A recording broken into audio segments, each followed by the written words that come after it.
There is nothing. Only warm primordial blackness. Your conscious ferments in it. No larger than a single grain of malt. You don't have to do anything anymore.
never, ever.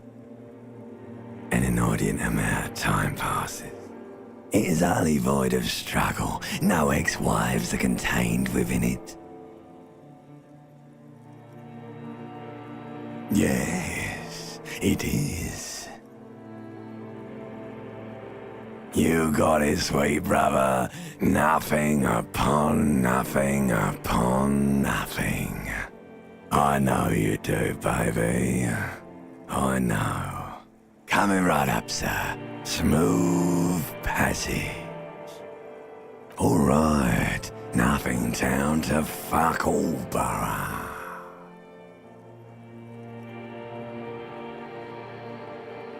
Great choice, Elder One.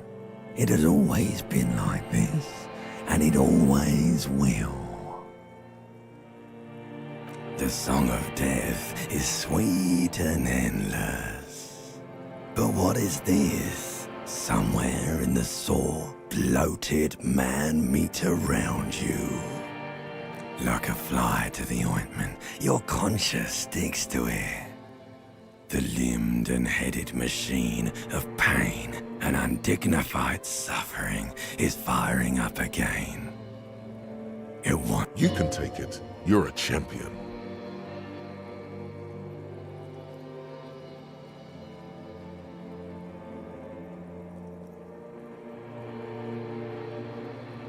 The stench of liquor rises from your mouth, and with it, an ungodly headache.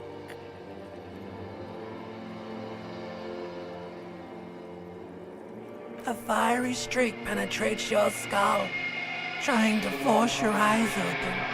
It's a sound, a clarion call from hell.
This fan has two chain pull switches.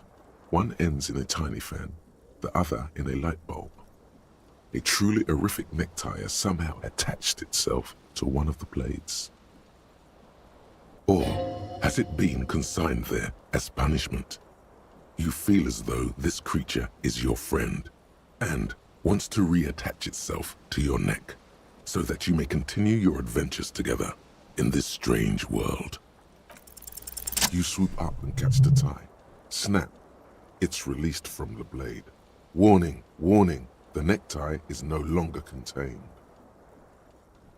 What you have in your hand is a fantastically colorful tie with 4 or 5 different patterns. The knot reminds you of a noose. A terrible mistake. Turn the lights off immediately. You can practically feel the photons burning a hole in your brain. It's just a little hangover-induced photosensitivity. Don't overreact. Little black spots dance on your retinas. It's almost pleasurable. The blades come squeaking to a halt. The switch must be broken because nothing happens. The air in the room is starting to feel like vaporized urine. The switch must be broken. The lights are off again.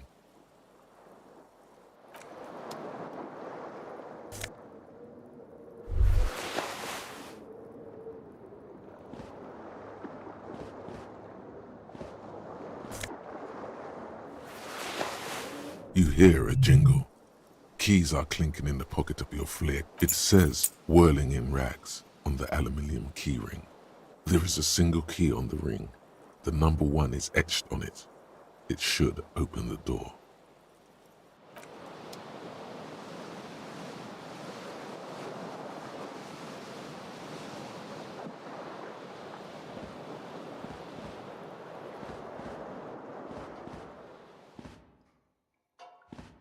A mirror hangs above a bent and broken sink. In a fierce discharge of masculine energy, someone has ripped half the faucet off. Hot water sprays from the base and steam covers the mirror. You cannot see yourself, just the outline of a man. Suddenly, you realize you have no memory of the face that awaits you there, underneath the soft vapor. As you slowly reach your hand towards the surface of the mirror. Abort. You clearly have not thought this through. You won't like what you see there, and you will never unbecome it. Behold. You have no idea who this thing is, do you? Whatever it is, at least it's dead now. There's clearly rigor mortis on your face. Or wait, is that an expression? Are you trying to make an expression with that face? Please stop. It's horrible. You're scaring yourself. Oh my God. You can't stop. It's like it's not even voluntary anymore. You have worn that grin into your face and now it won't come off. What does it even mean? What is the emotion you're trying to convey?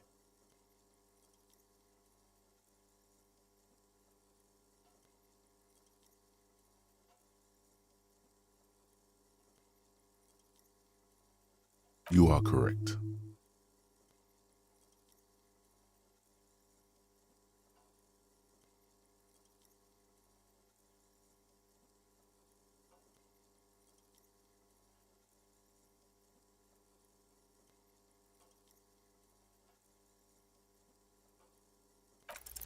Like the rest of you, it comes from a bad place somewhere in the past. That's all you know for now.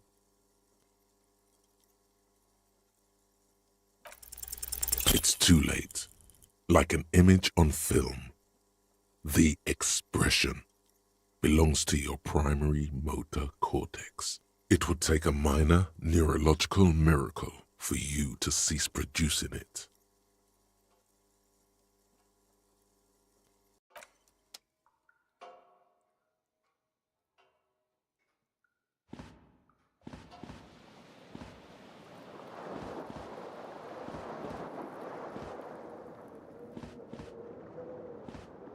The window stands broken in its frame. Cold wind blows in. The shards face outward. Whatever broke this window came from the inside. A fine web of scarring covers the back of your right hand, but none of it is recent. More likely a projectile than a held object. There are no fragments on the floor from pulling a tool back in after impact. Something you've done before. It is too large for a bullet, yet too small for a piece of furniture. You look like the green shoe that's on the hat rack in the corner, which, coincidentally, is missing its friend. Congratulations, you smashed the window with your own shoe. Now the window agrees. Its cracked smile is cold and sparkly.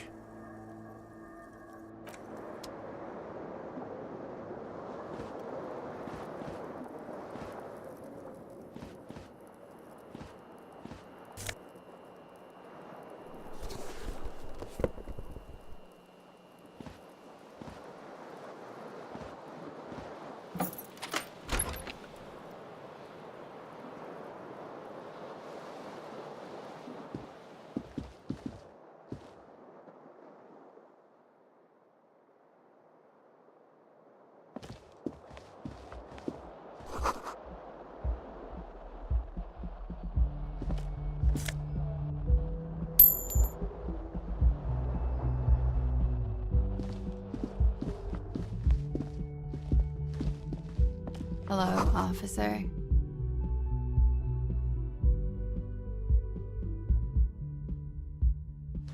The young woman raises a cigarette to her lips.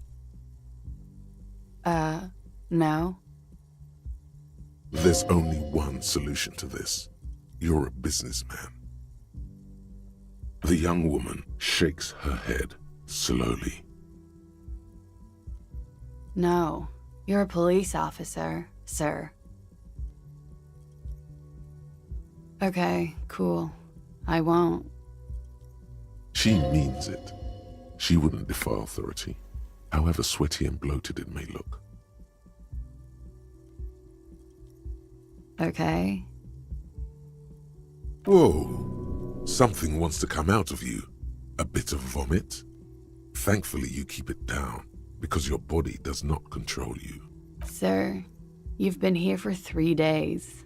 On official police business, as you put it. Couldn't say. In truth, so far, mostly drinking.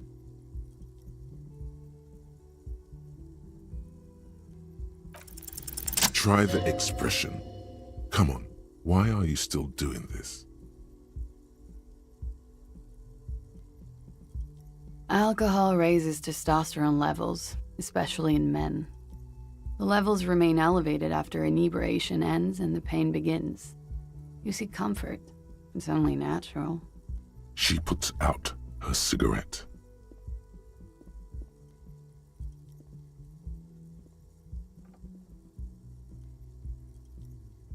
She looks back at you, a light glinting off her eyes. And now, it never stops. Goodbye.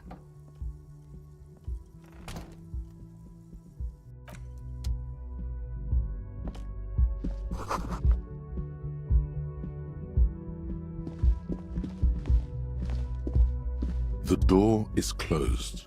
This door can only be opened with a key or from the inside. There is no answer. You hear the shower being turned on, somewhere inside. A tremendous loneliness comes over you. Everybody in the world is doing something without you.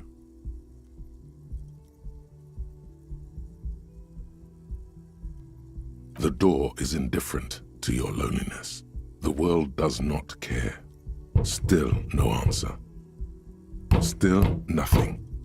You should punch a fucking hole in it. You slam your fist into the vinyl. It does not produce a hole.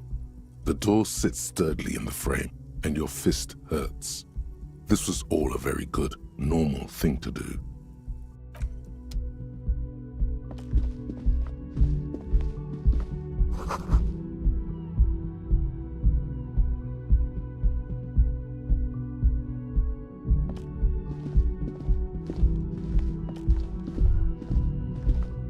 You should pick that fat, juicy cigarette butt from the tray, light it up, and smoke the living shit out of it.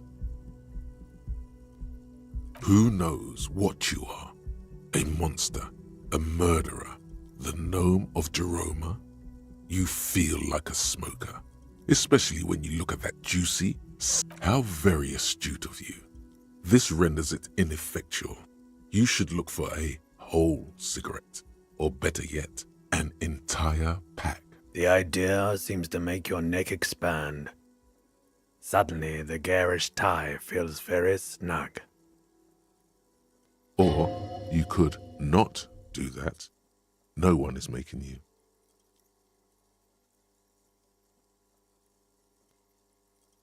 Good. Thinking about yummy cigarettes in your mouth is the next best thing. Make sure you think about juicy sticks of tobacco all the time, though. It doesn't count if it's not all the time. And when you're done thinking about them, Grad Plus, smoking them gives massive bonuses.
There they both are. Two identical shoes, both copiously green and indiscriminately snakeskin. It's pretty clear a normal cop is not what you are. Good, they're balanced, comfy. Feels like the only good thing about you right now.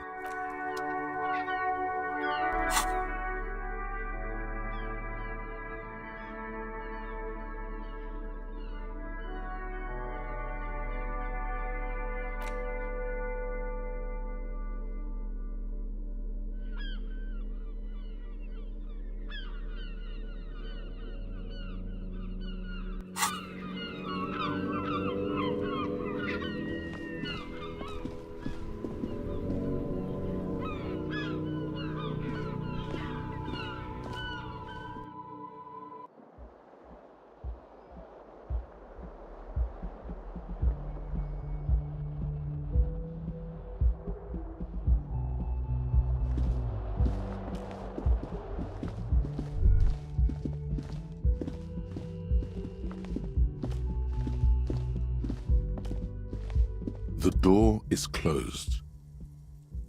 Still nothing. You should punch a fucking hole in it. You slam your fist into the vinyl. It does not produce a hole.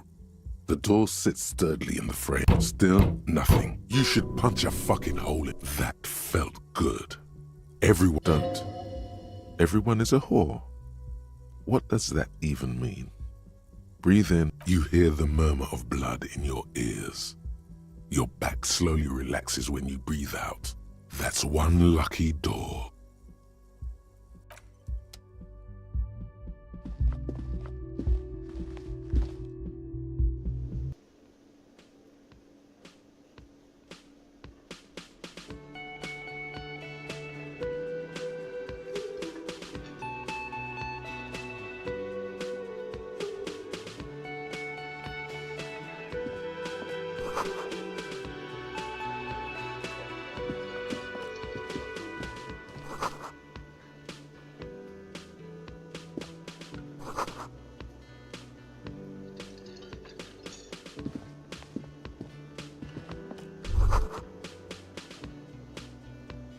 You should totally sing karaoke here, the first chance you get.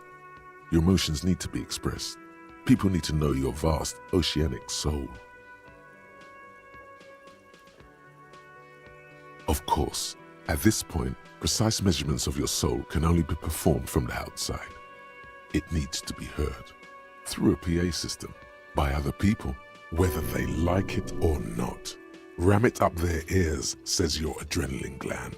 You have not yet stumbled on the right lamentation, but it's out there. It'll come to you. You will wreak havoc with it. Don't worry. Serves them right. Wipe that smirk off their face with your sad, tragic song. You have to find something tragic to sing first, though. You have not yet stumbled. No. Don't sing the happy song. It's stupid. You have to find something tragic to... A man in his late 20s stands behind the counter, inspecting a stuffed seabird. As you approach, he gives you a sideways glance, then looks. That was disdain in his eyes. Even now he's purposely ignoring you. A competent work of taxidermy. The white and brown seabird lies among piles of coasters and drying mugs, one of its wings broken. The man is trying to mend it.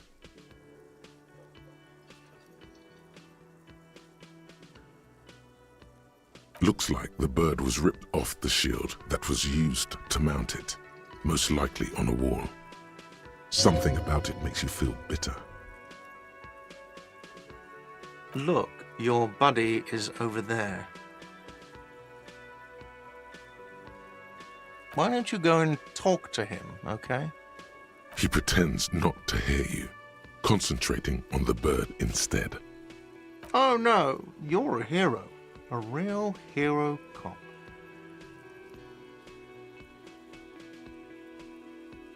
Yes, you are. A real decorated hero. What did you not do? First you took the body down, then you solved the murder, Then you didn't trash my hostel room. Maybe you even negotiated the strike.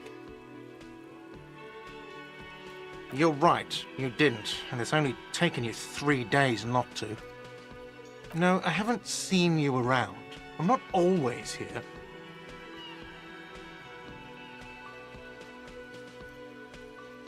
No, I'm not the bartender. I'm the cafeteria manager. I have 3 cafeterias to manage. 3. Sylvie tends the bar here, not me. I'm only standing in. She just, you know... There's something there, and it's not good. That's all you know for now.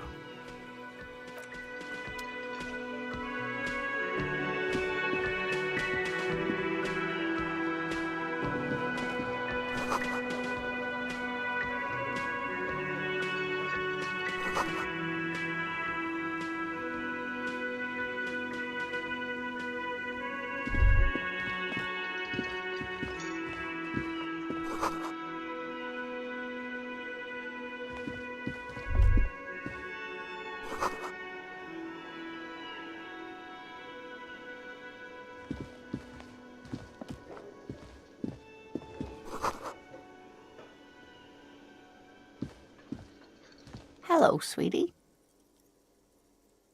You shouldn't keep your colleague waiting.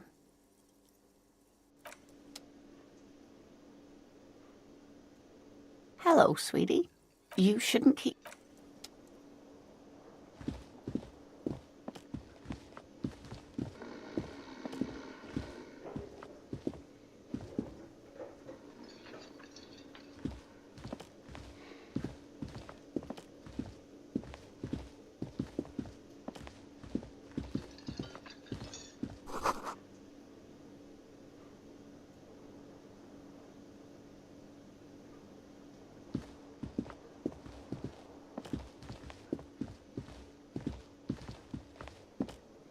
As you approach the door leading out of the hostel, the bespectacled man in an... Excuse me.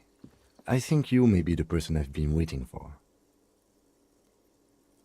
If an assault were launched on this building right now, if the windows came crashing down and the whole world descended upon you, this man would hurl himself in death's way to save you. You are sure of this, but why? He is your half-brother. Hello. I'm Kim Kitsuragi, Lieutenant, Precinct 57. You must be from the 41st. You realize he is waiting for your name. This is your chance to come up with a really good name for yourself. Get creative. Conceptualize. Concentration makes you squint your eyes. Your name should be deep gold and orange, like a forest fire looming on the horizon, but mixed with the stench of liquor rising from your breath. You're 2 steps closer to it. Okay then. It looks like we had a little scheduling error on Sunday. Saturday too, actually. Have you had time to talk to the manager here?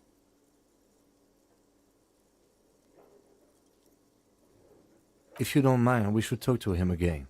Ask him for a rundown of the area. Now that I'm here as well. I understand the scene is out back, right? It also wouldn't hurt to assure him the police are finally here.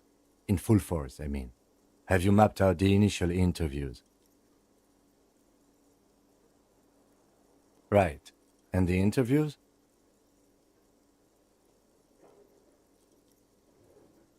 Right. And the interviews? Good. But even if you haven't, we'll have time for that after we take a look at the coroner's case. Have you removed the dead body from the tree? Does that mean the body is no longer in the tree? Mm-hmm. Completely. Does that mean you took the body down from the tree? So, the body is still in the tree. This is the first time you detect a weariness in the lieutenant's voice. It is obvious he would have preferred for the body to no longer be in the tree.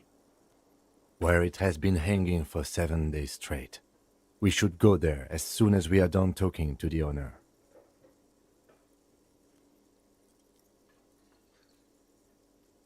I was sent here to meet a detective from Precinct 41. You have the insignia of the citizens' militia on your sleeve and on your back. I suppose you could be impersonating him. You could have gotten the insignia from the black market or forged it. But for now, I'm going to set those possibilities aside. I'm not from the Inspectorate General. He nods. I can see you drank last night and the night before, and that you are still drunk now. But I have seen officers go through worse. Much worse. If you need something for your headache, there is a general store nearby. But as I said, the dead body... A painkiller would be good about now. This thing is pulsating. The best cure for a headache is, of course, morphine. They won't have that. So cigarettes will have to do. We all feel that way sometimes. There is no such thing as a police officer, I'm afraid. What remains is that there is a dead body in the tree. Someone has to figure out who put it there. But first, we have to take it down. Talk to the manager. Then we go out back and take the body down. After you, officer. If you're about to embark on an investigation, shouldn't you have a badge? You mean you don't have a badge?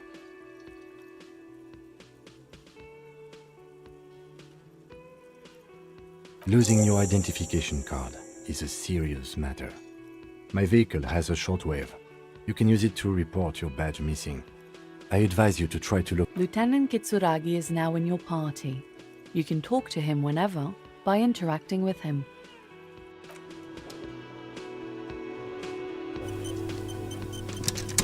Yes?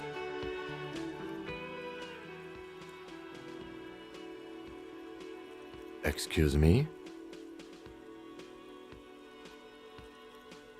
You have a distinctive way of walking.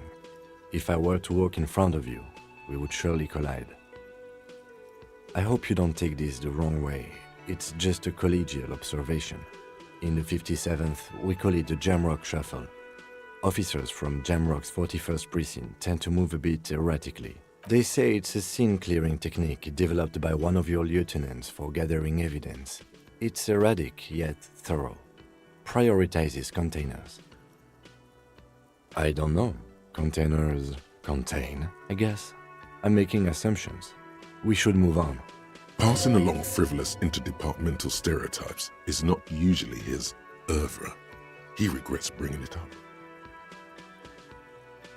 Me? I don't see how my life is pertinent to the investigation.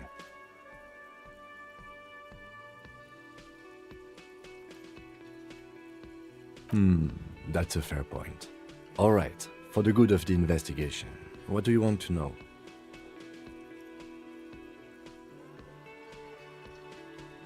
No. Your brain sends the signal to your lips, but they refuse the order. Something is paralyzing them. You're pretty sure it has something to do with the lieutenant's eyebrow.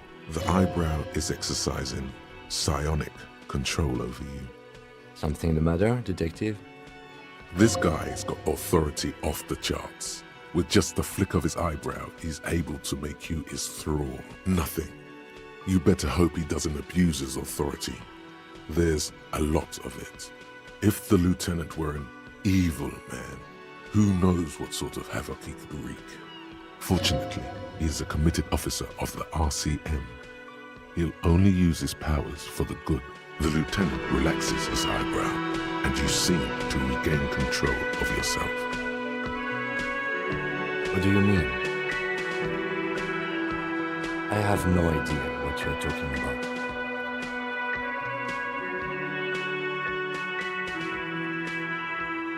What?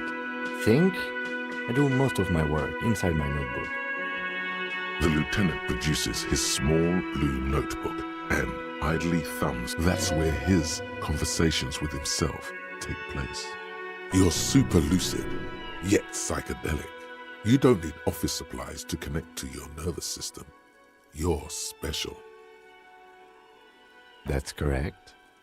That makes him a Beano-clad, completely uncopped material. if you say so yourself.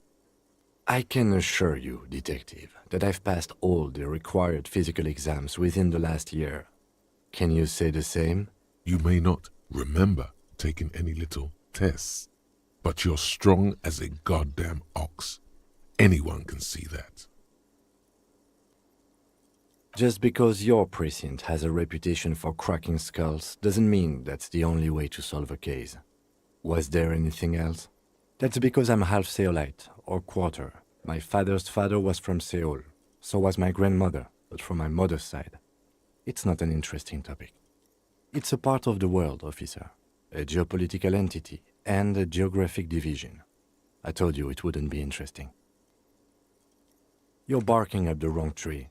I don't speak a word of Seolite. I've never met either one of my grandparents, and I've never been to Seoul. I'm a regular Revacholière. He's glad to have shut down your question. Good. Let's change the subject.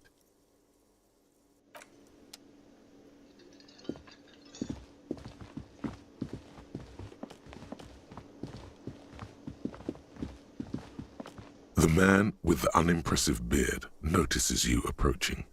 He drops the ledger he was holding and turns to the lieutenant. Mr. Gart, right? You run this. Yes. I am Kim Kitsuragi from Precinct 57. This is an inter-district investigation, so joining me from Precinct 41...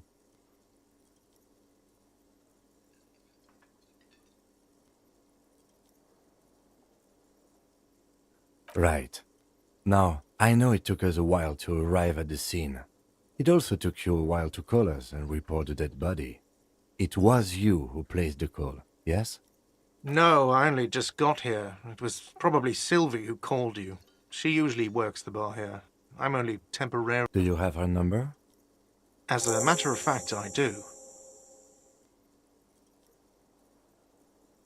You said you just got here. From where? Are you a local? What, of Martinez? No. I live in Jamrock. I only sometimes come here to keep an eye on the place.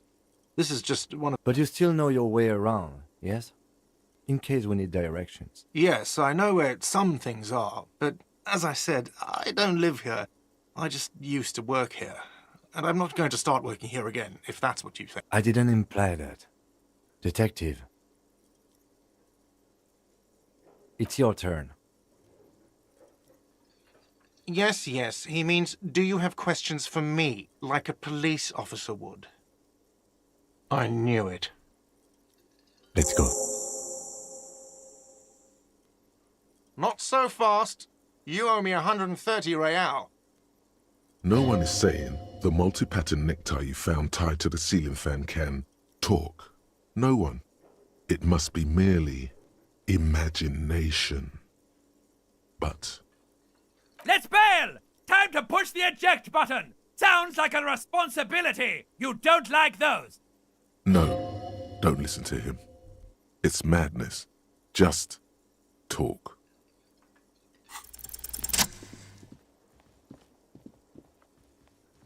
As you blow this joint, behind you, a whiny voice shouts. Real mature, man. Real mature.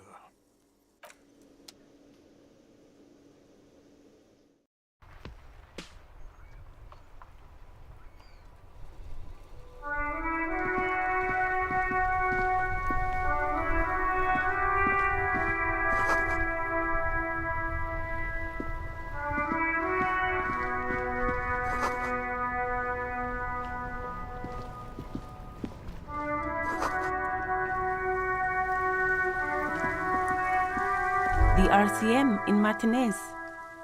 What can I help you with? We don't see a lot of police around here, that's all. Of course. What can I help you with? Me? I am just a gardener. I am working. I have a greenhouse in the yard there. I've been trying to get some work done. There's discomfort. She stops mid-sentence. Well, as you probably know, there's a corpse hanging from a tree there. It smells pretty bad. Don't worry, miss. We are here to clean it up. Thank you. My head is about to explode from all the salts I've had to inhale. Excuse me? She's uncomfortable. Maybe you should drop this line of questioning. Oh. Well, I didn't write it there. I'm just sitting here. I don't know anything about that either. As I said, Even if she didn't write it, she should clean it. Okay. She's probably not gonna do it. Since the street sign's messed up? Okay. What do you need?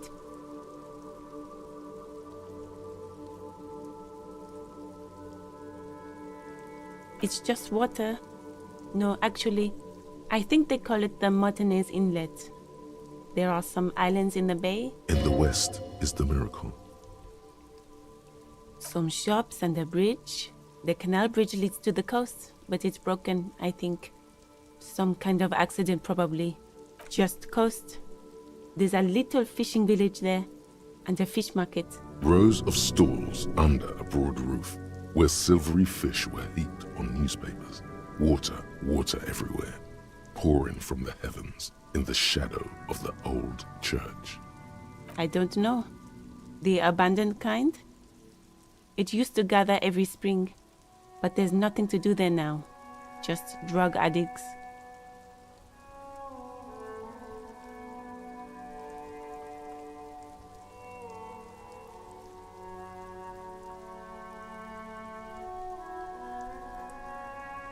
What do you mean?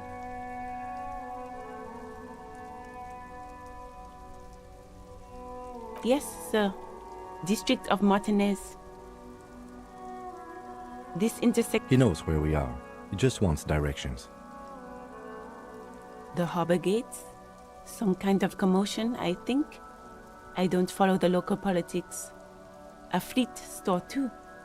There's the pier, the Cape Side apartment buildings, some more tenements. Not a lot, really. It's there. In the yard, right through the hole in the fence. No problem. Of course. I won't hold you back. Her gloves. You get the feeling that you need them. You have a dead body to deal with after all. Sure, keep them. I have another pair. All around you, rain falls on the great city of Revachol. Rain drips from the eaves and floods the gutters, washing the filth away. The spring thaw must be here. The snow is melting. Looking up at the sky, cold water dripping from your hair. Grey sky like great battleships, clouds colliding with one another. Rain falls down on the world. Your shirt sticks to your chest. The shoulders of your disco blazer grow heavy. The cold finds its way in under your skin. You're not dressed for this weather. You should get an overcoat or a patrol cloak. This rain will not let up anytime soon. You should get a raincoat.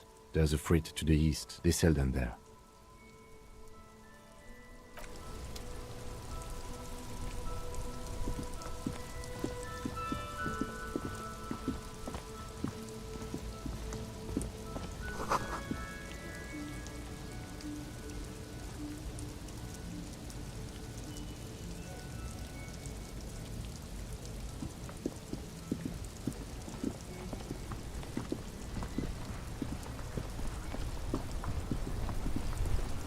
I am a gander and a hunter and a gatherer. Feel like a traveler.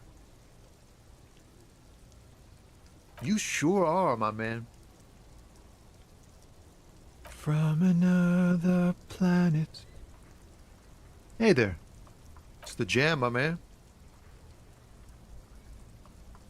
It's a traffic jam for the ages. Harbor gates up the street are shut tight. No explanation given. Workers on strike, scabs agitating. Meanwhile, we're all stuck here in long-haul limbo for days upon days upon days. Upon days. Yeah, exactly. Feels like forever. Like I was born on this here roundabout and this was all I ever knew. Just me and the metal and the tires, the oil and the fumes of mazout.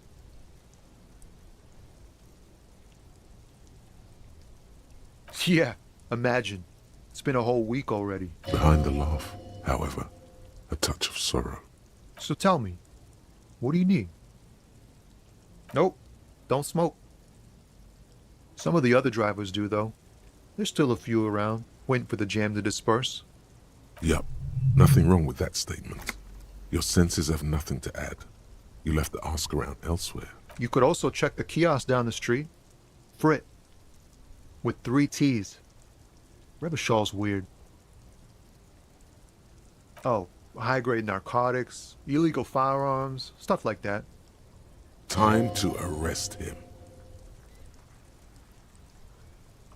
Ha! No, I'm joking, my man. Found runs a nice, clean business. This haul of cargo is mostly sporting goods. You know, tracksuits and that. They usually get shipped to Grad and the Occident. Though we've been making headway in the Il Moran market lately. We're pals and all, but I can't just freely hand out the merchandise. The bosses won't be happy. Not unless they've illegalized sports equipment while I was on the road. This rockin' beauty. Sure is, like a rash you can't get rid of. You interested in heavy-duty cargo machinery? Neat. For carrying large quantities of cargo a long distance. These found tracksuits need to find their way to the kids way out in Wamrau and Laurent Bird somehow. There it is again. A little touch of sadness beneath his cool. He thinks he's spent too long in this lorry. The man taps his fingers rhythmically against his arm. Ease into it. Don't go too far. This seems like a personal matter. You really are the law, aren't you? I get that being bluntly observant and inquisitive comes with the territory, but it certainly doesn't help with your conversational skills, does it? Maybe the full-on, direct approach wasn't correct. Damn, it's tricky business looking into someone's eyes and not doing it wrong.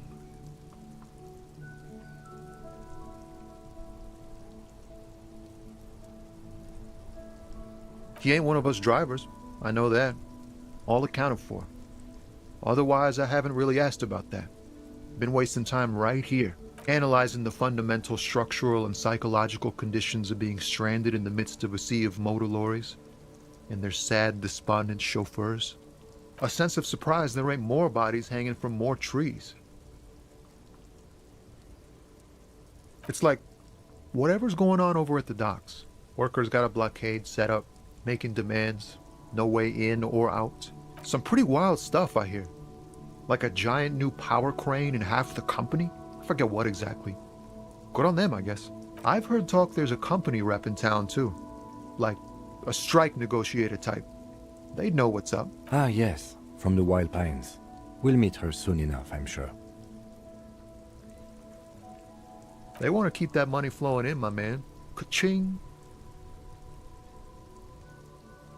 Anything else? Yeah, this ain't really my area of expertise. I just do my job and get paid. I have things to do and places to be. Us lorry drivers. Camionneurs.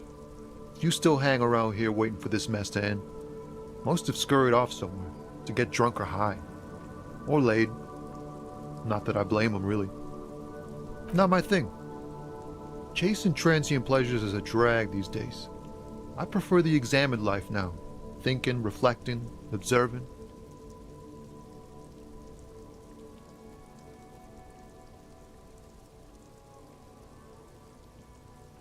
What's better than chasing transient pleasures?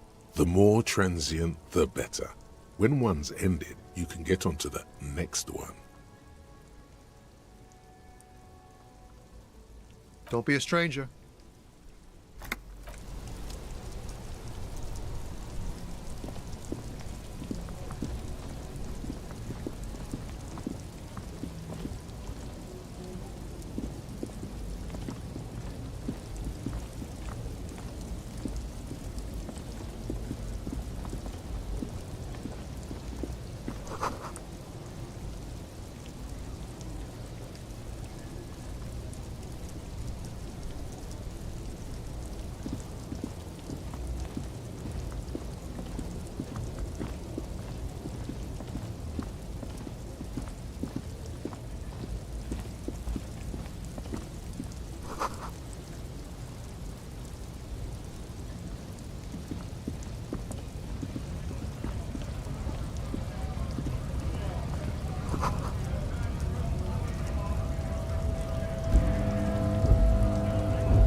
have a right to work!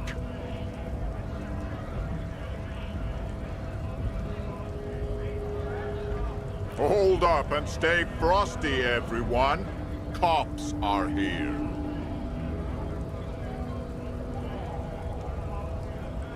You here to fuck with us? Beat the honest worker down. We're here to fight for a cause. Stripes usually have problems with people who have causes. Ha! Couldn't handle us. Cause gives the workers strength, gives them power.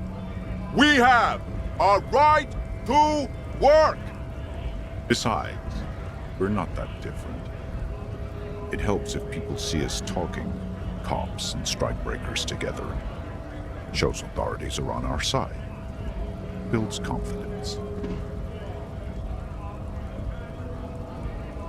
Rights of people, rights of workers, to have gainful employment, to make a salary, and feed their families. Maybe you should ask them the questions, like why we're not allowed to make a living here. Shame on you! We have families to feed, you piece of shit. So do we, Scott.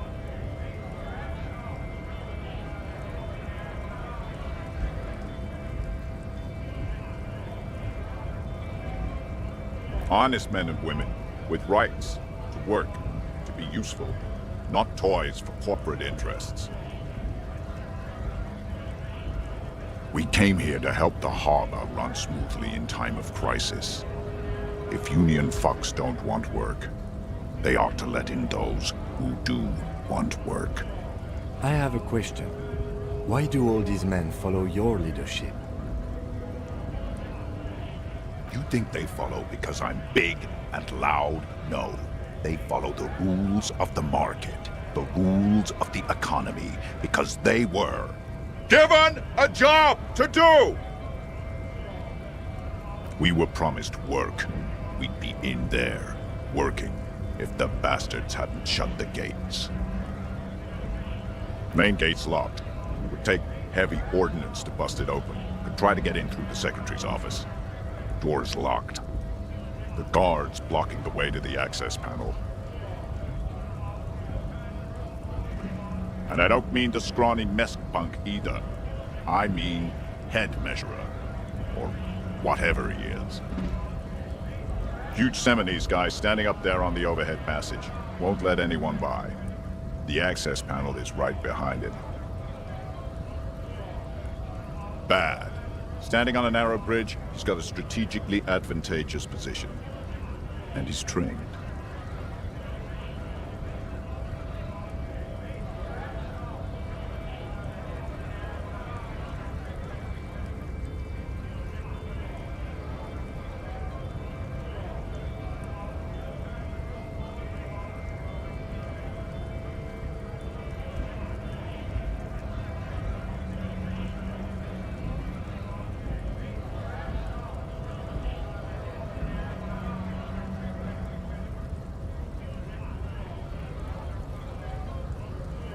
I don't know how the Union has a trained killer up there, but that one's no joke, and my men are tired and hungry. They're workers, not fighters. Why don't you go arrest them instead? I'm sure they've done plenty of criminal shit. They have that look. It would be better for the neighborhood if you went home, at least for now, if you can't get in anyway. No! They will give up eventually. Or get drunk. Leave the button unguarded. Then we charge. When a bunch of ungrateful, lazy cockroaches can't get their act together, decide to block honest work for other people. Beats me. They mumble nonsense about boardrooms and workers' rights, while we have the right to work!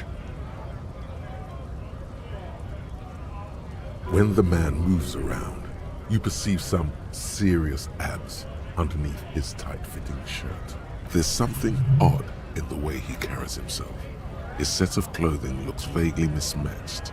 The different pieces, his shirt is far too small and an unpleasantly tight fit, while the overalls, held up by a belt, seem to fit a man with much more corpulence. He ignores your question, choosing instead to turn to the emaciated workers, raising both fists in the air. The clothes are obviously not his. You've been talking to him for quite a while now. Something is off with this guy. Ask him where he's from. What's it to you?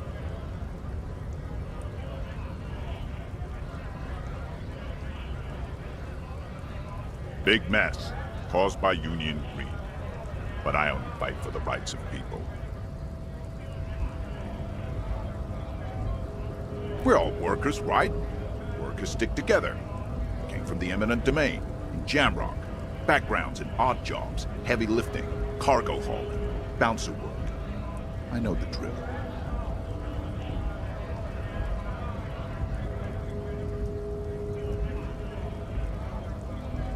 Worked at Territorial. Ring a bell?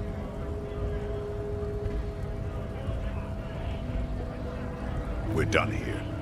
I have a strike to break.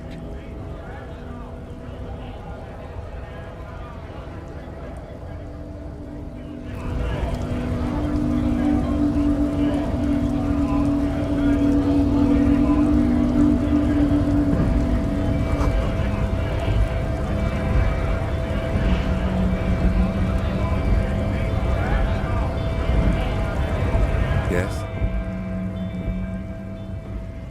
No response. He just arches his brow. Have you tried concentrating on something other than your personal affairs? There is a sudden, harsh edge to his voice, like he's tired of hearing about your personal affairs.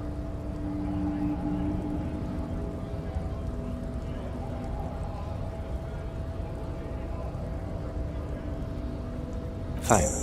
We should get through this day first. Off hours begin at 9 p.m. If you're still having trouble then, I can give you an orientation. Really? You look fine to me. This psychodrama is unbecoming of an officer. Then you should consider seeking medical attention. You can use the radio in my kinema to call your station's Lazarev. Was there anything else you wanted? What do you want to know?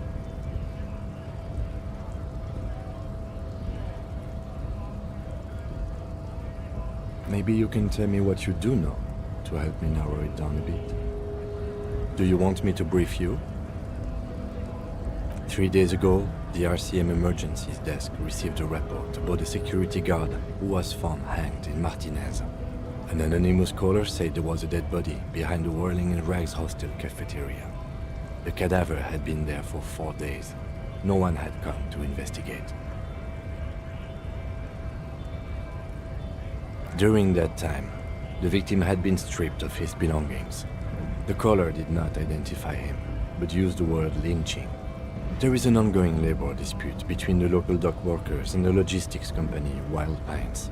I was told we should approach the death as part of this dispute. A security guard or worker of some sort hired by Wild Pines. This was just hearsay from Martinez, of course. We need to find out the truth. They didn't identify themselves in any way. The tone was muffled using a device of some sort.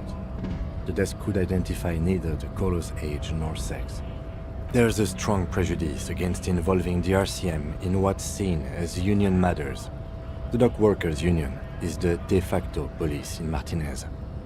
Now it appears they've started executing too. We cannot allow that. That's us, the Revachol Citizens Militia. We're the police in this city.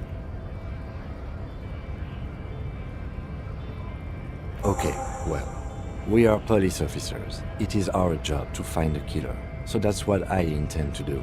You should try it too. I'm afraid you and I are pawns in a pissing competition. His disdain is clear. This man would not heed. You don't know? I assumed you were in on it. It's just stupidity. We shouldn't waste any more time on it. If you want my take, ask me after we've inspected the victim. Later. Was there anything else you wanted to know about the case? No, it's not a particularly mysterious case. The deceased is a security guard for a corporation involved in a labor dispute. It doesn't take a DeLorean polymath to put the pieces together. I just don't see the case getting more mysterious than that.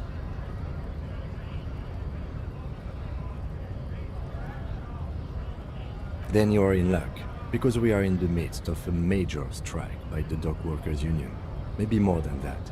The union clearly wants a piece, not just of the industrial harbor, but the Wild Pines Corporation itself. I expect the case itself to be less challenging than navigating these community matters. No, it's not a... The deceased is a security. There was some interest in this case at my station, but not for the reasons you have in mind. Cut this boring stuff off immediately. You know what this case is about. Good point. Martinez is famed for its occult sex murder rights. We'll get on it immediately.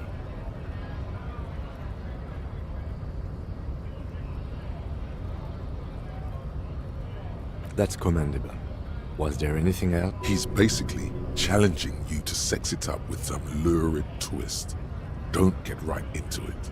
Sit on it a bit. Then hit him with it. You mean like a brief? Do you want... 3 days ago, the RCM Emergencies Desk received a report about a security guard who was found hanged in Martinez. An anonymous caller said there was... During that time, the victim had been stripped of his belongings. The call... Okay then. Was there anything else you... No. It's not a particularly...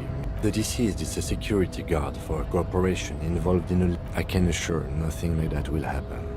Do you know why not? Because it's not part of reality. There's something the lieutenant isn't seeing. The universe is too irrational, too morally complex. No, it's not a part. The deceased is a security guard. I'm relieved that you agree. He is glad and surprised to see an officer who can appreciate the less than spectacular. Do you know the feeling when you've begun filling in a crossword, but some of your answers don't quite seem to fit? That's the feeling I have right now, for some reason. Ah, right. Your condition. Never mind. All I mean to say is that we have a puzzle on our hands, but not all the pieces. No, it's not a... The deceased is a security guard for a corporation involved in a labor dispute. It doesn't take a dollar... There was some interest in this case at my station, but not... Cut this boring stuff off immediately. Yes, it just so happens there's a beautiful, blonde 19-year-old woman at the heart of this case. A rich one, in fact, part of a murder sex cult. Actually, it does have to be murder. This is a murder in... He's basically challenging you to sex it up with some... No, it's not a... The deceased is a security guard. There was some interest... Cut this boring stuff off.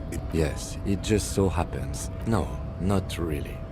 He's basically challenging you to sex it up with some lurid twist. Don't get right into it. Sit on it a bit. Then hit him with it. Good.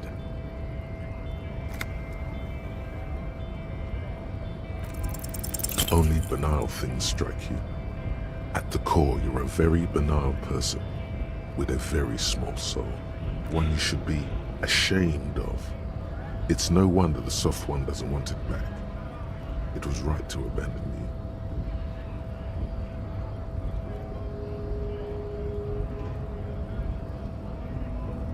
What do you want to know? Good.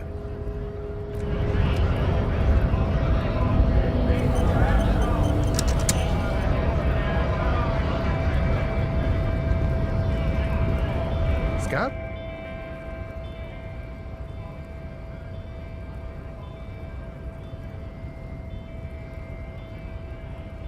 A kind of a worm, content with mere survival. They come, they want to do our job for shittier pay, screwing over both themselves and us. Everybody loses. Beats me. Somewhere in the ground, I think. Gotta be bloody stupid or freaking evil to scam. Or I guess scared, maybe. But scared of what? Of who? Personally, I'd rather beg than scam. If the gentleman shouting on the street came begging, maybe they'd have gotten something.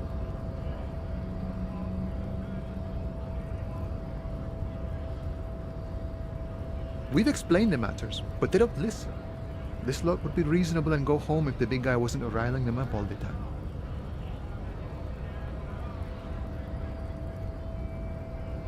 Good one, officer.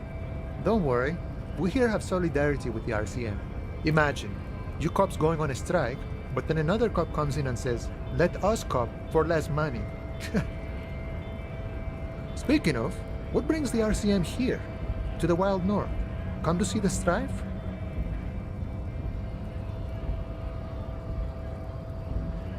My friend, I respect the right to roam.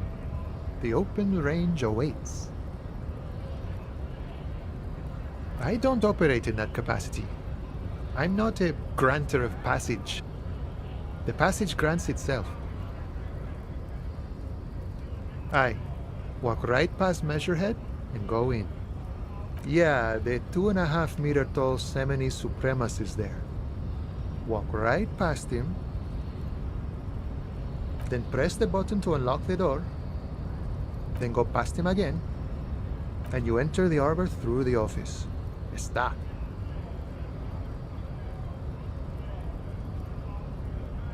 The man whispers a jaunty tune. A coastal breeze ruffles his hair. You know, serious business. I'm sure the big boss will be glad to tell you. You'll have to ask him first. He's a chatty guy. Wants to talk about the strike. Return once you've met the union boss and are on a better footing with the organization.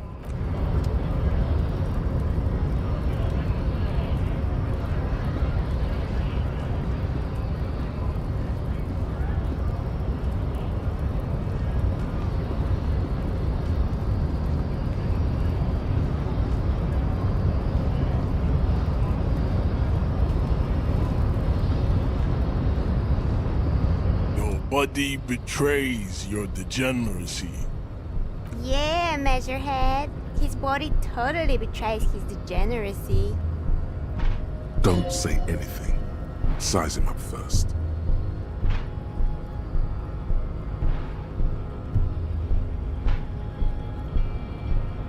Are you admiring my morphophysiology? It must be frightening to stand in the shadow of this racial pinnacle. Be calm, I'm Sandwich. You are not in danger, because you are not a threat to me. What is this androgynous display of sexual maturity? You hear your heart pumping, fast and irregular. Your joints ache and you feel old, but still alive, somehow. Stop it! You are embarrassing yourself in front of this woman and your pedomorphic friend.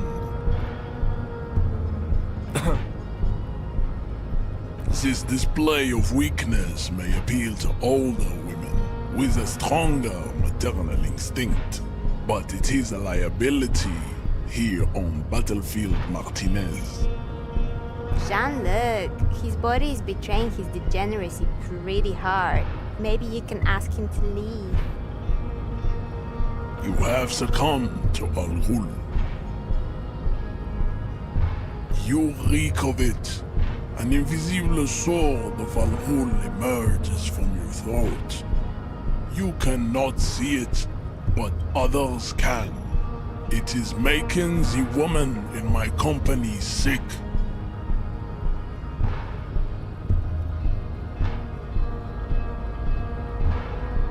Yes, Al-Ghul. I doubt it, my microcephalic race servant. It's not good.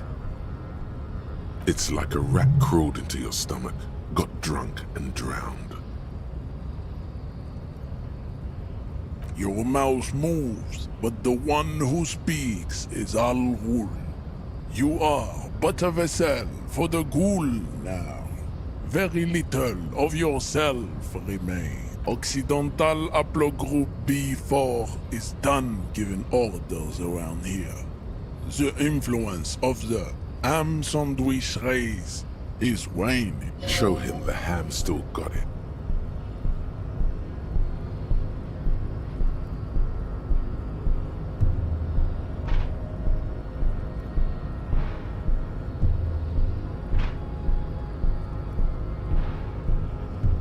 Willingly calling yourself a ham sandwich, how far the Occidental Haplogroup has fallen. You were once a noble and powerful race. You gave the world eugenics, electricity, and powerful weapons of war like missiles and aerostatic aircraft. You made great gains in metallurgy, race theory, and statecraft. You dominated lesser cultures, like the deformed Hemians and the inexplicably potato-obsessed Khoikos. But now your ascent to the genetic summit has halted. You are obsessed with sadness and with frivolous pop culture. You will be superseded. Isn't that right? It is, baby, yeah. You know it. There is a button right behind it, just out of reach. It must be the one that opens the door to the harbor.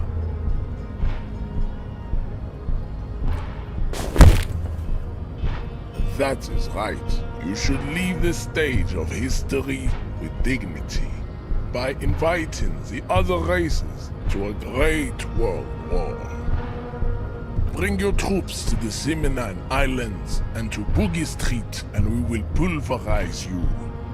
When you are gone, we will build a museum for you. The walls will be lined with bottles of Al Ghul, your beloved beverage. Inside, we will store the odes to homosexuality you call art, and your microcephalic skulls. This is your chance. He's talking. Rip into him with a punch and catch him. No, don't rip into anyone. You're sensitive. Remember? Communicate.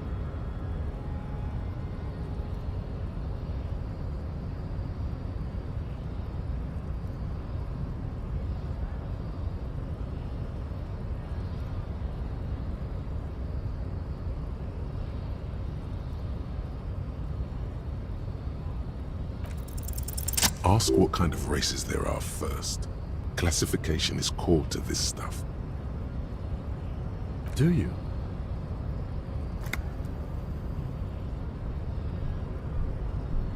There are 3 categories of race. Type A, the heroic races. Type B, the servile races. And the vile CF race cauldron of pederasty.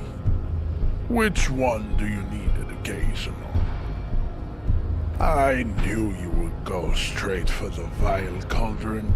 Everyone does. You need to first learn about type. Yeah, I mean, otherwise, it just won't make any sense.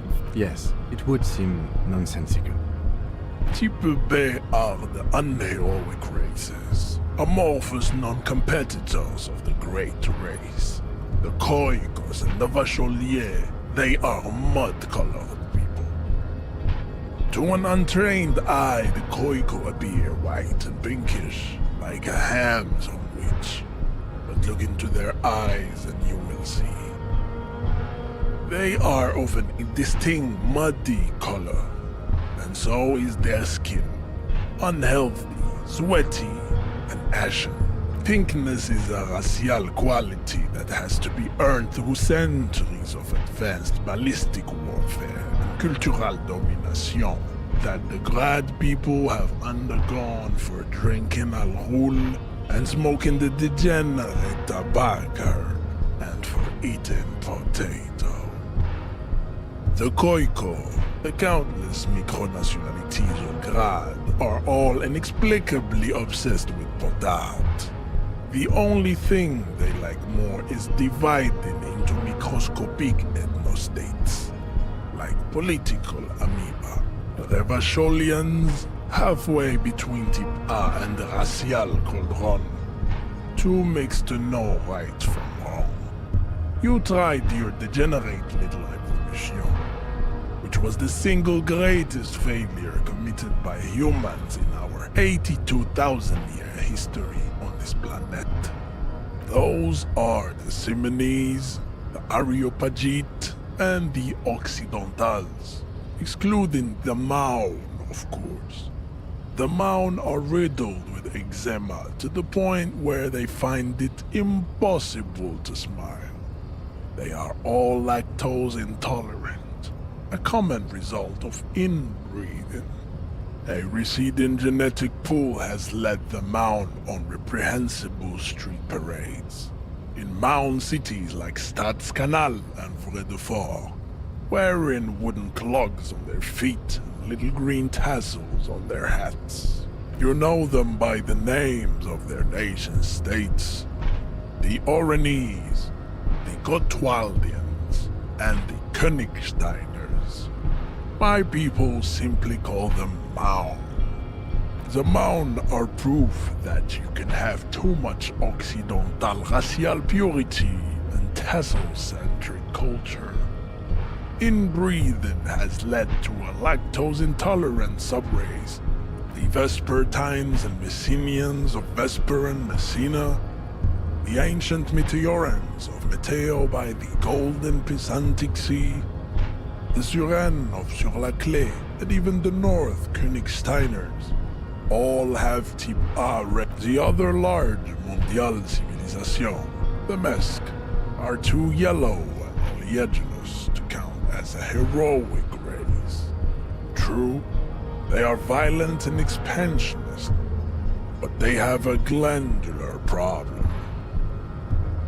Overproduction of sebum. Sebum is leaking into their brains, making them listen to El Mariachi music and eat toxic minced meat-based food, which in turn only produces more sebum. As proven by the Maun and the Mesk, Occidental Type A is in retrograde.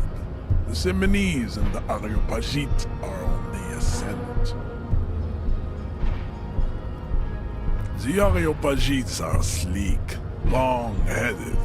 The Simones are powerful, mesomorphic.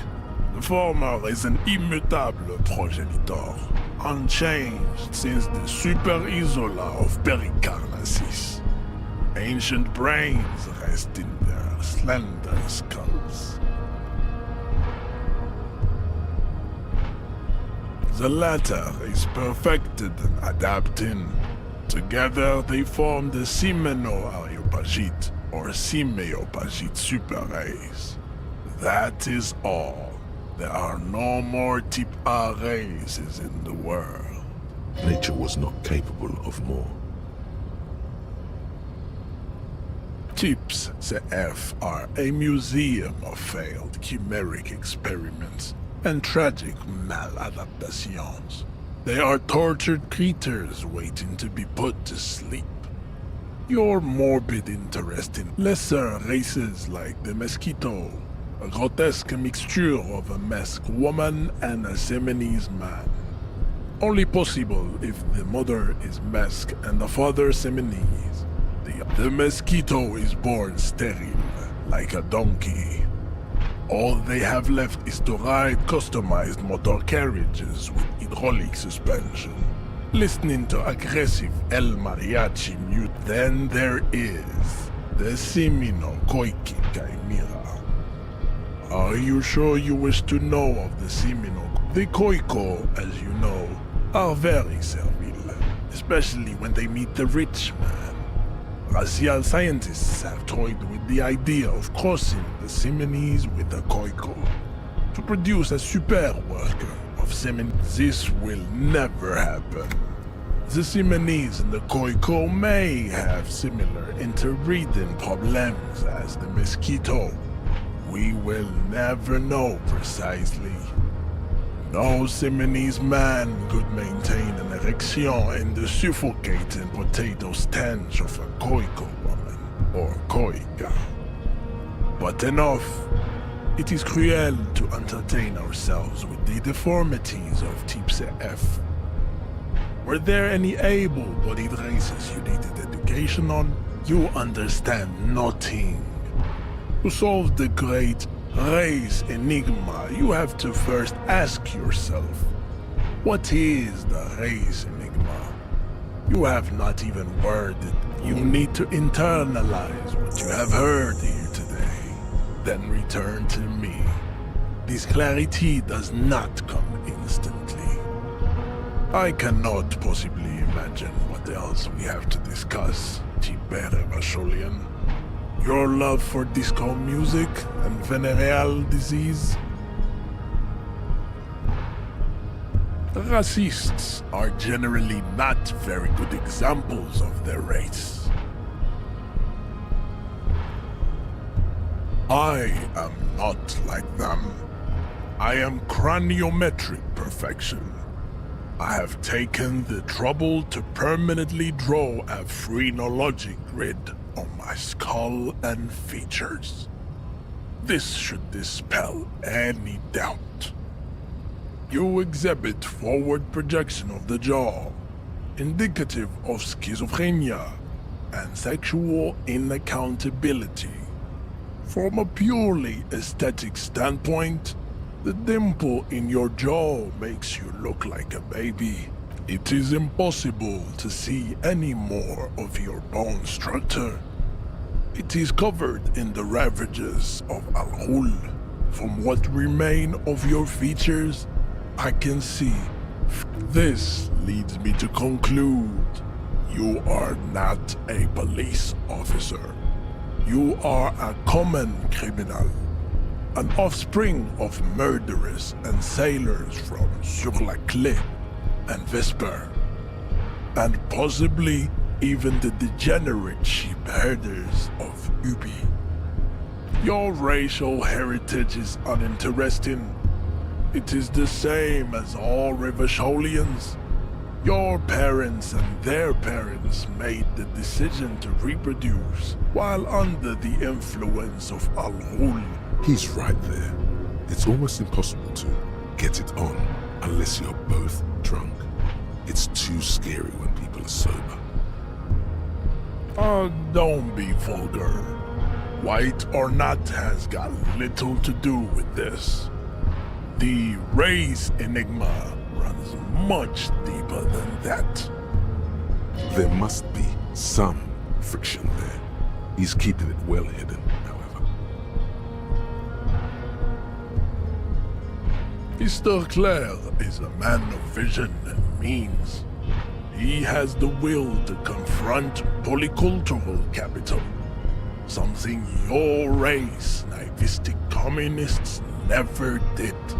Also, to serve is noble. It takes discipline. Your petulant individualism has only contributed to your race failure. It is lax and moronic. Jam. Individualism. You have gotten these ideas from degenerate youth culture, have you not? You have picked them up from offshoots of the Seminese people invented disco while having sex under the influence of cocaine. It is a shame upon my race. But what is done is done. I am not surprised you enjoy it so much. This has happened to many of the side products of the inevitable cultural victory of the Seminese race. The South Island race, haplogroup A4A. We are the rightful masters of the Insulindian archipelago. We descend from the Areopagites of ancient Pericarnassus and arrived here 4,000 years ago. We are the future. That is all. I am a descendant. The narrow streets of Ulimbuir are with me in my genetic dreams. I see young Simonees with no. I have heard about it on the radio. He would be appreciative if you did not further chase this line of inquiry in front of the women. I'm from Couronne, and no, it is not just in Revachol. The city is central to the Simony strategy.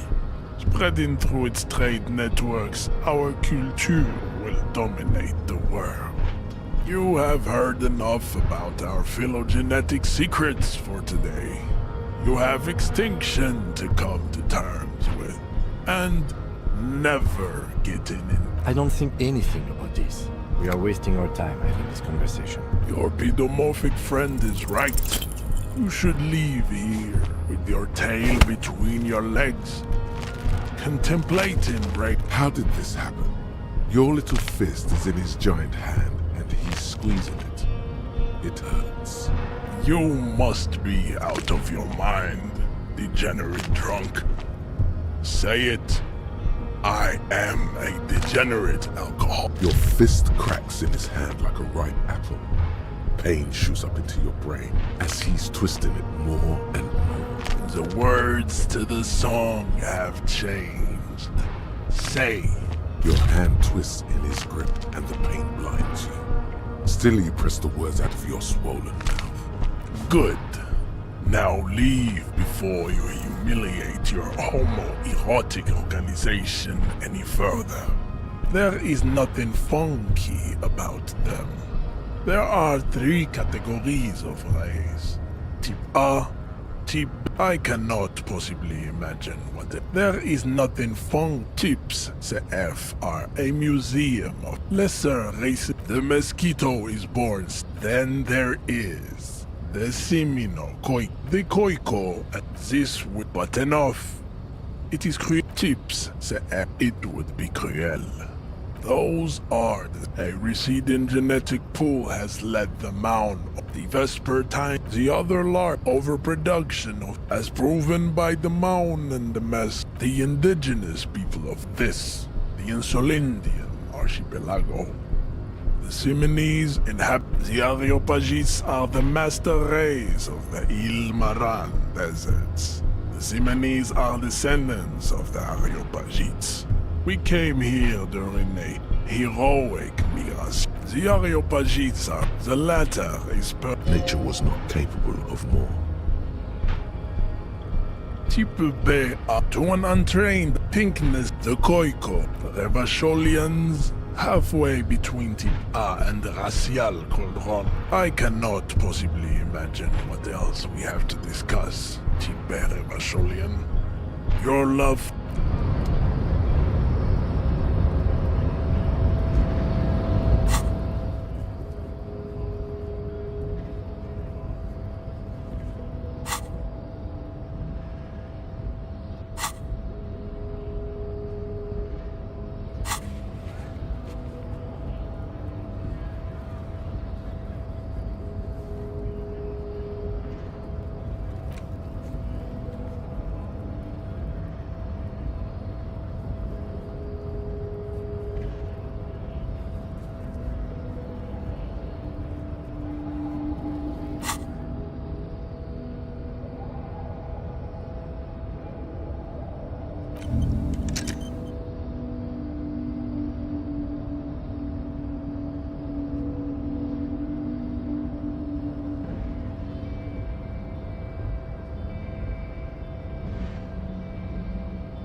I'd appreciate it if you didn't force us into situations where I may have to shoot random civilians. I'm not even sure the one bullet my chamber holds would even prick that Hulk.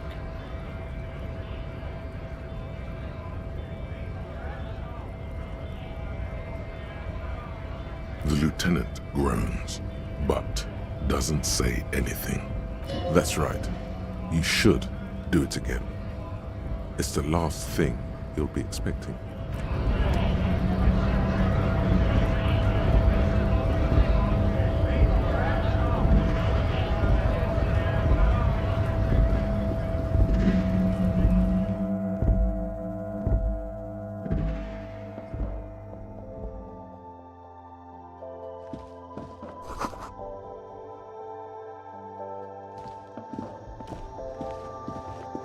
The tear machine stands in the corner.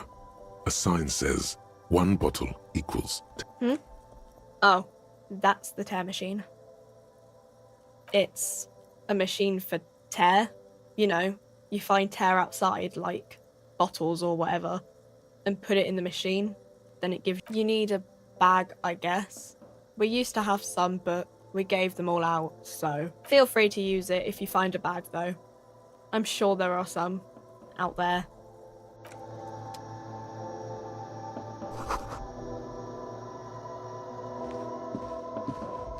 Welcome to Frit. Feel free to look around or something. Everything is out on the shelves. What's that magazine she's reading? You mean this? This is Pop Stars. It's got, like, famous people in it. Looks like it also has something called Police de la Mode, featured on page 34. This speaks to you.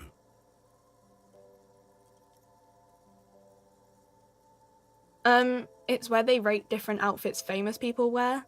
It's kind of funny. They're kind of mean. It's about who's the most stylish.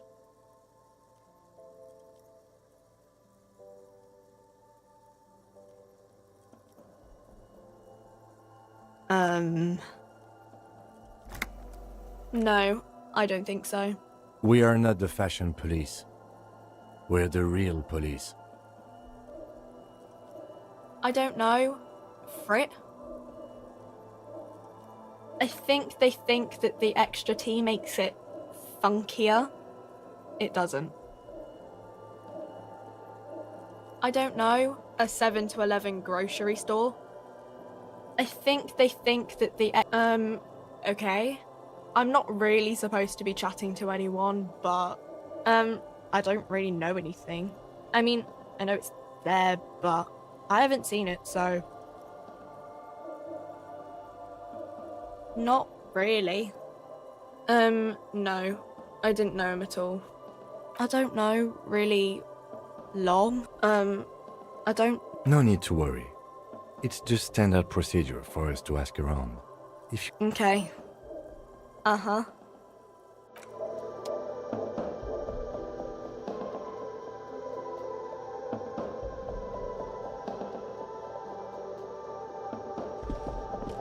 You see several packaged raincoats fill a low shelf beneath a display of croissants and juice bottles. The raincoats are transparent, except for the big Fritta slogan on the back. What is what? It's a raincoat. If you want to buy one, then it's only 4 real. What is what? If you want to buy one, what is... If you want to buy...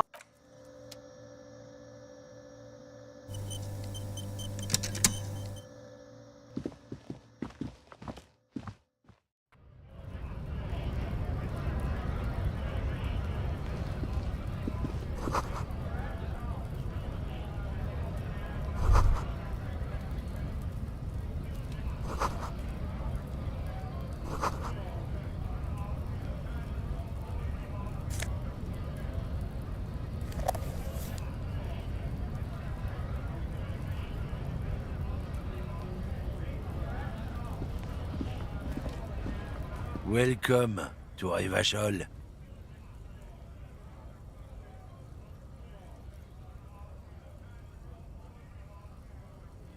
Don't you welcome to Revachol. My grandfather came here from a 3,000-year-old racist isolationist culture, while your ancestors came to this island a mere 300 years ago. Every school of thought and government has failed in the city, but I love it nonetheless. It belongs to me as much as it belongs to you. It's men like you who keep Revachol divided, making it that much harder for everyone to climb out of this post-war limbo. Oh, come on, man. I just said welcome to Revachol. It's a lorry driver thing. I know exactly what you meant. You think my kind doesn't belong here, that I should watch myself and behave. But you see, I'm an officer of the RCM. It's actually my job to make sure you behave. Silence. The air between them becomes tense. Your partner needs backup. Now's your moment to shine.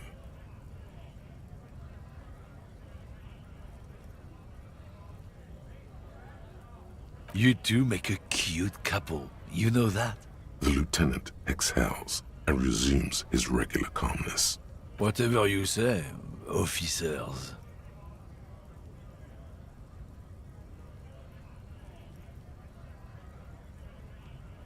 No. He's got a smoke right there, in his fucking hand. Snatch that shit out of his fat fingers. You need it after listening to his garbage. Can't have it. Evidence of what? I haven't done anything.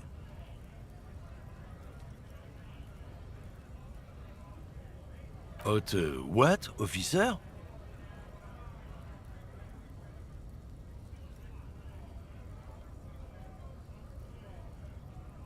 Sorry I couldn't be of any help. It's about biological determinism, natural law, the sorting of the races. Not the most popular topic nowadays, with a coalition in charge and all. You might want to change the topic. That is, bury your head under the sand like common sheep. Change the topic.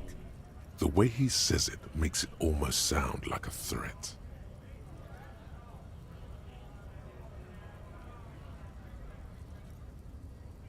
People who've studied these things say that you and me are superior by design. So, naturally, we Occidentals should be in charge. Obviously, you can see the merits in that.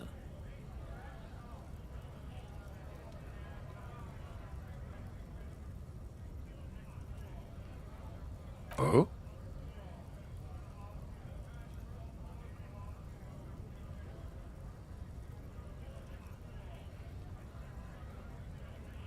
Don't push your luck, Runt.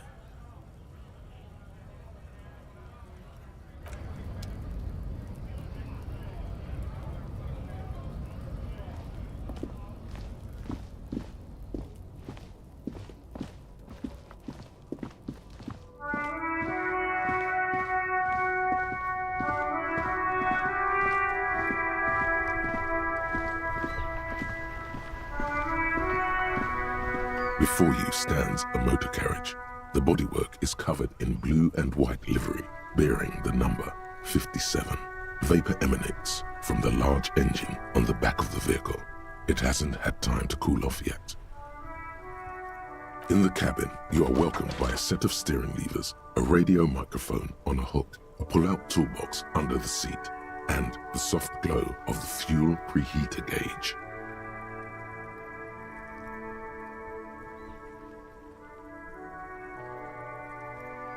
As you tap on the gauge, the indicator pin jerks as if startled.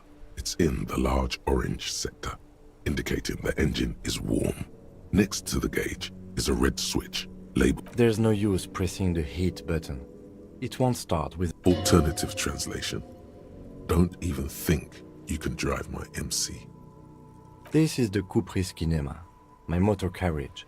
You can use the toolbox and the radio if you'd like. Motor carriage. Something bad with a motor carriage. A dark lump rises in your throat. In the cabin, you see a set of steering levers, a radio on a hook, a pull-out toolbox, and the soft glow of the fuel preheater gauge. The white suede feels luxurious under the touch, and the metal clutch handle so very familiar in your palm. This is the coupe. Motor carriage. Something bad with nothing. It's probably nothing. Forget I brought it up. Please proceed with the carefree lollygagging. No, I'm afraid not. We have a murder case on our hands, remember? A motorized vehicle, officer. I'm sure you are familiar with the concept. We've had... The Caprice motorcar does provide most of our patrol vehicles, yes. In the cabin, you see a metallic drawer slides out from under the seat and clicks into... Take what you need, officer. It's going to be a long case. I'm not protective of my tools. He's clearly a little protective of his tools. But what can you do? Work is work.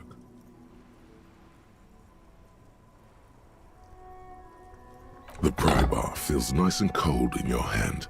Cold and heavy, like truth. Useful for opening all sorts of doors. The handles are long and sleek. Snap, snap, go the cutters in your hand. It's robust, weatherproof, and well-made. Lets you see things in the dark. The pull-out toolbox slides back. The frequency tableau lights up, and the green button labeled Prime Line glows. The soft purr of electrical kittens. Radio waves cast far and wide over the metropolis. This is Precinct 57. Hello, Lieutenant. How may I assist you? Hello, Alice. Please assist our colleague from the 41st Precinct here. I'm putting him on.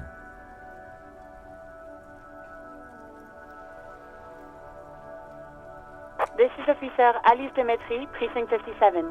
How may I assist you?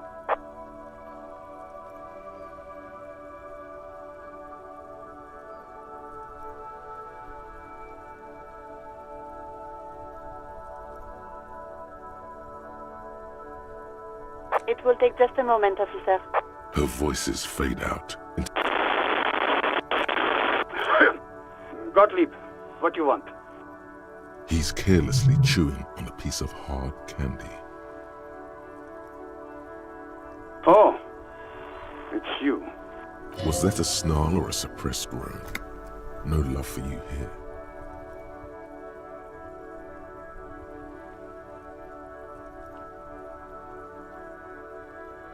Firewalker? Oh, yes, you are. Just don't breathe in the general direction of your fire feet. Actually, wait. Do exactly that. Put yourself out of your misery. Take a deep, diaphragmatic breath in and... A glorious sight.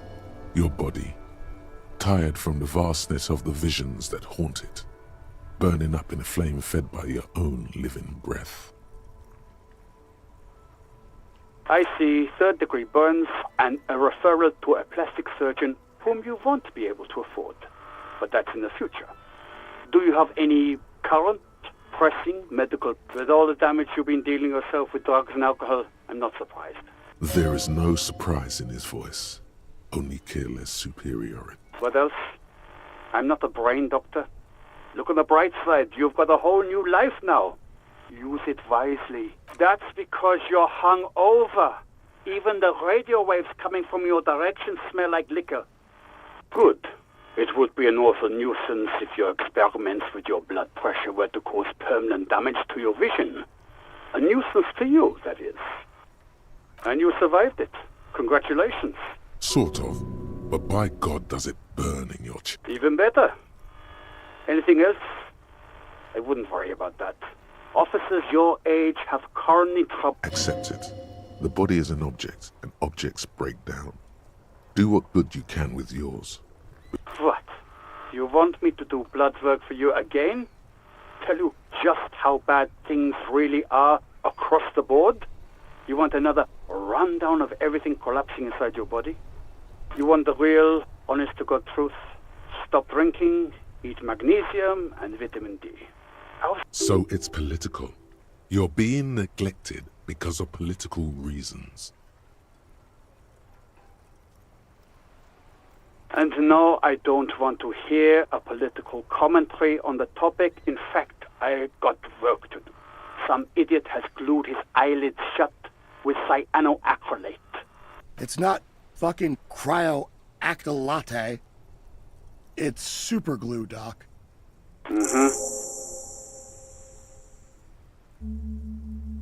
Anything else I can help you with, officer? Just a second, officer. 10-2, 10-5. This is 41st. Come in. Over. A scrawny old man sits in a dusty cubicle, smoking, with a large white rectangle sewn on his vest. In front of him is a box-shaped apparatus with an array of wires and an 10-4, what's your status? Over. 10-18, 10-20, over.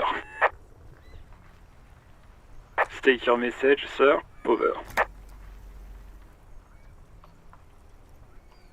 10-4, your badge should have most of your personal details. Look over that. Over. 10-4, anything else for you, sir? Over. 10-9, repeat message. Over. 10-4, message received. This is a very serious situation. 1022, the captain. This sounds bad. Bad. Is it him? What does he want?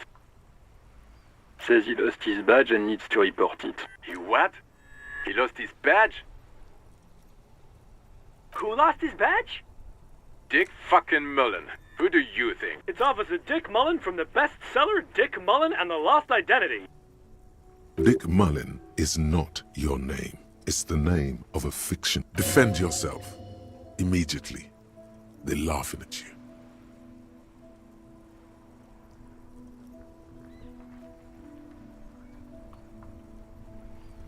He says this has probably happened to other policemen before him and laughs sarcastically. Oh goddamn it. Is he fucking kidding? The whole station's gonna be dicked for this. Satellite Officer Vikmar is wondering if you might be joking and adds that this tarnishes the reputation of the entire station. Mullen dicked us.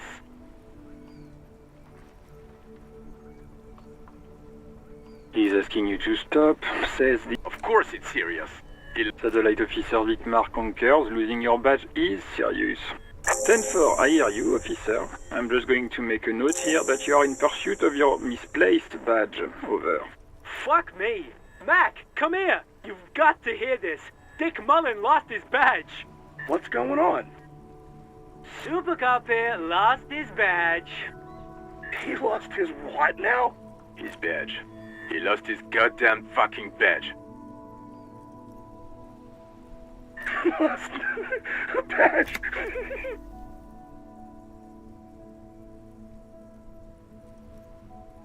10-9, come again. I didn't get that. Over. New heights even for Captain Sober. Ask him. Ask him if he's lost his gun too.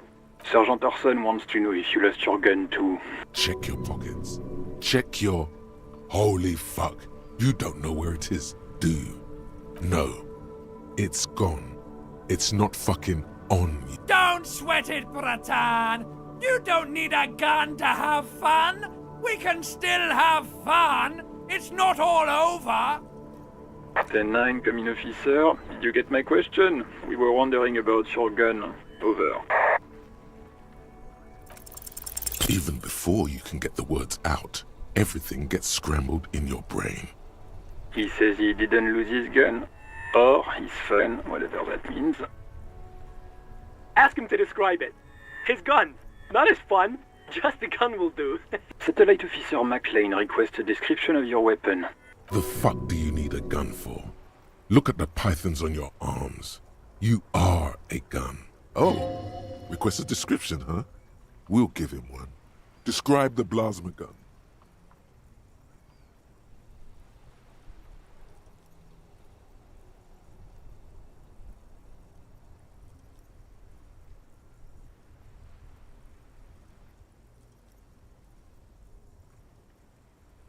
He says he's a living weapon and we are trying to trick him.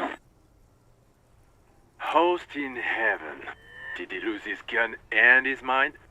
Dear God, he lost his gun. Oh my, I can't. This isn't really a laughing matter. Mac can face a giant of Coco Nur by himself, but Disco here made him piss his pants. Oh, I can't. Fuck. He lost his... Ask him if he still got his wiener. I'm not going to. Ask him. Sergeant Orson here is wondering if you are still in possession of your genitalia. Over. Now is a good time to say fuck and ass and so on. That'll make this all right.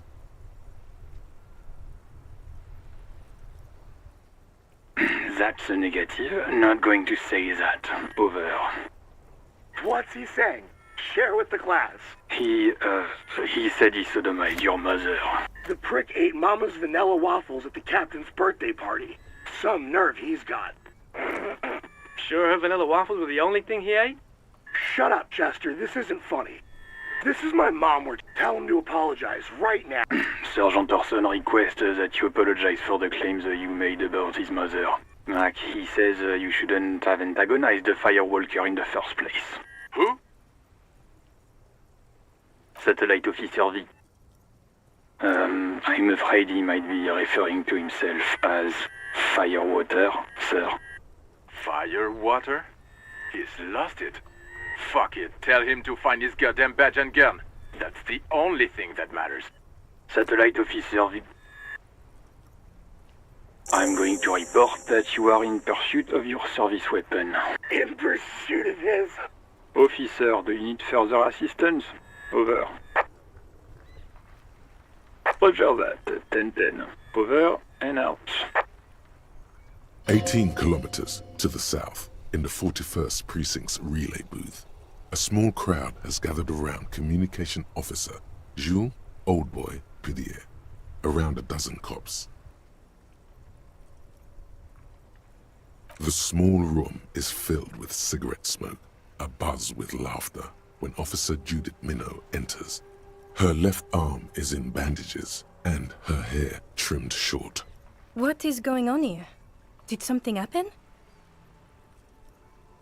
What happened is my partner made contact. It's not good. He's lost his badge and his sidearm. He seemed confused, delirious even. Mac, the torso Torson, is finger-fucking his fist, laughing hoarsely and apparently telling some dirty story to his partner, Chester McLean. Yeah, Mullen was fucked, alright. Sounded fucking drunk to me. Yeah, Mac's right. That was some gnarly shit there. Enough! None of this is funny. It's fucking sad. That's what it is. He's a cop. He's one of us, goddamn this. We must help him.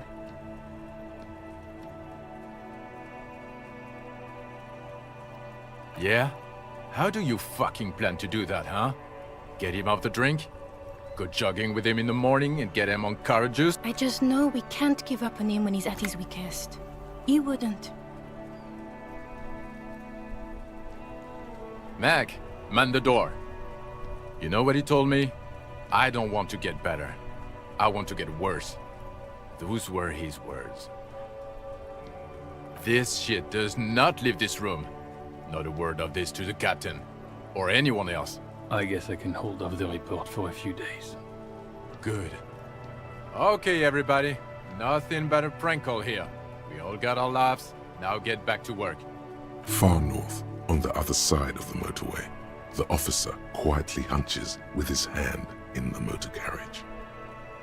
This is Precinct 57. How may I assist you? Right. 10-4, come in. Fireworker, over. Roger that, 10-10, over and out. This is Precinct 57, of course. What is the number, officer? Yes, hold on. Her number is... Received. Hold on.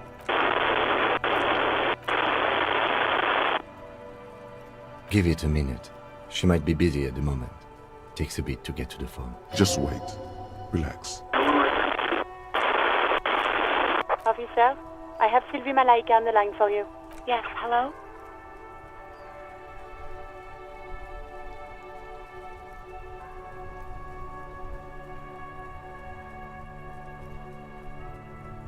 Oh, right. Hello, officer. What can I do for you? You can hear resentment in her tone. She's not thrilled to be talking to you. There is no resentment in her tone. She wants you to ask her out. No question about it. No, absolutely not. Please, no. Not this again. Everyone saw your cool gun detective.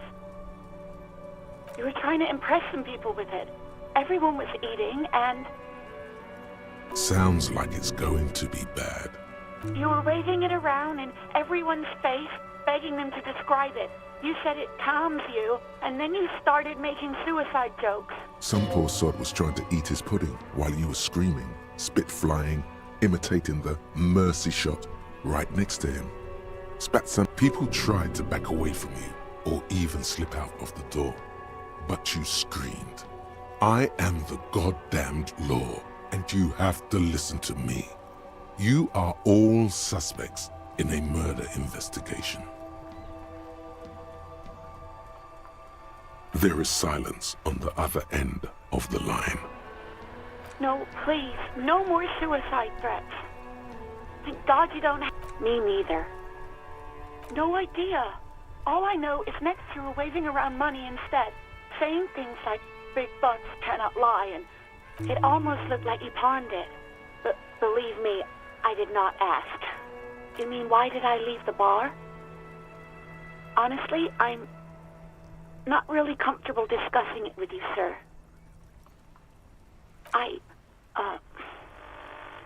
Let's just say I left because I needed to get away from someone.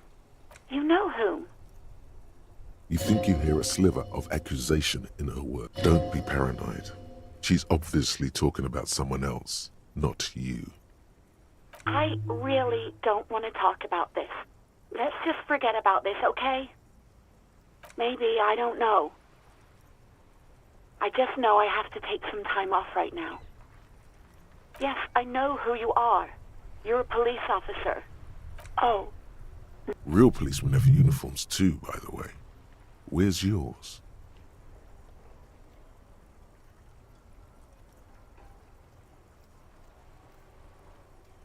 He's in plain clothes, voluntarily.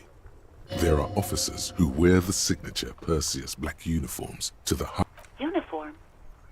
I never saw you in any uniform. You had your things on. The disco things. Somewhere in a dank rental apartment, two police officers stand in the dark. Trash and liquor bottles cover the floor. Things are not good. One of the men, trying not to slip on old newspapers, makes his way to the window and pulls the curtains apart. Roaches scatter as the light comes in. God damn. Officer Michelle Elfboy Williams speaks to himself. His partner, Sundance Fisher, looks at the patrol uniform he's wearing, then at an identical suit frame on the wall. It's blue and covered in dust. "Let's get the fuck out of here." He turns to William. No, not me.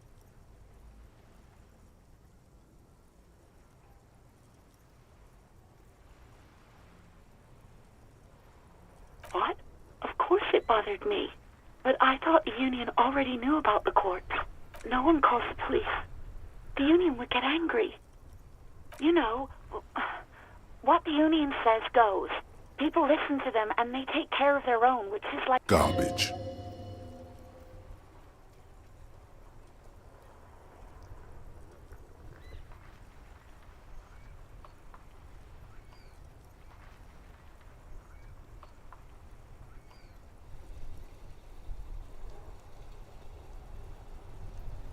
Legally, no. In reality, yes. Martinez is de facto policed by the dock workers' union. Words are not necessary to feel the lieutenant's discontent for the situation.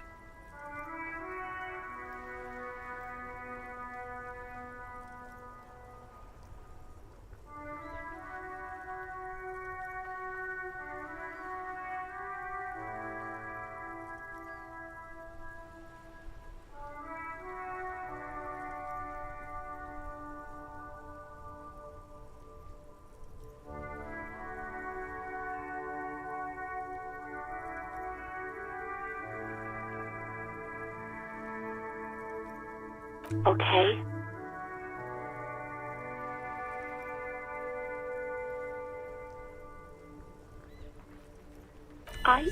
I didn't want to get in trouble with the others. Push her further. Show her no. Don't push her. It sounds as if she's about to cry.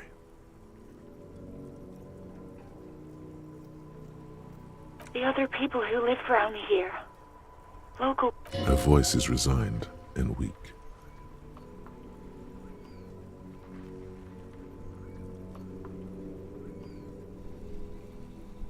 You don't live here.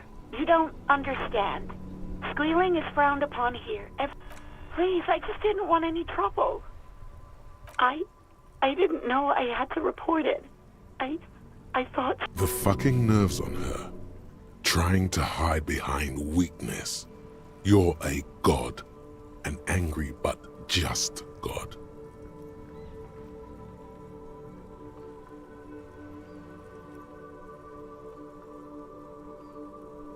Hey, if you cannot restrain yourself, then I'll be handling the interviews from now on, and you can quietly take notes.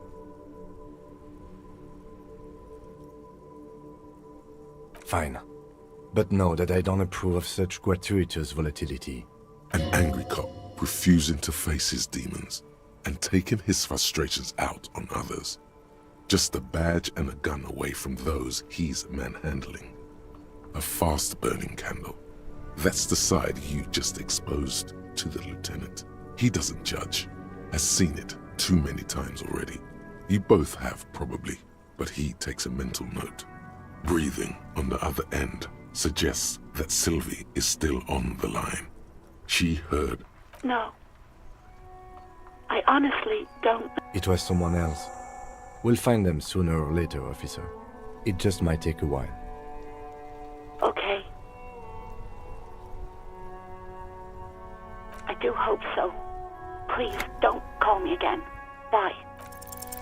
No, she doesn't have a problem with you. It must be someone else she's angry about. Some other guy. Like God. You know women and their constant problems. Yak, yak, nag, nag. How's one supposed to get the love going like that? That's where you step in. You're Lieutenant Love, matchmaker extraordinaire. Help the poor girl out, lest she turns into a spinster.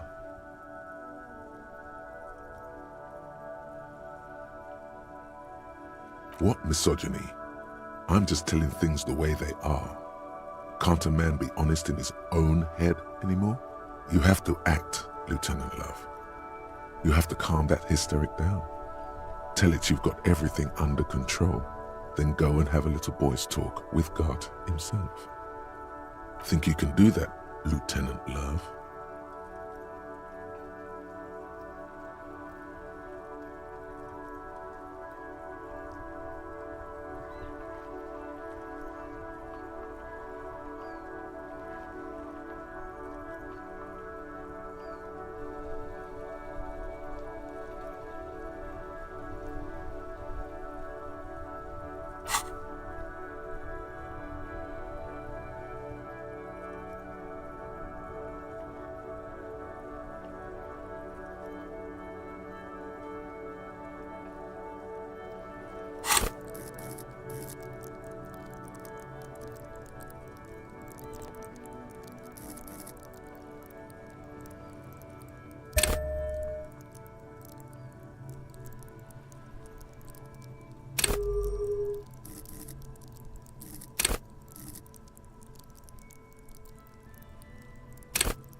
No.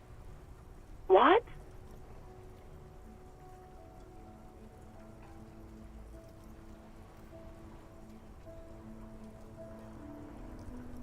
Big Papa is happening. Oh God.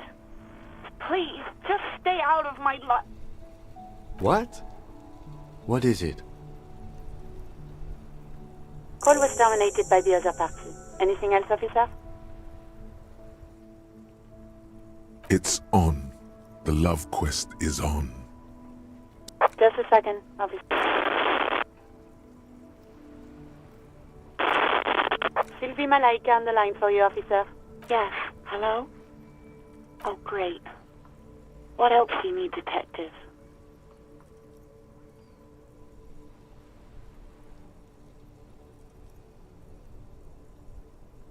You mean, why did I leave the bar? You know whom? You think you hear a sliver of accusation in her words. Don't be paranoid.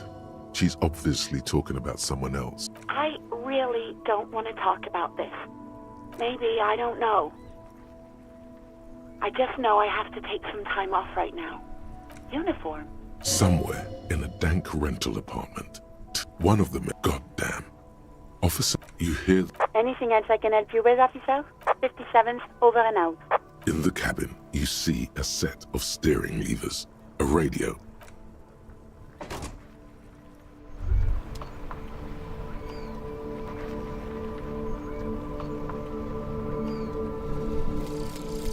Advanced race theory. Everything is calm in the eye of the race storm. Your mind is lucid and bright. The mind-bending phylogenetics appear more distant and, to be fair, a little ridiculous.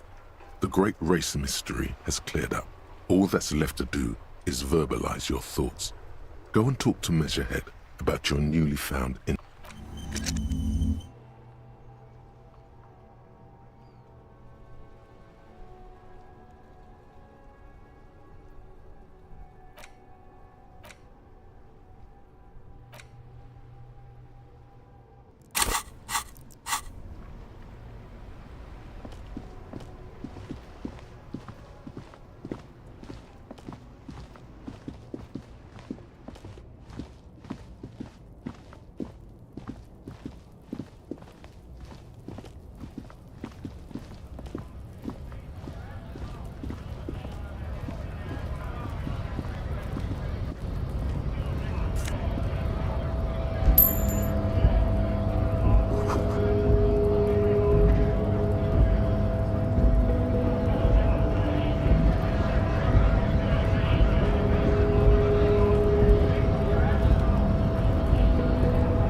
Promising race pupil returns.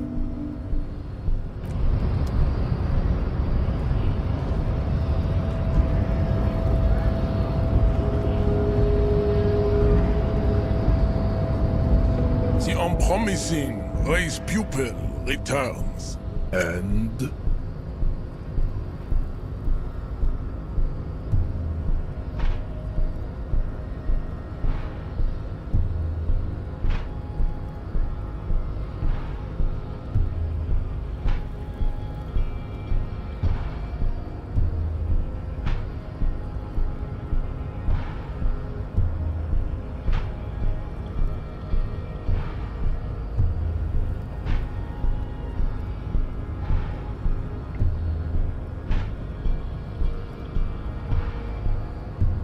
look, babe. The rich man has humiliated and emasculated this couple. He can only think in base materialist categories and feminine abstractions like money. Rich man really fucked him over, Jean. His rage is already played out on the stage of history as the grotesque tragedy of revolution. All it can accomplish now is impotent academic text and neurosyphilitic rock and roll melancholia. Impotent class warrior, I take pity on you. You clearly want to enter the harbor bad, like a little boy who wants to go on the potty. I can press the button for you.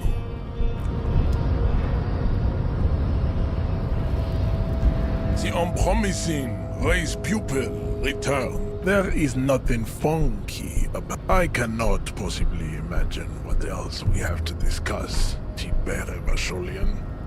Your love for disco music and venereal disease?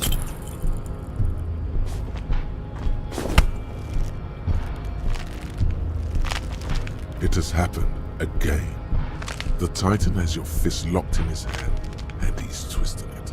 Another fit of criminal rage. Who are you, in your own words?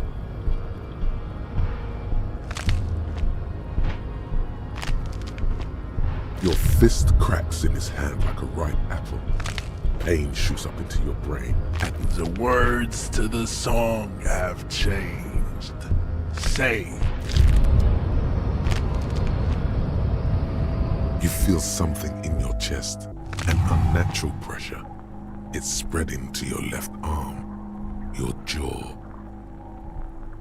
No, it's many years of combined self-neglect and self-abuse. All you feel is pain and weakness. You have to surrender now. We all do. It gets so dark. You don't even see her face, like you always thought you would. You only see pain and fear. Cop suffers final heart attack. A detective lieutenant of the RCM passed away yesterday. His death, though abrupt, did not come as a surprise to those who knew him. He was the heaviest drinker I'd ever met. Captain Ptolemy Price, the deceased superior officer, commented, "That ain't easy on the ticker." He loved his liquor, sure, said Detective Chester McLean, friend and colleague. But I think before he ever had a heart attack, his heart was broken.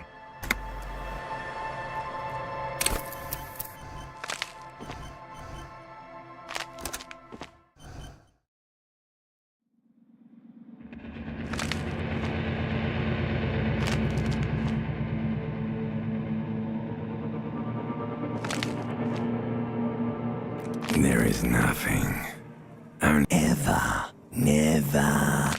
Never, ever, by an inordinate amount of time passes. An awareness creeps up on you. A mass lies hidden in your dead angle, soaking in some lurid acidic sauce. It's bloated and shameful. Ex-love, ex-tenderness. It is foolish of you to resurface to the loss. Not after all the damage you suffered to get here. Some of it irreversible. Stay. Sail with me through the abyss of pelagic zone. Do you really? You wouldn't like it if I told you what was back there. Why'd you think you had to bludgeon yourself into oblivion? Or did you not sense yourself marinating? Poured so much on yourself, got a bit carried away, did we, Chef? Yes, your one disco mother. There's this giant ball there. An evil apes. And the evil apes are juking it out on the ball. You can't even make out it's a ball when you're joking it out. It's that large. Infinitesimally small. Vying for resources is just a stupid expression you picked up somewhere. The part of the presentation you want to take home with you is this. You have to beat the other. Yes, it is. And you lost. The sound outside. You recognize it. It's a Caprice Canema motor carriage.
The corpse looks at you with bulging white eyes. The face around them does not look human. It's swollen and ready to burst. His lips are fish-like and his tongue like a ball gag in his mouth. You seem to be holding your breath.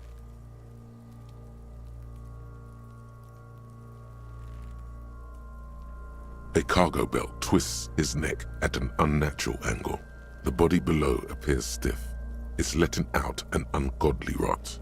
The smell seeps in even through your clenched nostrils. Active decay. It's okay to throw up, officer.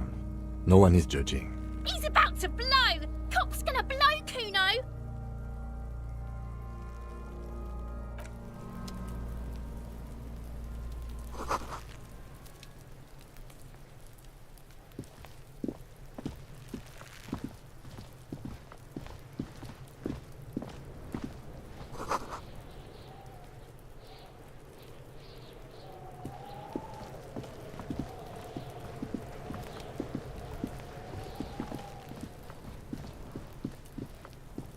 There are several footprints in the mud, left by work boots. Anywhere from 6 to 12 pairs have walked here. What do you think you are? A super detective? You're hungover. These are just dents in the mud. Heavy workers' boots with reinforced toes and hobnails all over the yard.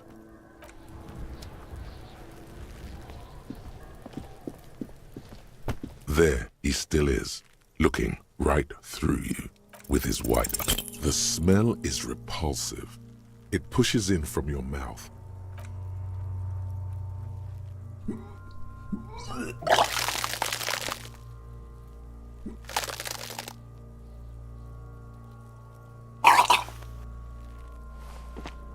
Too late. It's impossible to keep in until a pool of vomit lies under your feet and your throat stings from the stomach acid. It's okay. Happens to everyone. Keep it. The hangover is clearly making this worse for you. You could use some ammonia to clear your head. If you can handle the headache, some officers use it to deal with cadaverine odor. I can't handle the headache.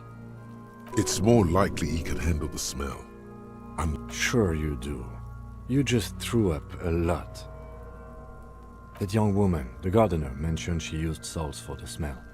If she doesn't have any, there might be some in the Acquiring ammonia will provide a modifier to the white check. Modify...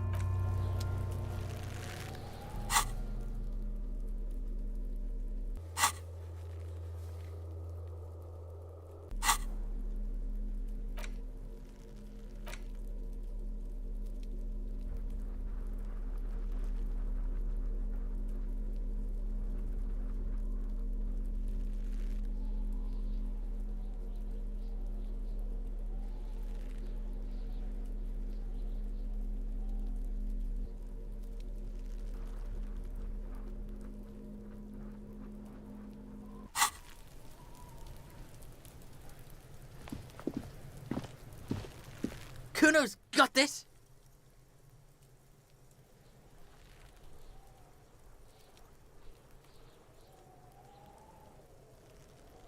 Oh yeah! Nappa Gumpy, Kuno!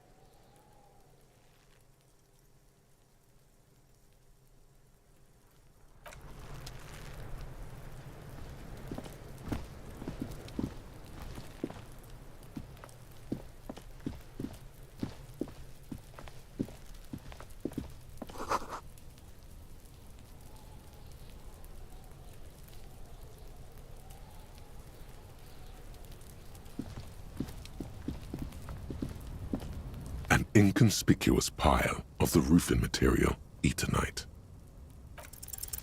Because it's nice and orderly, well-laid pallets, easy on the eyes. No, there's more to this. Hard to say. It's gone now. Feelings pass, you see. It's nothing. Someone just left some roofing material slanted again.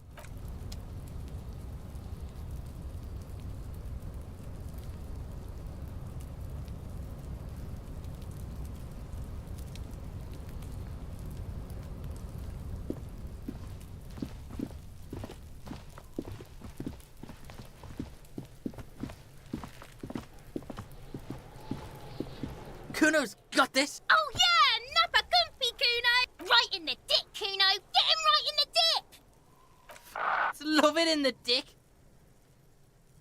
The boy is sweating profusely.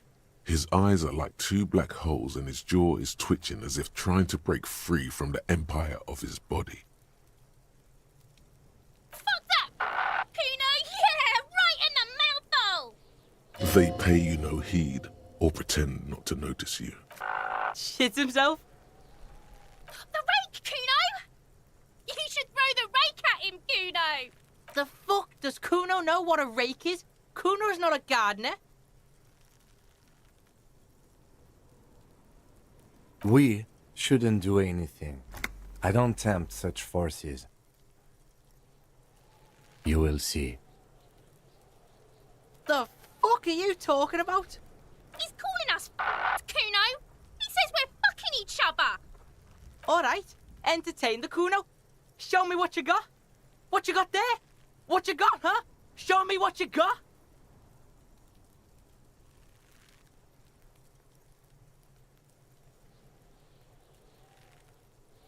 Kuno's Kuno, pig? Kuno. Primal. Violent.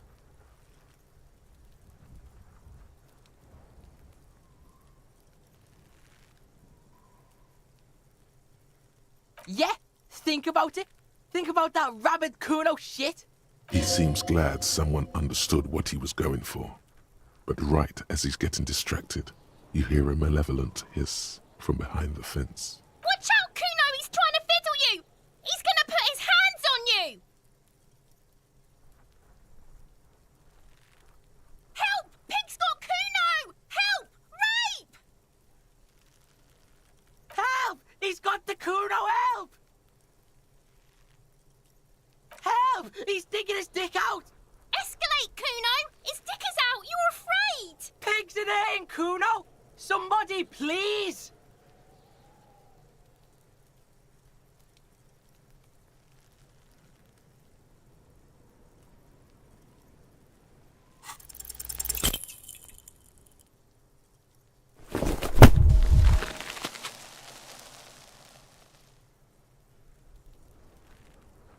You didn't shut him down.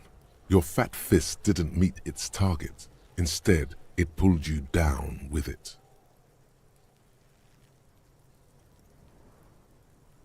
Kuno can't believe this shit! Can no one stop the Kuno? Pig, Kuno thought you had this. What happened? Kuno can't do anything now. The whole charade was about establishing dominance over you. It's safe to say he has succeeded. Fucked your shoulder, fucked your knee, fucked your fat body up! Yeah, you deserve this. Trying to show your dick to Kuno. Kuno was scared.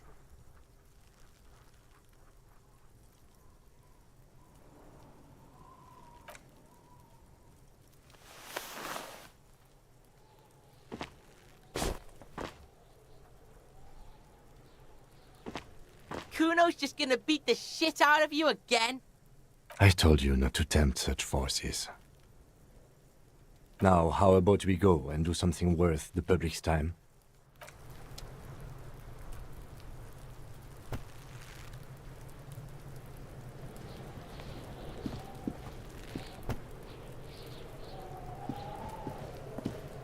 Look, see? It's the fucking war pig! You belittled yourself before the Kuno. Now you must seek his forgiveness.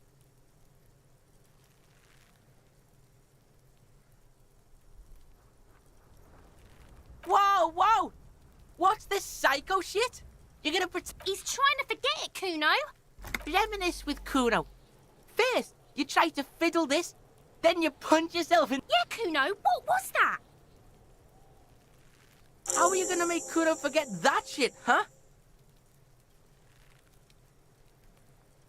Please, don't waste time on The lieutenant does not approve of this at all.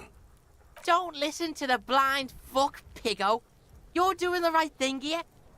You can pay tribute to Kuno with drugs, or cigarettes, or some wheels. Kuno could use some wheels. What are you doing?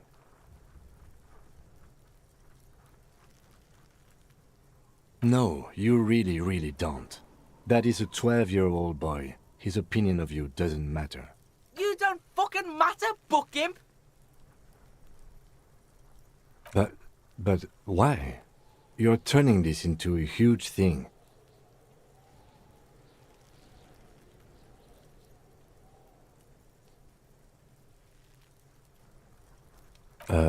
Okay. I might understand if you told me, but sure. Let's not waste any more time here.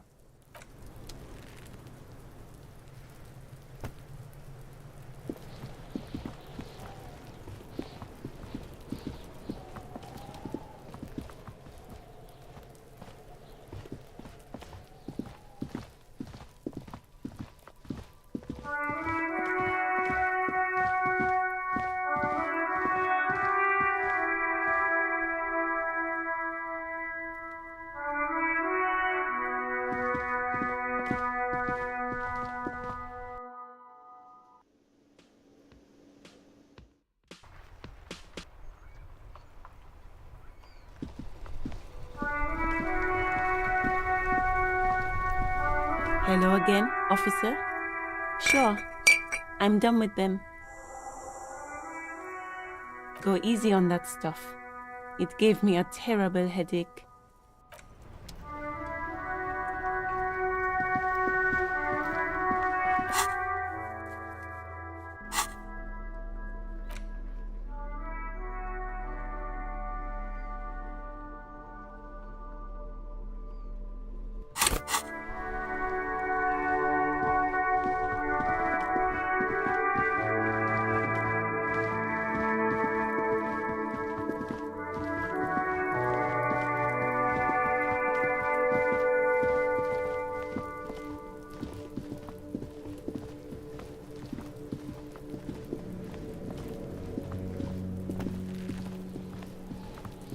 There he still is, looking right through you with his white eyes. The body below is entirely dedicated to that corpse smell.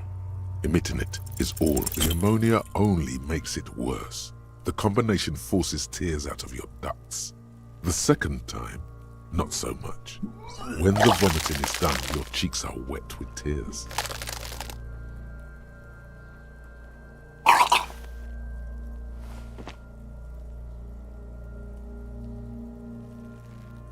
Nor does the wind right now.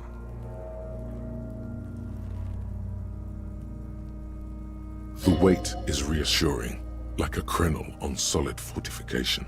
I've seen strong men turn themselves inside out for hours.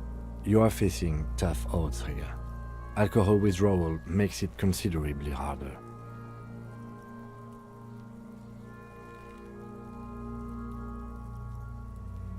I've seen captains puke their guts out. It never gets easier. You never get used to the smell. Every Monday is cadaver day. Throw up, investigate. Then drive to the station. Maybe throw up on the way there if you didn't bag the thing tight. I think I've lost my sense of smell. Not being hungover helps too.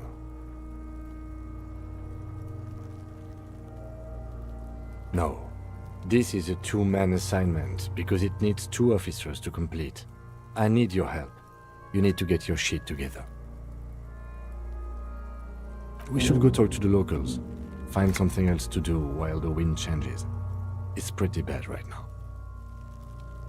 You've gained a thought. When this dialogue is over, go to your thought cabinet and internalize it with special bonuses and effects. Give it half an hour. Get yourself together. Then come back and have another go.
call box with a matrix of push buttons lists all the companies in the East Delta Commerce Center.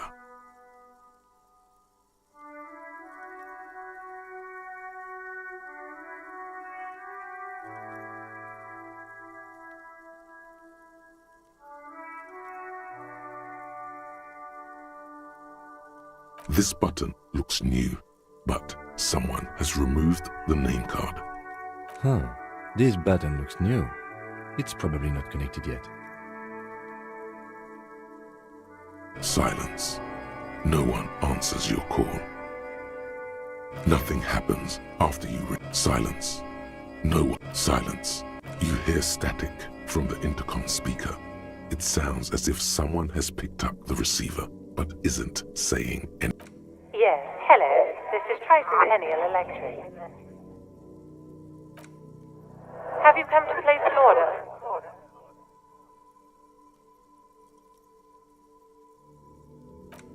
My God. The lieutenant exchanges a look with you. It's you. My God. I didn't think I would hear your voice. It's a woman, and she knows you. No, something's wrong here. Are you sure she's talking to you?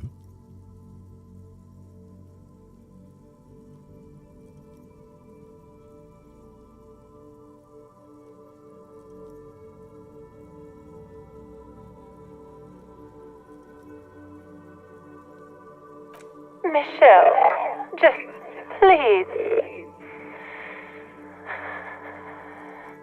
Sounds like a ghost.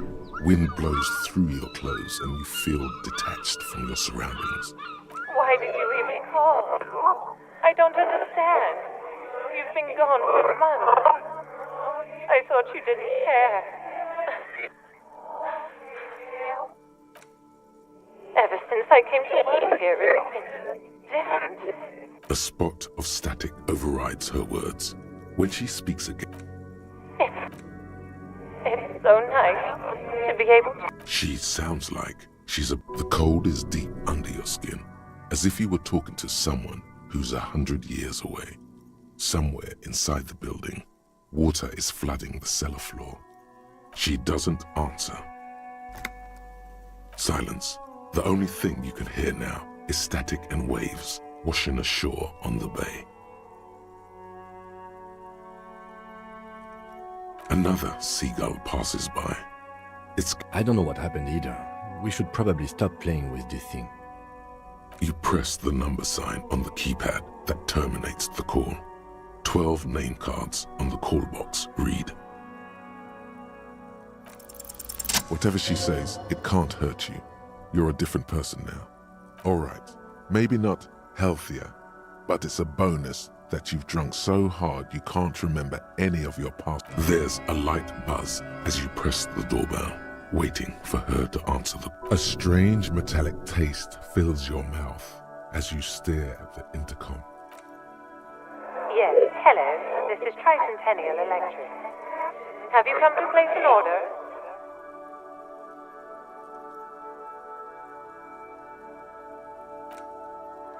My God. Here come the bad vibes again. Relax. Distance yourself from it. It's you. My God. Wait, is she...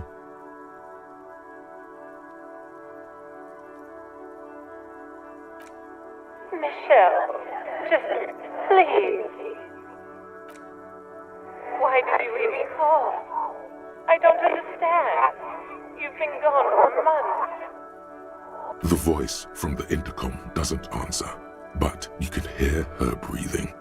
Wind blows into your microphone. Your hands are getting cold and your breathing becomes visible, forming small... Ever since I came to... As if my... It's so... And then it hits you. She tries again not to cry, and still doesn't succeed completely.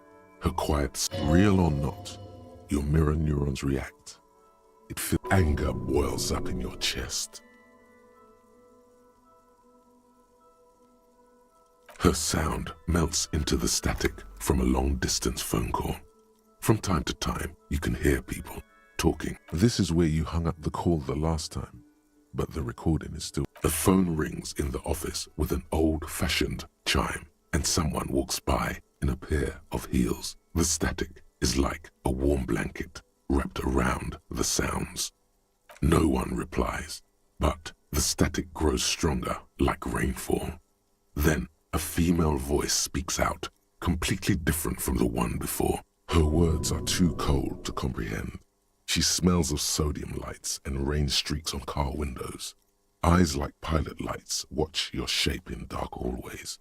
So...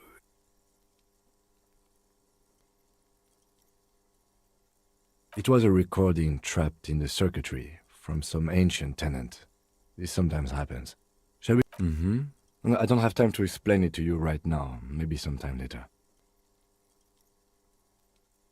Don't take this the wrong way, but during our short stint working together, something weird is almost always happening to you. Looks like someone has melted half the plastic off with a lighter.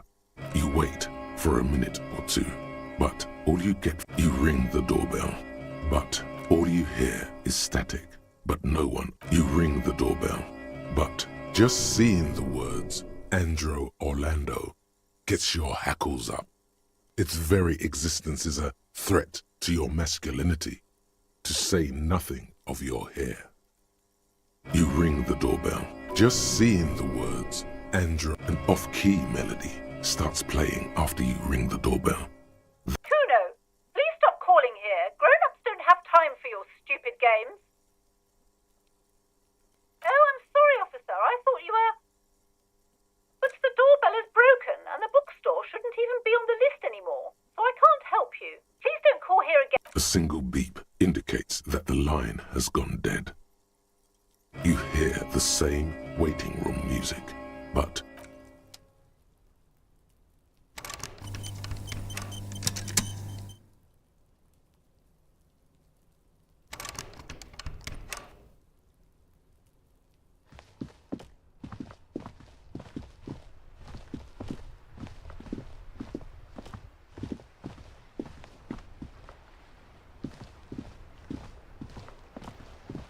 this Post Lavantorie mail collection box has been heavily vandalized with graffito. A closer inspection reveals 2 bullet holes in the front.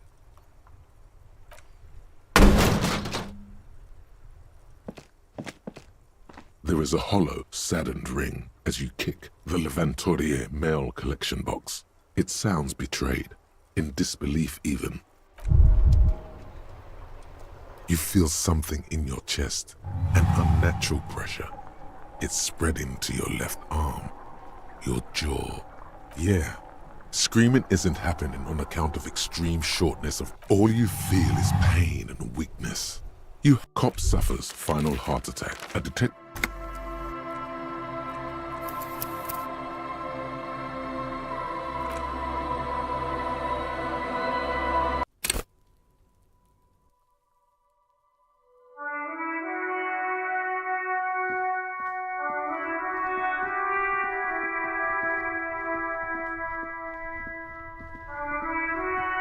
This Post Lavantorie mail.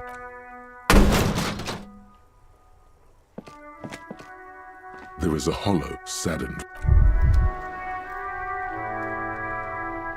You feel something in your chest, an unnatural pressure. It's spreading to your left arm. No, there's no shame in surrendering now. We all. Cop suffers final.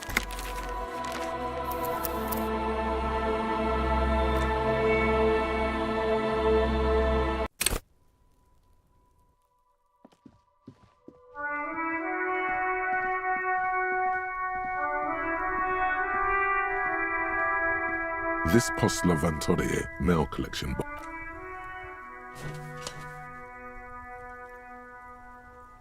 The box seems happy. Eat shit pig, fucked by the coon, and St. G with a crown have been scribbled on it. Jenny is a whore, and best set mailbox also.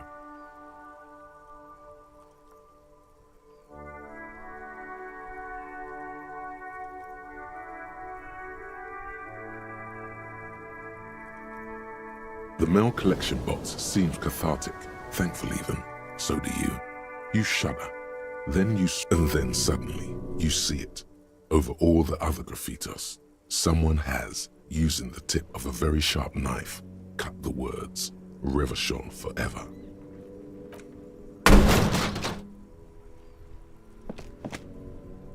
There is a hollow ring as you kick the box.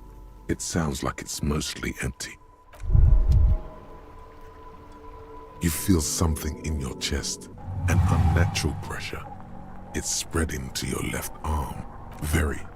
There's no cop suffers final heart attack.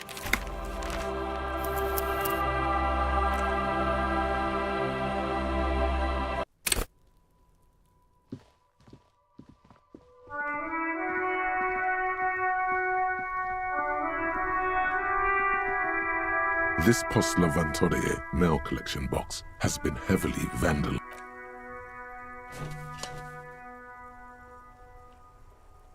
The box seems happy. Eat shit, pig. The mail collection box seems cathartic. And then suddenly, you see it. Over all the...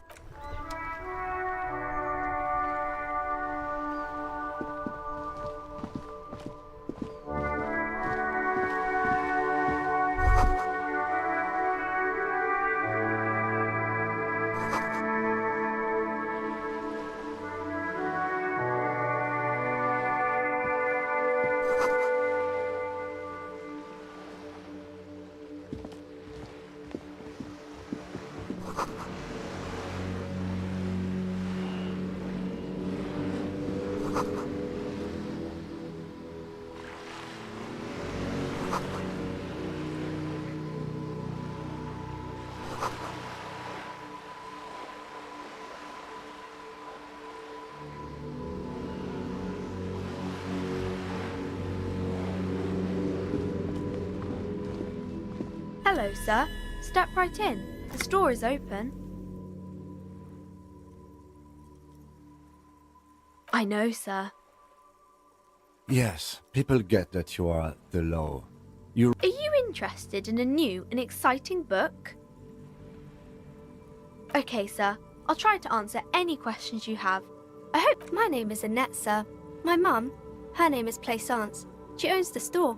She's inside minding the register or organising the stock. Feel free to step in and browse our wares. I'm signalling that the store is open. Otherwise, people might not know. They'd miss out on the crime, romance, and biographies of famous people. A sudden gush of wind turns the pages of the books on the counters. She covers her face, smiling. But she's cold. Thank you, sir. I'm glad to help Mum out with the store. I do my studies at home at the moment. I have to help Mum keep this place running. Mum says it's necessary to do both because it builds character. Mum says it's peachy. She was a little afraid at first. There's talk about this house being... Behind her, the window has been boarded up. You sense the boards creaking, twisting for a second, and some kind of doubt in her tense... Cursed in the way that makes them say that no business has ever really thrived here, sir. That they all go... I wouldn't really say it like that, but I guess so. We can go into the bookstore and ask about the case, but I don't see much more to look into. Yes. Please do also look at our wares inside. The postcards and board games are there, sir. It does not manifest itself in any way. It does not exist. I liked it better when we were talking about whether it's appropriate to stand out in the freezing weather. Anything else you wanted to talk about, sir? Nothing really, sir. Mum doesn't allow me to sneak around in the back rooms or... It does not manifest itself. No such thing. Anything... Maybe I can tell you about some of our books instead. Crime fiction is about murders or burglaries or things like that, and the work of a policeman or a private detective who's trying... Crime is a deviation from the law, punishable by either a civil or criminal sentencing. It's what the law prevents. It's exciting to people, I guess. They get to imagine dangerous things, and it's kind of like a puzzle, where you can guess who the criminal is, or how the good guys are going. You don't look much like a policeman. Didn't mean to offend, sir. Sorry, sir. It's just that you don't look like Dick Mullen.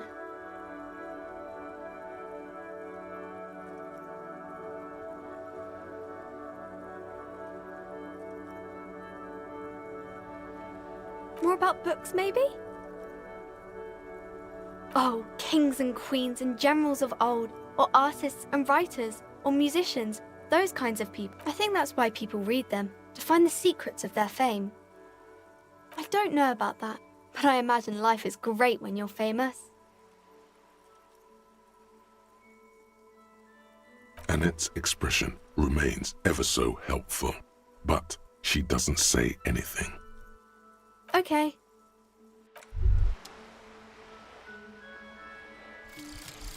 Volumetric ship compressor.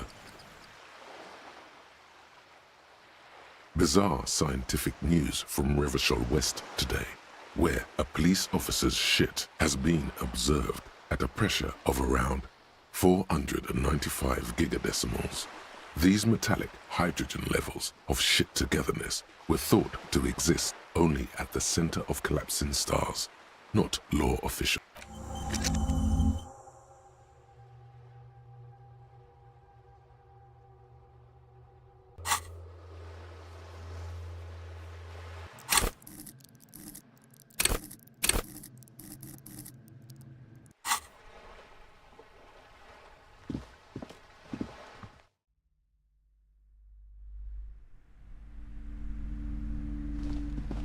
A small mountain of colorful board game boxes.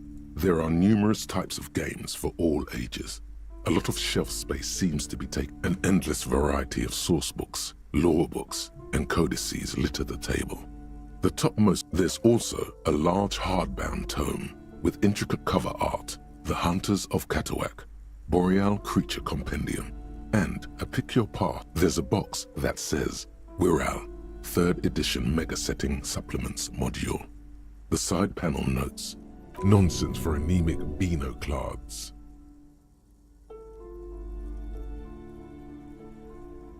Wonderful board games, sir. The Viticulturist is a classic for sure, or perhaps you'd like Archipelagos of Insular. Browbritter is a fun game of economic competition, but can get quite intense after a while. Who are you going to play board games with? Do you have friends or family? It certainly feels like whatever you are will die with you. Don't be so hard on yourself, sir. You just need to clean up a bit. And technically, for playing with friends, I'd recommend Suzerainty. It's a civilization. Lousy auras there. No, role-playing games are popular among those types. You know, who are into those kind of things. Personally, I've heard they turn people into occult enthusiasts.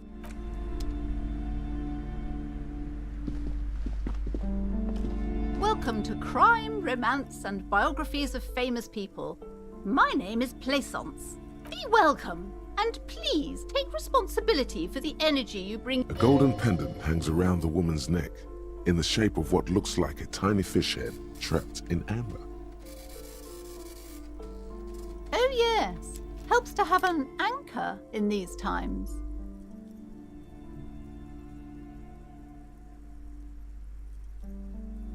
I am the proudest owner of our little shop of culture. She has fine-tuned her voice to find the most welcoming approach for attracting new customers. It doesn't work.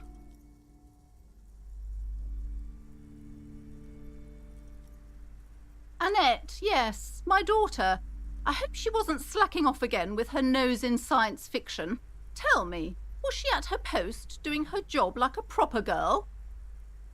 Oh, shameful girl. What is she up to this time? Wonderful. Did you talk to her? Why not? Was she not friendly enough? Were you not compelled to talk to her? Sir, watch the language. My child would never do such a thing.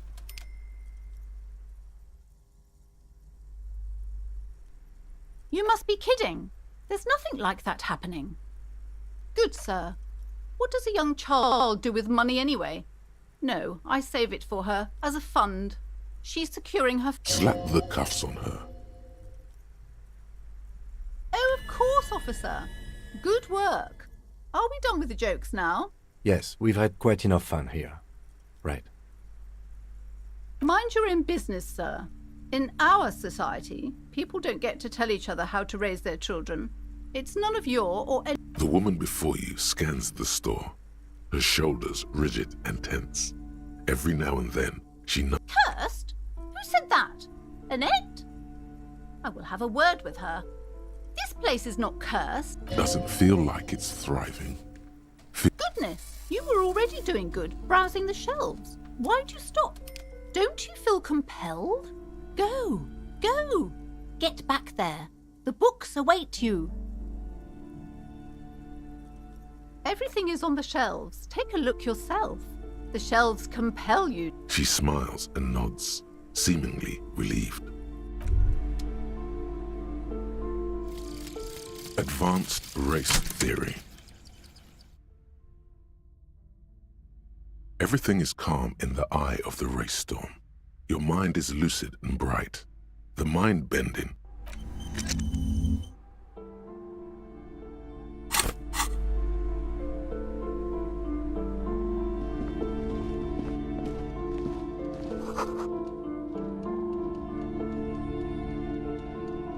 The display rack is brimming with worn paperbacks featuring an extremely muscular, sword-wielding barbarian on the cover.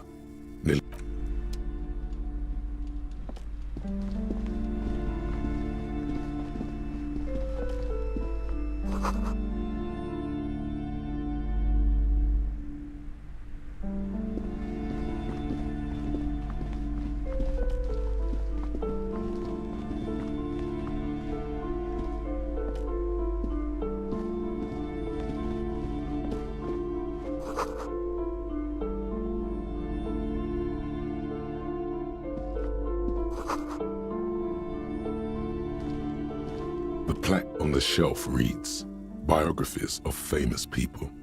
You see a large variety of names. Browsing through all the books with all their names makes your head spin. None of these seem suddenly, a particularly odd title catches your eye. It reads, High Speed Love, the tragic true love. High Speed Love chronicles the romance between two of the finest tip-top tourney racers in history. One of them is the madcap driver. Next to Irv's life story, you see a slim biography of an Occidental rock star called The Anti-Star. He's next to that, Revacholian radio personality Guillaume Bevy stands in front of a run-down drug den. He's a I really must insist you buy one of the books. Reading them is not for free. Do still browse, though, but not too long. She understands she has erred against the customer and immediately corrects course. I'm sorry, I did not mean to rush you. You are browsing. Go ahead. I would say... The Greatest Innocence. Yes, most certainly. It's an important educational tool, delving into the depths of history, religion, and their relation to innocentic power. A very influential historical figure. But surely I don't have to tell you that. You're a law officer, and the book is also very daring. The author aims to re-examine the universal understandings of the innocentic system, creating a fresh vantage point and a shift in the tired order of things. Certainly, it's prudent for a person to have at least an elementary understanding of history and society. You feel like you should get this one. Definitely. It's important somehow. There's something personal inside.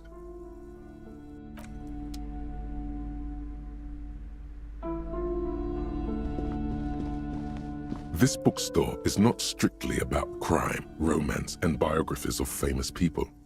Amidst the various books, you find one written by someone named Matthias. The point of the book, and many others on this shelf, is to give people medicinal advice in situations where it serves platitudes, while also telling everyone that traditional medicine, the kind people don't have access to and which costs more than this book, is garbage and would only give you cancer anyway. without even curing your cold or anything. Wholeness, unity, balance, on the other hand, can basically take care of when it's up to your mind to heal yourself. Then it's because of your mind that you're ill in the first place. The book features chapters on topics such as how to find magnesium. It even lists plants you can harvest magnesium from. How to continue drinking if you're an alcoholic who has destroyed his liver. There's even a chapter on the ancient Seraïs tradition of using duck gallbladder preservatives to treat and prevent sexually transmitted diseases. This is just mundane garbage. What's even paranatural about this? The throbbing in your head increases with every passing moment. Suddenly, as if out of nowhere, a small green book becomes apparent. The title of it reads, Medicinal Purposes. The book contains very little explanation on the matter.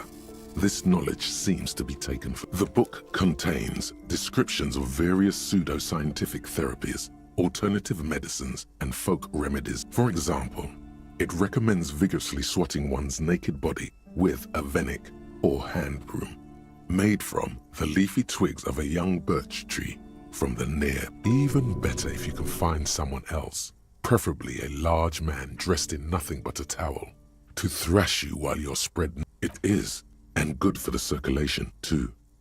It also recommends consuming distilled spirits like vodka or whiskey that have been aged in the pail.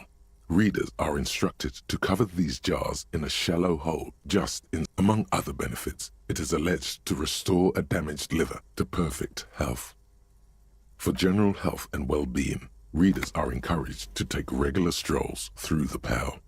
Though aside, these strolls promise to cleanse the mind of worries and the body of toxins, especially if the perambulator performs this ritual in the nude. Nudity figures prominently in a number of these. This is exactly what you need. I don't know. I don't want to be the party pooper, but this pale territory, there's an entire section devoted to cures for men who are struggling to perform their marital obligations. Excuse me, sir. I believe you've been perusing that particular volume long enough. If you'd like to continue reading, I must insist you buy it. Sir, please, no browsing in that shelf. That wisdom is not for free. I can't have you end up, like, opening a police store next door and...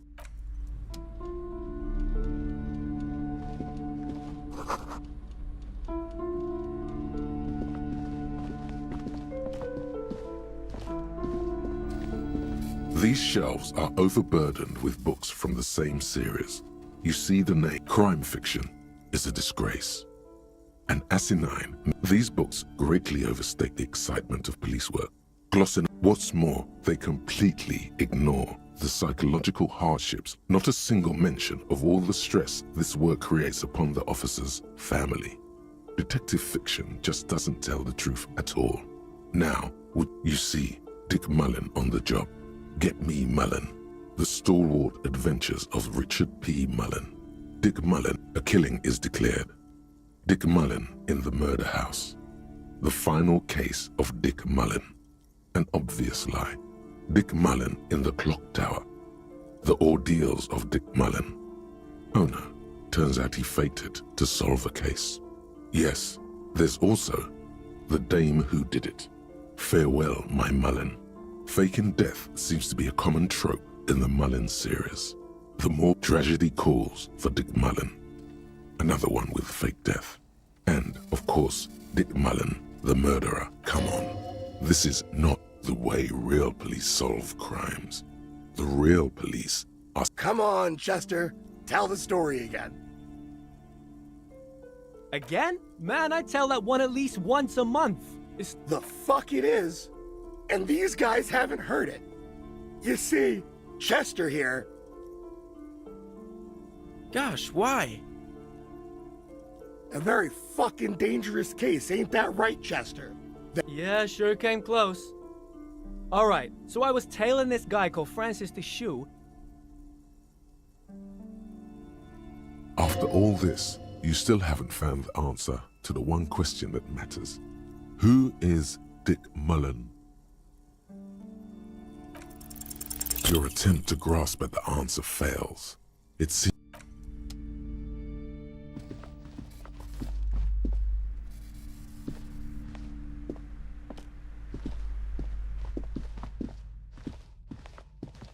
you see a set of tattered curtains blocking the way to another room. A strange... Excuse me, officer. The back room is strictly for employees only. Just as you're about to pull apart the curtains, the petrified voice of the shop owner cries out once more. Sir, don't touch that. I told you it's off limits for the customers. Parapsychologically speaking, we're done if you decide to open them. I won't be held... She looks away, mumbling. Why is everyone always messing with the curtains? Why can't they just buy books like normal people?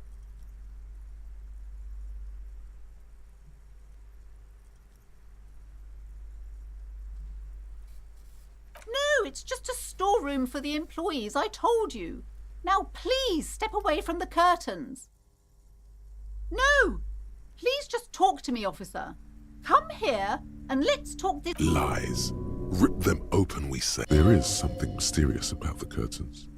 You see a tattered set of curtains and a polyhedron-shaped cage-like trinket. You see some kind of charm, an irregular polyhedron assembled from bones, sticks, and straw. Inside, a disturbing fish head with empty eye sockets stares at you.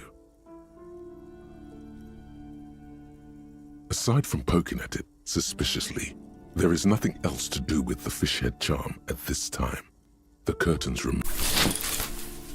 You see a dimly lit room full of dusty furniture and trash.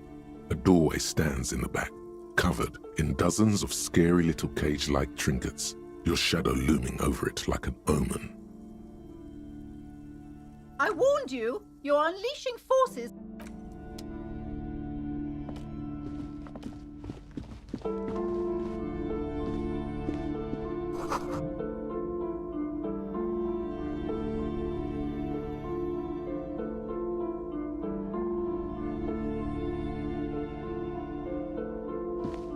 Yes?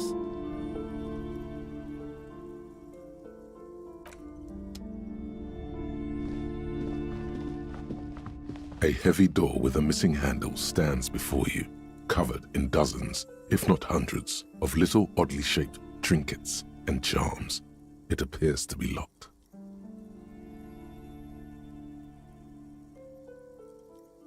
What if you just break it down?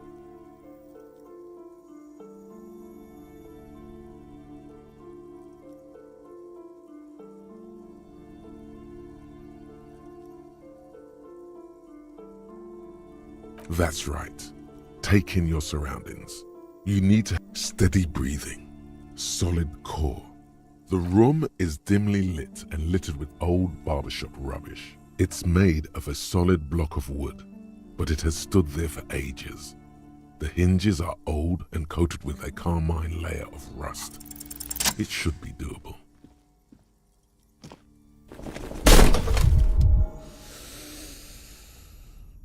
You feel something in your chest, an unnatural pressure. It's spreading to your left arm.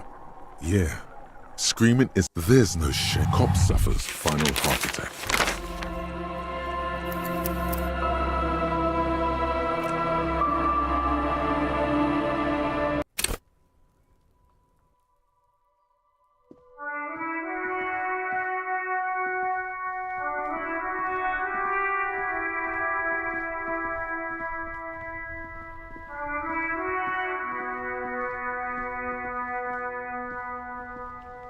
Before you stands a motor carriage. The bodywork vapor emanates. In the cabin, you are welcomed by a set of steering levers, a radio microphone on a hook, the frequency tab, the soft purr. This is precinct. Hello, Alice. Please assist our colleague from the 41st precinct here. I'm putting him on. This is Officer Alice Demetri, precinct 57. How may I assist you? It will take just a moment. Her voice is... He's carelessly chewing on a piece of hard candy. Oh, it's you. Was that a snarl or a suppressed groan? no love for you here. What? You want me to do blood work for you again? Do that. I need to go. It's not fucking cryo-acta-latte. It's super glue, Doc. Anything else I can help? Just a second, I'll... 10-2, A scrawny old man. 10-4, what's your status? 10-18, 10-20, over. State your message, sir, over. 10-9, repeat message, over.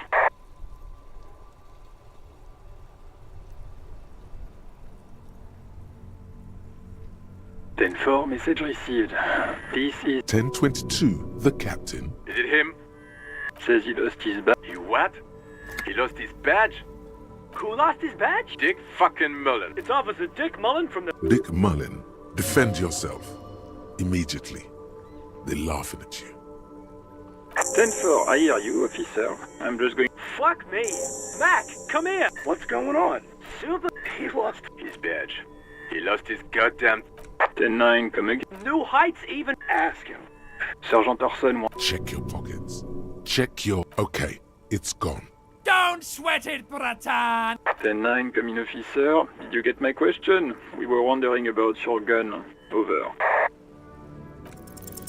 Even before you can get the words out. He says he didn't... Ask him to describe. Satellite officer. The fuck do you... Oh, request a description, huh? We'll give him one. Describe the plasma gun. It's a single-shot kill A9. An armistice to be put. Says it's a kill... Armistice? What, is he a fucking... Dear God, he lost his gun. This isn't really a... Mac, come face it, I'm not going to. Ask him. Now is a good time to say fuck and ass and so on. That'll make this all right. The silence is almost deafening after you flick off the switch, severing the connection. That did not go well.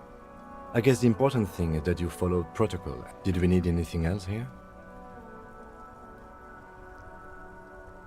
The white suede feels luxurious under the white suede feels a metallic drawer. Take what you need. He's clearly the bribe. Cold, useful for opening alls. The handles are long and it's robust. Lets you see things in the dark. The pull-out toolbox slides back into it. Volumetric ship compressor. Bizarre advanced race theory.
promising race pupil returns.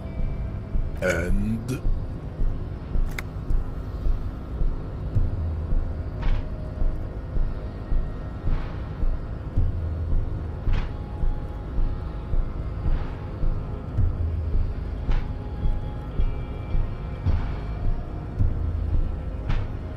Look, babe. The minion of law is also a racist, but his racism is basic and rote. He thinks he has solved the great race enigma by describing a road mechanism of scientific competition. So unadvanced. The basic race education he received in high school has led him to think his phylum are the sole authors of race theory.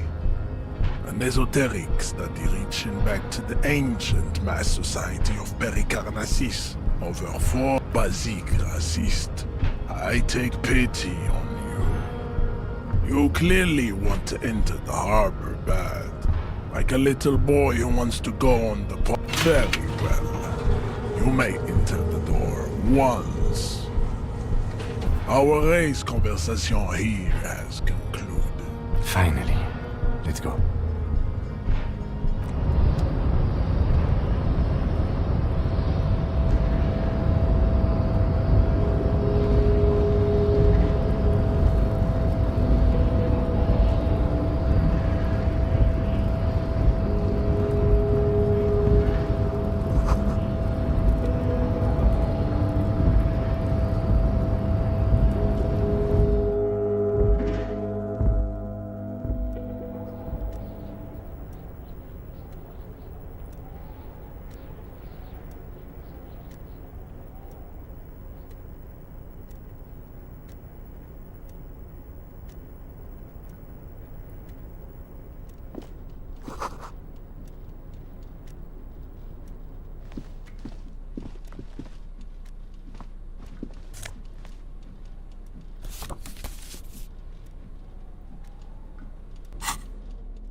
On second glance, someone has forgotten to properly close. It's unfortunate for the Union to just leave their paperwork. Let's see what's inside, he thinks. The drawer opens smoothly. Hundreds of documents containing logistical data. 2 kinds of transactions stand out. Materials coming into Revachol and the same materials being handed over to companies inside Revachol. Couron, Coal City, La Delta, and Jamrock are listed among. It's hard to make sense of this thicket of company names, dates, quantities, and percentages. You try to focus, but the lines are getting. Whatever's hidden here is hidden well. Concentration isn't enough. Only a trained accountant with a background in logistics would be able to really make sense of it. However, there is. The drawer slides shut smoothly. The file cabinet stands steady as ever. Remember, Leo, Everart's shoes, special whirling borscht, water Everart's plants, sweep office floor. All items on the list have been crossed out, and the note itself is the drawer slides shut.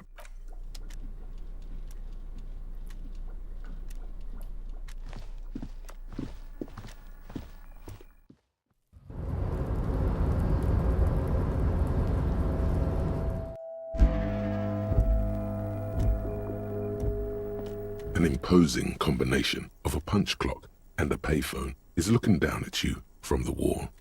A note on the side says, "Tokens unavailable due to strike. Use change."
Looks like someone left his tarpaulin cloak hanging on the railing here. The white rectangle of the... This is your cloak. You can feel it. Yes, it does bear the RCM insignia. And we are the only detective. The service cloak issued to you by your station? Yes, I do. As your fingers touch the tarpaulin, it almost feels like the cloak wants... I will shield you from the elements and give my life for yours.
Container, container, I'll turn you nice and red. Container, container, put the logos on.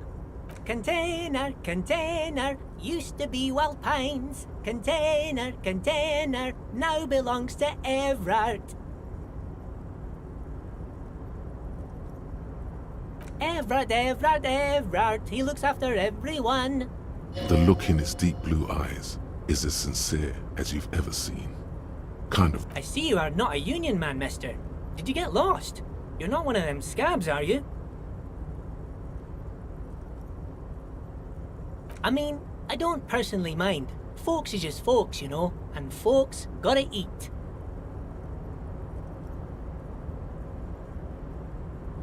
Just some of the other guys don't look too kindly on the scabbing kind, if you know what I mean, mister.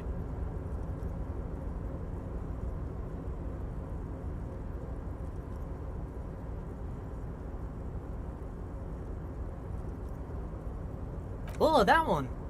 That should be empty as far as I know. Lots of containers here have nothing in them. They're just waiting to be loaded up. Oh, you want Mr. Everard then? He's an awfully nice fellow, he is. Him and his brother are both nice fellows. They've lived their entire lives in this here. Guys like Mr. Everard and Mr. Edgar, his brother, are real good guys. Made Martinez what it is today. Mr. Everard and Mr. Edgar and I went to the same school. Oh, Mr. Everard is where he always is. In his office, of course.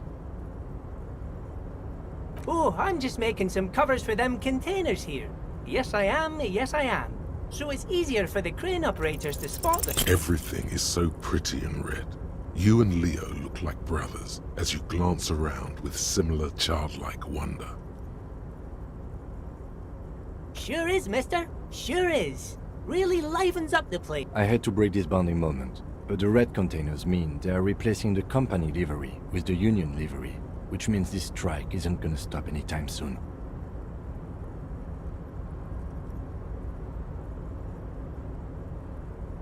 Oh, yes. I leave all kinds of notes for myself. That old head of mine ain't so good at keeping things in no more. I almost forgot about the borscht.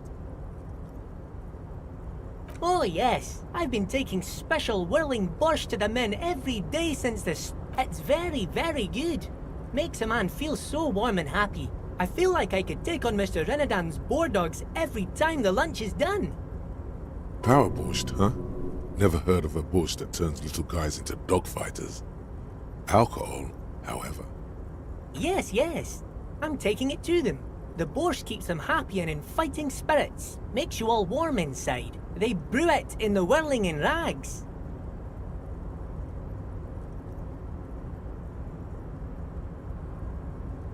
Oh, the whirling's cook. He makes it. Them is always talking with Mr. Manana in that weird language and laughing together. He doesn't speak what we speak. He's from Grad.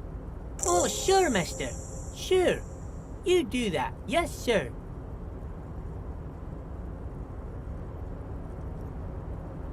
Oh, most of the guys are down at the gates, keeping the scabs from coming in. We're on a strike. The whole union is. You don't have to work when you're on strike. Ha! We haven't worked for 2 months now. So no one is working? Not everyone is down there, of course. Mr. Everard is in his office, where he always is. But Titus and his boys got into some drunken trouble and Everard sent them on a nice vacation. For a week or so. Oh, I'm not really supposed to talk about that. That's him and his boys stirred up something in town. Probably drank too much and got into a fight or something. I heard Mr. Everard telling him to take some time off. Don't go all bad cop on this simple, friendly fellow.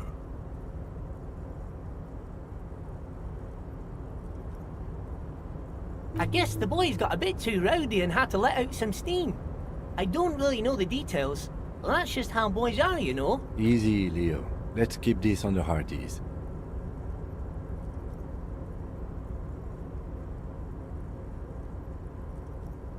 Too late. Leo's mouth is still moving, and the words are spewing forth. Words, and look, even more words. Now he's talking about some drunk sawmill owner who... No, he already switched to a prized fishing rod he apparently owned at... Bye-bye now.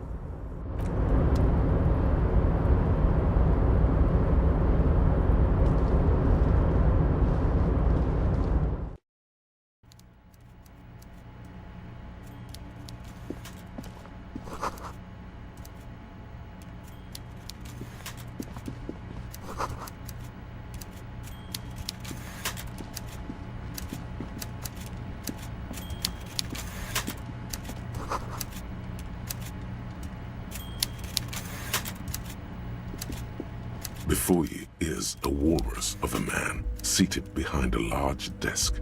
He looks up from his work. With great effort, he straightens himself up in his chair, yet says nothing. Welcome, Mr. Dubois, Mr. Kitsuragi.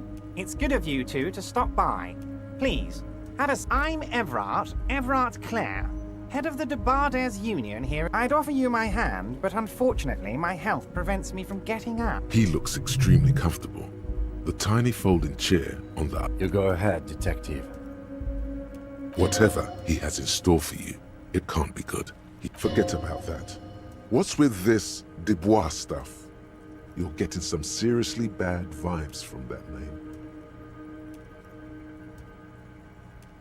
Please, Mr. Dubois, let us converse in a civilized manner.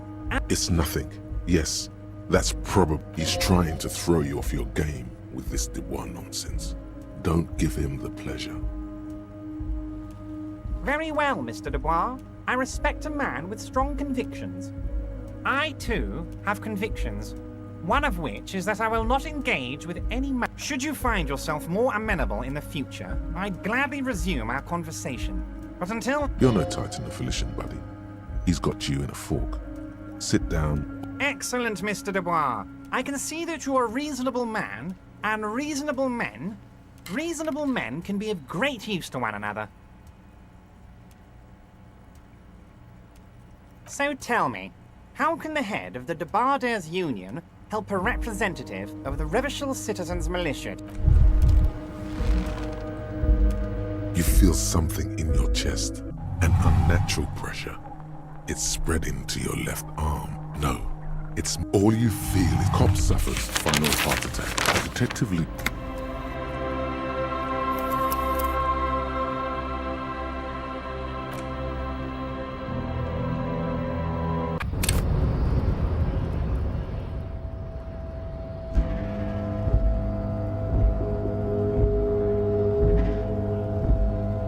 C'est unpromising.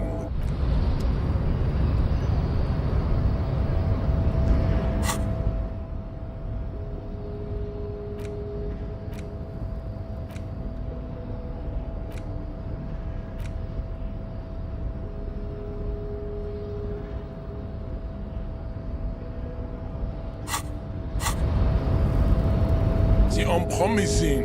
Raise pupil and...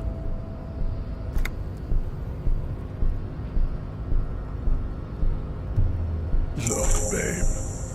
When confronted with the harsh truth of his demise, the melancholic academician starts fiddling his own genitalia. His bald spot betrays that he is a compulsive masturbateur. That's disgusting, Jean. It is. Beneath the veneer of academic jargon, the liberal theorist is a beast, a sexual maniac, and a deprived nihilist. Life is a nihilistic sex maniac. I take pity on your urges. You clearly want to enter the harbor bad, like a little boy who wants to go on the potty. I can... The unpromising raise pupil return. There is nothing funky about them.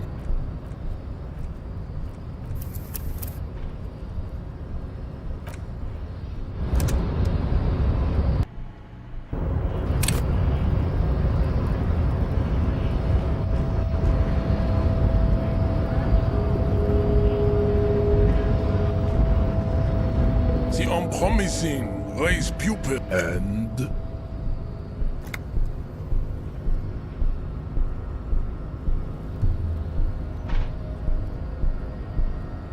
Everyone can see that.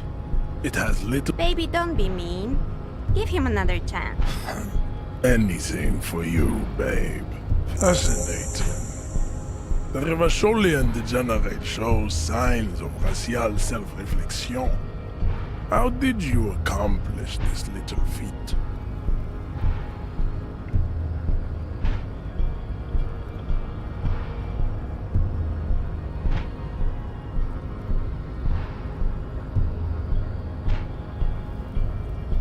So it would seem, Thrall of Hull. I find myself at a crossroads. On one hand, this pathetic self-therapy has and, of course, you will not be able to free yourself from the yoke of rule. If the Revacholian degenerate is capable of critical thought, he may still prove a race adversary. Why should I help my... Jean, baby. Do the heroic thing. That is not possible. The game of Shahmat you play against the rules tricks is unwinnable. The days, the weeks, the months will wear you out. The Occidental, you will not. You cannot withstand the wasteland of realite. It's super hard, Jean. My mom couldn't do it either. Very well. You may enter once.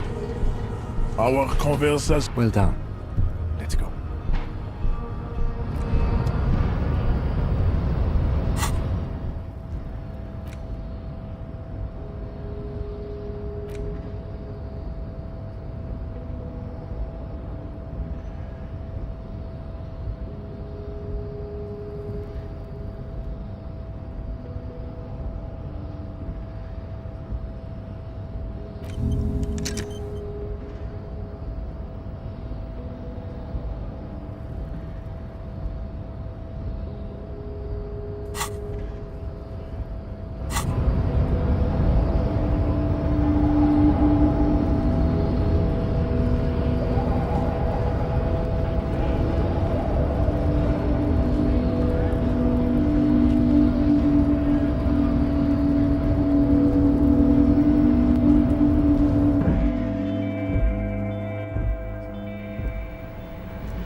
Looks like someone left his... This is your cloak. As your fingers touch the tarpaulin, it almost feels like the cloak wants to deliver a message of comfort. I will shield you from the elements.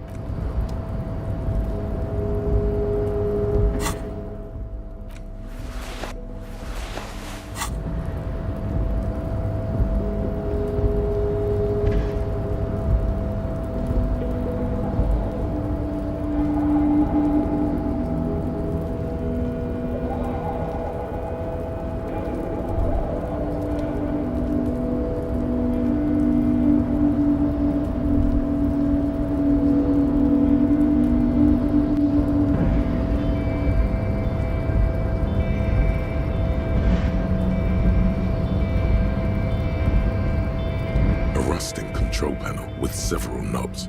2 buttons marked Marche and Arrête are faded with use. It seems to control the large crane above. A container.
before you is, with great effort, Welcome, Mr. Dubois. I'm Everard. I'd offer you my hand. He looks extremely comfortable.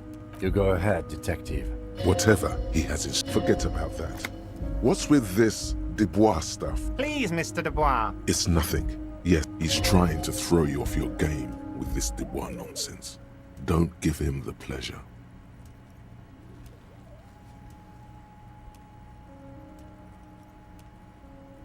Have a good day, Mr. Dubois. I'm sure I'll be seeing you around. Mr. Dubois, I hope time is on your side this time. Excellent, Mr. Dubois. I can see that you're a reasonable man. So tell me, how can the head of the Debarders Union help a representative of the Revachol Citizens Militia today? The chair you're sitting on has got to be the most uncomfortable chair in the world. It's violating your backside. Oh, by the way, I heard you got a rather rude reception from a certain Lawrence Gart. Some people have no manners, it pains me to say. This should take care of that nonsense. It should be sufficient to cover your expenses for a few days and patch over your differences with the cafeteria manager. Go ahead. Hey, that's 25 real. That's good money. Think of all the stuff you could.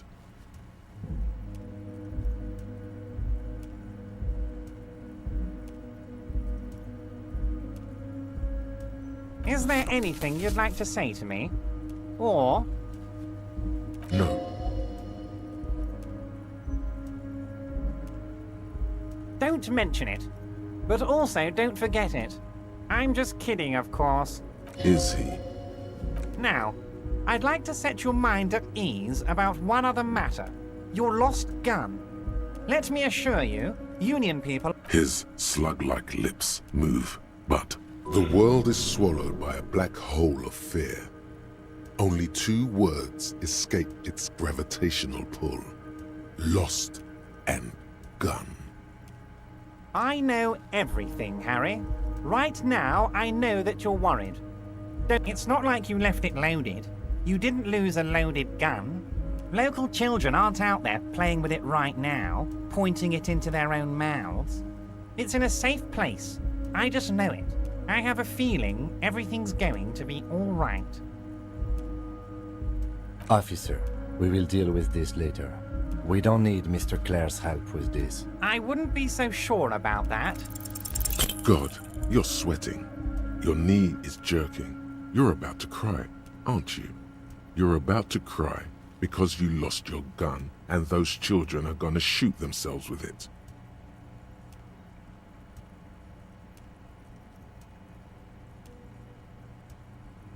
You want to cry? God, you're weak. Whatever you... Mr. Dubois, you... Despair creeps into you, getting fat on your weakness.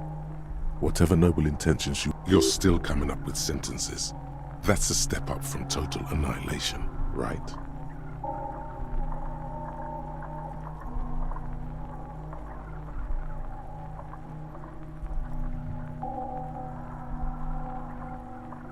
I don't dispute that you have been charged with protecting the people of a particularly challenging district.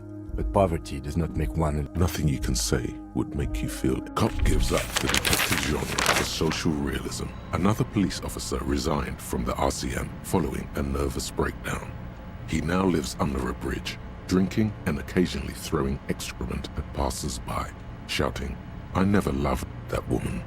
When asked to comment, former colleagues objected to the theory that his psychological disintegration was precipitated by his wife leaving him. It's because the Furrows lost that match, said Captain Ptolemy Price, once the man's superior officer. It's because he couldn't get a big gun from acquisitions, and anyway, police work really burns you out after a while, Satellite Officer Jean-Vic Mayer, the deranged former cop's partner, commented. Sergeant Matt Torson, another former colleague, did not propose any theories, merely saying,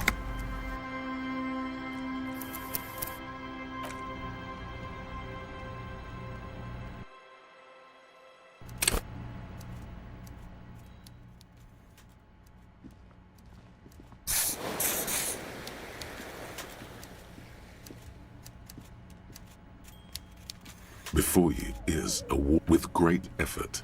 Welcome, Mr. Dubois. I'm Everett. I'd offer you my... He looks extremely... You go ahead. Whatever he had, forget about that. What's with this? Please, Mr. Dubois, let us converse. It's nothing. Yes, he's trying to throw you off your game with this Dubois nonsense. Don't give him the... Excellent, Mr. Dubois. I can see that... So tell me, how can the head of the Dubois... The chair you're sitting...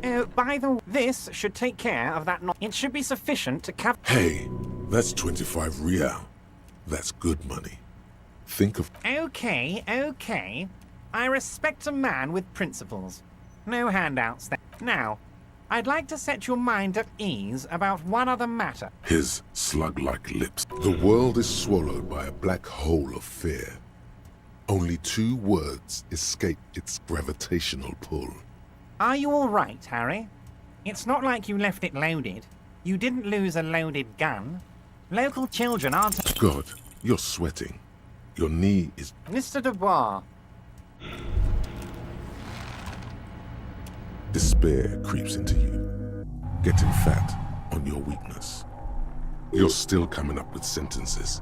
That's a step up. Yes, it can be difficult to be on the receiving end of so much distrust and outright hatred. Nothing you can say would... Cop gives up.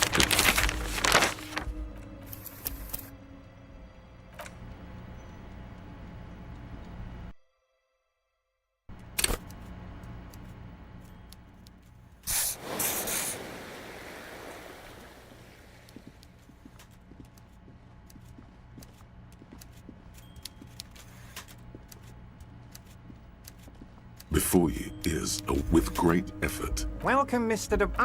I'd offer you my hat. He looks extremely... You go ahead. Whatever. Forget about that. What's with this Dubois stuff? Excellent, Mr. Dubois. So tell me... The chair you're sitting... This should take care of that... It should be sufficient... Hey, that's 25 real. That's good money. Think of all the stuff you could... Yes, I know, Lawrence. He's a real character. No union man in him. A real piece of work, that boy is. Don't mention it. But also... Is he? Now, His slug-like lips. The world is swallowed by a black hole of fear. Are you all right, Harry? It's not like you left it loaded. You didn't lose a loaded gun. Officer, we will deal with this later. I wouldn't be so sure about that. God, you're sweating. Your knee... Mr. Dubois. Despair creeps into you, getting fat on your weakness. You're still coming up with sentences. I don't dispute that you have been charged with protecting the people of a... Nothing you can say. Cop gives up.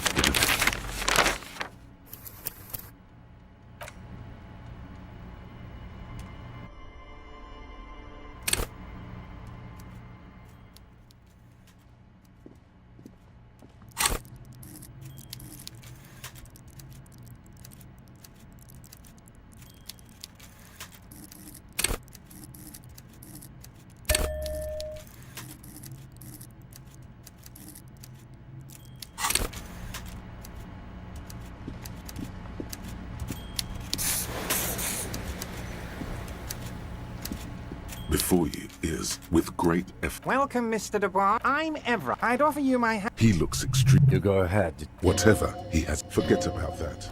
What's with... Excellent, Mr. Dubois. I can see that you are So tell me, how can the head of the Debarders Union help her... The chair you're sitting... by the way, this should take care of that nonsense. It should be sufficient to... Hey, that's 25 real. That's good. Okay.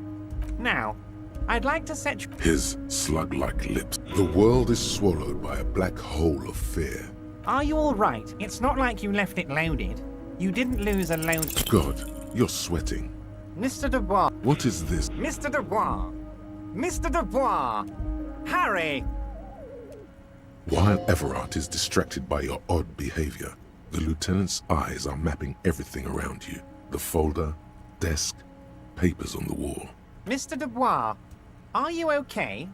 Can I get you a glass of water or something? Maybe you could use your hands somehow, in a kind of throw-in motion, like you're throwing that Mr. Dubois act right back at him.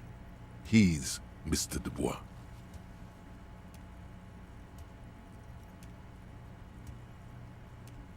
Don't be dramatic. I can see your condition isn't terminal. What an odd demonstration of... you got me, Harry. I don't even know what. Okay, enough. We are here to ask you some questions. Quick, here's your window. Get yourself together and ask him questions. Police officer questions. Oh, of course. That's your main thing here. That's why you're in Martinez. I know everything that goes on around. I mean, it's no secret that the lynching is connected to the strike. So much to talk about. Honestly, it's been weighing on me so heavily. I understand, but there's a thing that's been keeping me up at night. I want to talk about the hanging. I mean, if we could just... Yes, that sounds good. Let's do that. But I can't think straight with this thing weighing on me. You're police officers, aren't you? I have a crazy idea. You guys are basically door-opening machines. Incredibly talented at opening doors. I'm not sure I understand. If you're asking us to break down someone's door... Come now. I just need you to go open a little door for me and leave it unlocked. The stars aligned into a cosmic frown here. He has your fate decided. Bide your time, however, and let the stars continue their course, and that frown shall turn into a smile. Only if you play along.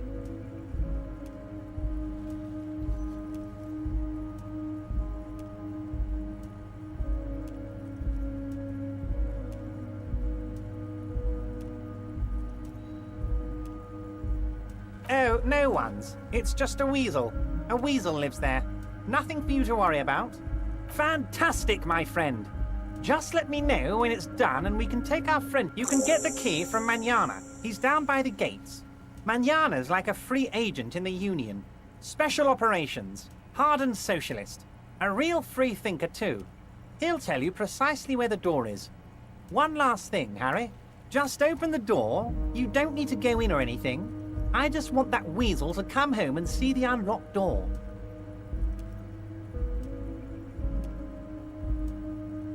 Wait. You need this to get in and out through the gate. Here. You're one of us now. A real red and white Union man.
Several knobs. 2 buttons marked Marche and Arrête are faded with use. It seems to control the large crane with a loud grind. The crane shifts overhead, moving a massive metal container through the air.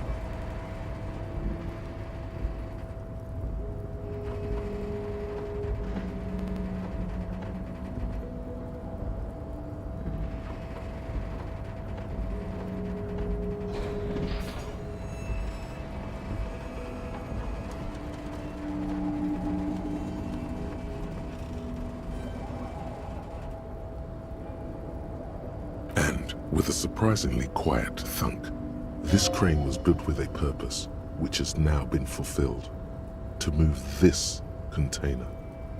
Who can say? All you know is... I can't see how that was worth the ruckus, except for seeing the crane in action, which I...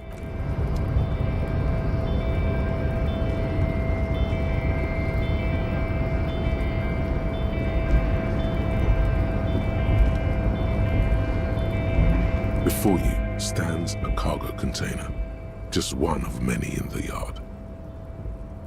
You do? Because I don't. There are a million containers here. Why are you fixating on this one? It's a cargo container, detective. Just like, oh, we are not here to interact with containers. No reply. You attempt to turn the handle, to no avail. To your left, the lieutenant considers your actions with some puzzlement. Why are you even trying to open a door with rhetoric? Because what wasn't an option? Now is not the time to get philosophical, detective. You can do that after hours.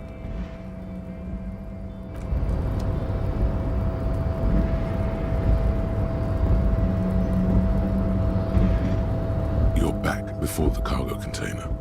Its drawer has no... You attempt to your left. The lieutenant considers your actions with some puzzle.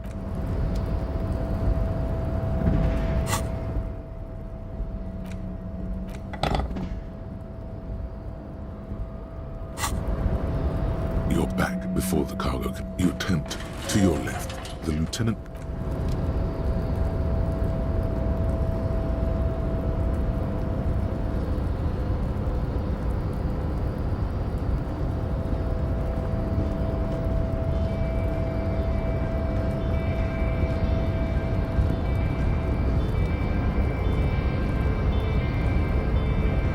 Rusting control panel. The crane does not return to its original position.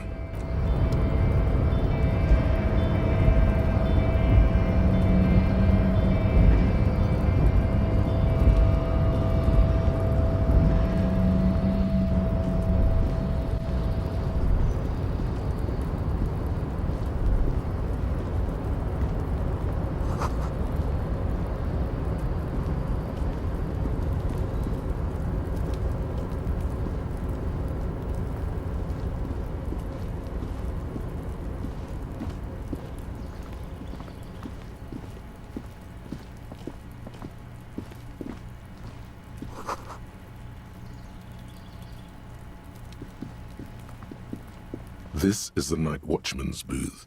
The name on the door reads, René. If you must. But please hurry. We are pretty easy to spot up here. Nothing incriminating catches your eye. The cabinets are clean and their sparse contents meticulously. It's a black and white photo of a young couple out in a street fair. The man is young, dark-skinned, and dressed in a Royal Caribbean. Why did you take that?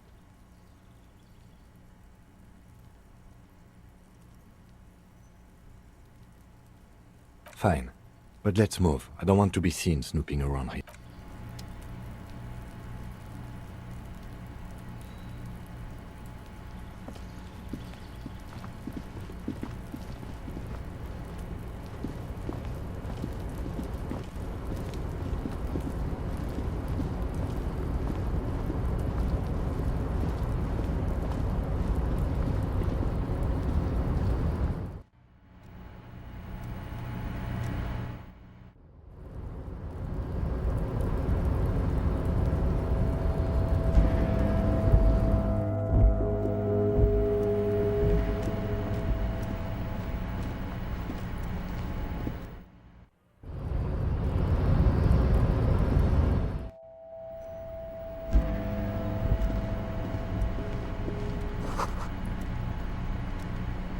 On second glance, it's unfortunate. Let's see what's inside.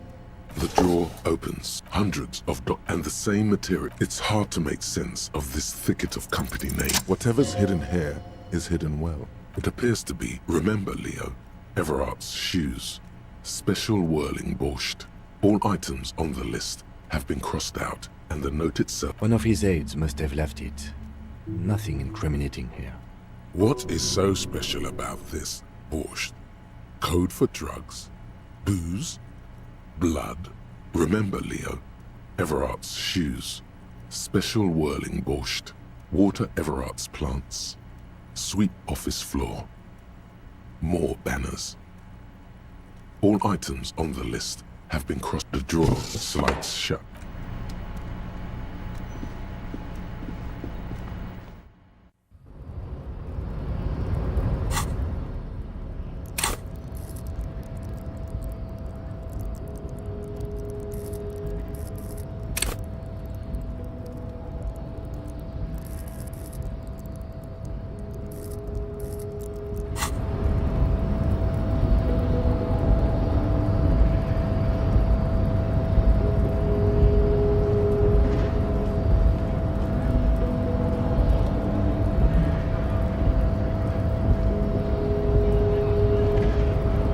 So, how'd you like our harbor? It's but a rest area on the path leading across open plains. Right, you talk to the boss, eye to eye, like men of the plain. If you have any more questions, I'm set. A key, huh? What door is this key supposed to open? Of course, I got you. You don't know anything. I got that key right here. And let me tell you, it's mighty good of you to help us out during the strike. Working class solidarity, as they say.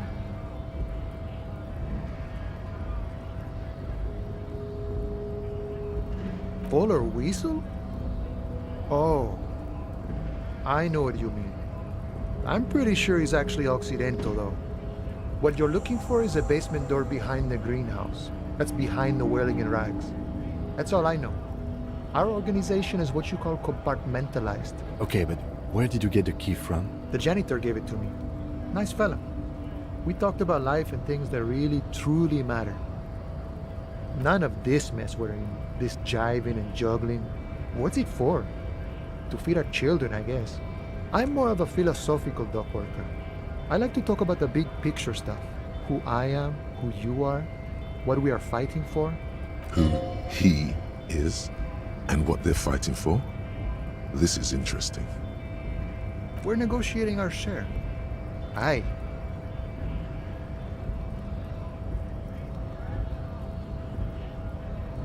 This stuff, they already covered.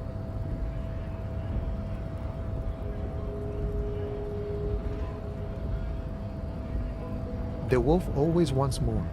I like wolves. All of it. However, right now we want all the harbor workers to be on the company's board, so they could take part in the decision-making process. No. I don't think I'm a communist. Seeing something of value and saying I want it all to myself is a much older and simpler notion. Even a weak child can think it. The only things holding someone back are I can't and I shouldn't. Then how can anything ever be mine? But that's okay. We don't have to agree. The prairie is wide enough for all of us. I think it's best you make up your own mind now that you've met him. In my eyes, he is a capable organizer and a decent businessman. I guess you kind of get to be the village chief. He oversees the harbor, makes deals with the owners or other relevant parties. By that, you mean corruption? By heavens, why would he not be corrupt? We live in a harsh and disordered world. The old man is corrupt for our benefit, and we know it. Appreciate it even. He is, personally, not too lavish. He is reasonably lavish, sure. That's his prerogative. It's not like you want a saintly demeanor on a corrupt motherfucker. That would be a manipulative illusion. Besides, there are no non-corrupt systems in the world anyway. And moralism is the most corrupt of them all. Not you would like to say.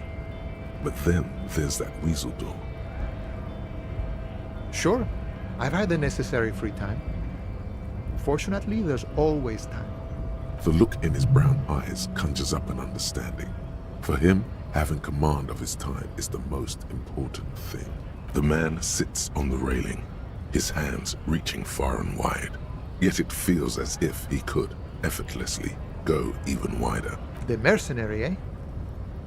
Who could have killed him? That's indeed the question. Why even do such a thing? What a thought! Why would noble workers resort to such a thing? Unless your dead guy was an enemy combatant. He was an agent of the opposition, attempting to undermine our honorable efforts. I ain't the murdering type, but that's just me. Large organizations like our union have all sorts of men. He means a more violent faction could easily take care of such a thing. Understood. This has been of limited use. Still, thank you. No problem. I wish the best to you in your search.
There are several footprints in the mud, left by...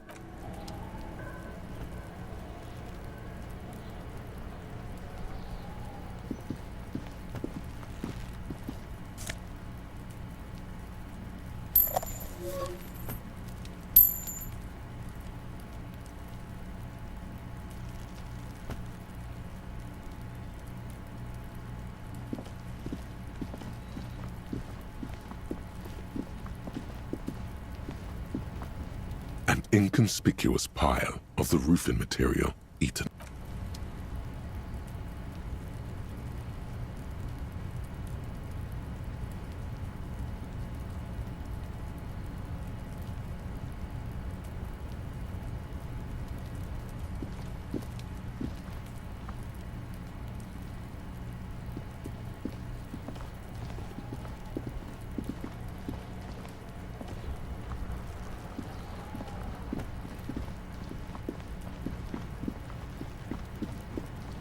This trash container is locked. The sliding lid has a padlock. There's something in there, not necessarily connected to the case, but still. Well, it is a container. Maybe you're prioritizing it. The lieutenant leans in to inspect the lock. We could try using a pry bar, the one you took from my motor carriage, or we could ask for a key from the manager of the Whirling in Rags. He probably has one.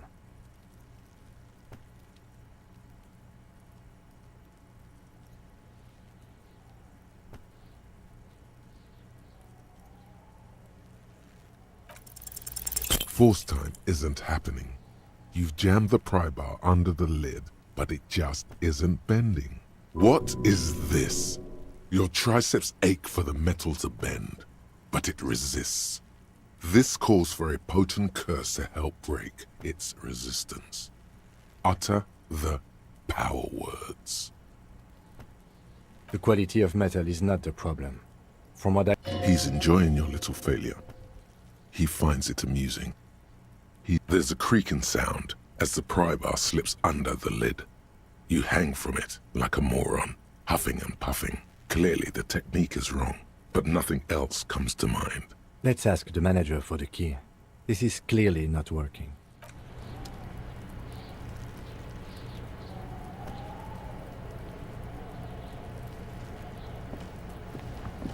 Kuno, the pig's getting pretty close to me. Come to snuff my shit out, I think.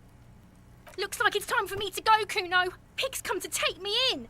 She means it. The fear is real. I'm going away for a long, long time, Kuno. Going away for life. What's going on there? Fuck are you trying to pull, pig?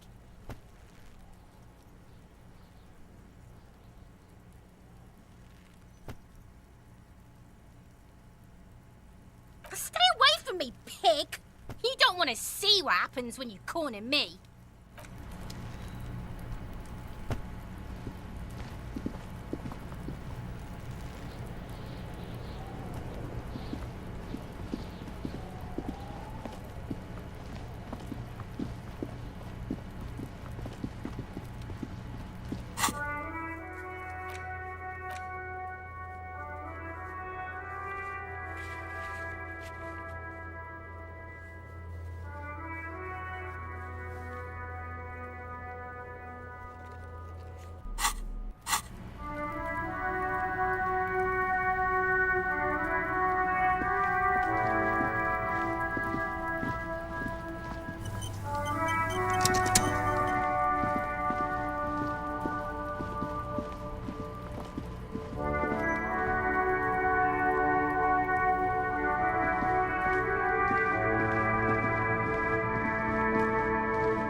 Real mature, man. What exactly were you trying to accomplish? Damn, your feet thought we got away.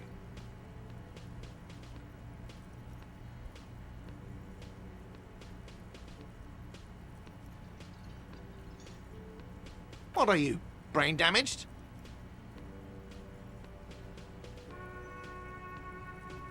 Money is what grown-up people use to pay for things. Things like this hostel room, or 8 bottles of potent blend and 9 packs of Royal Extra. We use it for everything, really. Yes, it is.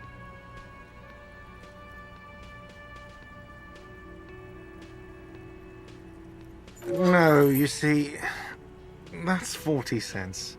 Cents are a form of currency 100 times smaller than the real. I'm not even going to take this. Come back when you have 130 real. It is. For a moment, his antipathy is overcome by compassion for the sheer smallness of the money. He demonstratively suppresses a world-weary sigh. You know what? The stupid drinks you've had are on the house. You know why? Because I know. Now, I still have to charge you for 3 nights and the broken window. That's 100 square. Not entirely cool. You still owe me 100 real. If you don't have it by tonight, I can't let you... Now, what the hell did you want? I assume you wanted something to come back here.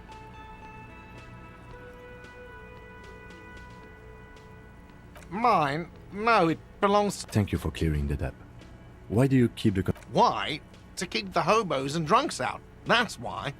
And the neighbors, too. I thought as much. And are you the only party? Well, yes. Us and the garbage disposal company. It seems a little callous, doesn't it? Something stirs in you.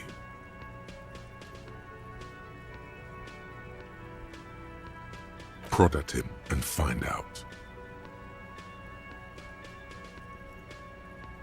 Callous? What are you, Kras Mazov? Almost all establishments in Revachol keep their trash locked. The whirling in rags is not special in that regard. What do you need them for? It concerns the case. Please cooperate. Just bring them back once you're done, please. Yes, have you got it? Like what? What thing? Yes, not the whole damn union, thank God. Just the nastiest and loudest faction. They come here in the evenings. Dumb, unruly types. think they're big shit. But they're good He hates the Union, but grudgingly recognizes its power over him. So he's directing his frustration at you instead. Retaliate. I don't. I'm simply providing a service, or really facilitating the offering of services to paying customers, and it doesn't matter. I don't have to explain. We should find out who this Lord faction is, occupying the booth. Loudness means talkative, and we need info. We don't. We have to wait. They'll show up sooner or later. Men get hungry, even striking men. If not today, then they'll be here tomorrow. Yes, not the whole damn Union.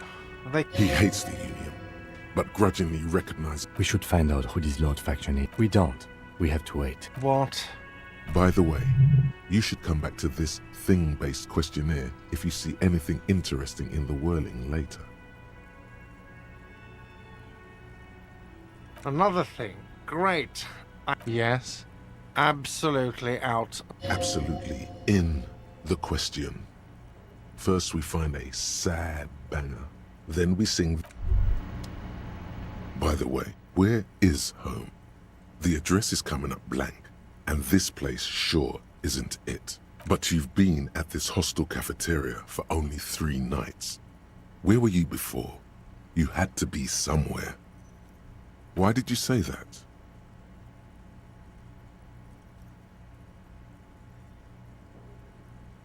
No.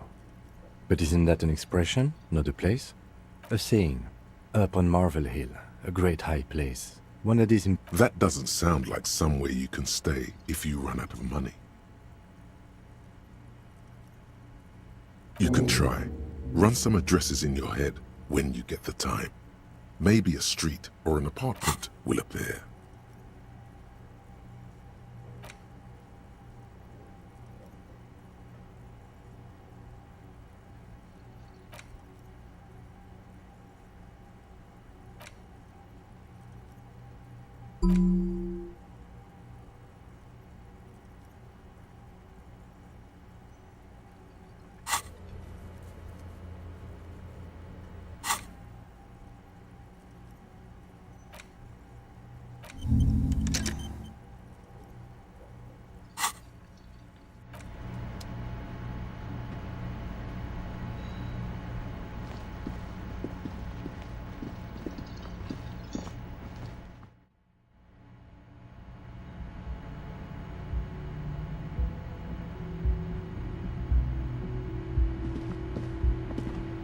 The door is closed.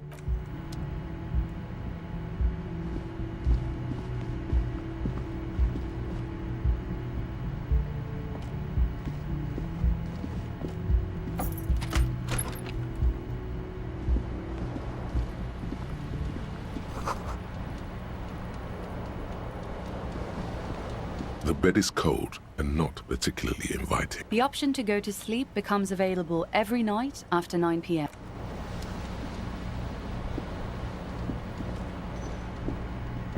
A mirror hangs on the bathroom wall. In it, your face, adorned with the expression.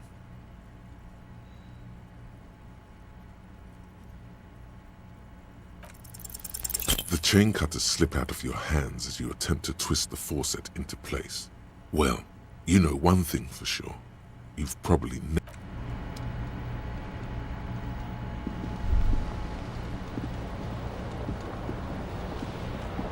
Kim also tries not to look at the pile of taped viscera on the carpet, or the weird suitcase on the hat rack, or the potted plant dying in the corner. But it's all just too morbid to ignore. He takes a step toward the door, like he'd like to leave. The window stands broken in its... The morning light hurts your eyes. It's hazy, but you see the ocean and...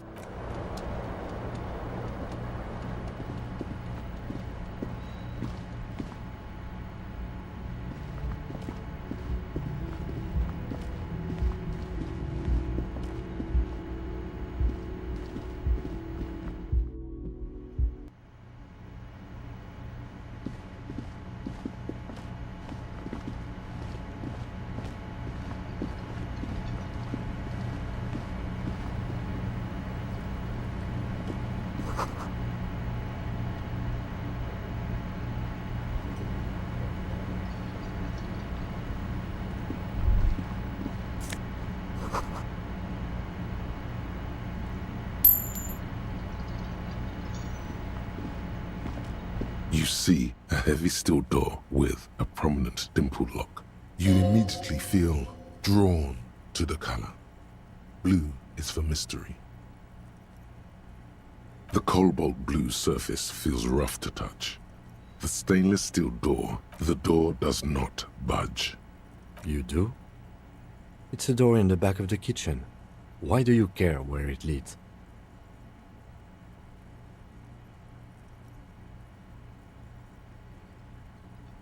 It is quite pretty. I suppose we could look into it as a side investigation. If you say so, Gart is the person to ask about this. The cafeteria manager.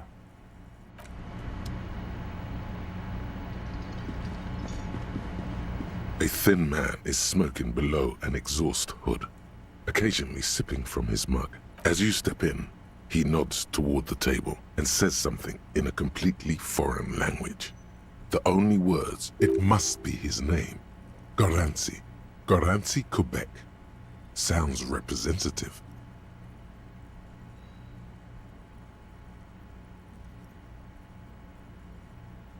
The man puts his cup down and replies something, his left hand drawing arcs in the air.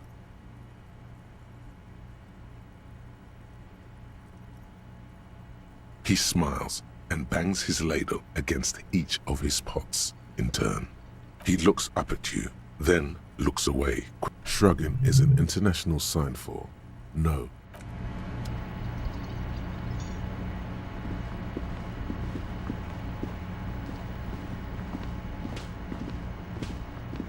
Can I help you?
Another thing.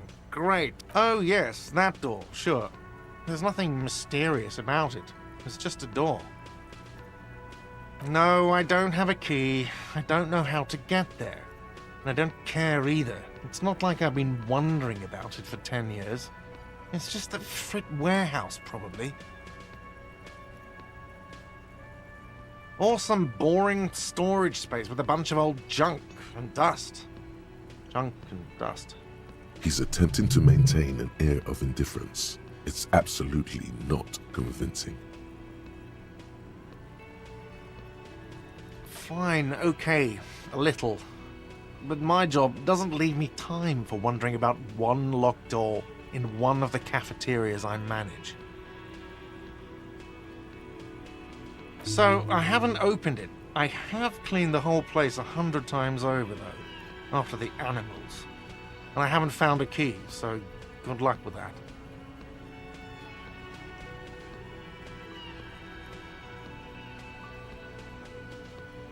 Yes?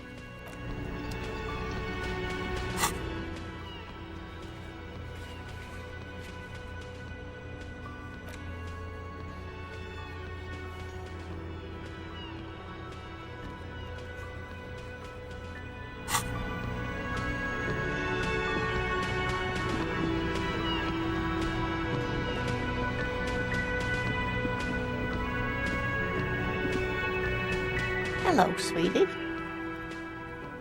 Wait, who's Sweetie?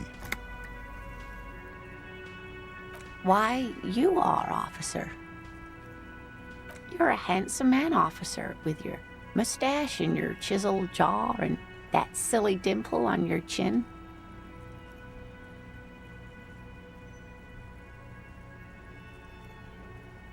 You must forgive me. I'm getting so scatterbrained. I completely forgot to introduce myself. I'm Lena. My husband Morel and I are staying with our friend Gary just down the street, but I come here for tea when they're away. This Lena is wacky enough for the motley crew. Hire her on the spot.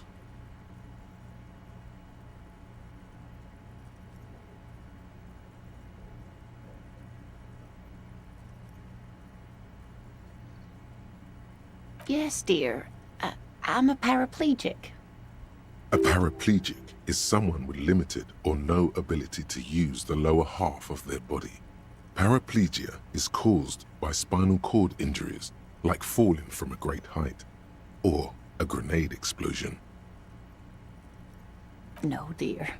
I'm not quite that old, although I was injured in the line of duty.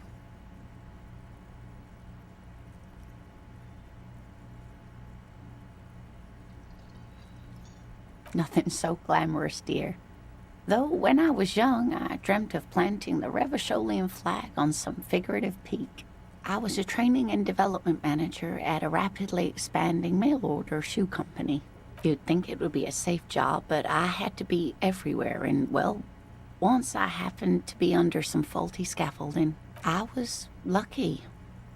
This was almost 20 years ago, and I was compensated exceptionally well. One can only dream of such payoffs nowadays. No problem. There is no bitterness in her voice. She accepted the curiosity her condition inspires a long time ago. Whatever do you mean?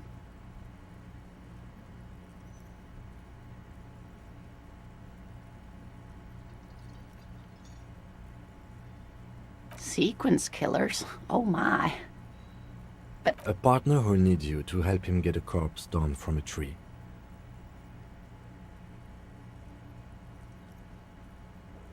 I can assure you with absolute certainty, there are no sequence killers. Now, gentlemen, no need to squabble. I wouldn't be of much use to you anyway, sweetie. Thank you, but Martinez isn't the most wheelchair-accessible place you see. Perhaps another time.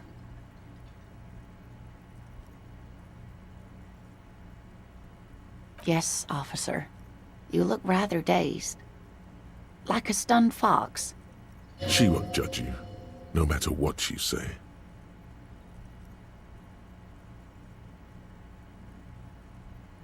Oh my. You know where we are, right?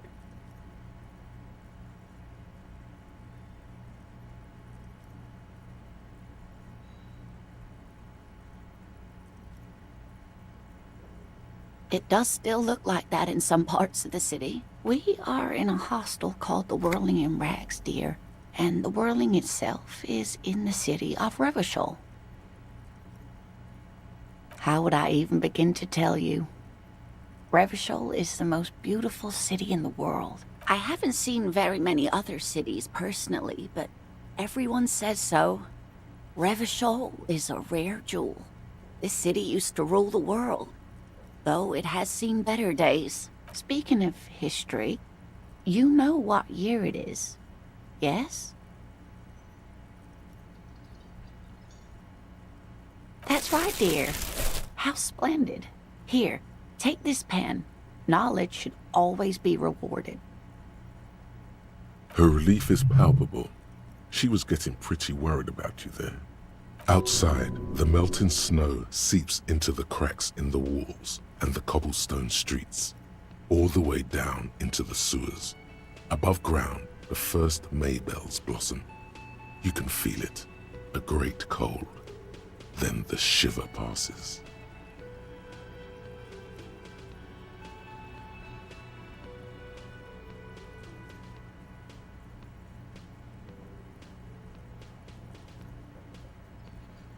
I can tell that this is taxing for you, so I'll just ask one more question. What regime are we living under? What mode of government?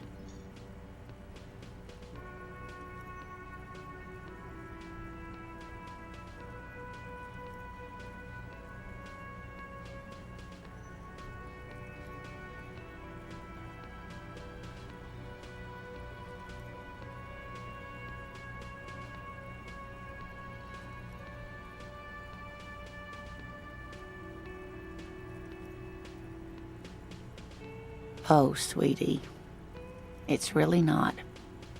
There used to be people who thought that way, other people who wanted those things, but they all went extinct.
Revachol is a zone of control led by an alliance of foreign powers called the Coalition. We have almost no government of our own, and certainly no dictatorship of the proletariat. It is quite disappointing, yes. A lot of people would like some form of representation. There's talk, but for now, the RCM is all we've got. Oh dear, this is troubling. You really ought to know that, being one yourself. There aren't any cops in Revachol, not in the traditional sense. The status of law enforcement has been a complicated matter since the revolution. But we should stop for today, sweetie. You look like you need a break. Besides, I'm not the... She's scared now. She's realized you really are brain damaged. You didn't do too well, dear. You really only knew what year it is. It does look like you're having trouble remembering. A sigh. The lieutenant buries his nose in... But maybe a fresh set of eyes is what the world needs. And while I'm no doctor, such bouts of amnesia are often temporary, so I wouldn't worry. Defeat, I'm afraid. The people of this archipelago tried to build something new, something different. The rest of the world didn't like it, so they came and ended it. This was 42 years ago.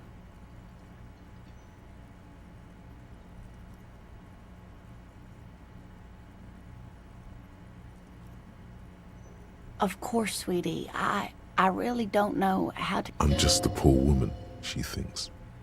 What do I know of these things? And how can I help you? Someone more educated in sweeping matters. Maybe you should ask... No. I'm not an encyclopedia. I won't be a guide either. I'm a detective. Of course. Then I don't know. Someone rich, maybe? Wealthy people are educated. Though, oh, sweetie, I heard your conversation with the manager about your financial troubles. When do you get your next paycheck?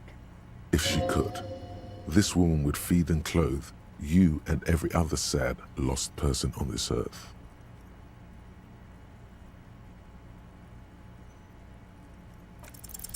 Your deportment remains dignified as you shed a single manly tear. Sweetie, I only have a few cents on me, but I could give you this to pawn. Just to tide you over. Wonderful. He has a pin. The pin is round and slightly tarnished. 3 sailboats in bas-relief with the sun hovering over the water behind them. A chipped green banner at the bottom reads, San Baptiste, Summer 31. Dinghy races. You're quite welcome, dear. I hope you were able to pawn that old trinket.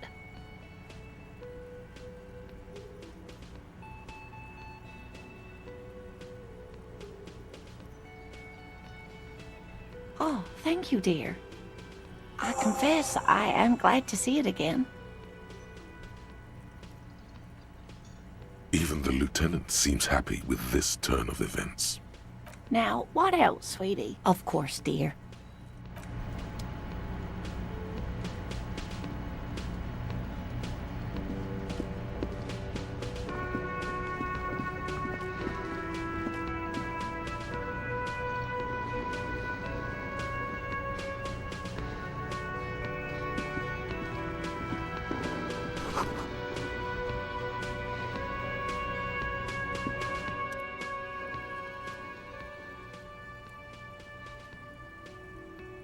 On the counter, rolled out of his open hand, you see a blister pack of headache medicine.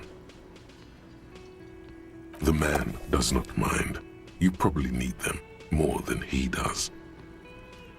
You've just picked up some magnesium. This item is stored in the bottom left corner of the screen above your character portrait. Use magnesium to heal your morale if you have morale damage.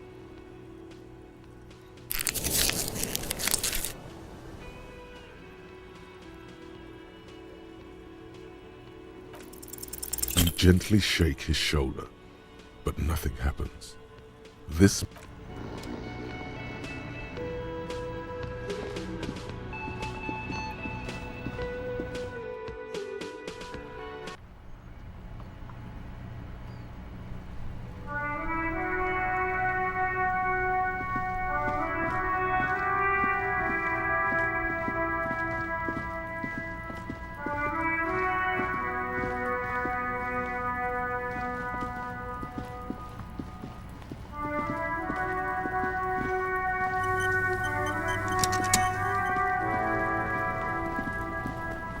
This trash container is locked. The sliding lid has a padlock that says, whirling it with a well-oiled crack, the lock pops open. Don't. Maybe you shouldn't. There is, but you won't like it. Sweat forms on. The smell of rotten food rises to greet you. You see soggy cartons, dirty rags, and organic waste. We're just in time. This hasn't been emptied for over a week.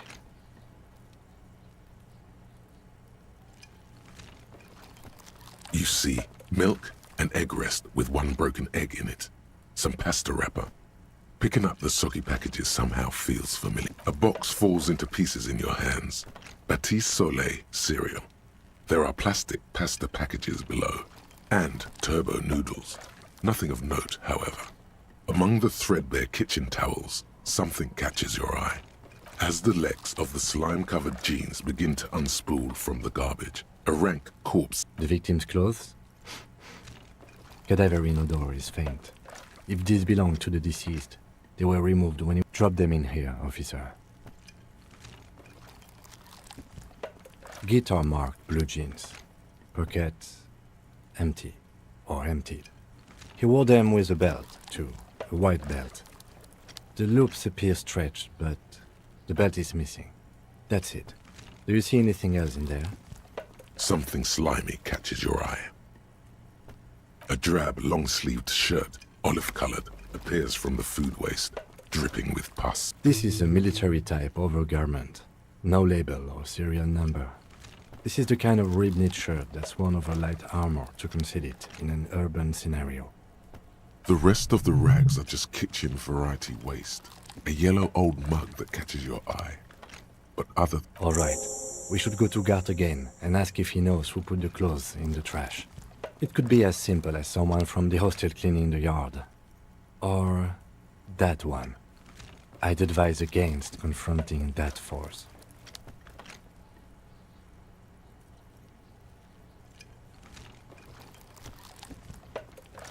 The lieutenant nods, then looks back into the trash container. You pick out a broken mug with an oddly racist depiction of the yellow man frolicking in saffron. Only in its social sensibility. You've acquired an interactable item. Investigate this item further. It's just organic waste, cold and slimy on your hands. Apple and potato peels, mostly. Unidentified. Nothing. It's nothing. Nothing more to see here. What's this? A blue piece of plastic sticks out from the apple peels. It's shiny. Something larger. A clipboard. A blue plastic clipboard with moist papers hanging from it. They look badly damaged, but you... Officer, is that your paperwork? Yes, it is. Look. This plastic has the RCM street grid on it. You've even got an autopsy form. If you don't mind me asking, how did this get in the trash?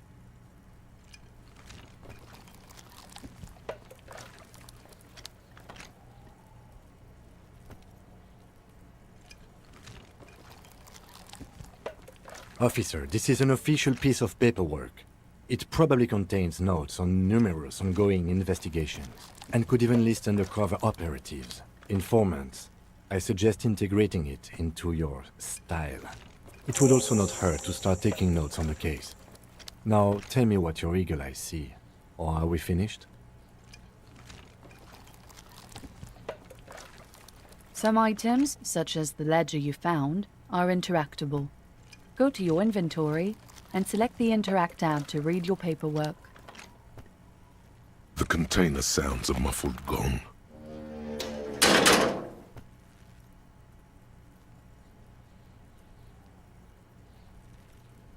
That's one thing off the list. I think we got it all. The smell of rotten food rises to greet you. You see soggy cartons, dirty rags, and organic waste. The container sounds a muffled gong.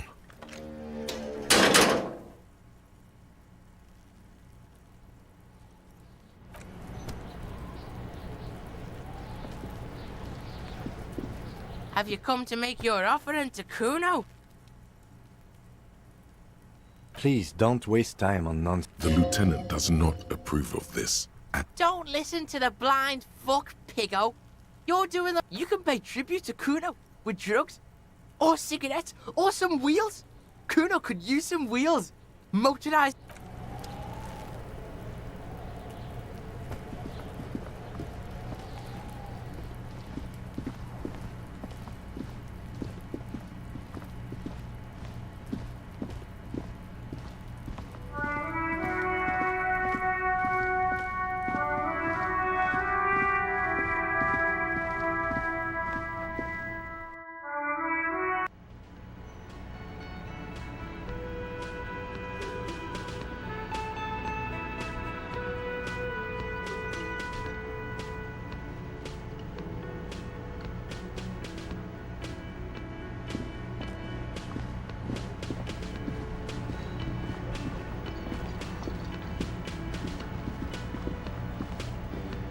Can I help you?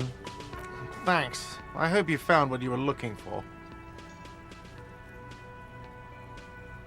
How strange. I certainly didn't put them there.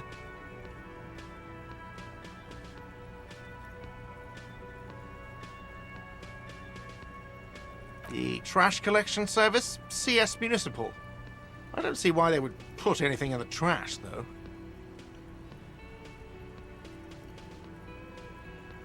Ah, the elusive CS Municipal. I doubt we'll be able to track down who was sent here last and when. This will have to be one of those little threats. On Clinton Street, near the Boogie Street Diamond, a small truck rattles down an alleyway. It stops by a rusted trash container. Two men, their faces rough and swollen, jump out. They look at the container despondently. CSM is written on their backs.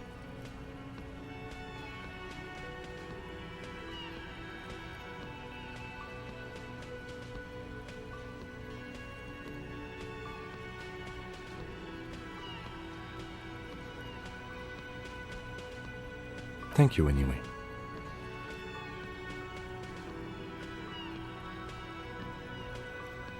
Sylvie had the keys before I got here, and I can vouch for her.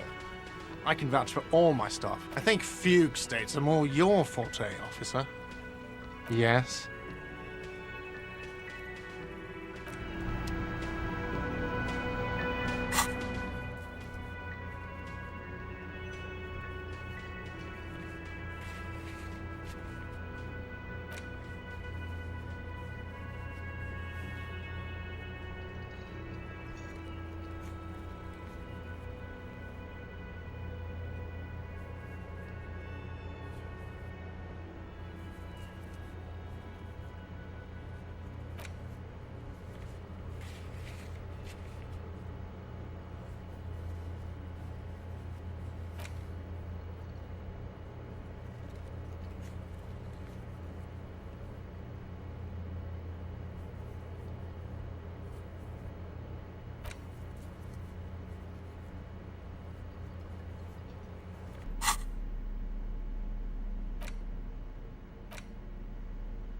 It's the legend found in the trash. A pitiful cabbage of white and yellow papers hanging from plastic board, barely held together by a metal clip.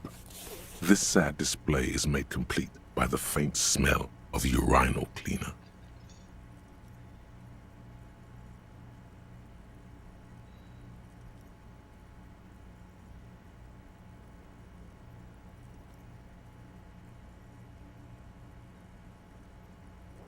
There's a piece of toilet paper, or is it cleaning tissue?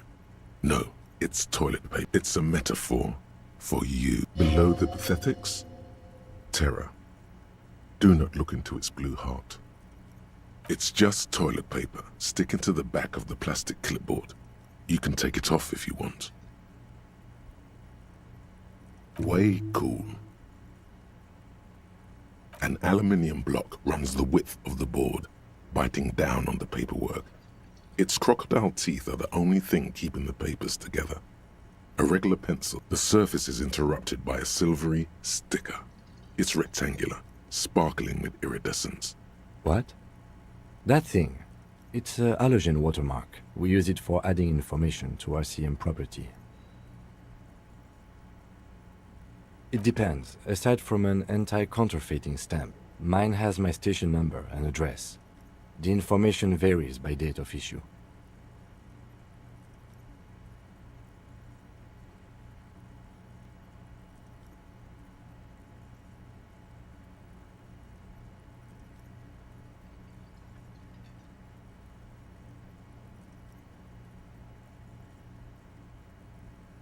How many years you've been on the force? He's thinking. Your kill count. Yours will surely have your kill count. Any capable light with the right wavelength will do. All RCM vehicles have headlights designed to reveal halogen watermarks. This means you can read the watermarks if you just turn the lights on. Okay.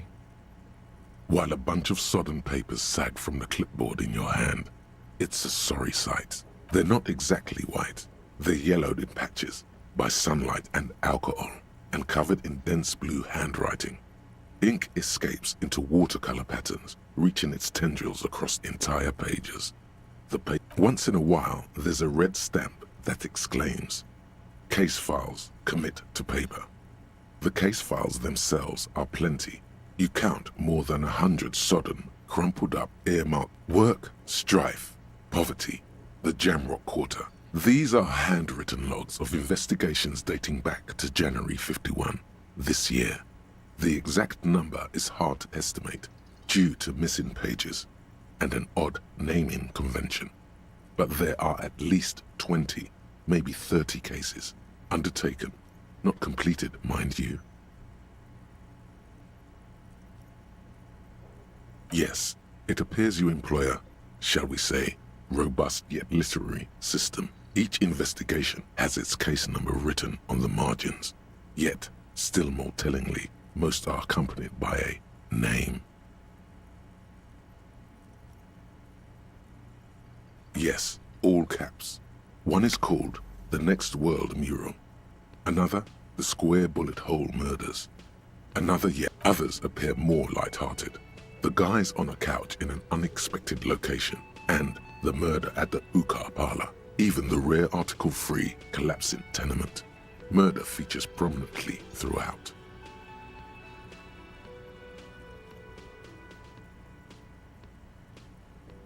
You like this grimy murdering, don't you? It's going to take an effort to piece these case files together, but it can be done. Once you're done inspecting them up close. You mean the alphanumeric? Officer, precinct, time of arrival at the scene? Oh, you mean the titular? Yes, well, so do I. It's a holdover from the early days of the RCM, right after the revolution, when the organization had little idea how to do things. It persists in an unofficial capacity. Officers use these titles to refer to their work among themselves.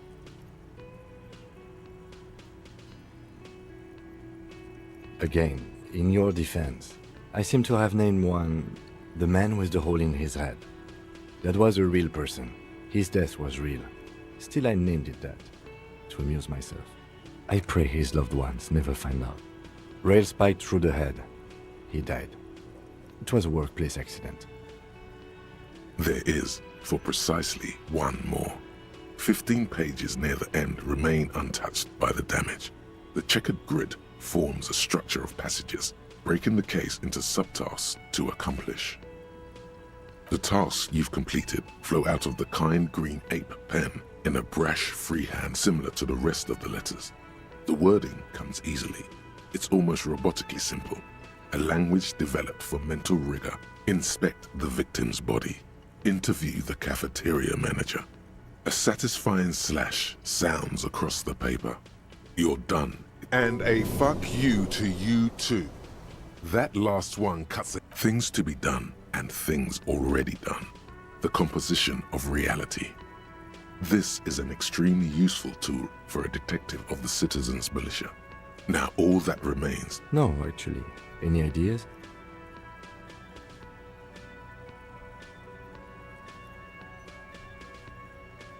Furies. Yes, well, I don't know. I have to be honest, I'm not experiencing the internal strife that it refers to. And also, could you make it less poetic somehow? Just a normal case name, you know? Think, what would that be? A good normal name. Ah, yes. I have to tell you, officer, I don't appreciate ironic titles. Other officers will have to use this as reference. If it's idiot or cockfinger, they're not going to get it. They're going to think an idiot and a cockfinger were on this case. Fun is outlawed with this guy. What a knock! Okay. It's a good name, but it has one problem. This case has nothing to do with the settings. Something more concrete, perhaps? Do you have some... Usual is boring. We don't do that. Oh, well, then maybe I can suggest one. Oh, that's actually what I was thinking. The Hanged Man. I like that. Good, strong... I'm going to start calling it the Hanged Man. It's good we sorted this out. Yes, how very childish of you.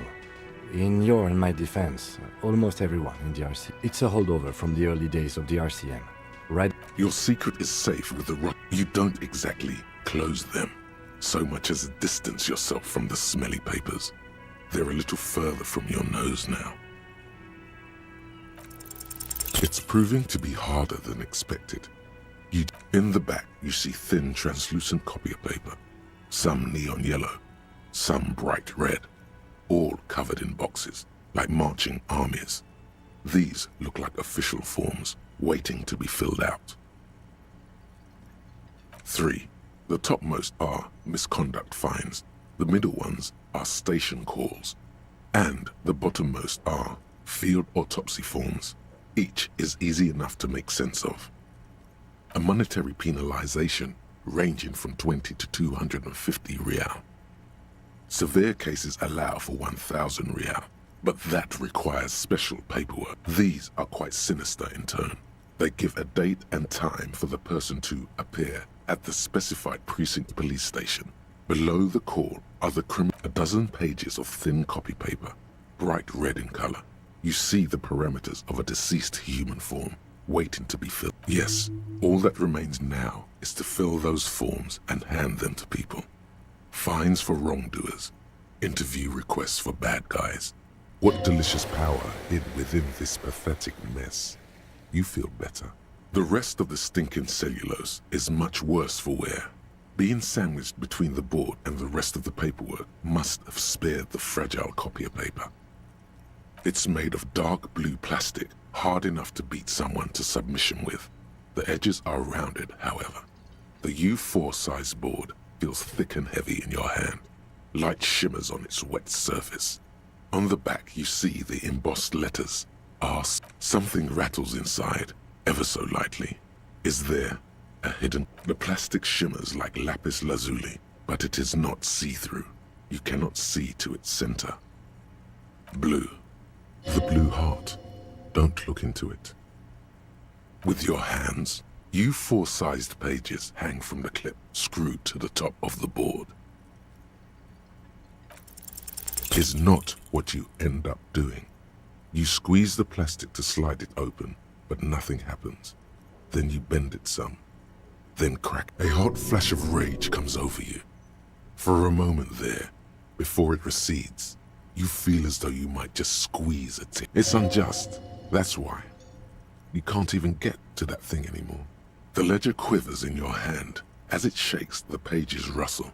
This pathetic mess suddenly afraid of you for some reason.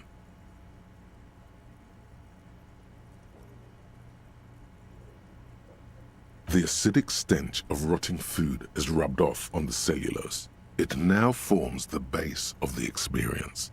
This base surrounded by a faint air of spoiled meat, the stuff of death itself.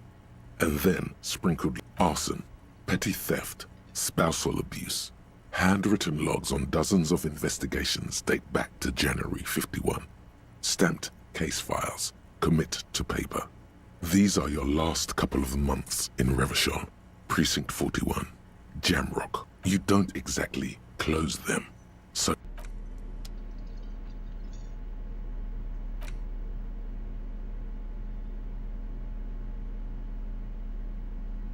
It's just a racist mug.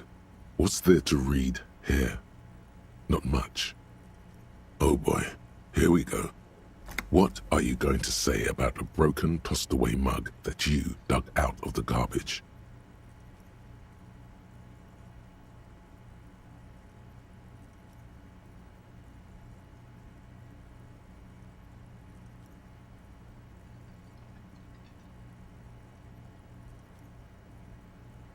If you want to earn some change by guilting people, go for it. But if you want to earn real dough, it's just a racist mug. What's there to... But it will not happen. The mug talk is exhausted.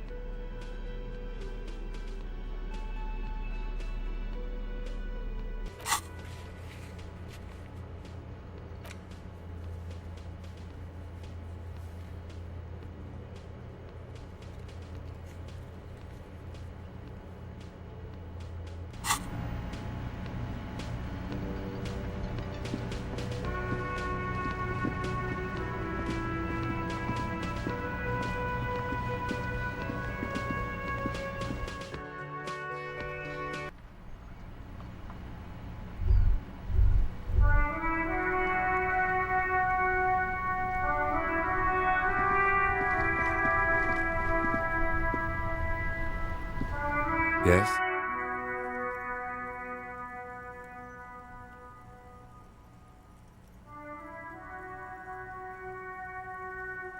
Excuse me? Detective, if I may be frank, you seem to be in a deranged state. You have trouble remembering things. You've misplaced your badge. I cannot let... Oh, so you're an unaccountable wreck who has to be supervised? You don't have to take this display of authority. You can disobey. Except that I do, Detective. That's good. Some you time? This is a police investigation, not a journey of self-discovery. You'll still have your evenings to your... Please do. We wouldn't want your regiment to spill over into the investigation.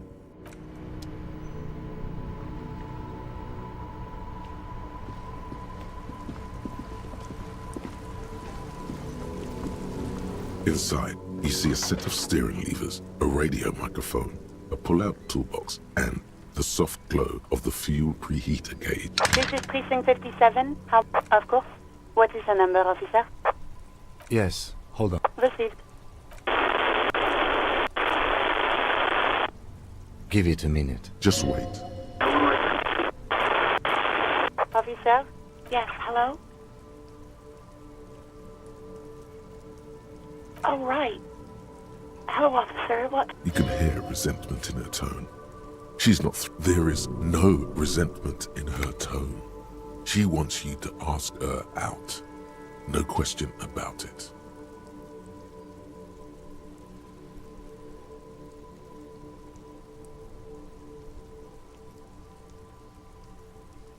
Well,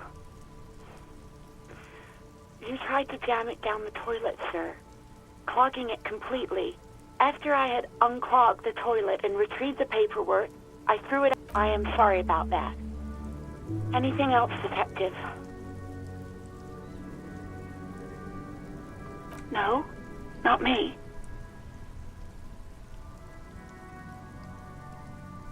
No, sorry. I don't.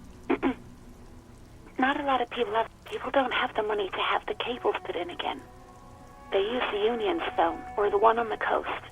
It was someone else. We'll find them sooner or later, officer. It just might take a while. Yeah, go on. You mean, why did I leave the bar? Honestly, I'm not really comfortable discussing it with you, sir. Maybe, I don't know. I just know I have to take some time off right now. No, absolutely not. Please, no. No, you were trying to impress some people. Sounds like it's going to be bad. Do you... You were waving it around in everyone's face, begging them to describe... Some poor sod was trying to eat his pudding while you were... People tried to back away from you, or even slip out of the door. But you screamed, "I am the goddamned law." No idea. All I know is next you were waving around money and it almost looked like you pawned it. But believe me, I did not ask. Yes, I know who you are. You're a police officer. The law. You told me back in the whirling. You told everybody, and so does your badge. Oh. Real policemen have uniforms too, by the way. Where's yours? Yes, you absolutely should. It's awful that you lost. It feels like you haven't worn yours in a long, long time. Uniform? I never saw you in any uniform. Somewhere in a dank rental, one of the men trying goddamn. Officer Michelle Elfboy Williams speaks to himself, his partner. I do hope so. Please, don't call me again. Bye.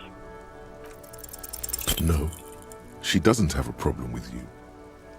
You know women and their constant problem. That's where you step in. You're Lieutenant Love, matchmaker extraordinaire. Help the poor girl out, lest she turns into not a spinster, my God. You have to intervene on behalf of the People's Republic of Love. First, calm her down. Think you can do that, Lieutenant Love?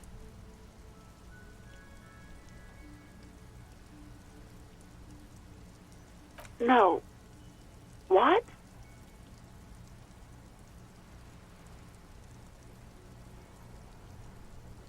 Big Papa is happening. Oh God. Please, just stay out of my life. What? What is... Call was terminated by the other party. Anything else, officer?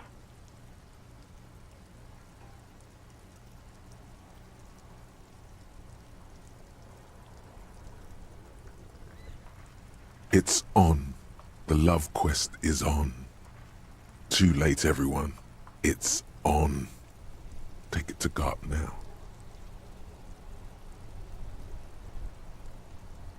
'57's over and out. In the cabin, you see a set of steering levers. All right.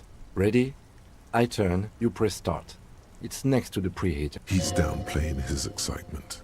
The lieutenant is more than happy to show. The dashboard lights up with orange glow. The rouse per minute gauge jumps, and the engine of the Caprice Canadian comes to life with a whiny growl.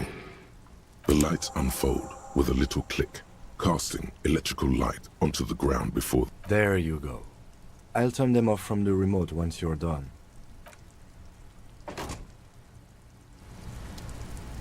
Inside, you see a set of steering levers, a radio microphone, a pull-out.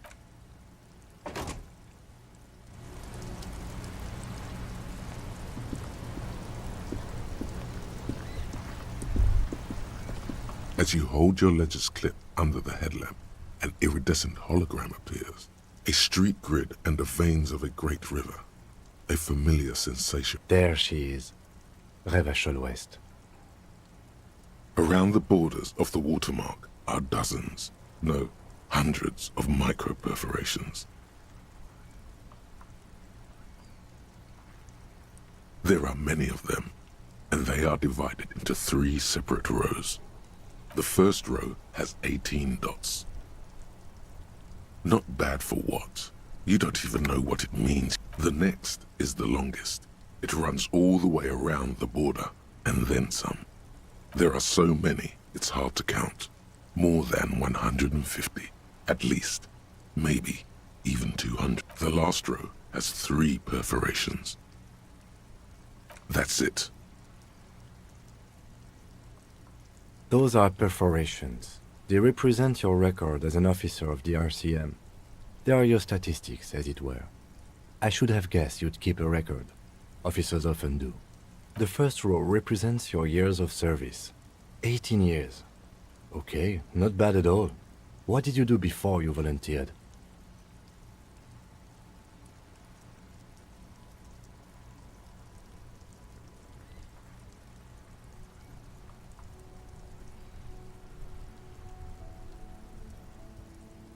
Cool.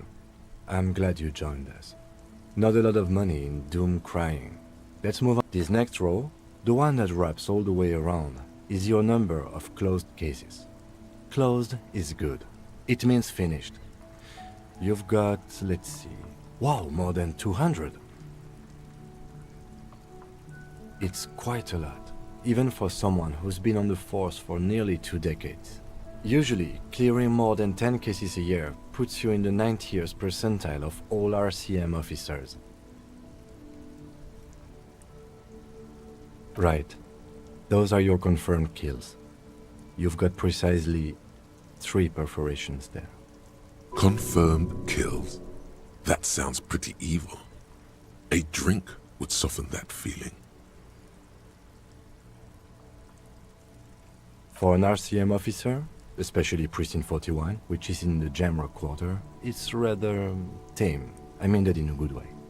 What's it feel like to kill a man, Mr. McCoy? A young woman asked the man across the desk from her. Honestly, babe, says John McCoy, crossing his ankles over said desk. I don't feel anything anymore. It's just like brushing my teeth. I do it once or twice a week and don't really think about it. There are certain officers who treat their kills like some kind of ghoulish game. If they do happen to solve a case, it's usually by accident. But it seems as though you are, or at least were, one of the good ones. So we have that to be thankful for. He's sincerely glad you're not a scary predator. Not to say relieved you're competent. Yes. It's not a problem for him to state it, however. Everyone has their own method of coping. Some more effective or self-destructive than others. Personally, I find it helps to keep up a few hobbies. Oh, this and that. Let's not get into it now. Suit yourself. Very noble of you. Are we done here? Everyone has their... Personally, I find... Why not gardening? You've already got the yellow glove. It's meant in earnest. Please don't mistake it for a jab. The lieutenant nods. The rectangular watermark is overlaid with the logo of the RCM, and yet the major arteries of Revachol are all recognizable. They shimmer in the Kanema's headlights. A rat brazenly darts past you and disappears amongst the stopped lorries. In the distance, a child somewhere shrieks. A woman reprimands her in a voice no quieter than the child's cry. In the middle of a broken plaza, in a cone of light, barely visible in the daytime, 2 men, one slim, the other sturdy.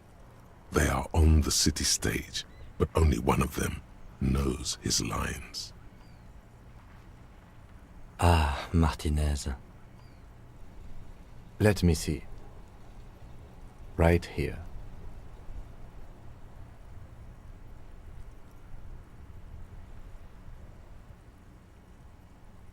Oh yes. Coal City. Le Royaume. The burnt-out quarter. All of them worse than here. Right. I'll go turn off the lights. You can now see your statistics on your journal page, to the right of the task description.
An old monument stands in the middle of the traffic island, pointing toward the sea. It looks as if it's been reassembled piece by piece, secured and mounted in the air with the aid of numerous ropes and rods. A silver plaque on the statue's pedestal reads, "I am Philip III, the Squanderer, the greatest of the Philippian kings of Revachol, son of Philip II, the opulent, father of Philip IV, the insane." What did he do? You have no idea what you did a week ago. How would you know high above you the king stands triumphantly oblivious? A silver plaque on the statue's pedestal reads, "I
The small, wrinkled woman does not greet you.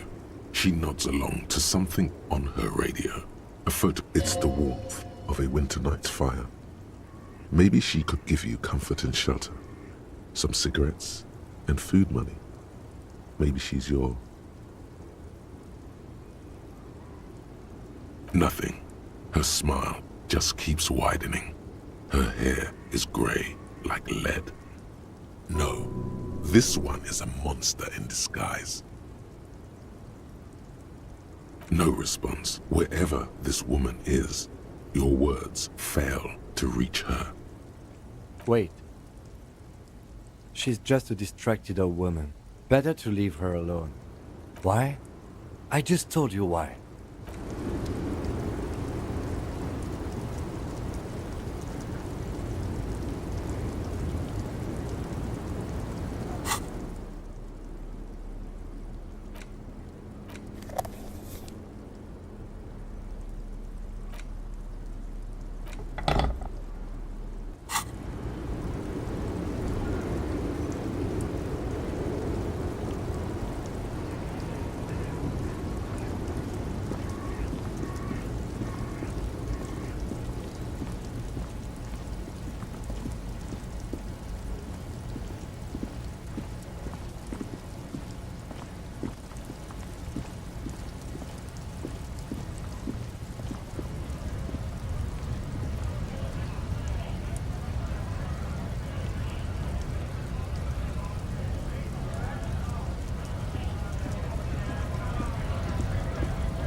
Nice aggression with the native. Don't let the chief fool you next time. You don't need to be that up in his face. Leave yourself space to move.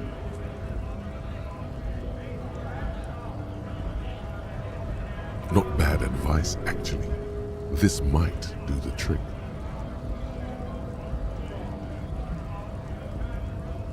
Let's talk about our right to work.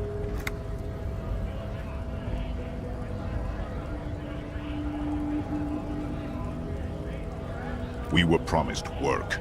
We'd be in there, working. The physically impressive man tower has turned his attention back to the gates. He...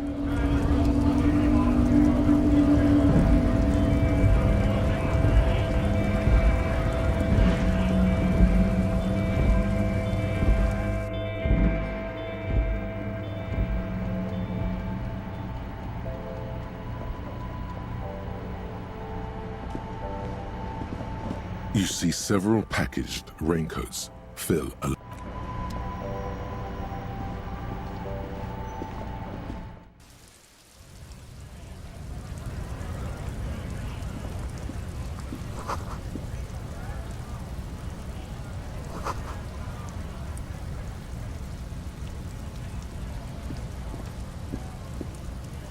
Welcome to Revachol. Don't you welcome to Revachol me. Every school of thought and government has failed in the city. But it's men like you who keep Revachol divided, making it that much harder for everyone to climb out of this post-war limbo. Oh, come on, man. I just said... I know exactly what you meant. But you see, I'm an officer of the... Silence. The air between them.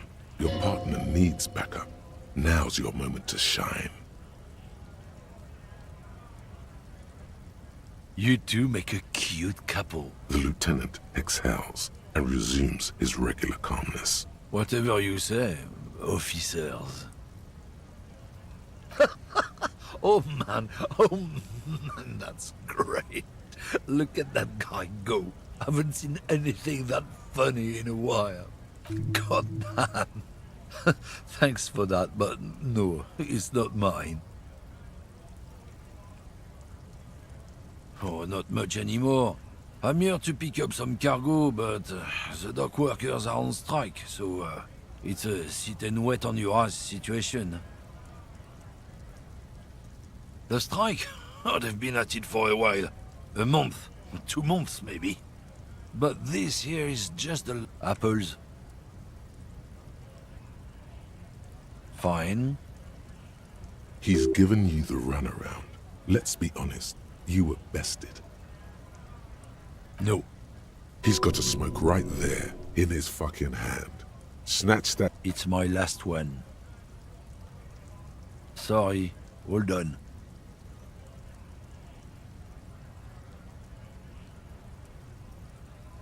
I bet. Sorry I couldn't be of any help.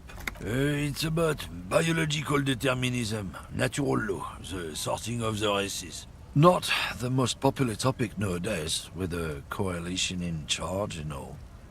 You might want to change the topic. The way he says it makes it almost sound like a threat. People who've studied these things say that you and me are superior by design. So, naturally, we Occidentals should be in charge. Obviously, you can see the merits in that.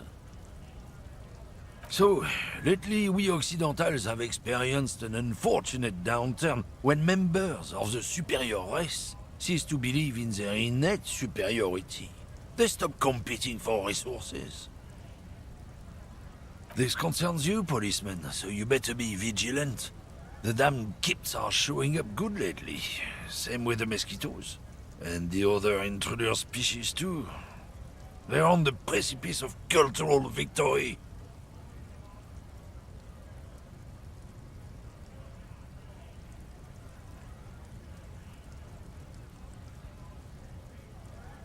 It's what the kips of Boogie Street are going for, right under our noses. And the others too, on the radio.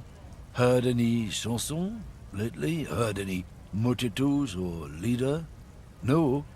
Dominating culture is how they plan to win. They say so themselves. It's true. Also, you need to realize the dangers of mixing races. Who knows what might happen if people don't stay in their birthplace? You might end up with a new sub-race, with unknown characteristics, leading to extra competition. That's why you've got to control the offspring.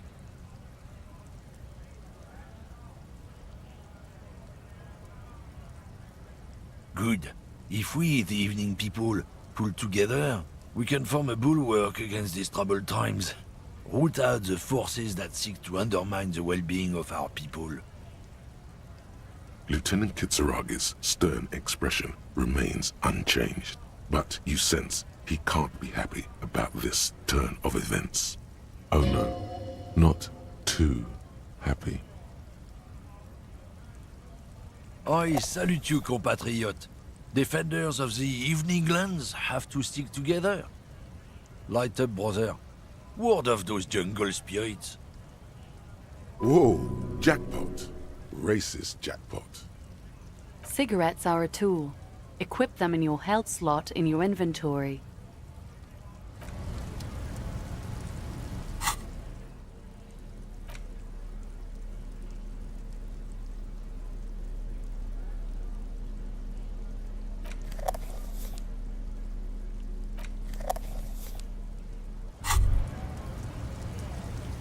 there it is, a brave little army in your pocket.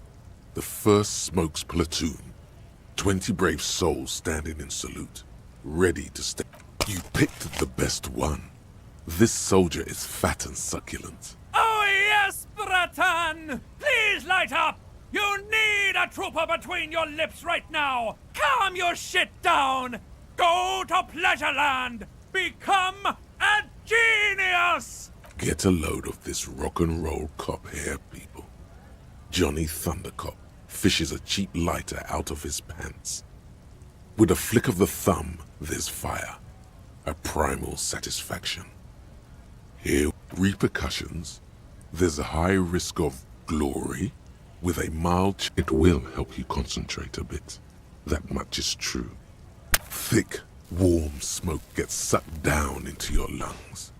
Immediately, you feel a warm nostalgia fill your head, body, and soul. A nostalgia for yourself.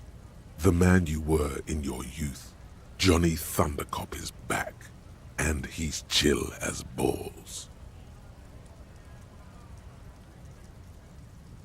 In the bottom right corner of the screen, there's a cigarettes button. Cigarettes gives +1 to intellect skills.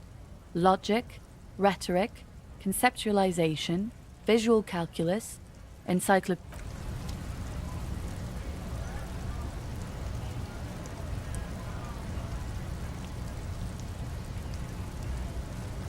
When you said before that you were down with racism, was it meant in earnest? Or were you just trying to win his confidence? Well, now you've done it. Let's see if you can talk your way out of this one.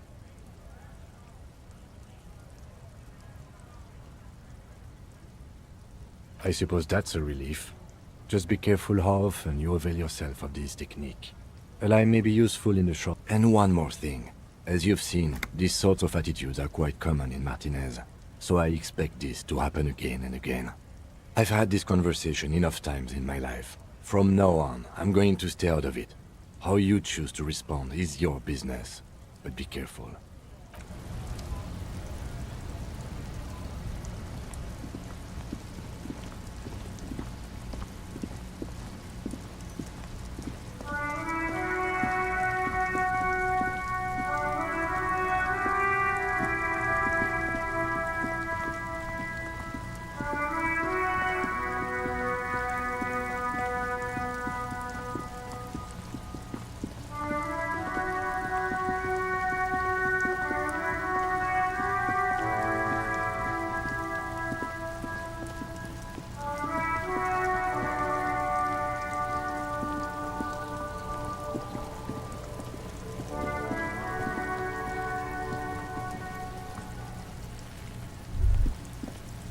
There he still is, looking right through you with his white eyes. The body below is entirely dedicated to that.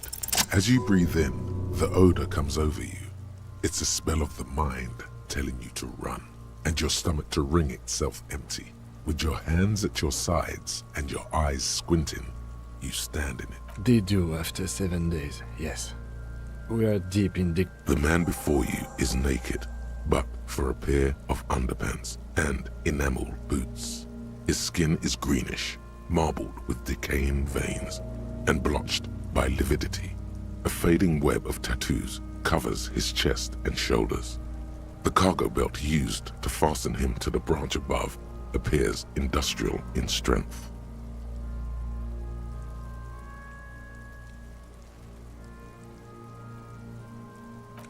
As you narrow your eyes, the monster before you blurs into a violent mess of green and pink.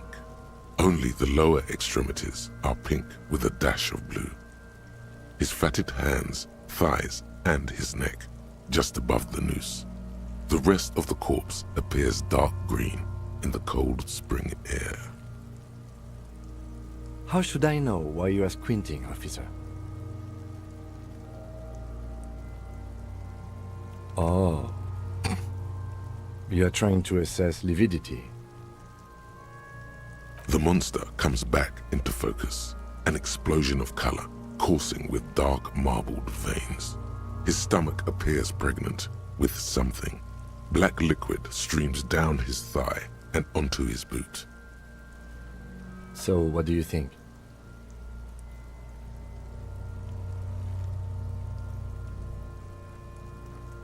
I do. Most of them are post-mortem. Maybe even all of them. The delinquents have made our jobs harder with their little sport. Stop talking in riddles, coin slot. It means you fucked him up good, Kuno. Fucked him up brutal like.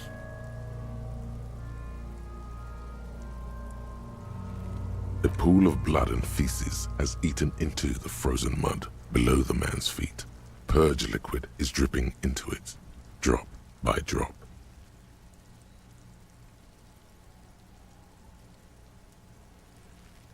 The victim appears to have contained no more than half a kilogram of digestion at the time of death. The fuck he's saying? Talking about shit.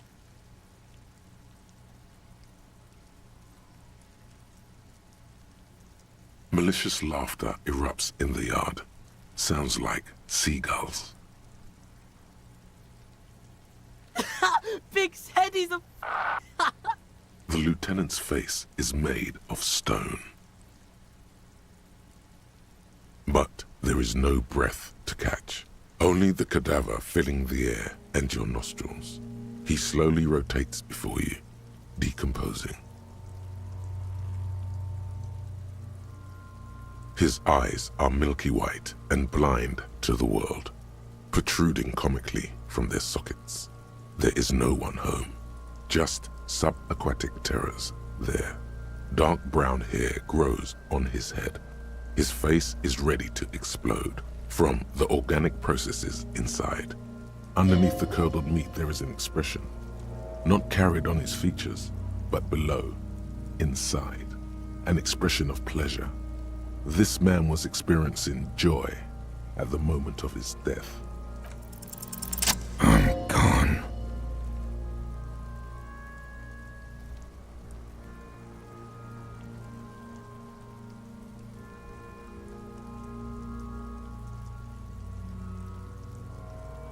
Maybe I was getting my rocks off.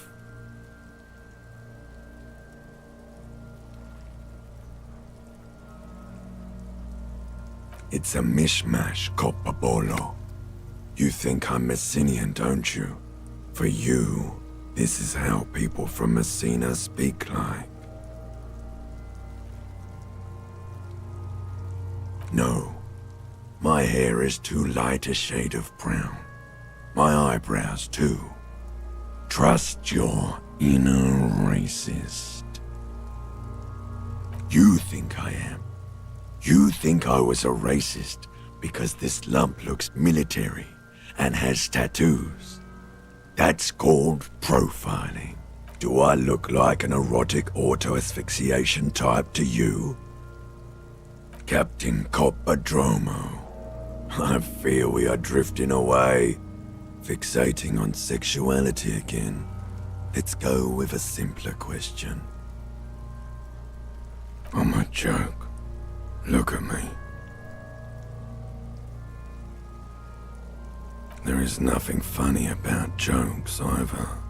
A killer, a motherfucker, and a killer. Takes one to know one. Go ahead. Coppo. Into the wild pale yonder. In the past.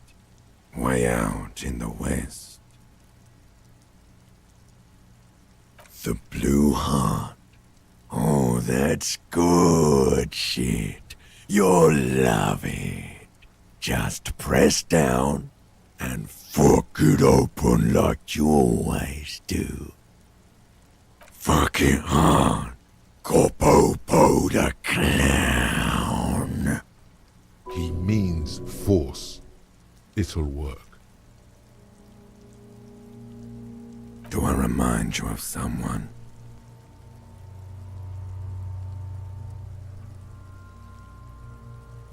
There you go. Look at that bright kid. We're birds of a feather, you and I. Soon you will be just like me. Just keep feeling nausea, vomiting, tenderness or pain around the liver area, tiny red lines on the skin above waist level, more like days, Coppo. The clock is ticking. Your liver tells you so. What do you mean? It's the power of your imagination. Yeah, man! Don't be crazy! Inanimate objects and dead people can't really talk to you. Your wild imagination is doing this. Ask some more of those questions, you... He loves those. Because you're a copperoonie. Look at all of them go. Do you want more questions? Coming right up, Copperoonie. This is getting upbeat now. Because you have. Fuck no. You're no Rooney. No, you don't. Between you and me, your name is probably Harry. Love did me in, Provocopo. It was love all along. Sure, Lobo. I can ask you a question. Why are you doing this? Looking at my face, motionless, looking into my eyes, standing here. Why are you investigating my murder?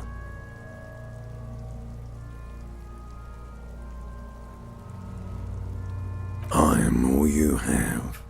Then you truly lost it all, brother. Let the world drag it all away from you. And what it left, you pissed away. And here we are. Maybe I was getting my rocks off. Do I look like an erotic auto-asphyxiation type to you? Captain Coppodromo, I fear we are drifting away, fixating on sexuality again. Let's go. Love did me in, Provocopo. It was love all along.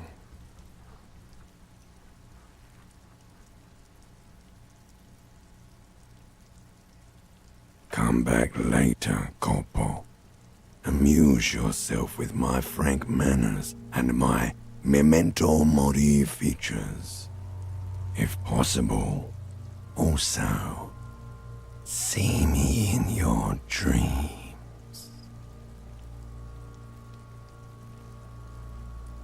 Of course, you have questions, don't you? Come back later, Corpo. Amuse yourself. An intricate web of blue lines stretches across the torso, from the right shoulder to the solar plexus. Each time they intersect, a small white star is formed in their crossing. Hundreds of fading asterisks riddle his skin. Their concentration is highest around his heart. His corpse is marked by stars.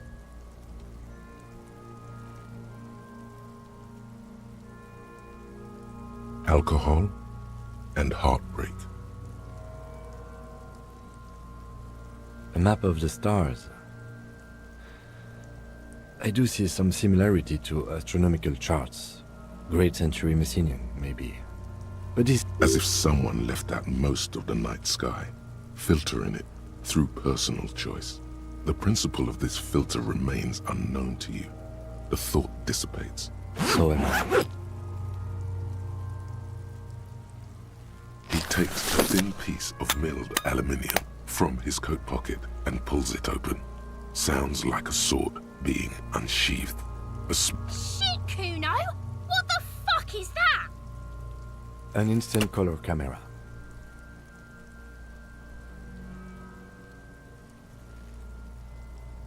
This is the first time he openly acknowledges the kid's existence. I have only 2 ampoules, so nobody move. I don't want to waste one.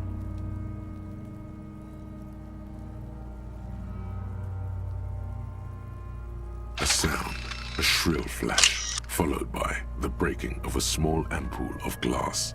You see streams of color pour onto the thick, glossy piece of paper, rolling out. In case we need it.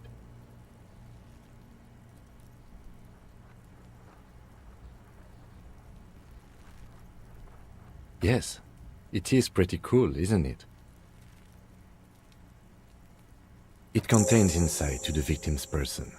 By his build, I'd say this was a man of physical violence. The story he wanted his body to tell was important to him. It is his letter, to us. Someone should decipher it.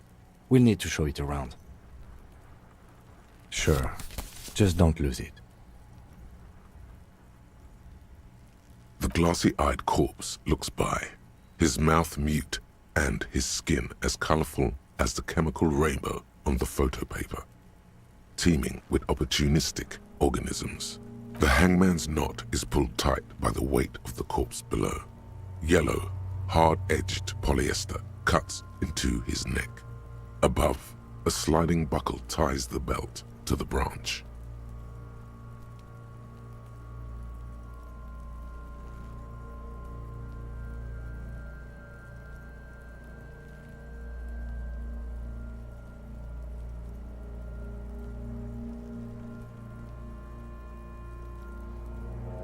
Oh my, there's something on the belt. A familiar word that speaks to the thirst within you. Vermilion, in yellow letters, along the length of the twisting cargo belt. Only a deep longing for vermilion golden spirits lets you decipher the fading logo of the local brewery. No, you should not get a drink. You should perform an initial inspection of the victim's corpse. We are on the raw part. Industrial strength, the kind used for tying cargo to lorries. Like in a circus, when the circus leaves town and they tie a black-spotted giraffe to the wall of a carry pen.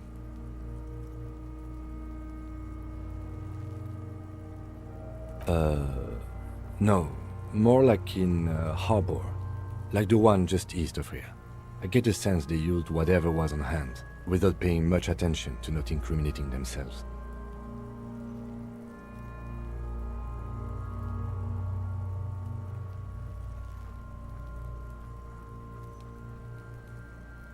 I'm still approaching this as a lynching, yes, motivated by the ongoing strike. You?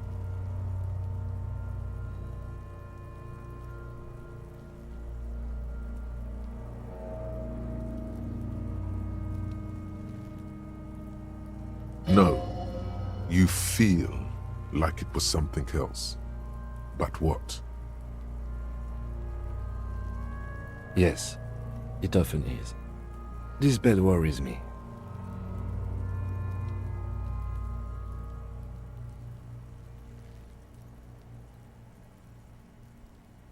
A noose is one of those things that's easier to use one way around.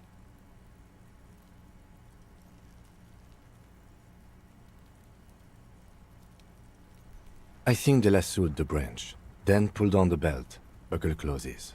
It's what I would do. Seems easier than climbing out there.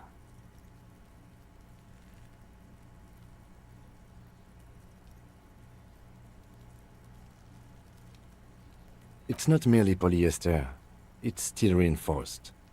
See these lines? This is where the wires run. I see rabbits for more than 20 strands. This makes getting him down much more problematic than I had assumed. The cadaver hangs from the cargo belt, limbs limp and torso covered in tattoos. The material appears to be ceramic. Its clean white stands in stark contrast to the decaying flesh above the knee. The man wore thick polymer socks, probably for padding. A fine array of interlocking plates covers them. Delicate and fragile, they feel alien to the world around you, out of place somehow. These are clearly not boots. They're armor, possibly part of a larger set. Indeed. Technically speaking, these are sabatons, not boots. Ceramic plate, zirconium dioxide, most likely. This is where the make would be. Under the heel. Fair weather, Fairweather model T500 VE. I'm guessing that's vitreous enamel. This is advanced stuff.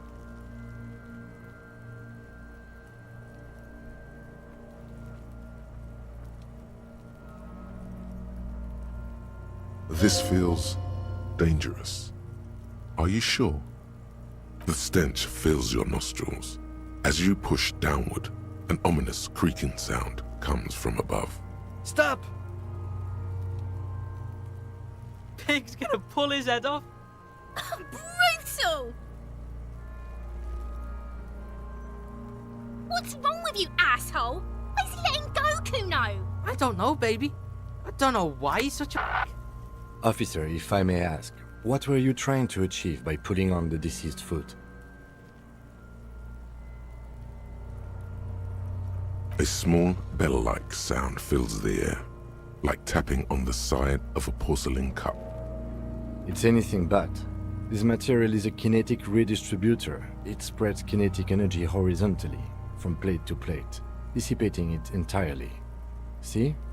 Faint, organic lines cover the plates where they separate into smaller ones. These plates then divide into like whirls of floorboards. The design looks organic, influenced by highly resistant wood materials, like lignum vitae and ebony perhaps.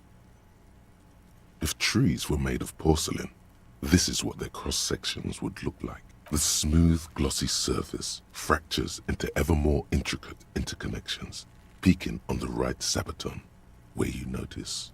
The whirls are in the shape of a letter and number combination, E50, 100, 1000. Good. Can you read it to me? We have a make and a number. That's something.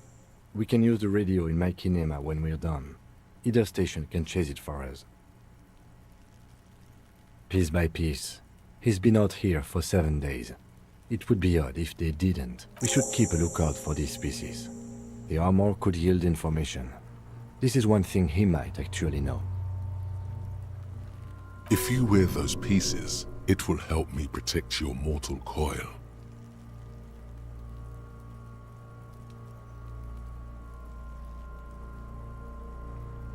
The sabatons dangle off the man's decaying form, ageless and synthetic. It is. It's expensive. We've requested similar material for our tactical units for years now.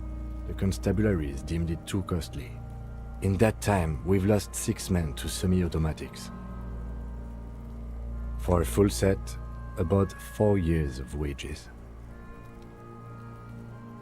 As a wage, it's regrettably small, but for a piece of hardware, yes, that's a lot. That's for us to find out. My initial report on the area suggests he was a security guard for the harbor company, but that's just hearsay. I agree. This equipment is way beyond what a guard can afford. The cadaver slowly twists on the cargo belt. His torso... Are you sure we finished the preliminary examination of the cadaver? We might miss some of these things once he's done. The cadaver slowly twists on the cargo belt. His torso covered in tattoos, and his eyes are milky white, dark brown hair. Underneath the curdled meat there is an expression. Why do you think so?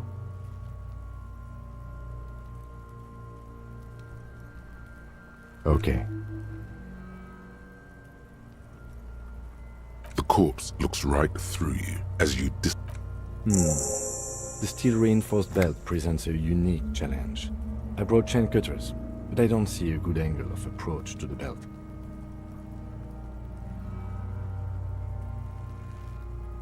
The cadaver is a good 1.2 meters up.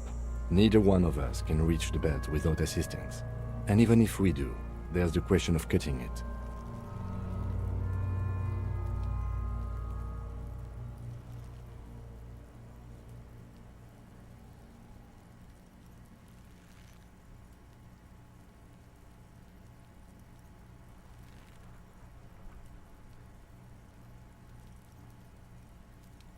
Climb up there and saw the branch? I don't trust that ladder. The assailants didn't use it. It's rotten and less sturdy than it looks. And I don't see another good way up there. Honestly, I prefer a non-acrobatic solution to this. Clown cops climb tree, fall down. Enraged cop assaults children after falling from tree. Cretin cop, they like that word, saws the branch he's sitting on, literally. Local children report corpse. Fuck yeah, climb that shit, monkeys! See, you're only making them do those things less.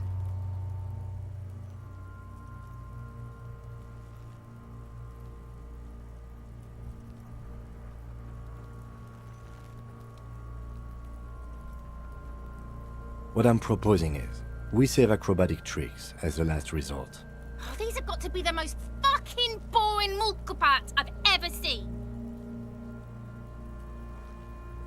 I was really hoping we wouldn't. The Union appeared to be suspect in this case. Confirmed. It's unsafe. But what other options? The corpse twists on the belt, like chicken on a skewer. Yeah! Bang bang time, pig! Shoot his head off! How?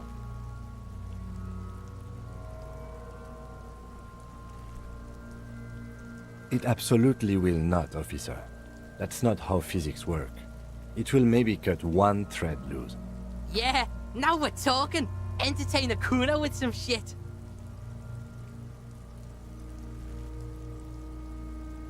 They'll miss! The pigs will miss Kuno! The lieutenant is undecided. On one hand, he wants to shoot some gun. On the other, it's an awfully stupid idea.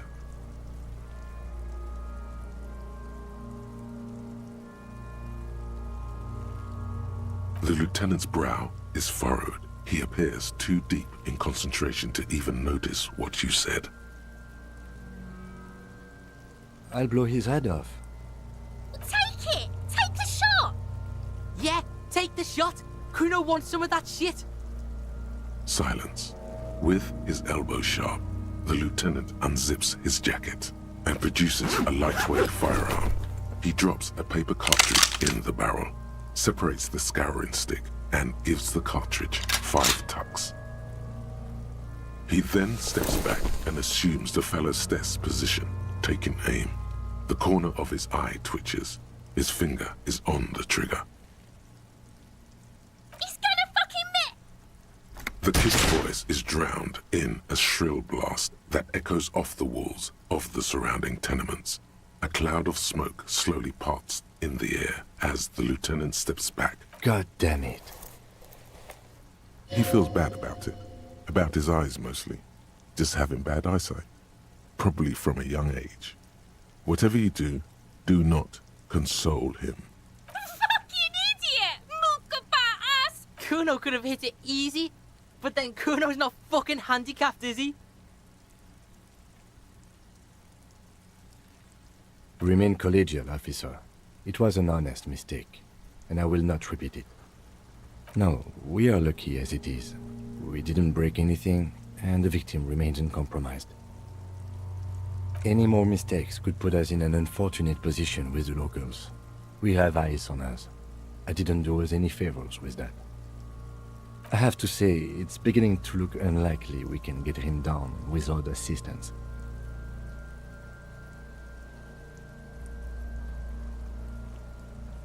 It's bad as it is, us shooting firearms like punks. Go ahead, I'm not stopping you. Just don't lose it. They only have one gun! This is the sorriest pair of pigs Kuno's ever seen. Yeah, take it, you fucking banani boika! Take it and shoot yourself in the mouth! The cold piece of bakelite and gunmetal is surprisingly light. Your fingers fit right through the guard, instinctively resting on the trigger. The fuck are you waiting for, Kuno? Tell him to shoot himself in the mouth! Kuno is silent. Aggression gathers in the air.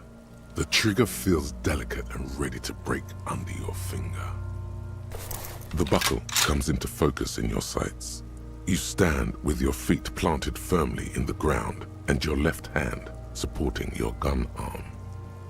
Why don't you just shoot yourself in your mouth? At least you won't miss.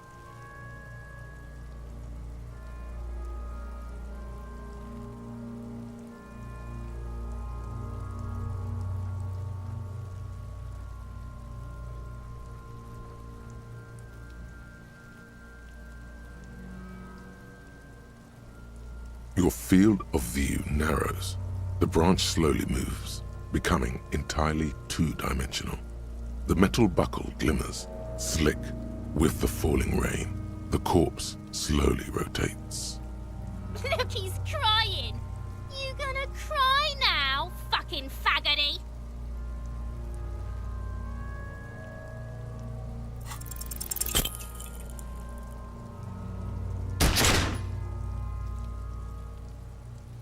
A plume of smoke erupts from the barrel. Your hand goes numb from the explosion.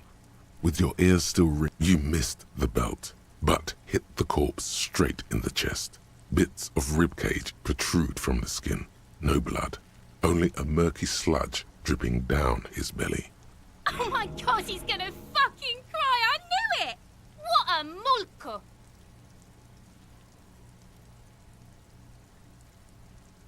The armistice is sufficiently precise, officer, especially at close range.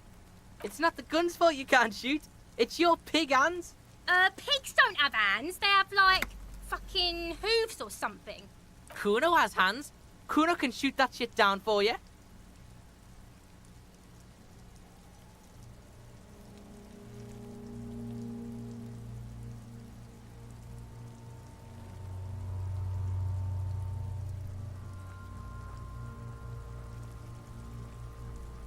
The lieutenant does not dignify that with an answer.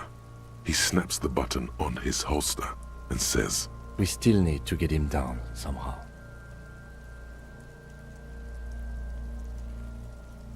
The bad way. The way I didn't want us to. By asking the harbor for help. They have the tools and the men. If they put him up there, they can take him down too.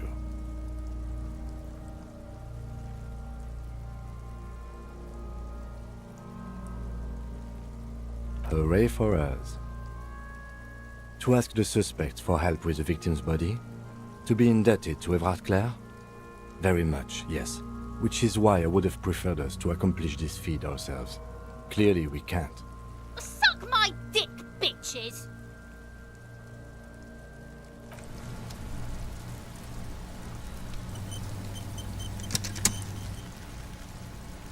the man before you is naked, but for a pair of Of course. You have questions, don't you? Come back late.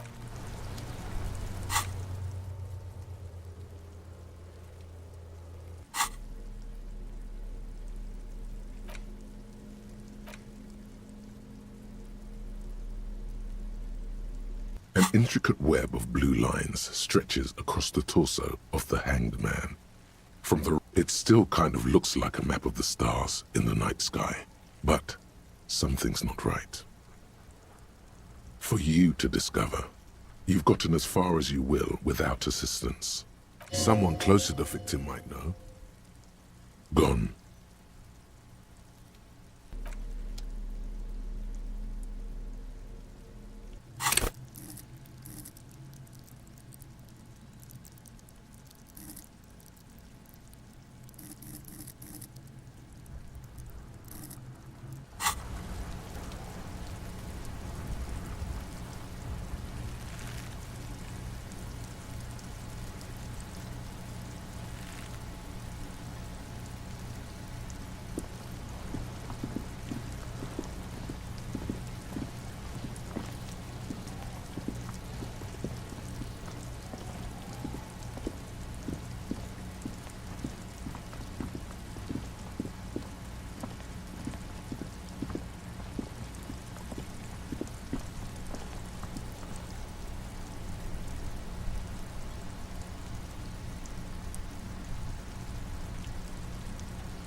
This coin-operated viewer is facing southwest.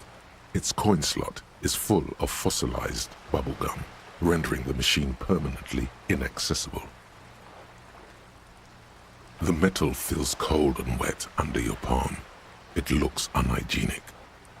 A thick layer of graffito covers the lenses. You spell out the word Onuk written on the other side, with N and C scribbled backwards. Under the graffito, a sea of blues and greys appear. Behind the water lies a coast studded with concrete and reeds. On it, a church on stilts, lanky weather-worn wooden planks, an X-shaped cross topping its tower. The church looks old and weather-worn. There are no lights in the windows. Probably some kids.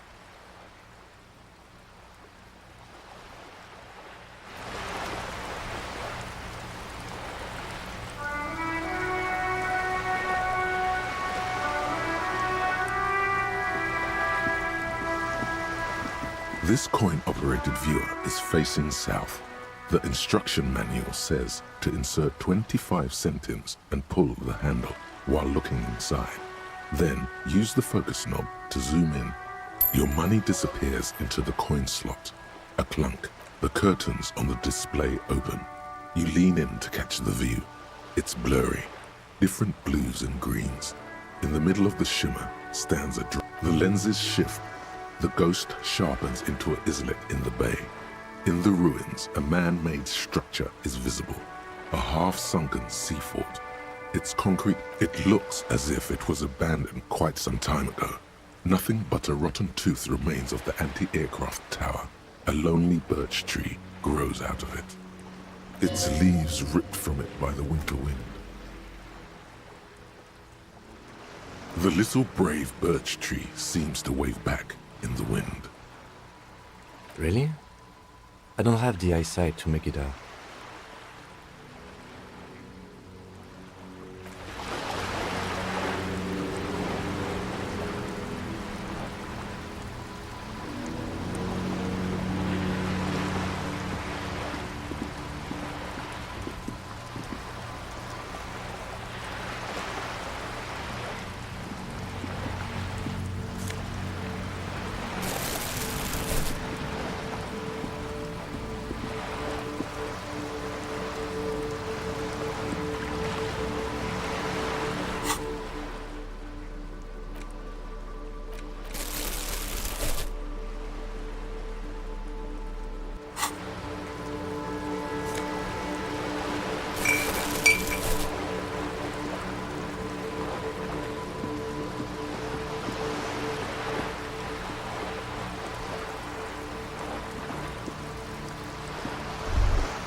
Shame.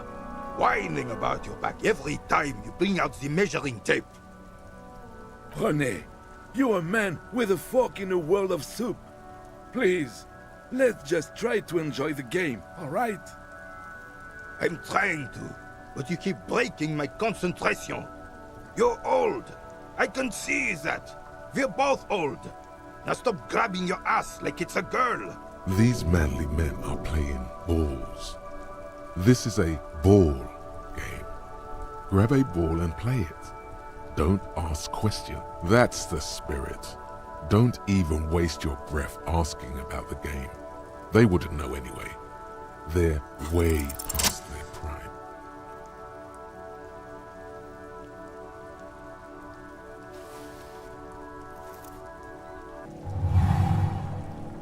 You are immediately surprised by the bull's lack of weight. No matter. God, this is right. You feel the familiar tremble of excitement and adrenaline that precedes every. The cold metal ball is surprisingly smooth against your neck. It has a pattern on it. Probably a sponsored ball. Yours would only be covered with bumps. Already your muscles are... A chilly breeze ruffles your hair as you stand there, feet firmly planted. All sounds, smells, even west in the Grand Couronne area. A sharp overhand, an embodiment of pure motion. A fine-tuned locomotor. Some would still say you're a cop, but I guess we're beyond that now.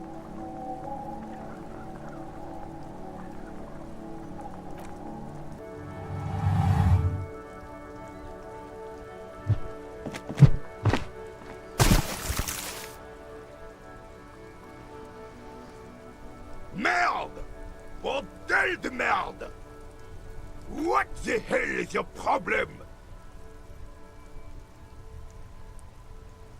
I don't care if you are a cop. You do not just ruin someone's game. It's so goddamn disrespectful. You vandalized our game, son. We can't play pétanque with 5 bull.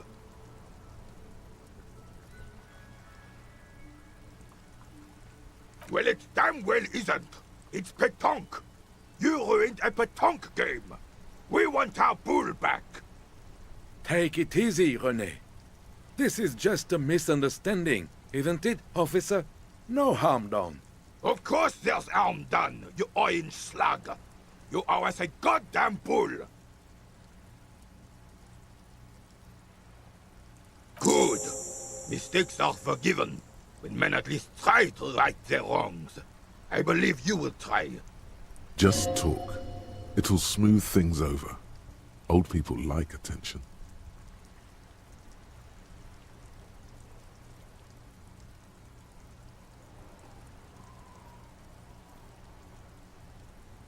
Yes, the Debardeurs Union pays me to stand vigil during the nights. Not out of any political allegiance, mind you. I'm an old man. Don't sleep more than a few hours every night anyway, and money is tight. He feels like he has to justify himself for some reason.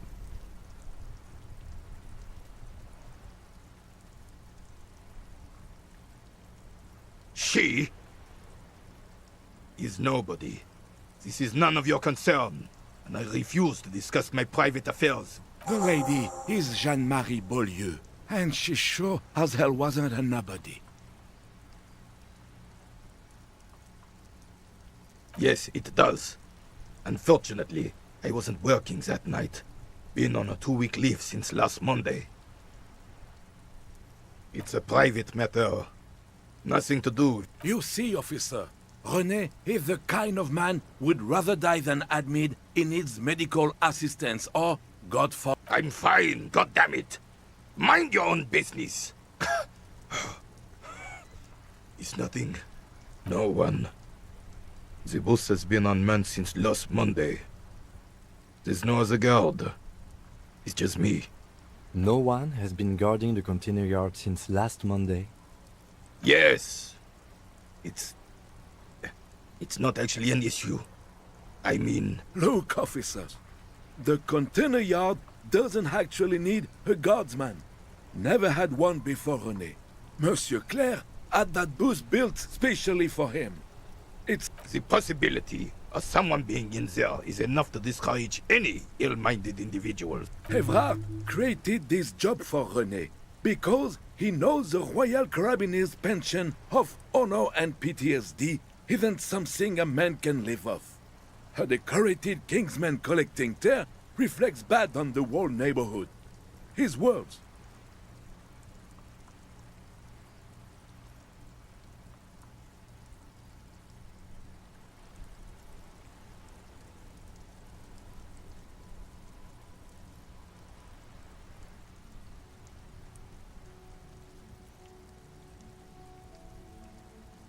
Oh, I didn't mean to imply there's something wrong with that.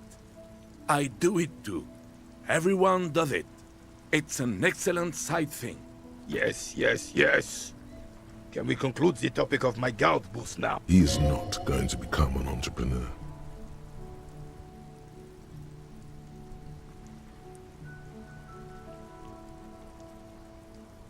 Yes, yes.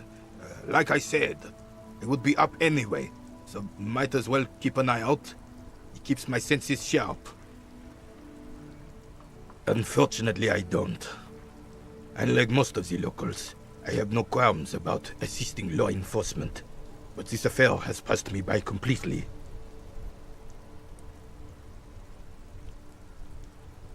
In Martinez, the union is the law, so can you really blame them? Cop is a pejorative term. I don't have a problem with policemen. On the contrary, I admire the effort to bring order to our streets. If I knew, I would not be afraid to tell you. I simply don't. I'm an old man, not a... This is a man with a lot of past, but little present, and almost no future. Yes. The terrain here provides an interesting variety to a familiar game.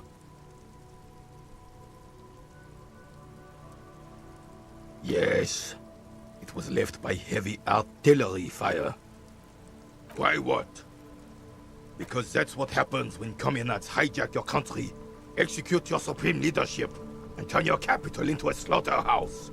You use heavy ordnance to clean up your home. Commies, communists, socialists, anarchists, call them what you like.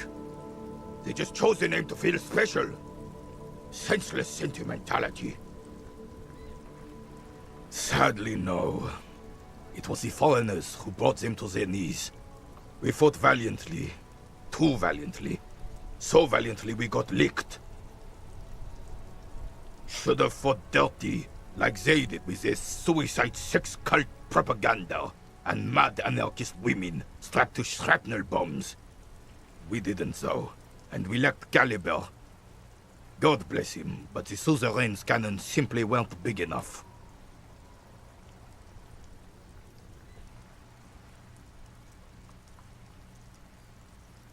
Because this place is a damn beachhead. Had to soften the commies up first. Yes, the military coordinated amphibious landing to take back Revachol. He finds your lack of historic knowledge troubling, a sign of mental deterioration in the preceding generations. Martinez was used as one of the 3 footholds in Revachol during Operation Deathblow in 08. The other 2 are off in Stella Maris and the Delta.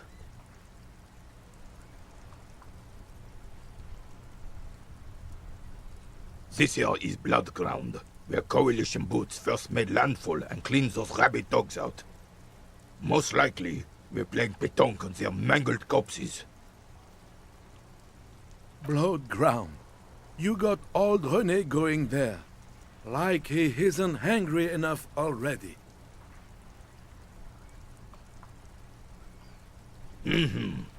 Don't get me wrong, officer. I hate those foreign dogs, but... the enemy of my enemy and all that. They're the lesser evil. Damn right, son. They laid the fire of hell on the city before they stormed it. And it worked, too. He approves of this radical approach, knows it was necessary. The rest of the city got cleaned up, but Martinez they keep as a monument. And now the Union Socialists are practically running the place. Well, it's your own damn fault. You, we, the Coalition, Revachol, whoever you want to blame, never finished the job. Officially, the party never surrendered. You don't even begin to truly understand the players on the table, let alone the specific circumstances surrounding the... What do you think?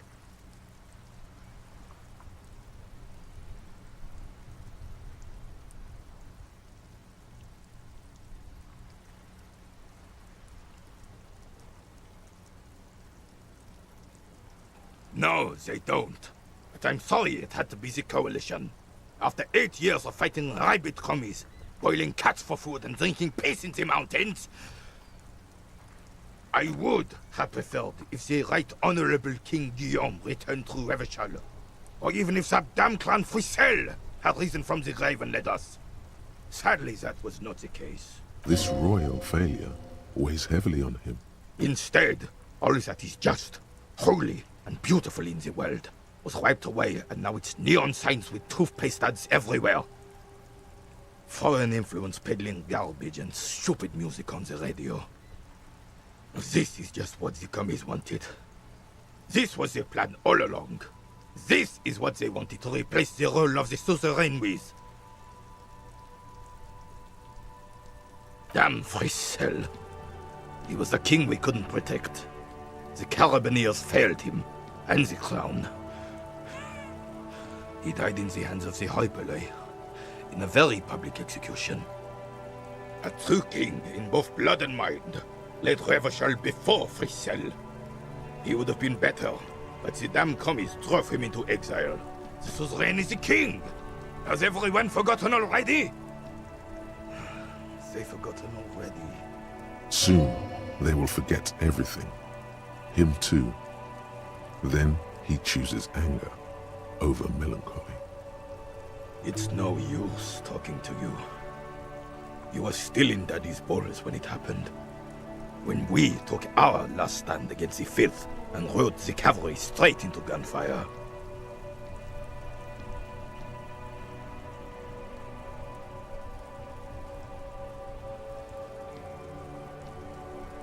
Ah, yes! King Philip III on his steed. A reminder of what Revachol once was. Oh, absolutely.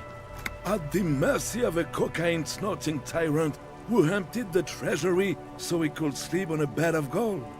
Cocaine? Cocainum? Sounds like our kind of king.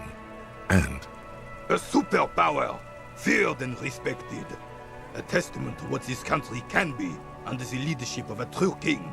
Someone who knows how to rule. Decisively, without fear of offending the sensibilities of the frail and weak-minded among his subjects. This is something the insurgents never understood.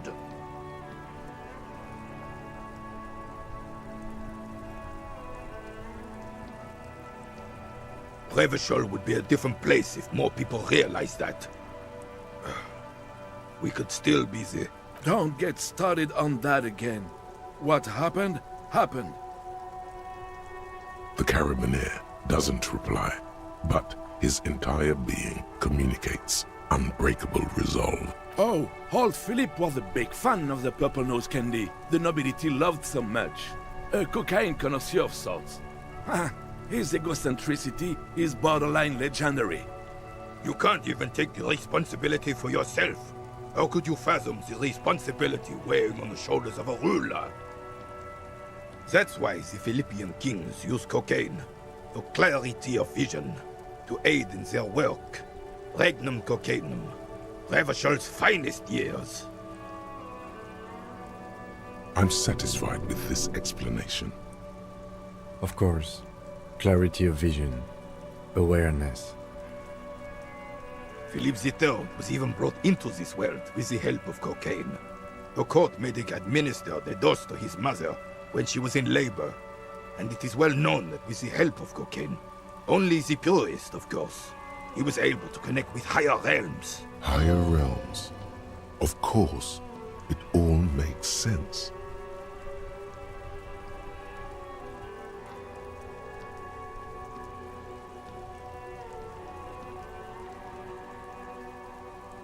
It's really not. Please, do spare us the cocaine fairy tales. Yes, indeed.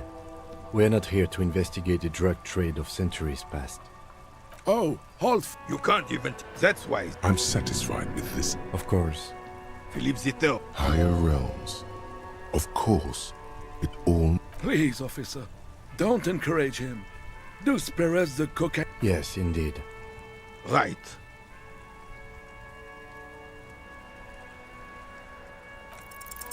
All you observe is a veteran refusing to let go of the past and his old uniform. This is the uniform of the Royal Carabiniers in service of Frissel I, Guillaume le Lion, and the valiant King Philip V before him. Don't you mean Frissel the Fan? You do not speak his name, Craven, although he was a clown. But he was our clown, ours to ridicule and to mourn.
There's something you missed. You will get to it. Don't worry.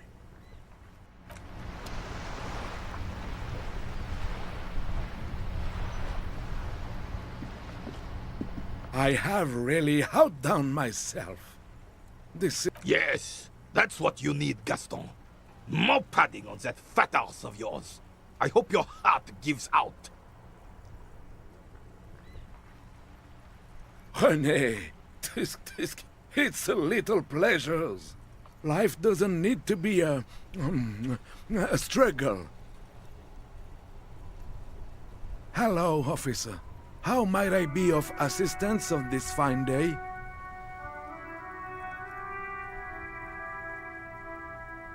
I'm sorry, officer, but I really don't share food. No. The only one you have.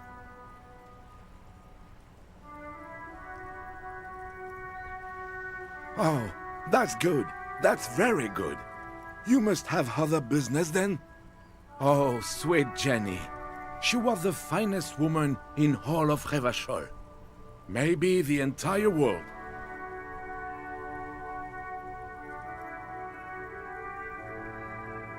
Do not defile her memory, Gaston. Let her rest in peace. His tone lacks its usual intensity, like he doesn't feel he has the right to speak on the matter.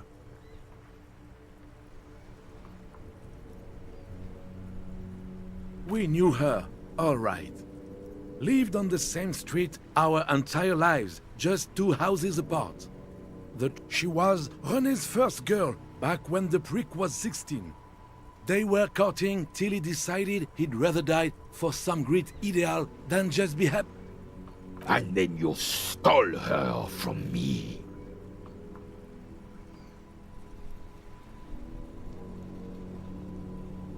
Well, technically, you stole her from me, because we'd been pretty close ever since you two had that falling out over the ink you spilled over her pretty yellow dress. We were just boys then. This was different. No point starting this all over again. For the 1000th and the first time. Especially when we have company. She died of pneumonia 2 winters ago. It was a quiet passage, peaceful. René and I were both by her bedside when she... died. No use sugarcoating it. Won't bring her back. Departed. Until the very end she couldn't decide between us. quick grimace of pain passes over Rene's features, but he immediately regains control, his face now a dispassionate mask again.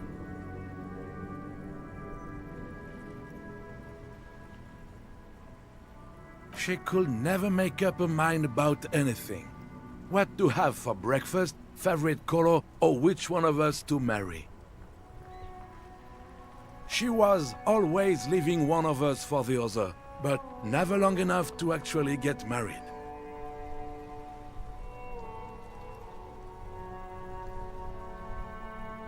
Heck, technically, we're both still engaged to her. You always confused her. Couldn't let us be happy. Seduced her with your fancy words and pastries. He suddenly remembers you are still there. Of course, officer. Memories are all we have left.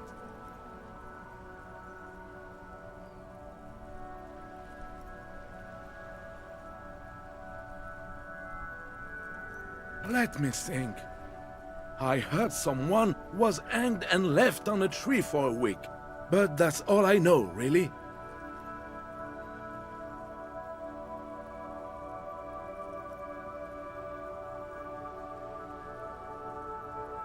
No, officers, I'm sorry. And I really would like to assist. Then help them, you wimp. You have plenty of shoulder with the ghost caviar in the Union. Someone must know something. I wish I could, but I just don't know anything. I always keep my nose clean. Respect! I'm not even anyone.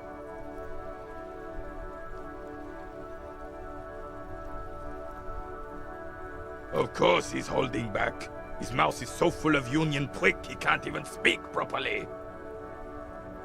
Can I at least finish my fucking sentence before you piss on it? Is that okay, René? I'm not anyone important in the Union. I just know Evrard.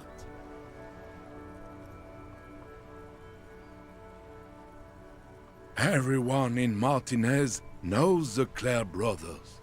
I taught these boys human studies and history in the gymnasium.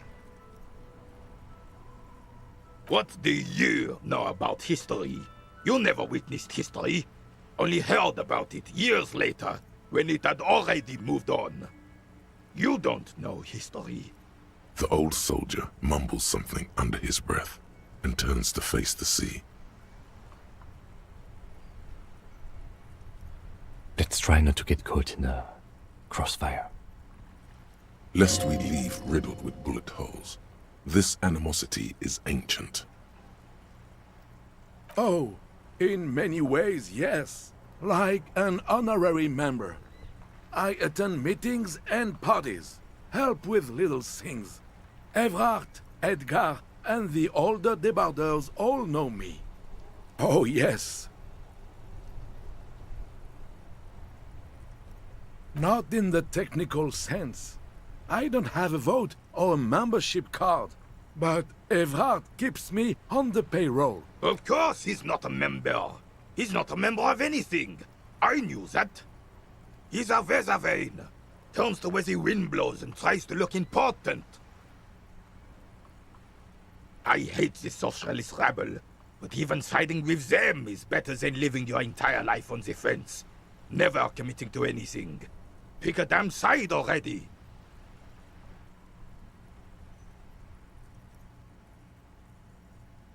Writing work mostly. Occasionally, he needs something written, and I happen to have a way with words, people say. Oh, nothing official, I assure you. Just essays for the newspapers. About Martinez and how things are and how they could be. Evrard and I had these long talks where... Well, he tells his little penman exactly what to say. It's commie propaganda, plain and simple. You should be ashamed of yourself.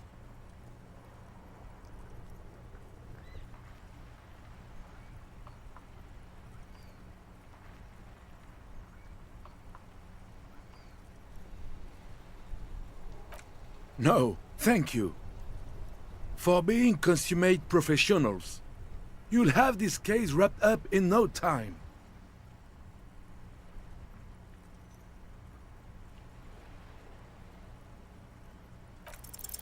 A man so principled about his sandwich calls for a principled approach. Time to get political.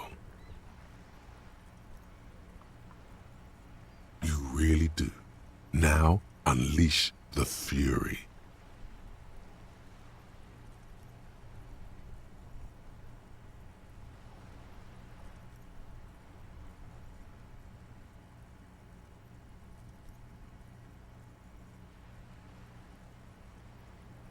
Say one of these fascist or communist things or fuck off.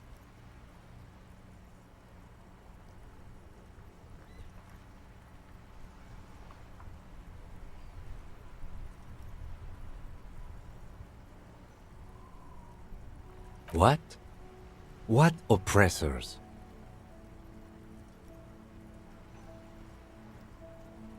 I am not going to listen to this comic connery. Huh?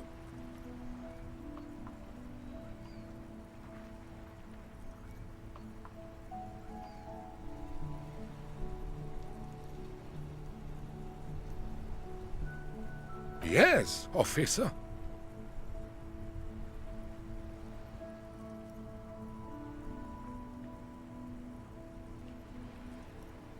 I really don't understand how my sandwich could...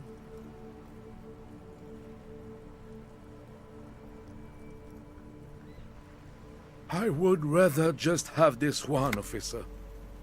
It's really good.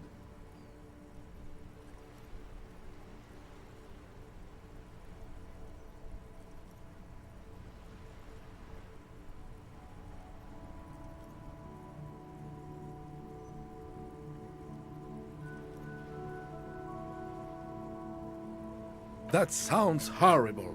You really don't know your way around the kitchen, officer. Food and politics don't mix.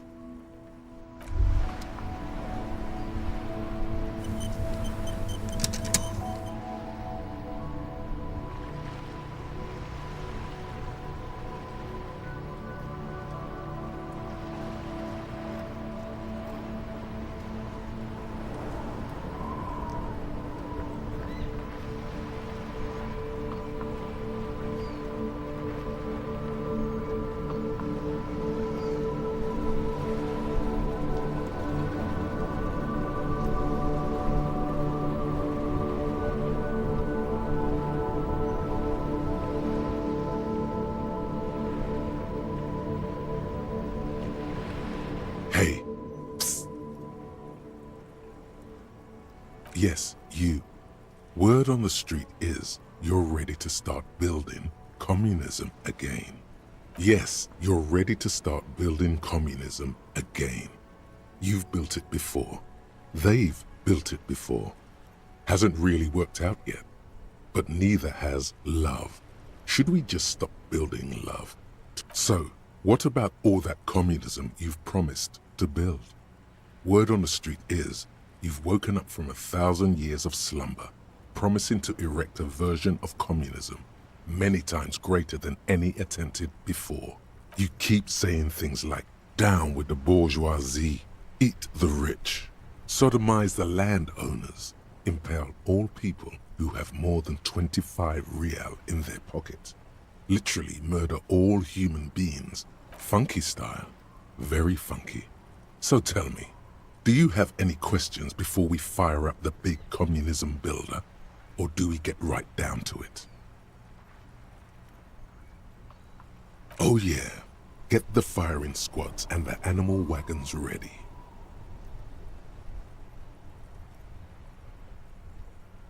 Too late to back out now. You can't make an omelette without breaking a few million eggs.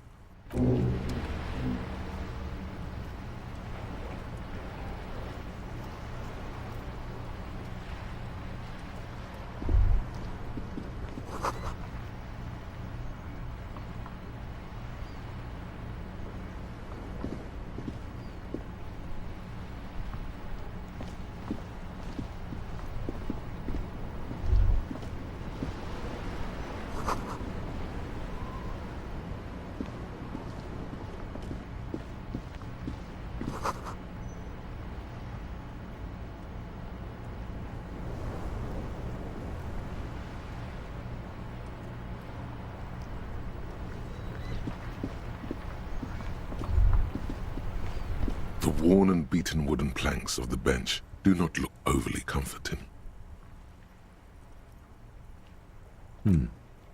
We can sit on benches after we've solved the murder.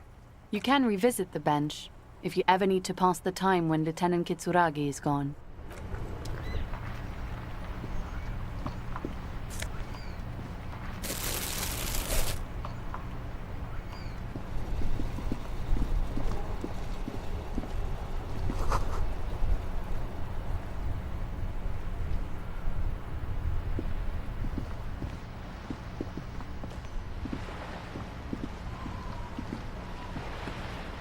It is such a pleasure to see you again, officer. How may I help the citizen? We are still waiting for a replacement for the bull you sent sinking. There's nothing for you to understand here. It is not her death you are investigating.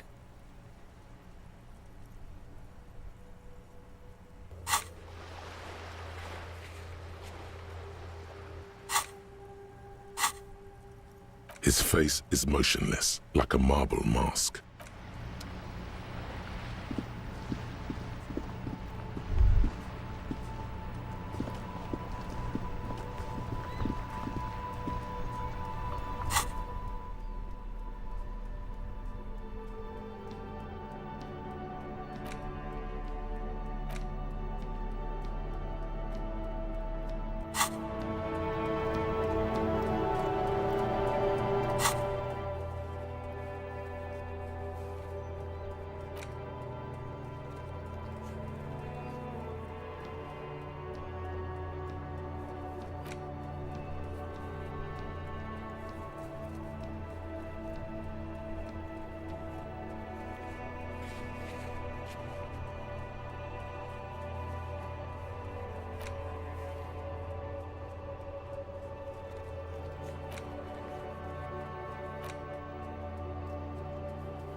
Inside, you see a set of steering levers, a radio microphone, a pull-out toolbox, and the soft glow of the... This is Precinct 57. How may I assist you?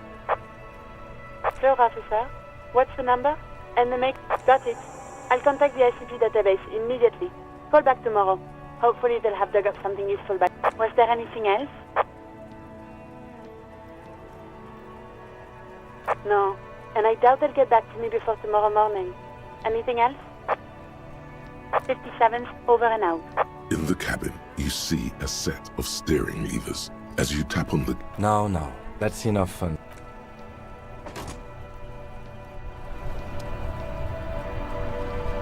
Yes?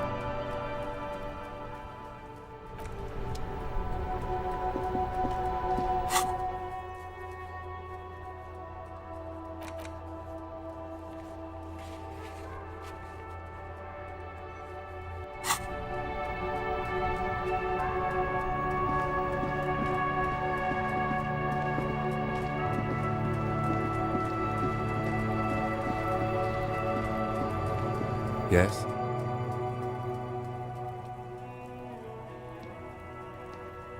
Excuse me? Frankly, Detective, you're in a deranged state. I can't let you proceed without close supervision. In fact, under normal... That's good. Some you time? This is a police investigation, not a journey of self-discovery. You might. It's important not to let one style interfere.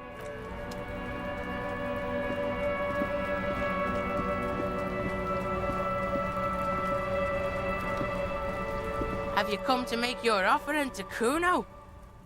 Put it away. The information here isn't worth it. Back off, fuck eyes! Kuno is a man. Kuno can smoke if he wants. The lieutenant doesn't like this. It may be less destructive to your working relationship to just come back alone later. Fuck Fuck you too, Piggo. Fuck you and your four-eyed friend. Though you...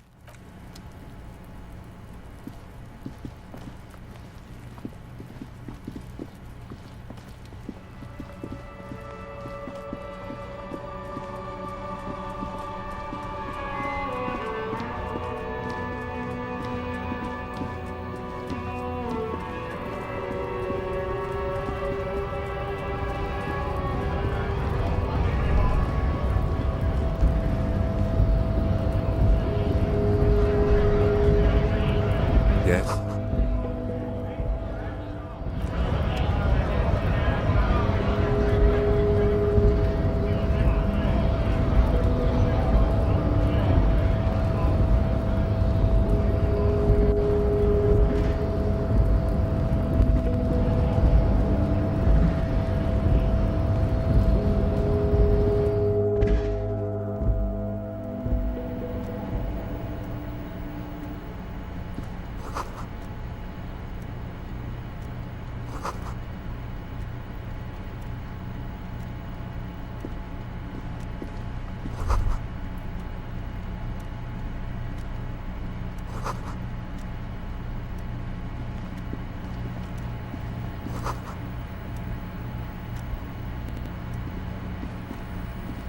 An imposing combination of a punch clock and a payphone is looking down at you from the wall.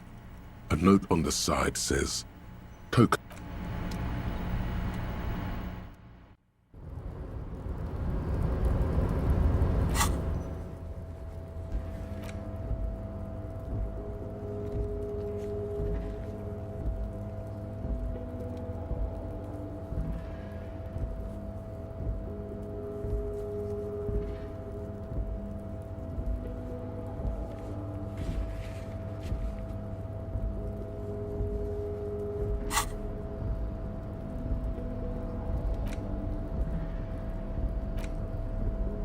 It's the ledger you found in the... Oh, and the cool piece of toilet paper is stuck to the back.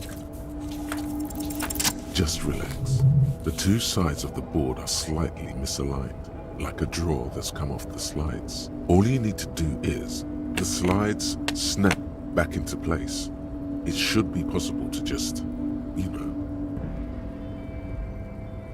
without resistance or sound. The two panels move against it, 2 ticket stubs and a handmade postcard.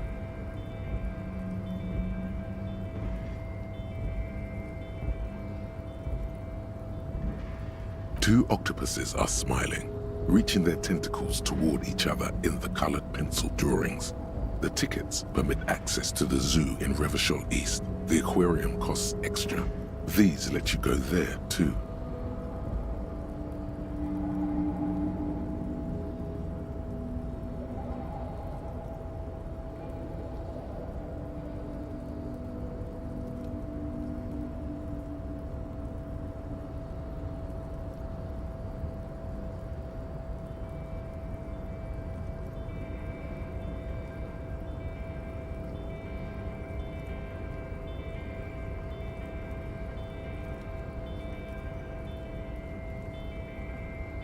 Thin wax paper has been glued to a piece of cardboard. Sounds like leaves rustling when you pick it up. You see violet flowers, floral patterns, patches of glue. It smells of chewing gum, apricot flavored, a touch of cinnamon, the end of summer. You think the label says tutti frutti. Familiar handwriting lines the inside of the card. Looped, round letters. Harry. It begins. You're already reading. I wanted to write you a letter so you can read it when you wake up. Maybe it... Your hand shakes, holding the card. Every morning when I step out and you're asleep behind me, it says, I find a little... Every step I take, it grows. By the time I reach the fuel station, it has filled me entirely. I step onto the light rail and look back. Sparks fall from the bow collector. You. Every step I take will get lighter. It almost makes me run. Sometimes I do. I can't believe I met you. I can't believe the happiness I feel. Kisses, kisses, kisses. You feel the air sucked out of your lungs and the blood sucked out of your head. everything around you gets dark. Small white dots appear. You feel the ledger slip from your hand.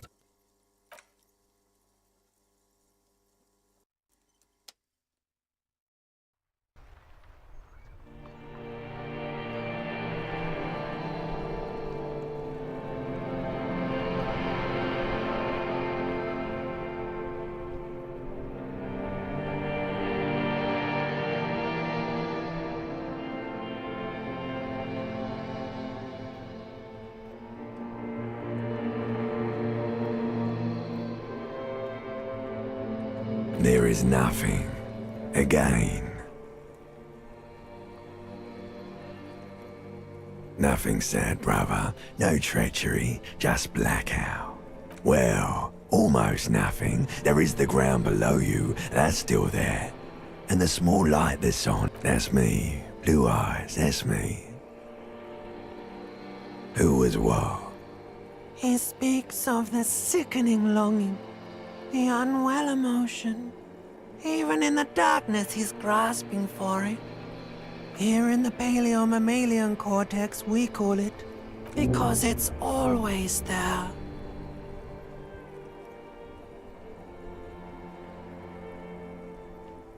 There is no Voyager Road. There are no roads, no houses, no lights in the windows. It's all on pause. Bloated corpse of the past resurfacing. Beautiful. Believe me, stupid ape, its lack of beauty was not... You think they would let you? Until you disintegrate into biomolecules? No. Someone is breathing. Oh, but you are. They're pouring... It's delicious. Glowing lights on a dashboard emerge out of nothingness. In the upholstered cabin of Lieutenant Kitsuragi's motor carriage, seated in the driver's basket, the air is thick with leatherworks and heavy fuel oil. Cold water runs down your chin. Drink. Water. There is no use arguing with me. You will die if you don't. Drink. The water is cold, silvery, the stuff of life itself, as it pours down your parched throat. The pounding in your head recedes. The darkness parts. Drink. You haven't drunk water in 2 days. Did you know the human body is not made to survive on alcohol alone? With greedy gulps, you down half a liter of cold water. Some of it spills on the driver's seat. The lieutenant pays no heed to it.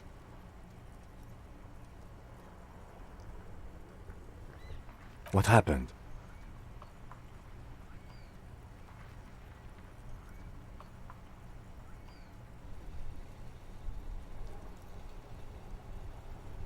You were reading your paperwork.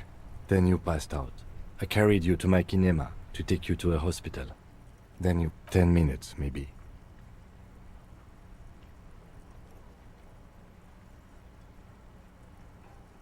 Good.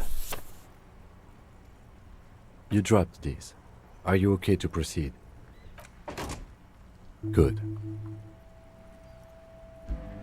The Ledger of Failure and Hatred is a special item that can be used both as an interactable and a tool equipped in your held slot for skill bonuses. Find it...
container.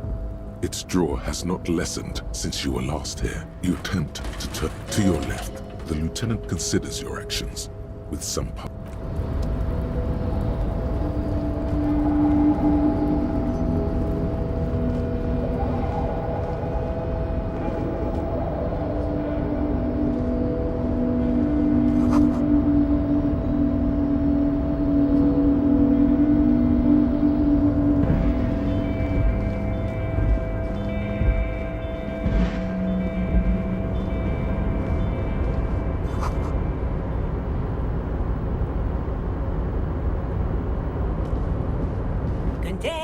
Container, The accent is so thick.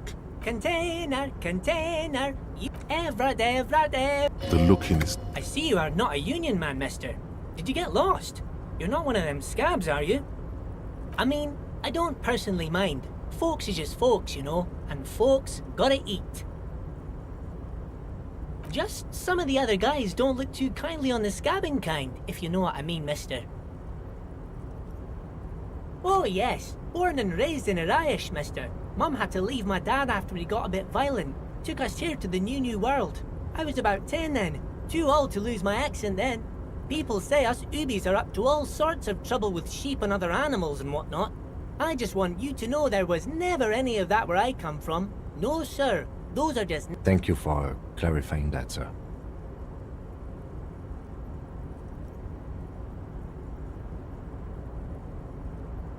Oh, that one. That should be empty as far as I know. Told you.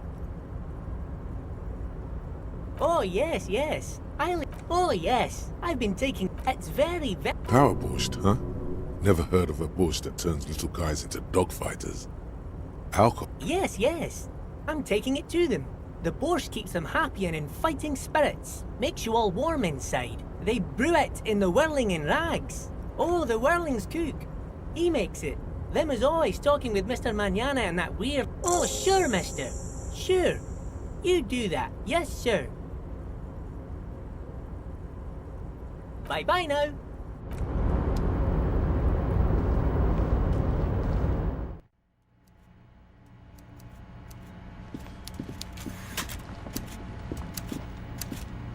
Mr. Dubois, a pleasure as always.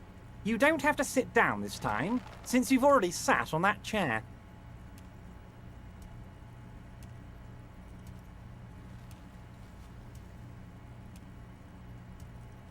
You might have noticed there's one hanging on a tree behind the hostel cafeteria. Oh my. Don't take this question personally, but why would I get involved in this matter? Mr. Clare, the man was hanged with a cargo belt, a steel-reinforced cargo belt.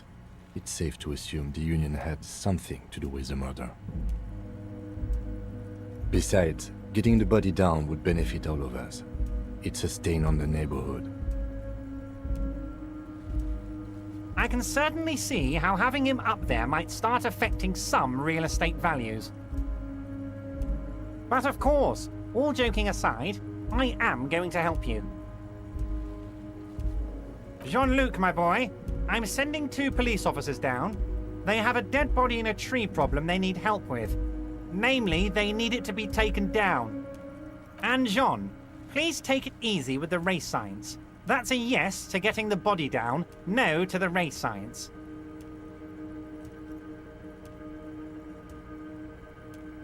You can find Jean-Luc down at the gates. He's the big impressive one. You know, tattoos, muscles, ethnic looking. Can't miss him. Great guy. See you soon, Debarder. Just kidding, but not too much.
watchman's booth.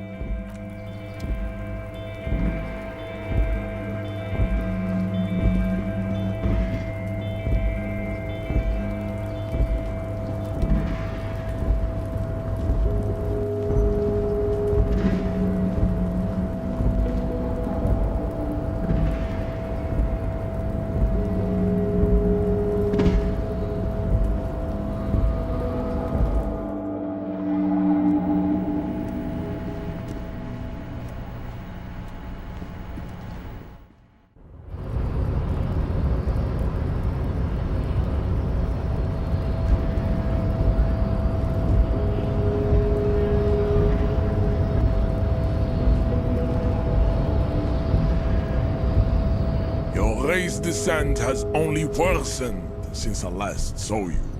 You have really let yourself go. He does not so much as glance at the object.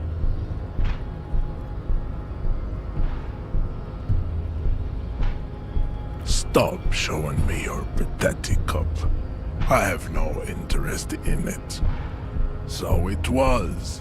My unpromising race pupil entered the harbor and used my superior to give me orders. I salute your cunning and will remove the body from the tree with my bare hands. You're so noble, Measurehead. But while I am gone, someone must stand guard on the bridge. That someone needs to be you. Both of you. This is the uncomfortable result of not taking it on ourselves. I can live with it. Listen to your little friend. He is wise in his childlike way. His mysterious race may yet prove fine. Goodbye. Return to your degeneracy. Babe, see that they stay here the whole time.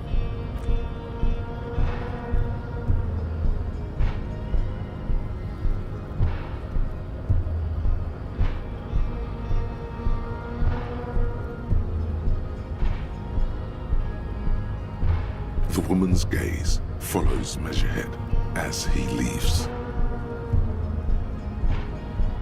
So, you guys are like cops or something? Look at him. His craniometric perfection. Are you cops or what? Have you ever thought that maybe things should go to shit? I'm Katya, by the way. You hear that? That sound. He's breaking something. Yeah, Jean-Luc must be really tearing it up over there. I wish I could see it.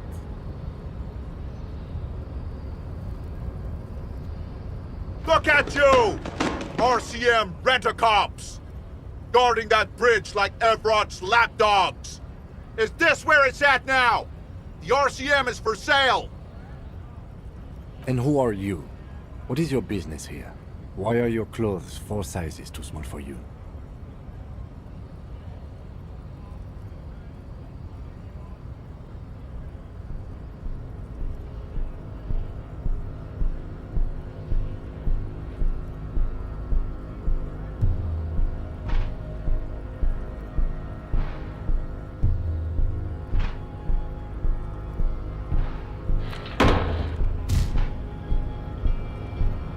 A shrill laughter interrupts you, echoing across Martinez.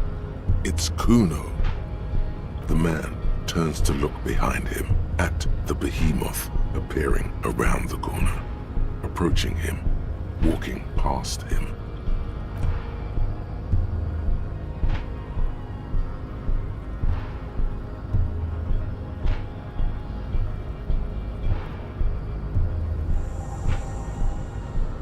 The corpse has been removed from the tree.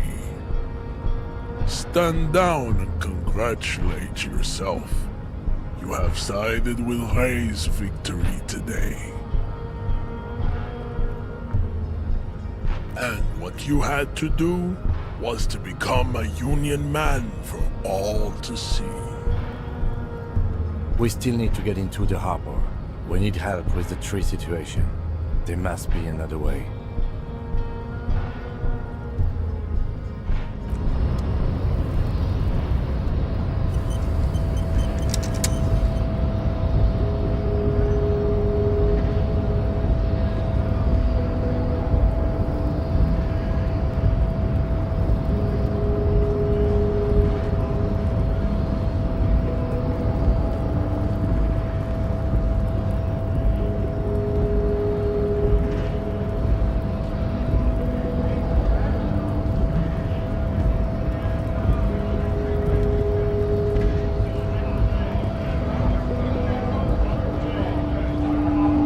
Right to work! Right to work! Shame on you! Things are busy enough. You're going to waste less of my time? The hulking man oozes stark skepticism.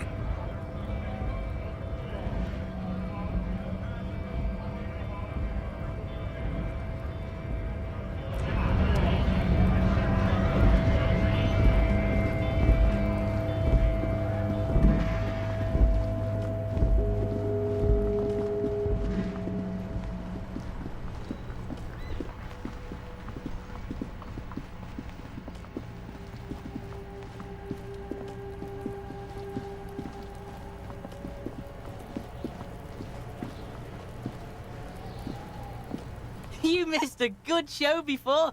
A kid came by and completely fucked the tree to pieces. He fucked the tree up! Fucked it good! It was porno! Shoot that shit at Kuno, Pigonort.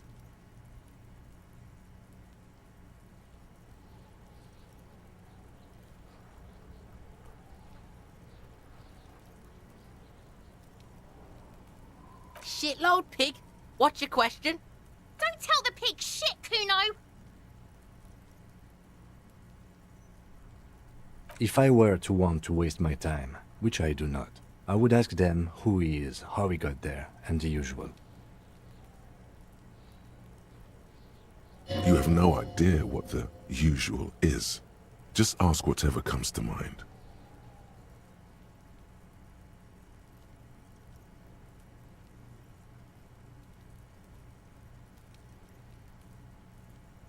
Kuno doesn't give a shit about the armor. Kuno's fuck gimp's got one big thing wrong with him. He's a fucking mutant.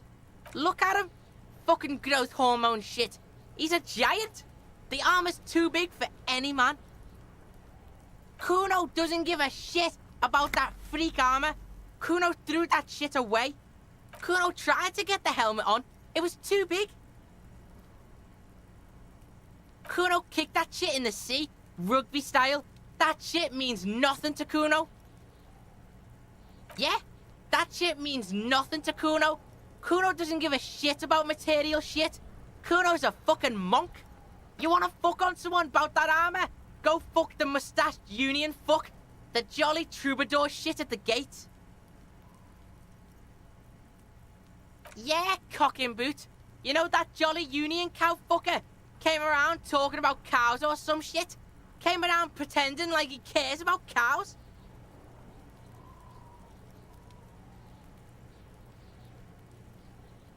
So yeah, he's the one you want to talk to. He's fucking crazy about that armor shit.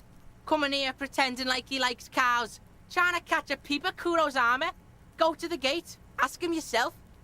Yes, this troubadour has it. You can feel it. Kuno's fuck gimp. Kuno uses the fuck gimp for target practice. Probably climbed. Kuno was busy down the road when that shit went down.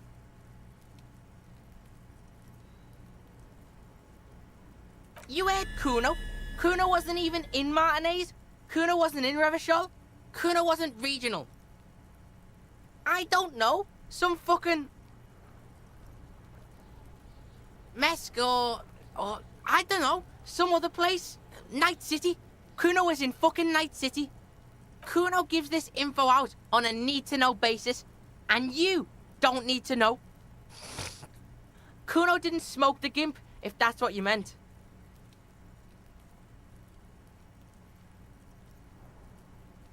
fuck are you talking about? What is this contusion shit? He says you're stupid, Kuno. They want to make you stupid again.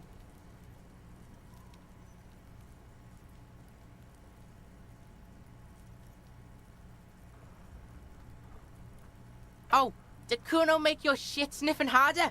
Obstruction of shit sniffing? This is Kuno's kingdom. Kuno fucking rules here. You hear the lieutenant hum. He's thinking the kid has amassed quite the vocabulary of law enforcement terms, but he's not going to stick his nose into this. Me and my partner are wondering, do you guys puff Peter? Kuno erupts into laughter, pointing his finger at you, then Kim, then back at you. An unfortunate choice of words, the lieutenant from Precinct 57 thinks. He looks at the harbor walls looming overhead. He could use a cigarette right about now. Just a couple of pigs sniffing around in the dirt. That seems pretty fucking suspicious to Kuno. Yeah, you tell the faggoty, Kuno. You're testing Kuno's patience here. Get lost,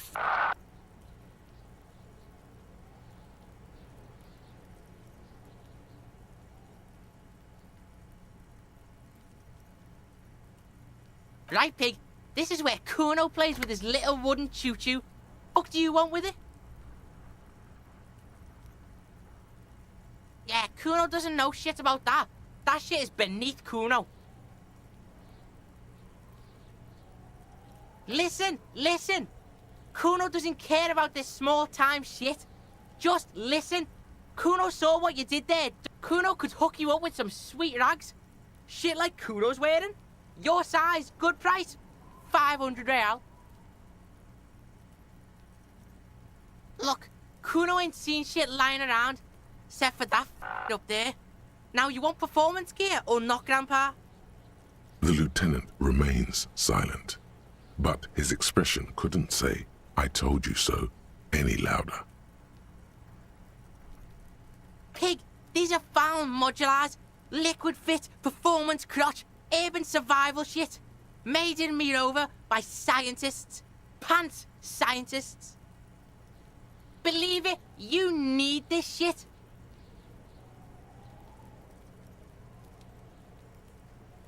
These could drastically improve your chances of survival in the urban wilderness.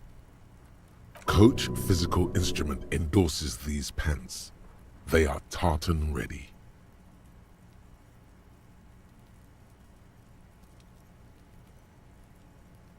Alright, Pico. Shit's rolling. Don't do business with the pig, Kuno. He's gonna steal all your money, Kuno. As you can see, Kuno and C don't trust you. Can't do business without trust. There's more to his distrust than being a pig. He feels threatened by something obscure in you. What that is, however, remains a puzzle for now.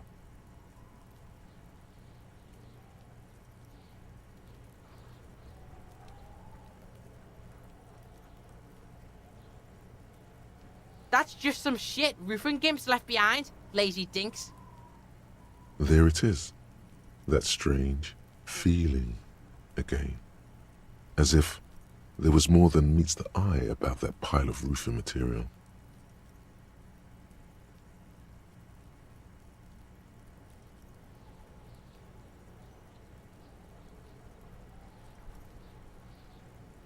The fuck are you talking about? Kuno doesn't know what handed gimps they wear. Trying to get you to talk gimp, Kuno. Don't talk. The fucking well. The fuck are you talking about? Ask me a normal question, pig. They're trying to make you feel stupid. You glance again at the roofing material in front of the shack. Yes, you should go back there.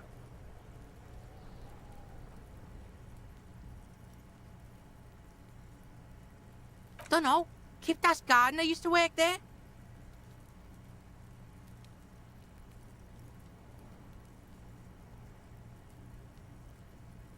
Look, Kuno doesn't explain shit. Kuno just says shit.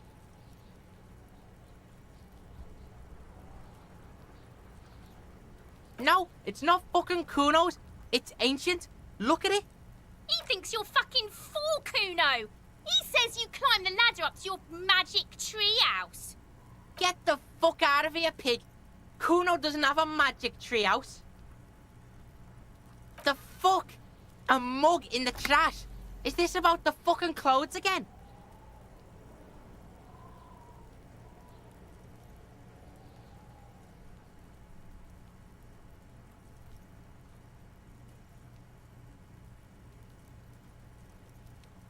Yeah, Kuno sees where this is going.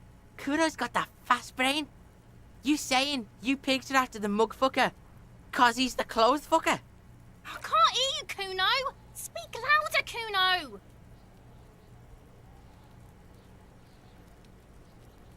Shit, that's tense. Someone's going to the beat-down basement, huh?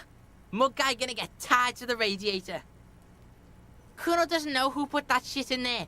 And if he did, he wouldn't squeal. But if you find out, maybe you can... Stop turning into a pig, Kuno.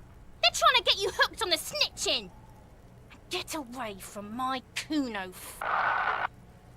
Yeah? Get your bacon shit away. Kuno doesn't like to be seen with the popo. Get your shit done and out of Kuno's face. Yeah, whatever. Kuno doesn't give a shit.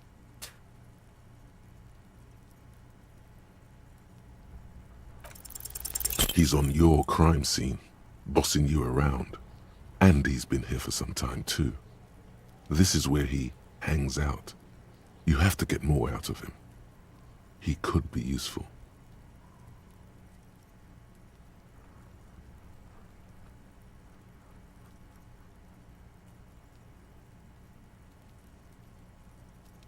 Get your snout out of Kuno's ass. Kuno knows how hard Kuno pushes it. Kuno pushes it hard level. You should give up, Popo, or the Kun will keep fucking it out of you. You okay, Kuno?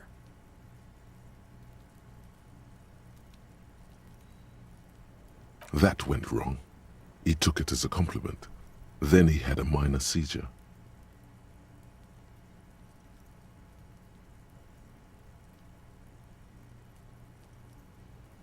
Kuno doesn't fucking care. Lonesome, long way home. Here we go. Home awaits. Walk past Station 41 and through the market, past the Boogie Street spearhead to the other side of the lake, the frozen eye at the center of the district. Then past the video rental store on the corner. There, at the end of a street lined with pine trees, a small house no larger than a matchbox. 11 Voyager Road. You no longer live there. Those times are gone. And so are those people. Why did you come here? Why are you still here? And where's the dealer? You have to get back to work. That's all you have now.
Yes?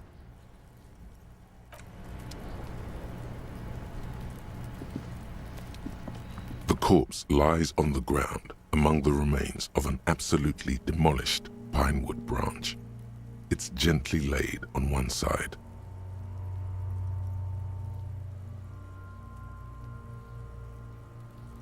Mr. Measurehead has done a good job.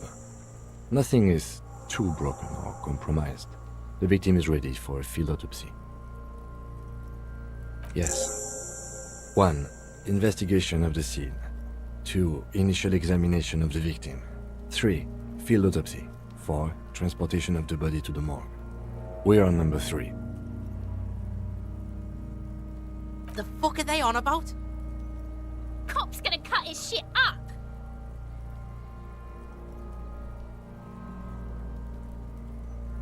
The lieutenant adjusts his glasses and takes a deep breath. Shoot, Looney Rooney.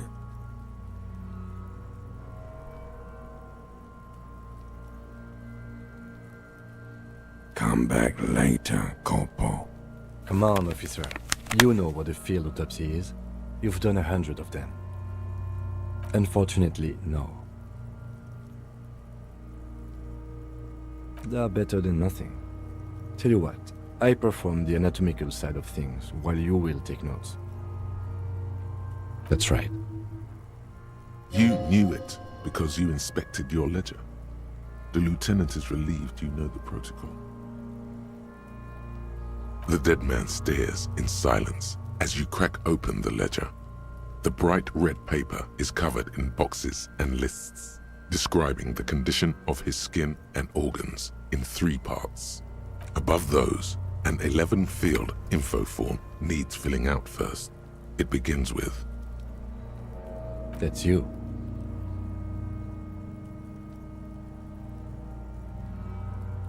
Not an energetic start to an autopsy. Pig's messed up. Kuno feels pity. Just leave it empty, officer. the corpse lies there, indifferent to your retrograde amnesia. The next box says, KK57 dash. Next. NA. Next. NA. Roughly 50. The corpse looks ageless, like meat on a hook. Mondial. The pudgy mess of curdled meat looks neither mondial nor anything other. Fucky, fucky!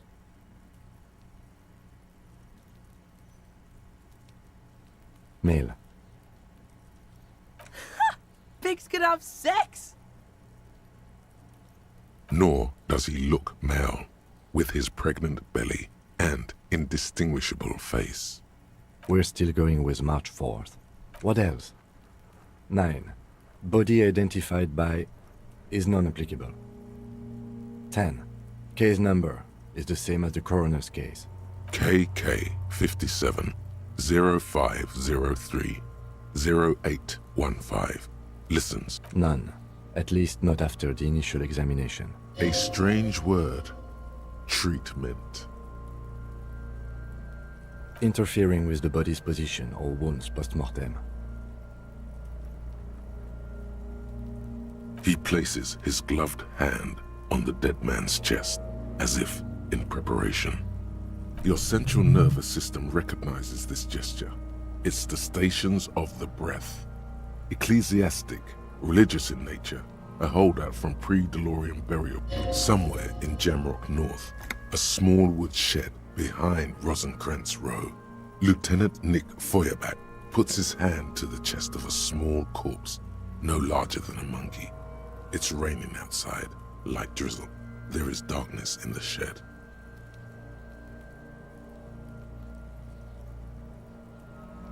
Elsewhere yet, an obese female sits in a wicker chair, her silhouette bull-like against the window.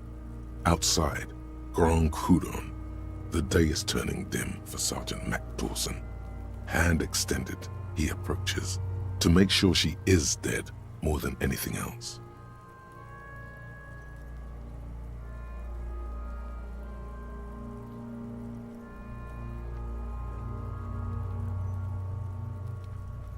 The building is tall, 7 stories wind-wrapped in solitude. Most of the apartments are unoccupied. This was a suicide, the other an accident, the small one. And so, all across Jamrock, Coal City, GRIH, 42 deceased persons found today, 42 stations of breath. We should start the post-mortem. The corpse cannot feel Kim's hand on his chest. It no longer meaningfully interacts with its surroundings. A thicket of boxes and lists on red copier paper tries to answer why. Clothes. The deceased wears armored boots and white briefs. The make of the briefs is Babrodin, I think. Let's see. See, it's happening. Babrodin, yes. Inexpensive. Size M. Color white. The disappointment is palpable. The red-haired thing was expecting something more lurid. The boots are ceramic, vitreous enamel. They are fused to his skin from blood flowing downward post-mortem. Removal of the boots is left for processing. The boot has a serial number. It's E50.100.100. The lines between the plates are in the shape of the alphanumerical. The number is purposefully concealed by the design. Tattoos. The upper torso is covered in a single, continuous tattoo, resembling a map of the night sky. It reaches from the right shoulder to the heart. The ink is blue and white. The assistant has a color photograph of the markings, to be added to the case files as document A1. The photo is taken on the scene, using a Trigat Mini. The deceased has a cargo lashing belt around his neck, tied with a hangman's knot. Color yellow. Length 3 meters. There is a buckle on the other end. Well-nourished, athletically built, measuring 1.8 meters. Generally consistent with age, about 50. Preservation is good. Ambient temperature, below freezing. Body hair is light brown. Distribution is consistent with age. The deceased had male pattern baldness. Hair is combed back, short. His hair feels wet, soaked with rain, cold to touch. Not that different from a living person after a swim. The stench is suffocating. Strands of dark brown hair start sticking to your hand, like thread off a ragdoll's head. More hair sticks to your hand. Hair off the rain-soaked head of a dead man. There are bumps and dips on the skull below. An alien landscape. There, dead man. You were someone's child. It's all over now. The lieutenant watches you in silence. That was some sick shit, Sekopa. Lividity is consistent with hanging. The head is congested. Contusions are present on the head, chest, and thighs, consistent with stones thrown. Low velocity. Fucking low velocity? You think Kuno doesn't know what you're talking about? Velocity was fucking max. Talking shit about Kuno's velocity. In addition, there are bite marks on the face, scalp, and chest, consistent with predation.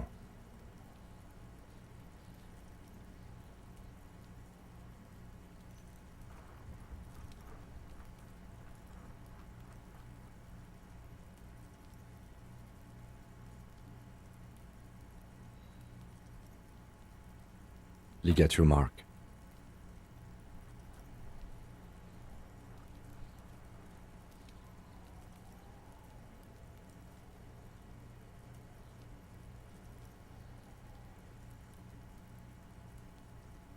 The steel wiring. There's too much of it. We need to remove the belt so we can get to the ligature mark. You got just the right tool for that. The chain cutters. The hanged man lets out a joyous little bubble of rot from his nose. Always good to think ahead. Now, we need to cut the belt to see the ligature mark below. Carefully. with as much precision as you can. See? My pig is gonna fuck his head off. No, he ain't. Your pig's a boring fuck.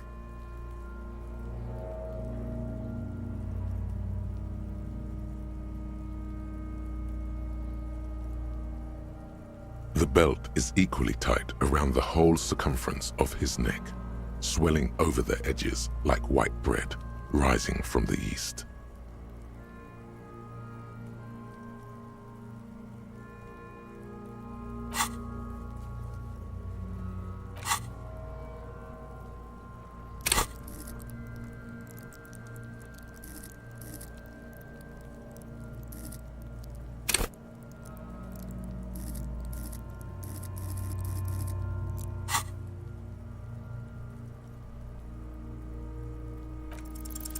You jam the cutters right under the knot. That seems like a smart idea. Yeah, somewhere there. Already they're buried deep in the man's flesh. Then you rotate them to get a better hold. Then the lieutenant looks by, somewhat worried as you summon power words to your aid. Yeah, fuck him! Fuck that faggoty! Corpse fucking time! Told you my pig was hardcore. I should have a go first. I think I have a strategy. He sinks the cutters into the knot, preparing to perform the cuts, with his elbow to his knee for precision. Snap! The knot is slashed. Another cut and the belt falls apart like a flower bouquet, revealing the dead man's neck and the dark red ligature mark around it. Here.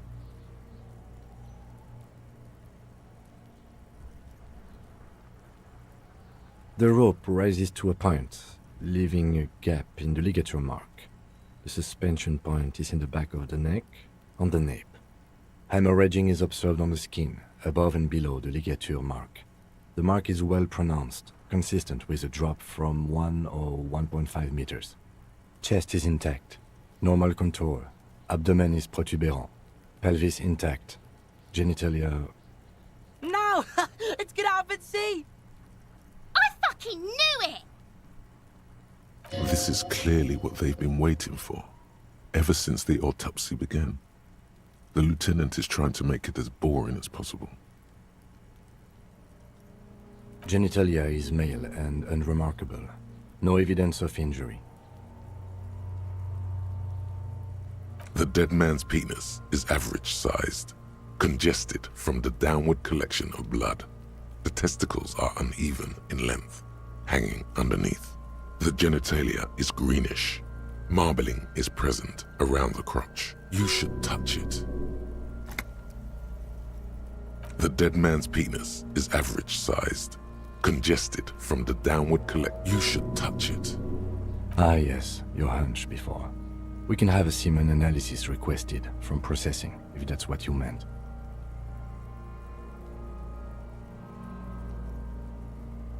No, you weren't, officer. That would be preposterous. Just write down that we request a semen that... The corpse with his pants down doesn't feel like anything. Just cold flesh under your finger. Unremarkable and unalive. My pig's so fucking ill right now. Oh, your pig's pretty sick, I gotta say. Back is symmetrical and intact. Upper and lower extremities are intact, but asymmetrical.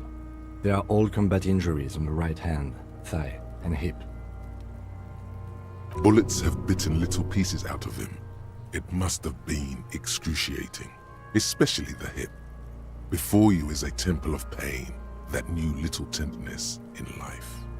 In addition, I see smaller, residual scars, too numerous to count, covering about 30% of his skin. We have a real museum here. Of battles, wars. Last item, hands.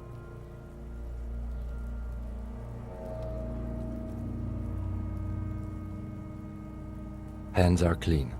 No sign of a recent struggle. Ooh. That's all for the external. Well done. What next? Central nervous system. I have nothing. Do you have anything on this man's central nervous system?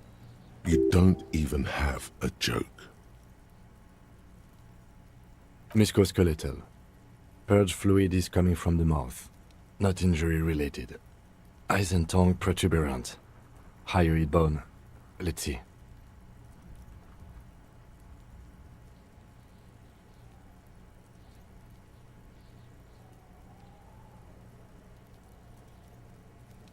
With his eyes almost closed, the lieutenant puts his hand on the dead man's throat and begins to massage it, gently. A rotting smell erupts from the mouth. Purge fluid runs down his lips, black and viscous.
Yeah, jack that fucker off! The hyoid bone is fractured. The rest of the musculoskeletal system is intact. And respiratory system.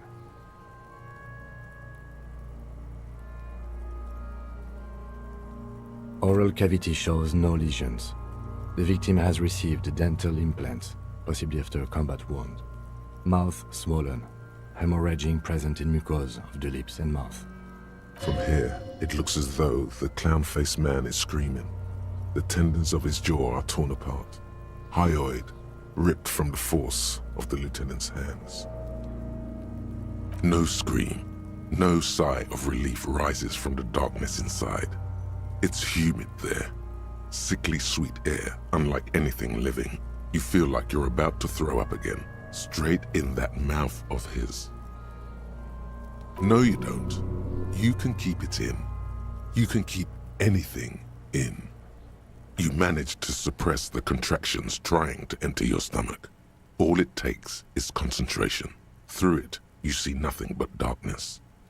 There are ancient mysteries down there, Kobo. Ask me later. Hemorrhaging present in mucus.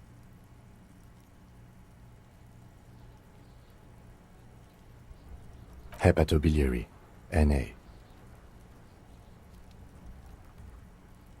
Ah, are you a hepatobiliary expert? Neither am I. That's it. Same for toxicology and serology, NA. Unless you have untapped reservoirs of knowledge there? We already have one test as per regulation, and we already... Pigs requested semen like it's no big deal. Is he touching it again? What is wrong with these mulpus? At a request, then, we'll know if drugs or poisons remain in his blood. At this stage, I doubt processing will find anything, even if he was brimming with it. Cardiovascular.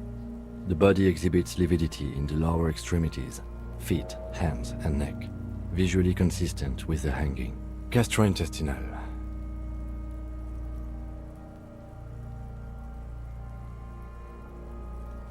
Digested semi-solid food in stomach. Voila.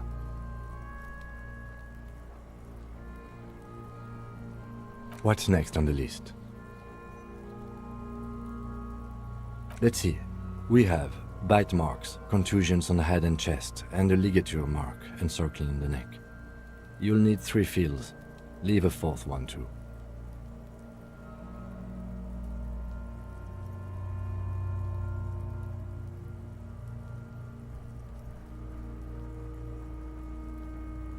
Oh, so we inflicted them? Okay, so there's a spin-stabilized munition from a Kiel A990 muzzleloader, and an incision on the thorax from a chain cutter. I wouldn't mention those. Better not to muddy the waters. See? These pigs are fucking corrupt. Why don't you fuck him if you love him so much? Now, injuries. Nothing, just in case. Head, chest and scalp bite mark injuries.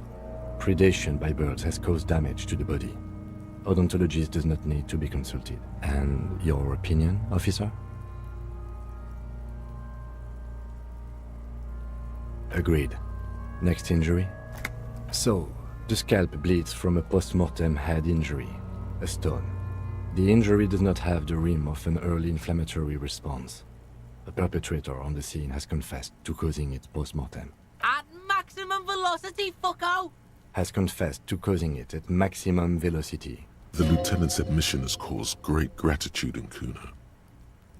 Coagulated blood sticks to his scalp and chest, where the countless stones have hit the dead man. Beneath. Right. Next.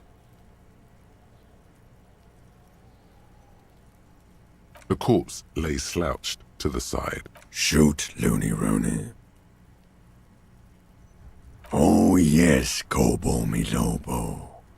In the gift horse's mouth. Tracts and wakes and waterways. Ancient materials buried. Just a small gulp away. My beloved Kobo. Come back later, Kobo.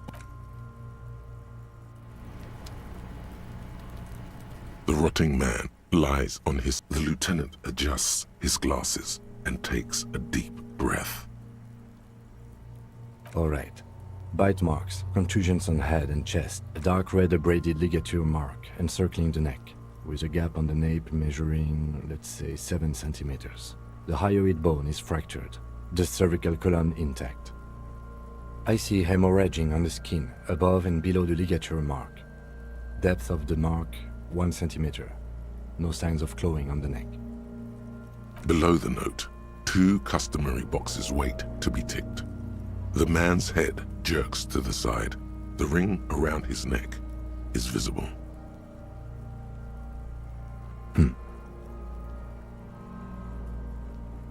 He is deep in thought, eyes fixed on the bright red ring around the dead man's neck. Why do you say that?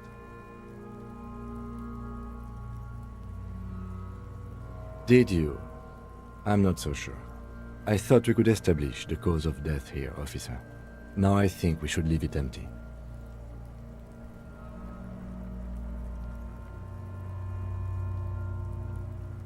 At least for the time being. If we don't like it, I can always amend this list. Let's wrap this up. I pronounce this field autopsy over. It was an irregular field autopsy. We did not establish cause of death, which is supposed to be the goal of an autopsy. But, personally, I do not see this as a parameter for success. We requested a test to be run on the genitals. That was the règle. The results should arrive in a couple of weeks if we are lucky. I will not hold my breath. We were thorough with the list of injuries too. We described them all in detail. What is there to say? Given the circumstances... Oh yeah, well done, Master Detective. Maybe a drink is in order? Now, you see, that worries me. You will die if you drink. You know that, don't you? You are proving a useful detective. Please get yourself together. The lieutenant from Precinct 57 thinks. I need a copy of that autopsy form. Then I will drive him to Faubourg for processing.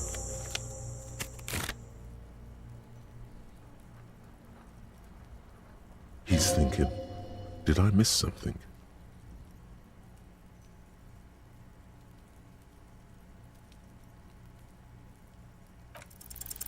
You run your hands over the victim's cold body, his limbs, his torso with its swollen organs. Maybe you should be more thorough. The genitals in his breeches continue to be unnoteworthy. You see the penis of a dead man. If you've seen it once, you've already got the picture. There is no need. We have been thorough with the genitals. Do you think we missed something? You can't shake the feeling that there are more secrets concealed in the flesh before you. Okay, well, we are in livor mortis here. He is disintegrating. We need to refrigerate the body if we want to conduct another examination, and we need to do it fast. If you want for this task to slowly become impossible, then yes. Otherwise, no. He's been hanging out far too long already. It would have to be industrial in size. Let's start by asking Gart at the Whirling in Rags and the Fritz store down at the gates. If they don't know... Fuck are you looking at, Beano man? You want a piece of the Kuno? Wanna get fucked? Only if all else fails. Hurry. This is one task we cannot sideline. With every hour, whatever we are looking for will become harder to find.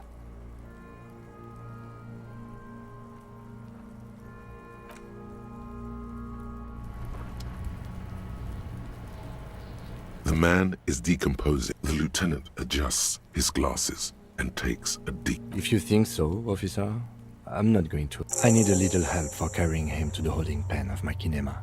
I'll take it from there. It's too late to take him into processing today. I'll take him first thing tomorrow.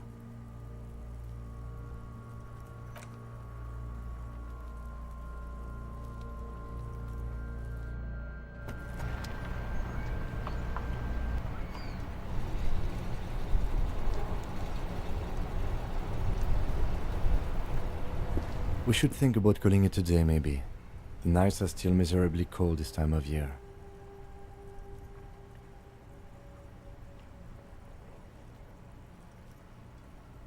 You should take care of that, then. Let's talk to him anyway. An officer of the RCM shouldn't be sleeping in the street. We'll figure something out.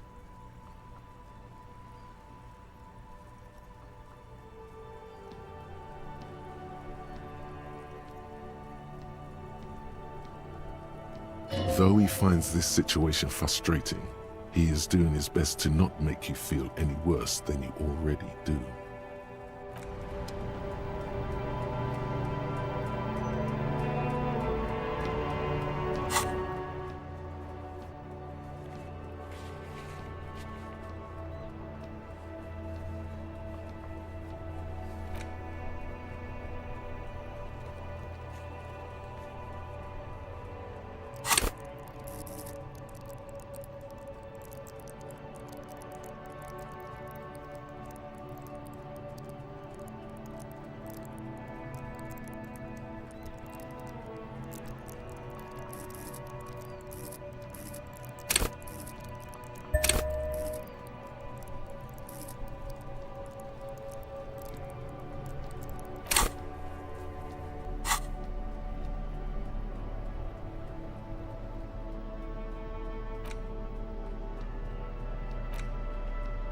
It's the ledger you found. Oh, and the cool piece of toilet paper is stuck to the back. Yes, at last, you find a way to piece them together using the alphanumeric code on the margin. HDB 41, date of initialization and time of arrival on the scene, followed by the title. For example, HDB 41120-117. Why yes, your precinct number is 41. Every last alphanumeric in the files begins with it, and these are your case files. It's safe to say HDB are your initials.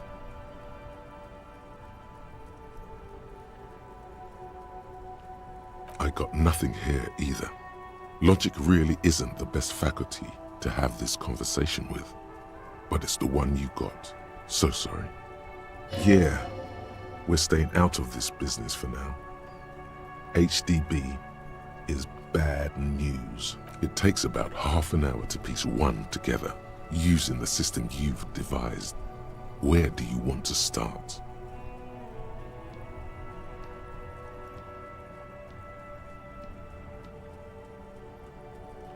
Not much has changed in the meanwhile. A bunch of sodden papers still sags from the clipboard.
Can I help you?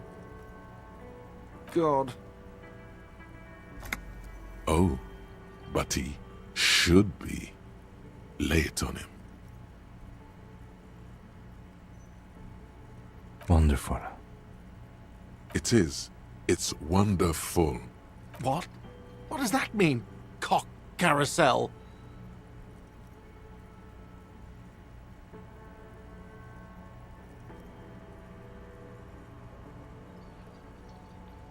Does it mean you talked to her? What else did she say about me? What else do you need?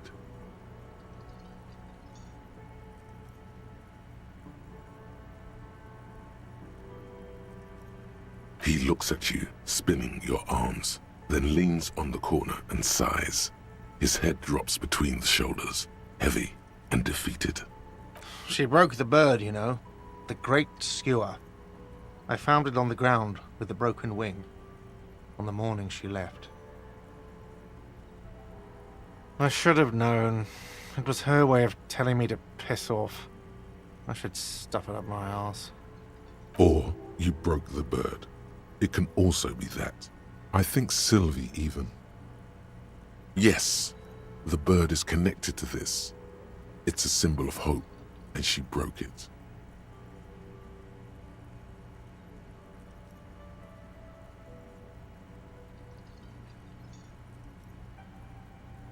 Huh. Cock carousel. I think I understand now. It's what they ride until, like, 39. They ride the cock carousel until the clock runs out. Here, have the rest. Now, let me have a drink and think about this shit for a moment. On my own.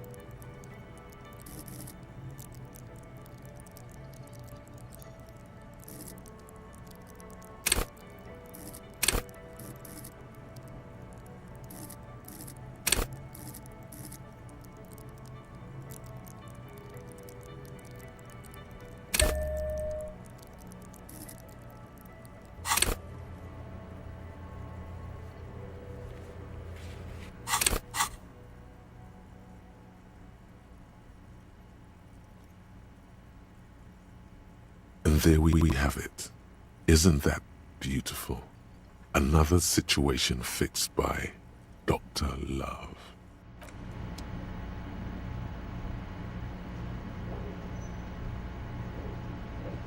Yes? What if you did it?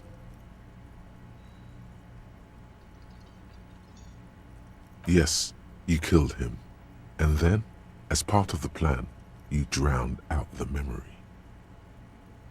Maybe this is why your chest feels so hollow. You did an awful thing, and you can't even bring yourself to acknowledge it. Are you sure you would have the strength to take down a hardened mercenary? You're not in the best shape.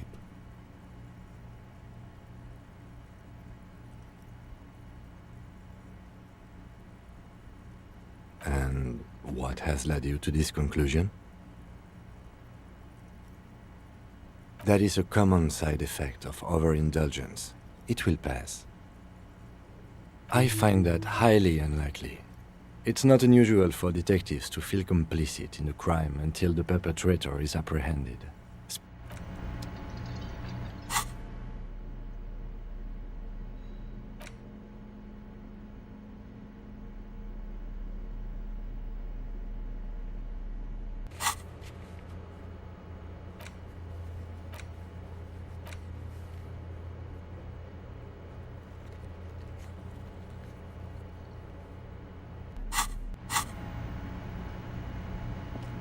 Can I help you? Yes, have you got it? Does that arrangement include you paying me what we already agreed you owe me?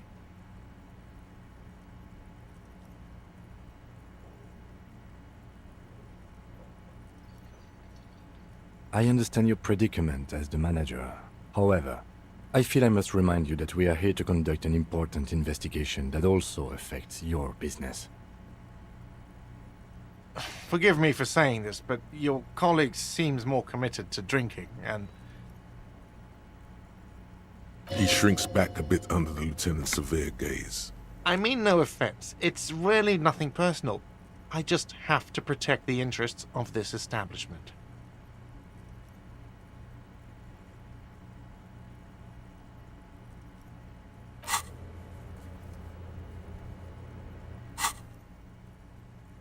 Good luck trying to use it. All the locks have an electronic component. They have to be unlocked down here with a master key before your guest key will open the lock. Oh, wonderful. Try to do that. I'll have to call you an ambulance. Oh, wonderful. Try to... wonderful. Not until you bring me the money. Okay. I might have something in my motor carriage we can use when you're done here. I really didn't want to resort to this. The man is thinking. Oh, Lieutenant, we're done here. Another thing. Great. Yes?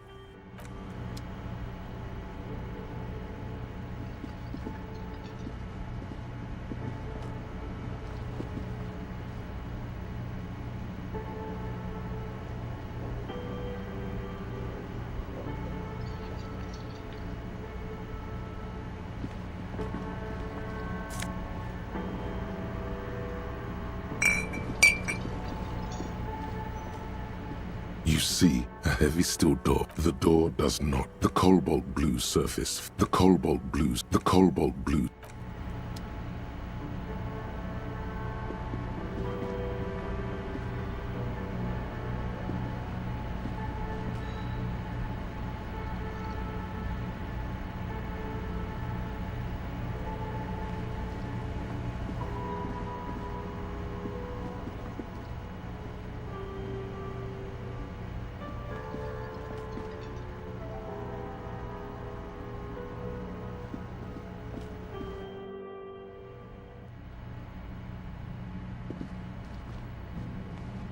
The door is closed. Still, nothing the lieutenant gives you. He doesn't like where this is going. You should punch a fucking hole in it.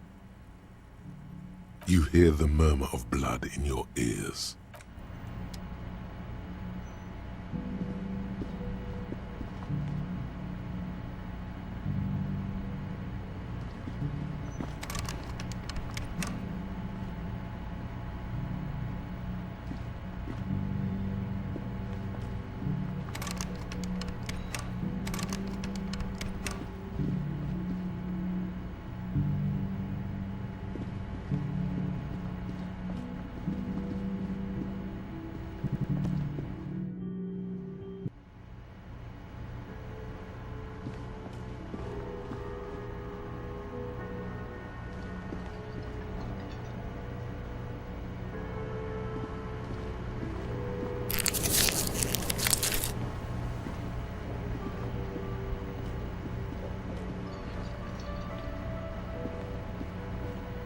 Hello again, sweetie.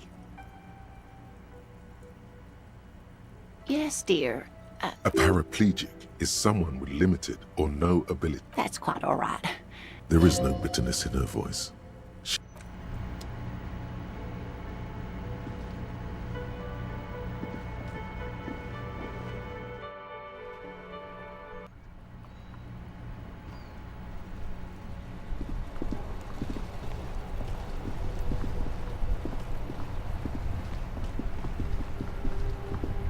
Inside, you see a set of steering levers, a radio microphone. I have something here we could sell. Transporting closure. Regular people just call it the cage. The cage at the back of the motor carriage looks rather uncomfortable. 4 shiny hubcaps are stacked against the seat. Their silver edges sparkle in the dark. I confiscated these 4 a little while back. We can take them to the pawn shop down by the Martinez Canal. A couple of weeks ago, I stopped a young man for going slower than the speed of traffic. Turns out he was some coalition official's son and high.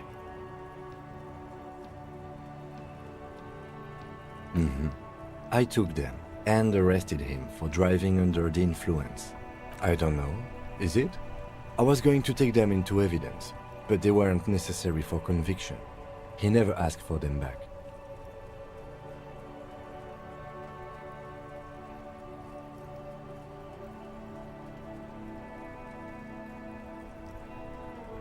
No, that would be silly. I don't know why I kept them. It doesn't matter. I couldn't put them on this MC anyway, a cup with spinners. He flashes a smile, barely visible in the dark. The spinners shine so bright they reflect on the lieutenant's glasses. He doesn't say anything either. All right. Let's not take them now. Then come back once we realize we have to. Have this conversation again, and then take them.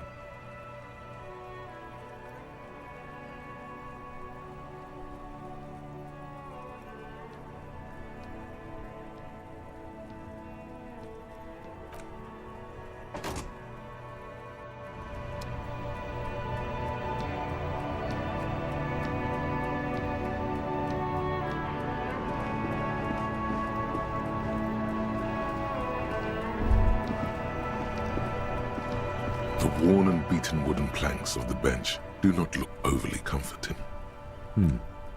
We can sit on benches after we've solved the murder. You can revisit the bench if you ever need to pass the time when Lieutenant Kitsura.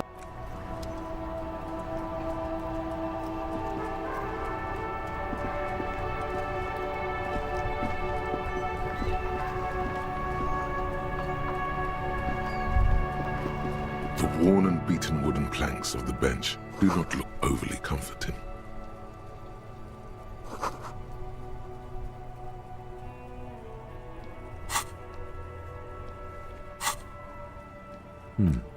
You can revisit the bench.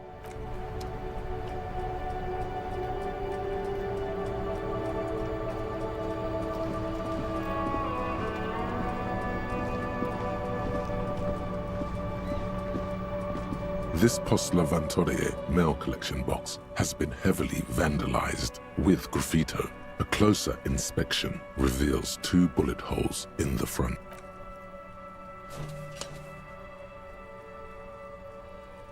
The box seems happy. Eat shit pig, fucked by the coon, and St. G with a crown have been scribbled on it. Jenny is a whore. The mail collection box seems cathartic, thankful even. So do you. You shudder, then you swallow, and then suddenly you see it. Over all the other graffitos, someone has, using the tip of a very sharp knife, cut the words, Revachon forever.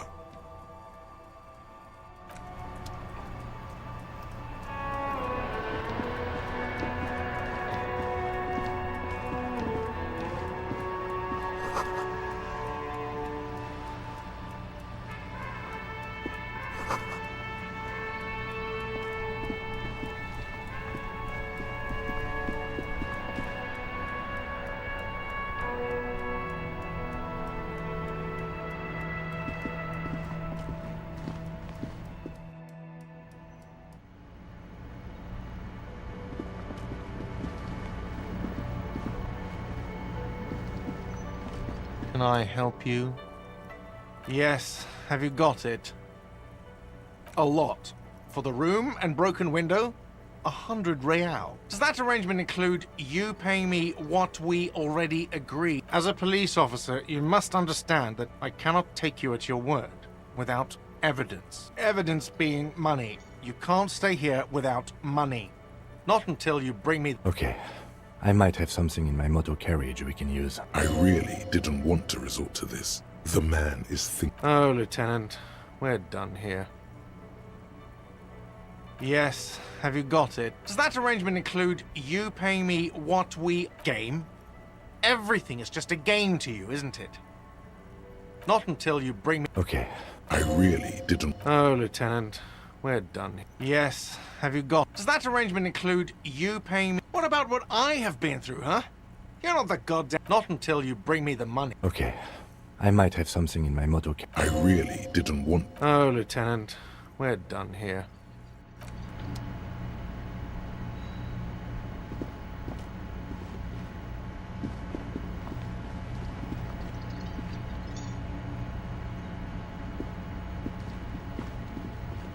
Hello again, sweetie. Yes, officer. You look rather dazed. She won't judge you, no matter what you say.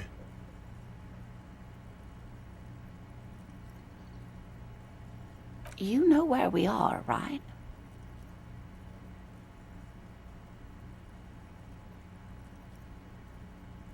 That's right. In a hostel called the Whirling in Rags, to be precise. Yes, and... Revachol? How would I even begin to tell you? I haven't seen very many other cities personally. Speaking of history, you know what year it is, yes?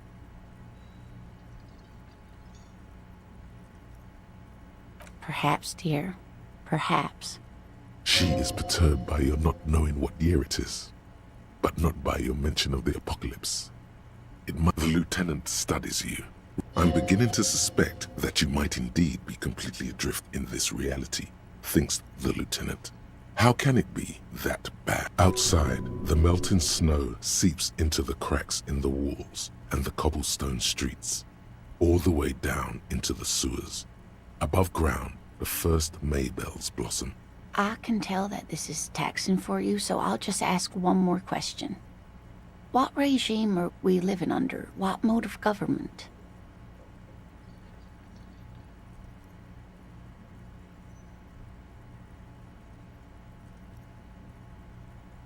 Precisely, sweetie. Revachol is what's called a zone of control, led by an alliance of foreign powers. We have almost no government of our own, sadly. It is quite disappointing, yes. Oh dear, this is... But we should... She's scared now. She's realized you really are brain damaged. Someone more educated in... No. I'm not an encyclopedia. Of course. Then I don't know. Someone rich, maybe? Well, whatever do you mean? Sequence killer. A partner who needs you to get back to helping the people of Martinez. I can assure you with... Now, gentlemen, no need to squabble. Thank you, but perhaps another time. Yes, officer. She won't judge you, no matter what you say.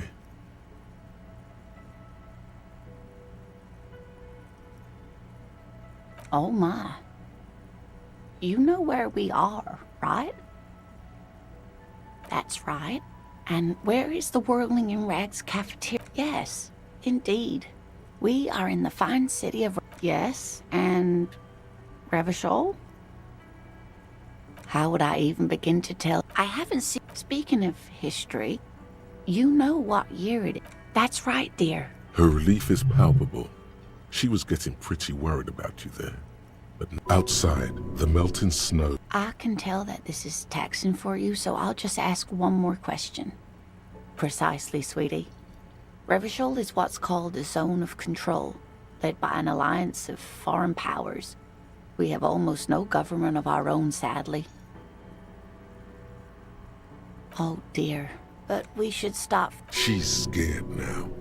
She's realized you really are brain damaged. You didn't do too well, dear. You really only knew what year it is. It does. A sigh. The lieutenant. But maybe a fresh set of eyes is what the world needs. Someone more educated in sweeping matters. No. I'm not an encyclopedia. Of course. Then I don't know. Someone rich, maybe? Wealthy?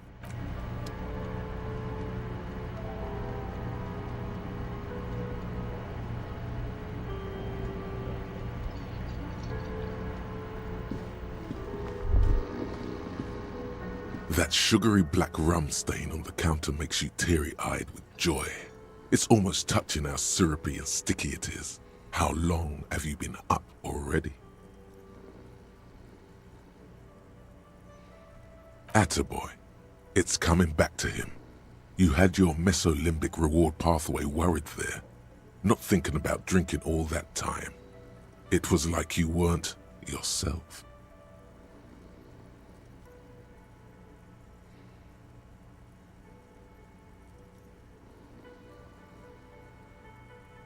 Forget about the bar. Or don't forget about it. You should totally try to get a drink there too. But first, you should lick that stain off the counter. Yeah, man. Calmly, the lieutenant looks out of the window. Then to you, licking the tasty rum stain off the counter. But only a little. Then out of the window again. What are you doing?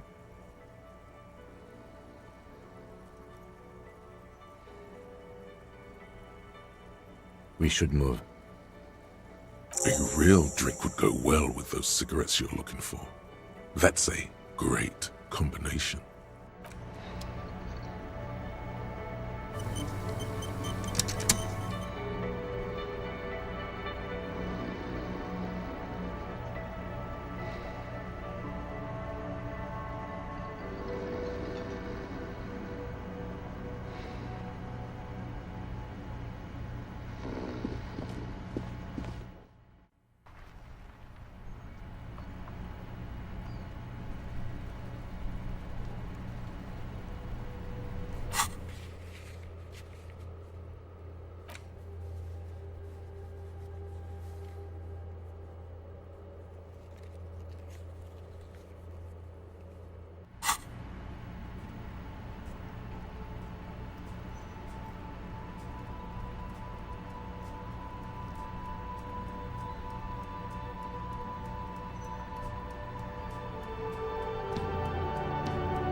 Inside, you see a set of steering levers, a radio microphone. I have something here we could say. Transport enclosure.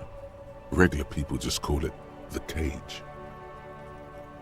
The cage at the back. I confiscated this for a little while back. We can take them to the pawn shop down by the Martinez Canal. The lieutenant nods as you take the spinners.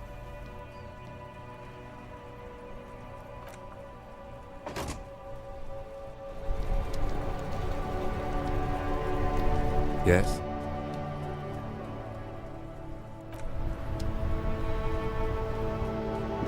Inside, you see a set of steering levers, a radio microphone, a pull-out toolbox, and the soft glow of the fuel preheater gauge. This is Precinct 57. How may I assist? Right. 10-4, come in. Fireworker, over. 10-4, I hear you.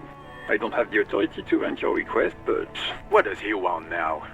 He's asking for money. Is he fucking kidding? I don't think he is. Don't give that asshole anything. He's just... Right, that's a negative on the additional funds, sir. Over. He says it's important to the case. He isn't getting a red cent. Request denied, sir. Nothing is working. He says he's in trouble. Doesn't have... Well, I guess he'd better crack the case before... Vicmar said...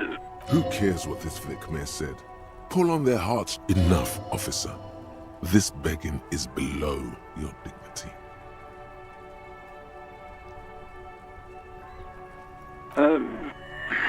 Listen. It's okay. You can do it, sir. Over. What is he saying? Did you want anything else, sir?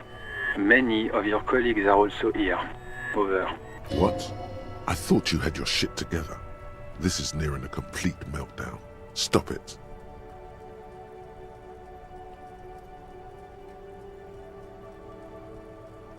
Suddenly, the necktie feels like a boa constrictor around your neck, squeezing the dear life. Hey, if you don't want to have the most intense orgasm of your life, fine, don't. He terminated the connection. I guess he was in a hurry. The radio falls silent and lifeless. What was that? It's okay, detective.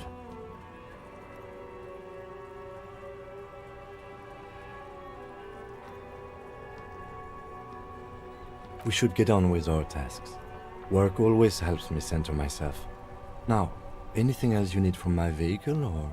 18 kilometers to the south, in the 41st Precinct's relay booth, a small crowd has gathered around Communication Officer Jules Oldboy Pidier, around a dozen cops.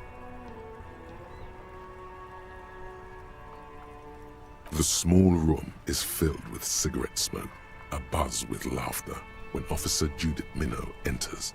Her left arm is in bandages, and her hair trimmed short.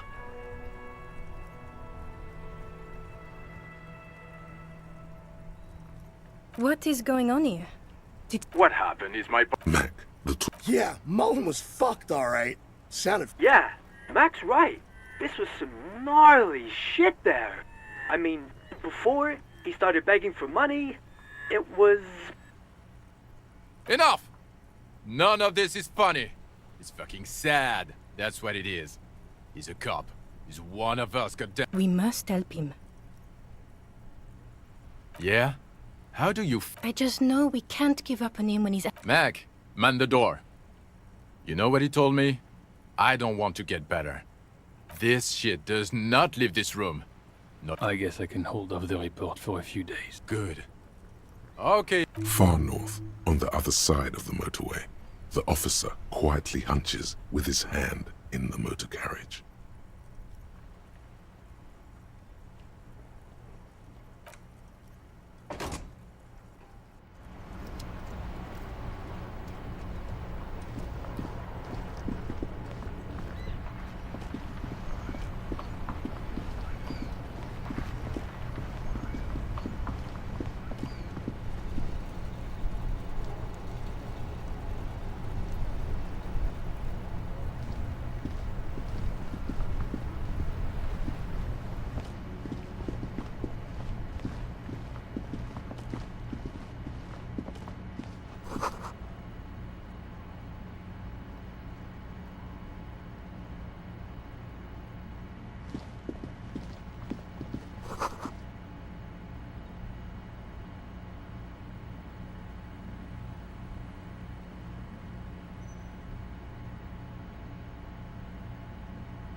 A crumpled billboard reading, Samaran butter soaks in the canal. Two ugly lines mar the bright countenance of the blonde boy depicted.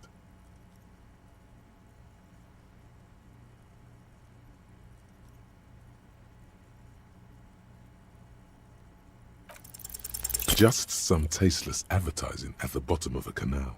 Whatever it is, the boy on the billboard seems very happy about it.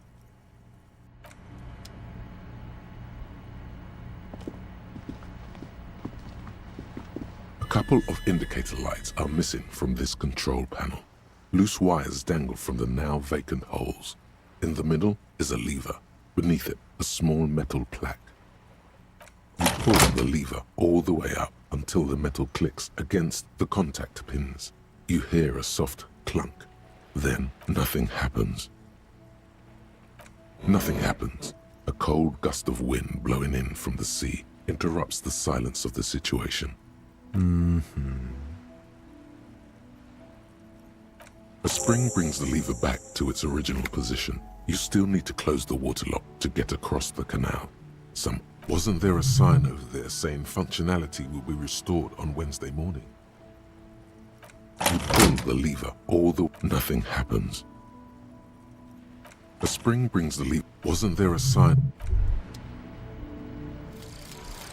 Mazovian Socio-Economics.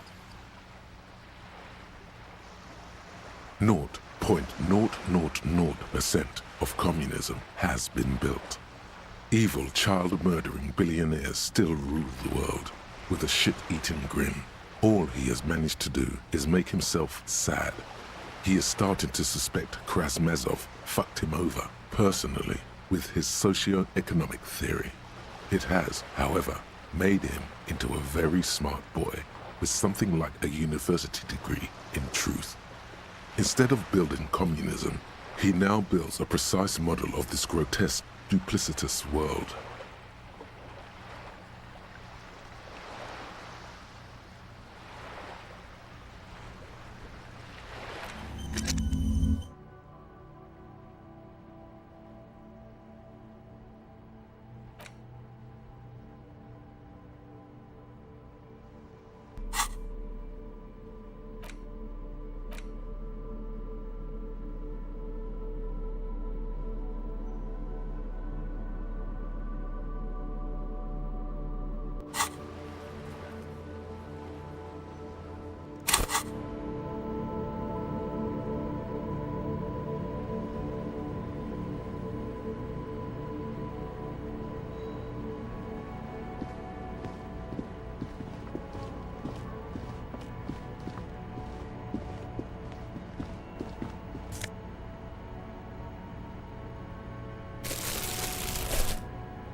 typical Martinez streetlight sits among assorted floor and table lamps.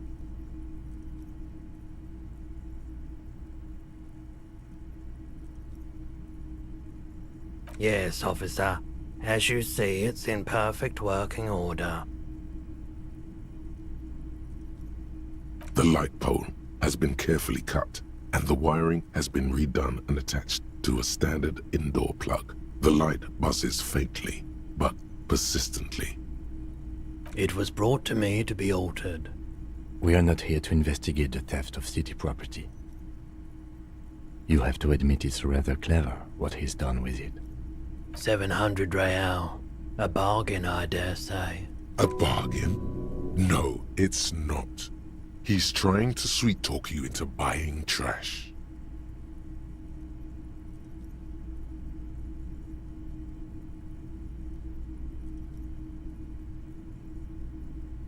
Hey, I don't know where it came from, but it's not every day you get to buy and sell something.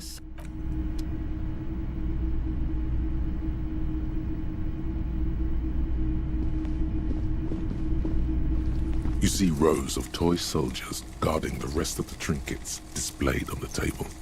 Some on horseback, others in rags, others yet in bright blue uniforms. All are stern and unyielding in their duty.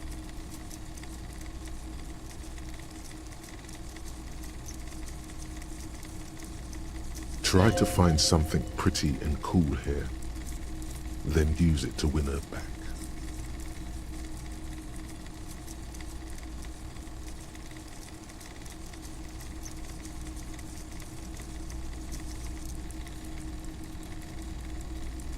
They're not all blue. These figurines also wear gold coats and caps, complemented by orange trousers. They are variously posed, wielding swords and rifles with bayonets.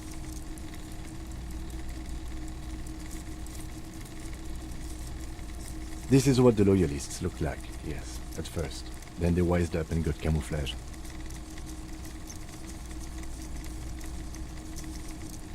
Which ones? Ah, those. Yes, they are. I find the paint job a bit gaudy, but children like the bright colours indiscriminately.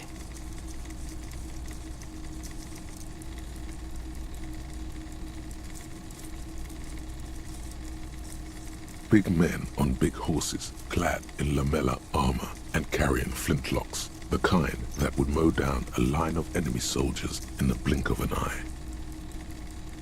Franco-Nigerian knights. I used to be very serious about these guys. A long, long time ago.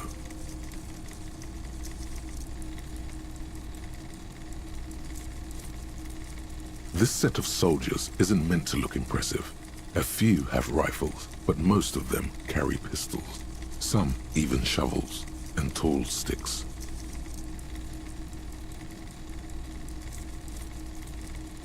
You're probably talking about the revolutionaries, yes? Yes, they are soldiers, revolutionary soldiers. I think their poverty has been exaggerated for effect. When you place them next to the royalists, it doesn't seem like they could possibly win.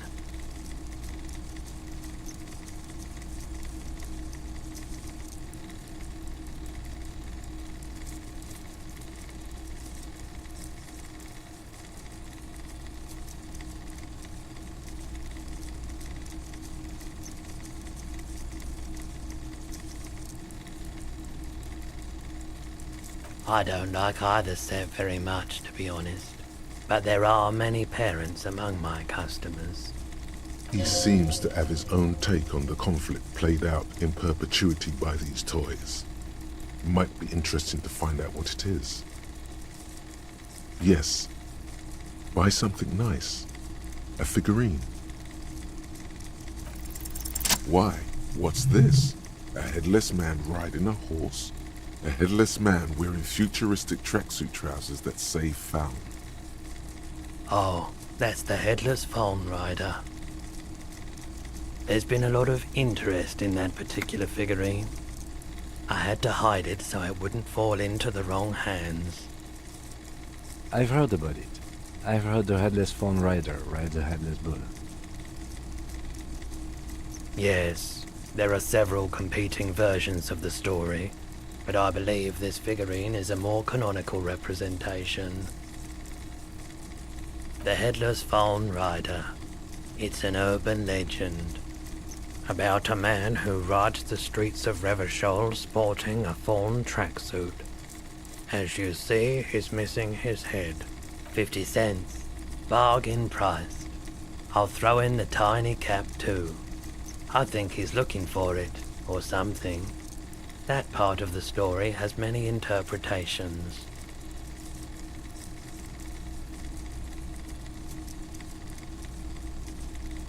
Did I mention that this figurine is supposed to be lucky?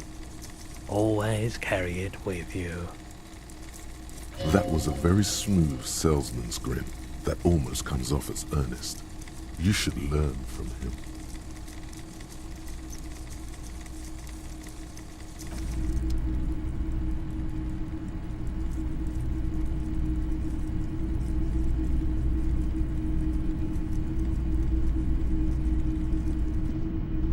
The boomboxes on the shelf look well-loved and well-traveled. Chipped, dented, they stare at you with their unblinking eyes. One especially catches your eye. Deep gold and amber plastic with a big old handle on top. This is you.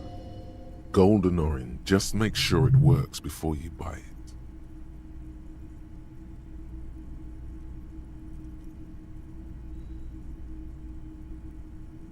Is the Harman Welshie W2, made in Vespa, designed in Seoul, plays all reel-to-reel formats, 2mm, 8mm, 12mm.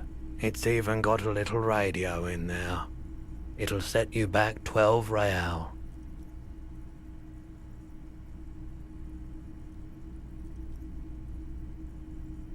If police work means playing tapes, sure. You can use it for that. Like a beach party, with sand and sun and seagulls dancing on the breeze.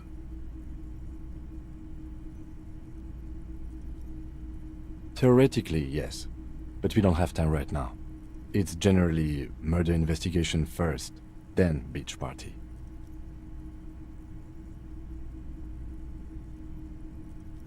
I don't like beaches. They accumulate too many photons. It's always chaos out there. But live your life, man. You can use it at... If you don't mind, please put the flashlight away. Some of us have photonic sensitivities. I do appreciate it.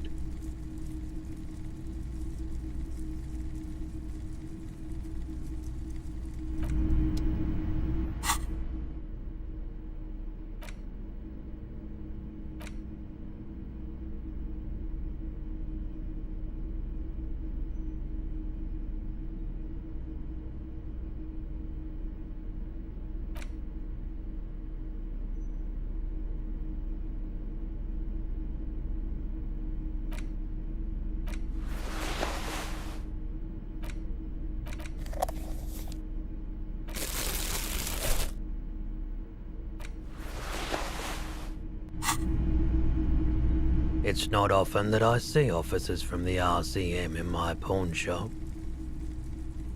What can I do? His courtesy is not insincere, but he prefers being alone with his projector, just watching the movement of light across the walls of the shop.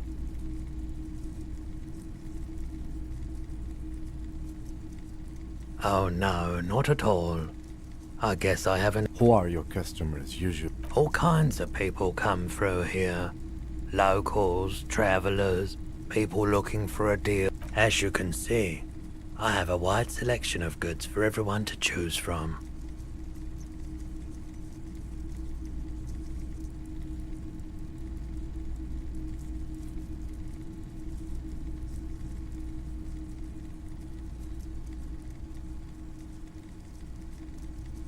It keeps me entertained. Entertained? He might be high, If he is, on what?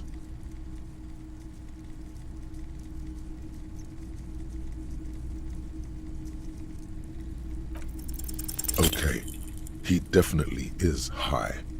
Whatever it is, you've probably done it, and many other things besides. But a guarded man like him wouldn't tell you if you asked out loud.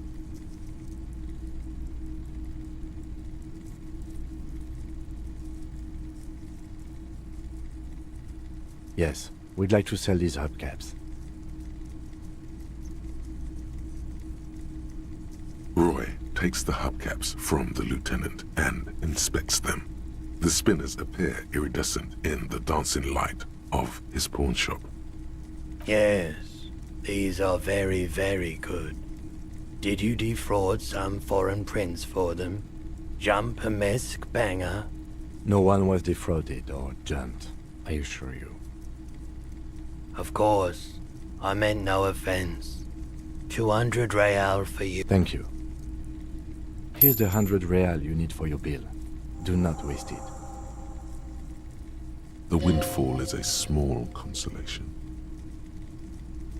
Anything else you're thinking of selling?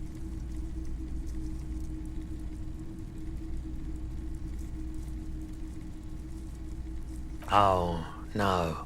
I don't like those kinds of objects. No sale. A photic path, counter-radiance networks, anti-magnetism. It's darkness. That's all I know. Sell me something lighter. I'm not purchasing any more clothing at the moment. And especially that tie. It swallows photons around it. I have... Your mother is a necrotic object! I'm fun! Look at me sparkle in the light of the projector! Anything else you're thinking of selling?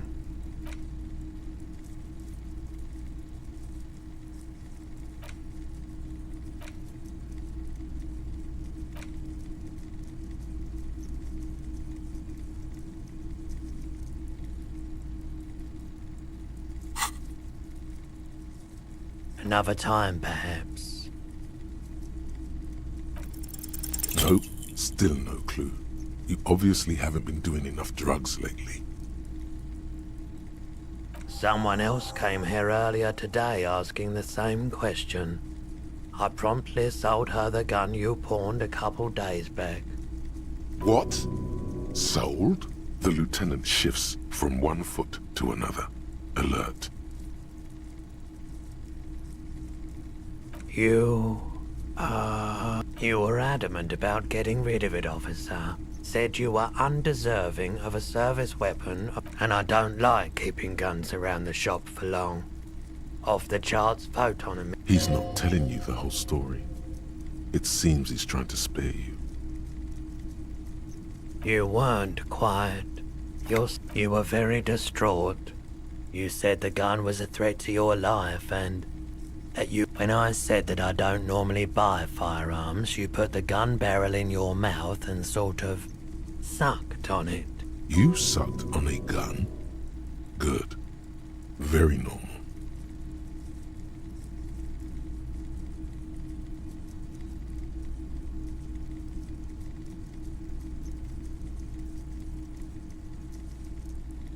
$15 real. The lieutenant looks from you to Roy, and then back to you.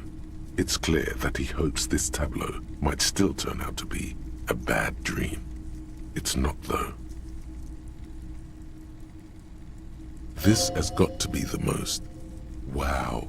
There's pity there, too. In case you didn't notice.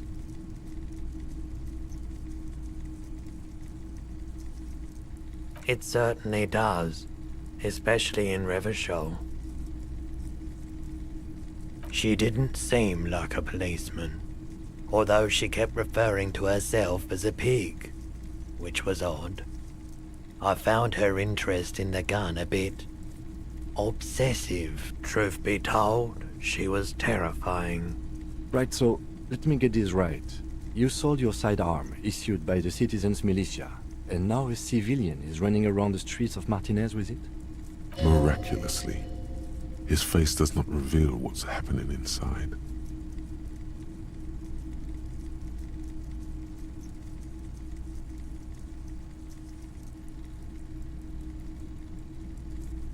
In that case, she'll be happy to get a visit from us, if we can find her. My apologies, officer, but I have no idea what... A needle in a haystack. There is nothing you can do about it now. Of course. I doubt it, but I can try and answer any questions you may have. I do my best to keep my distance from all manner of butchery. Bad for business, bad for everyone. No one likes to see what you have to see every day.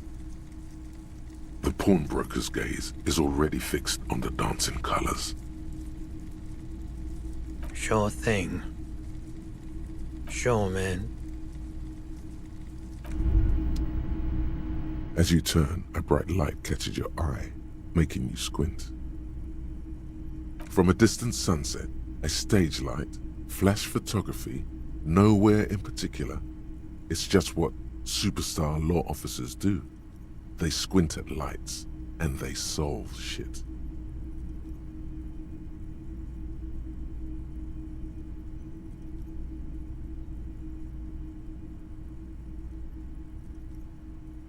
What are you, deaf? They're perfect, like rockstar politician and drug addict teacher. Embrace the superstardom you've worked so hard to establish. Yeah, a cool, trash superstar. Big dick cop down on his luck. Salam Rocky by here. Badass on the edge disco cop. Time to recede into a ludicrous fantasy world. Here we go. Camera. Lights.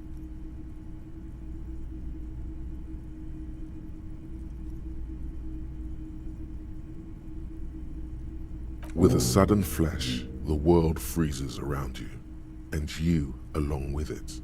In an iconic monochrome solution, a black silhouette against a rasterized orange world. It's on.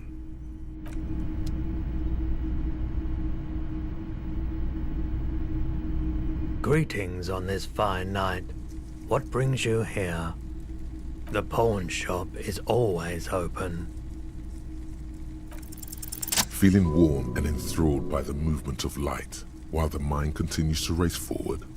Lucky bastard, he's probably on Parolidon. It's tough to come by on the street.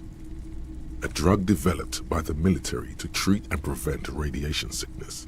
It has psychedelic side effects, and it makes your eyes turn yellow.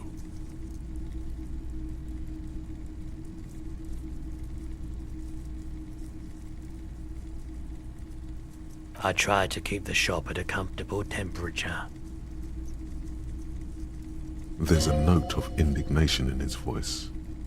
Interesting. Those triangle patches on his vest, you have a feeling they mean something, like they're similar to the halogen rectangle on your jacket.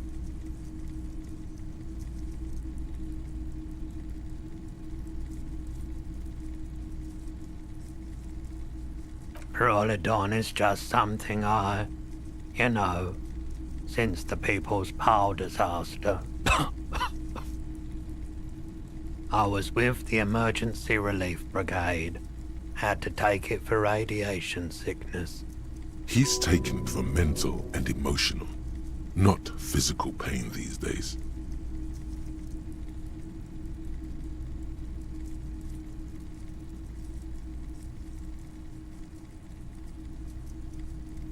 A bad idea. Some poor leftist built a particle decay generator in hopes of bringing affordable electricity to underserved communities. It malfunctioned. Radioactive waste everywhere. Probably some of it in you too. We were an all-volunteer force. Self-organized. Tried to help the fire brigades contain the spill. I lived by the river since I was a small boy. The Esperance. Didn't have the art to let it all go to shit without trying to do something to help out. There wasn't much the volunteer force could do, however. We wasted years in the river mud. Years getting sick. There's a reason why everyone's tried to forget any of it ever happened, and why no one has tried to repair or replace the pile. So much disappointment, and early deaths. Cancer mostly. And we knew all that was coming even as we were cleaning up as best we could. No one's. Everyone's. So much bitterness. A bunch of poor people built themselves a primitive nuclear reactor, hoping for the best. What do you think is going to happen? The cleanup happened 15 years ago. I was young then. Later, my second aunt died. Left me this shack and all the assorted junk in it. So I came to Martinez. People told me don't go there. It's a shithole. I said, people, we just had a nuclear pile meltdown. I'm gonna get as far away from Forburg as I can. Still in the same city, but...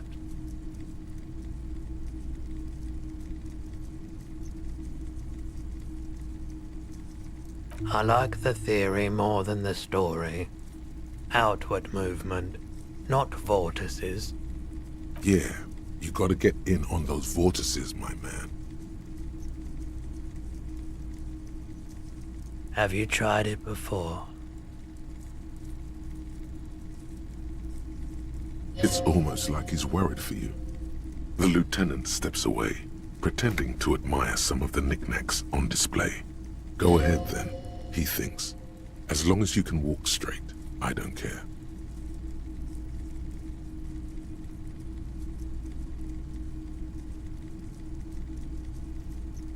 Here you go, man. Yes, darling. That's the coalition government ordained Parolidon. Straight into your gut.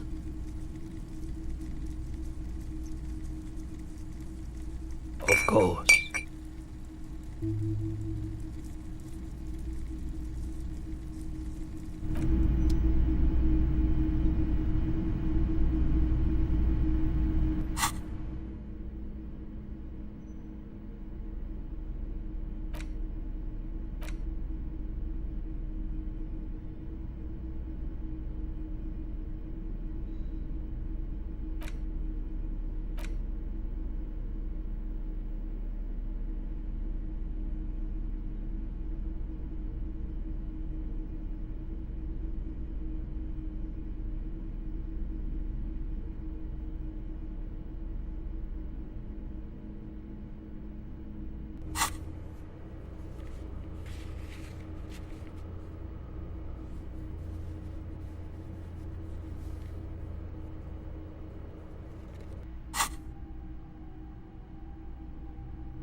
Inside, you see a set of steering levers, a radio microphone, a pull-out toolbox, and the soft glow of the fuse.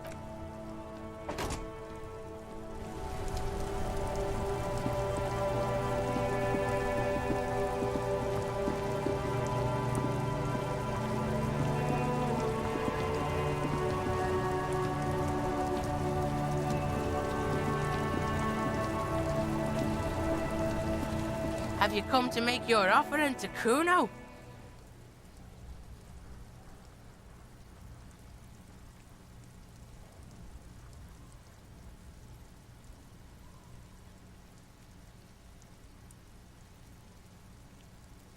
Stay the fuck away from Kuno! You smell like bum shit!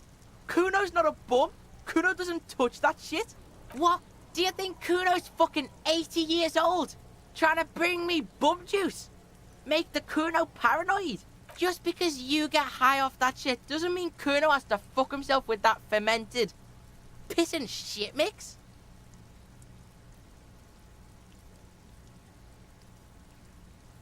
Trying to get a 12-year-old hooked on the shit shake? Alcohol use has been declining in the under 16 bracket despite... This pleases him. No, you don't. No one is checking out anything. Put that away. Bitches slapping each other, fighting for Kuno's attention. Kuno likes this pole dancing shit. Kim is never going to be okay with you handing something like this off to a minor. This plan is either off the table, or you need to do it when he's not.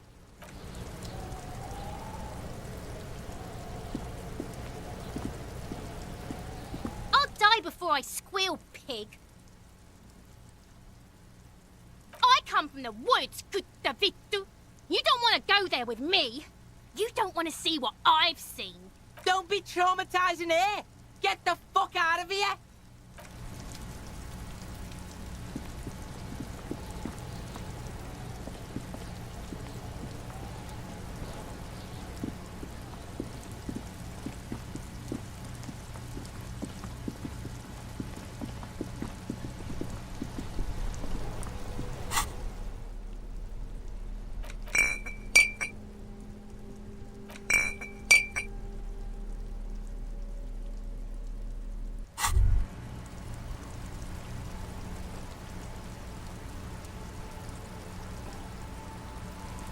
Whoa. In your hand, Pyrrolidon, the double rainbow of synthetic hallucinogens. Rare and gritty. What a funny little cat. Don't let the scary medical warnings throw you off. It's an inadequate antidote to radiation poisoning, but a potent. The container is warm to the touch. Or is that just the anticipation? You screw the lid open and look. A little slit on the side lets you just slurp it up, like an oyster. You suck a manly dose of the extremely chemical-smelling liquid into your mouth. There, it seeps into your tongue. When you swallow, it's already almost all gone.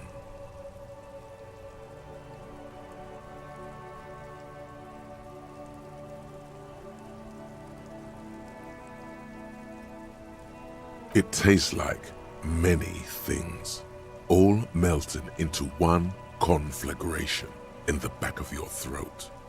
As you look around, the world slowly exists as it did before. Only now, gentle flames lick at its edges, as though it were a photo burning. Of course, it's just a metaphor. It's just a metaphor. The effect of that otherworldly drop of liquid, this warmth, it makes you want to share your discovery with Kim.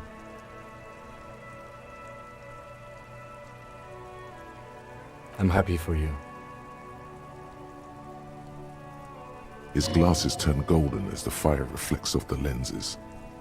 Once again, you are filled with the certainty. This man is your brother. Just don't mix it with anything, he thinks, looking you over. Thankfully, his sense of balance seems okay. Wow, Kim's badass. Or he's had a druggy partner. Whoa, look at all these guys go off like fireworks as information pours into you about the lieutenant's simple remark. I'm happy for you. This stuff is great. Why not? This government-developed substance seems very non-intrusive. You could even operate it. Already you can tell you're going to be sloping a lot more pyrrolidon. This stuff is going to give you insight into that little flickering light hidden. In the bottom right corner of the screen, there's a pyrrolidon button. It gives +1 to psyche skills. Empathy, suggestion, authority, inland Well, hello. Light reflects off the green glass of the Commodore Red. The gods have been... Wow. The gods of mass production have made this alcohol container laughably easy to open. There's a satisfying pop as the cork jumps out, and the hair on your back rises like an army at You see a flash of teeth, a young woman smiling at you near some railway overpass in your ruined past. Nothing. Some mental stuff. Nothing to be worried about. Physically, you'll be strong as an ox. The golden sun melts down your throat. Its rays filling your nostrils with sunshine. Your stomach melts from it into a happy, gooey mess. So does your mind. All the bad things are melting. You're you again. A real cop. A real detective. Incredibly well done. In the bottom right corner of the screen, there's an alcohol button. Alcohol gives +1 to physique skills. From the void we came, and to the void we must return.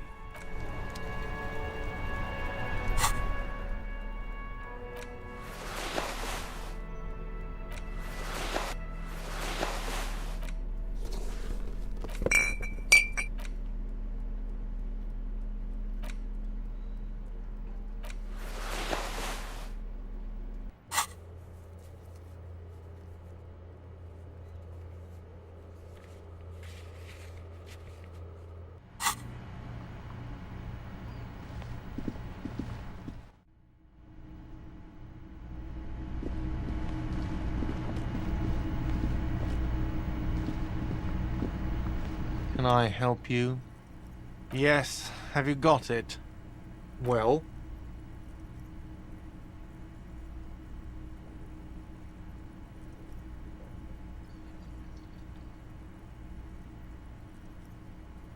Great.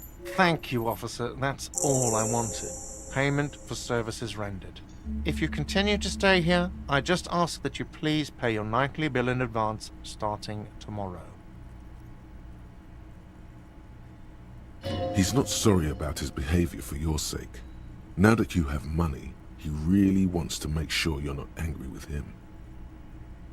The electronic lock to your room has been disabled till 9 p.m. tomorrow.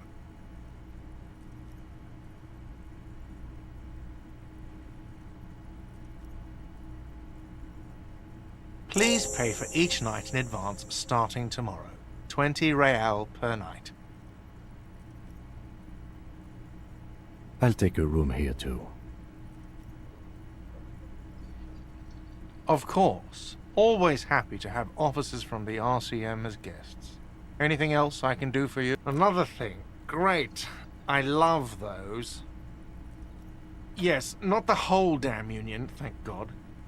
They come. He hates the union, but grudgingly recognizes its power over him. So he's directing... We should find out who this Lord faction is, occupying the booth. Loudness means talkative, and we need info. We don't. We have to wait. They'll show up sooner or later. Yes?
old monument stands in the middle of the traffic island. The more you ask yourself, the less you know. One thing is for certain though, you're brain damaged. It's serious and permanent.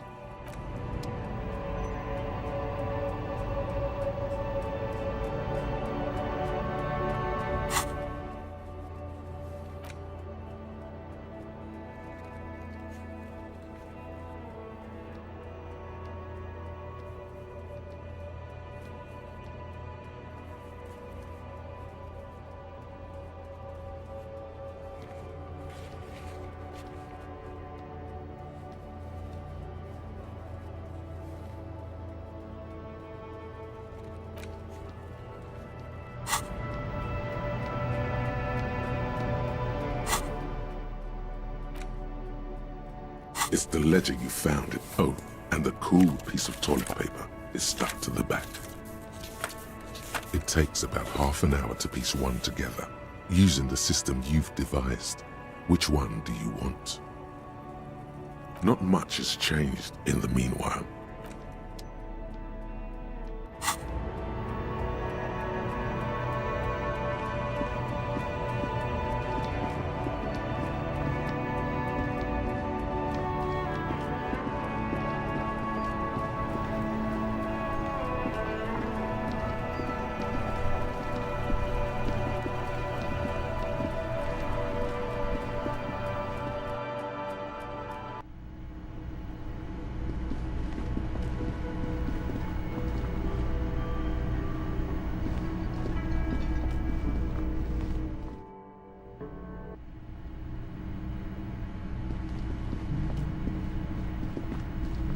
The door is closed. Still nothing. The lieutenant gives you. He doesn't like where this is going. You should punch a fucking hole in it. You slam your fist into the vinyl. It does not produce a hole. Stop that.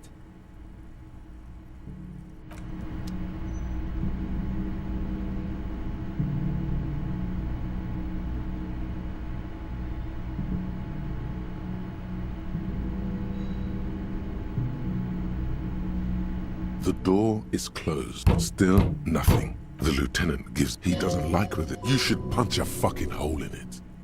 You hear the murmur of blood in your ears. Still no. The lieutenant gives. He doesn't like with. You should punch a fucking hole. You hear the murmur.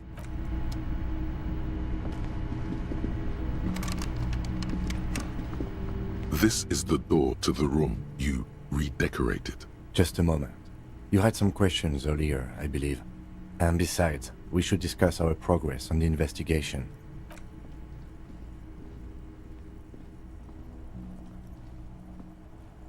The air outside is brisk. The lieutenant is silent for a moment. He listens to the traffic hum. Then,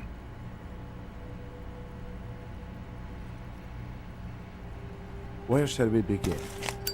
We should talk about the investigation, first and foremost. But I also remember you wanting to discuss the RCM?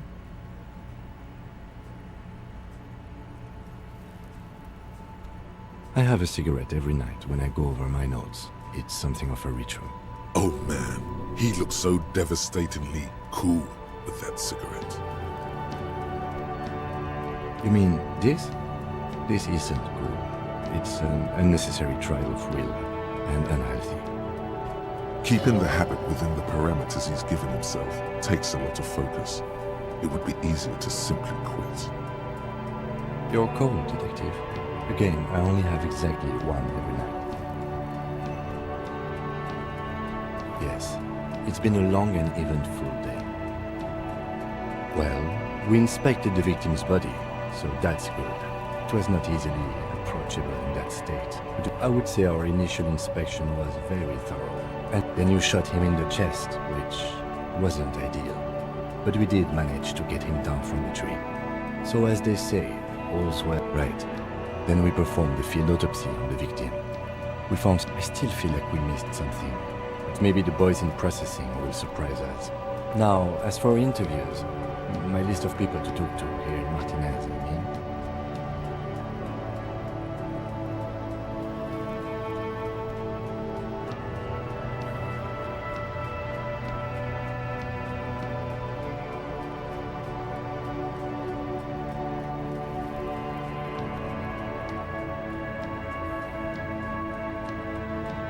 Very important indeed.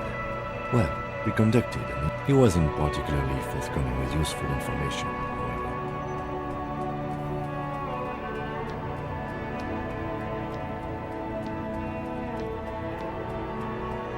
We didn't talk to the Wildman's rep. We really must do that tomorrow. Above all, though, today was exhausting. What's with all the running? I have a really good theory about why you're running so fast, son. Just you wait until you get up tomorrow.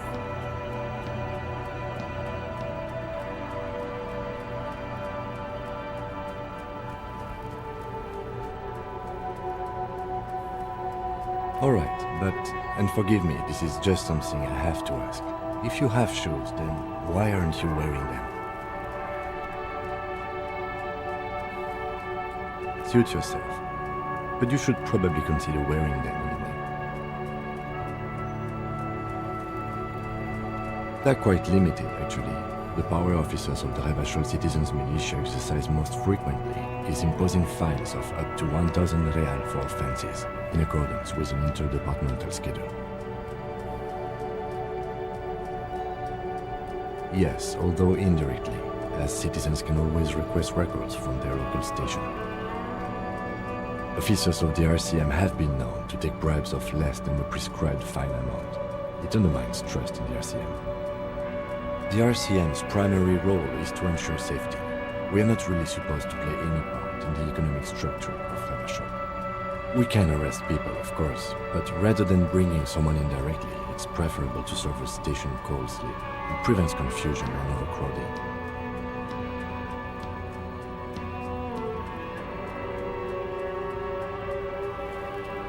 You can't. Those who don't show up become fugitives, though, and have fewer legal rights when they are eventually caught. It's about power projection. Thus far, they seem to mostly show up. When power calls you, you come. But power itself is a fragile trick of perception.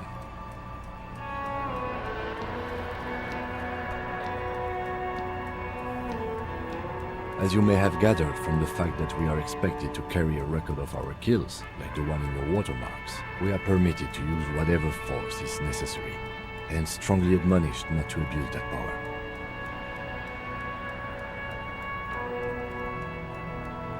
You have to supply compelling evidence for why it was necessary to use lethal force. In these cases, your partner is usually your witness. Not a good position to be in, by the way. Internal Affairs handles these cases thoroughly, by cross-examining you for inconsistencies. It is hard to cover for anyone, which is for the best.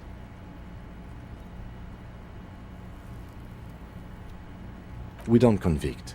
We arrest and send them to coalition government courts in Couron and La Delta. The prosecution works off our testimonies and records, which is why it's paramount to keep them.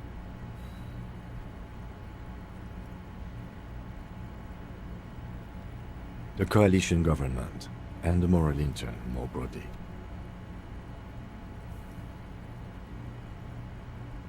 The RCM was formed by the coalition government to restore order in the international zone after the revolution. So we did. Now we attempt to maintain that order. No more, no less.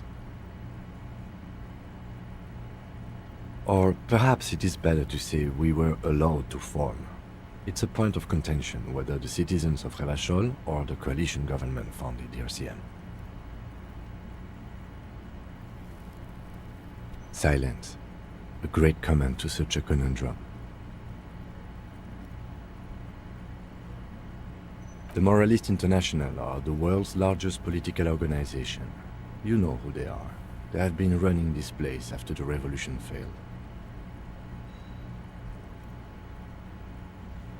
They're a union of center-left and center-right parties across the Real Belt. Our coalition government is just one of its many projects. They also run the ICP, EPIS, most intergovernmental organizations in the world. What do they believe in? They are Dolorians. They believe they continue the humanist project set forth by Her Innocence Dolores Day 4 centuries ago. Others say they are just technocrats. Interesting question. It's a blue forget-me-not. Their motto is love, compassion, self-discipline. I think you can gauge what they want you to think of them from that.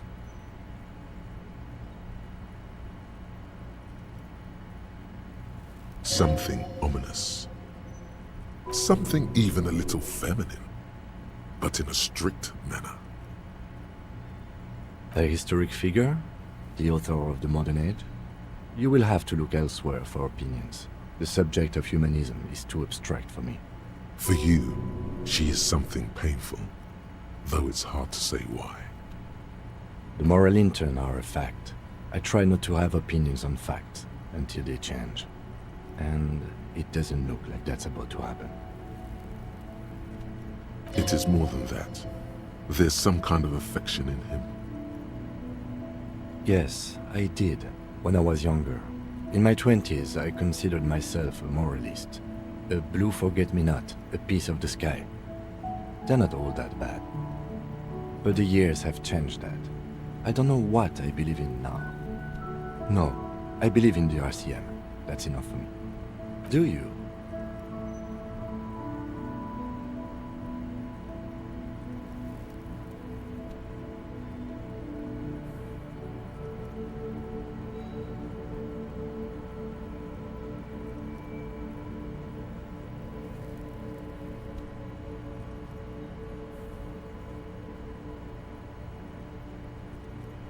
No, we are stooges of the world's biggest bourgeois organization, protecting the people of Revachol. That's the hand we were dealt. Without the MI, we would be common vigilantes.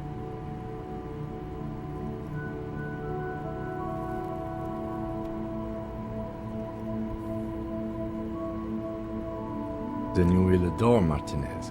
For many of these people, the Union especially, vigilantes is precisely what we are. Personally, I don't enjoy it much.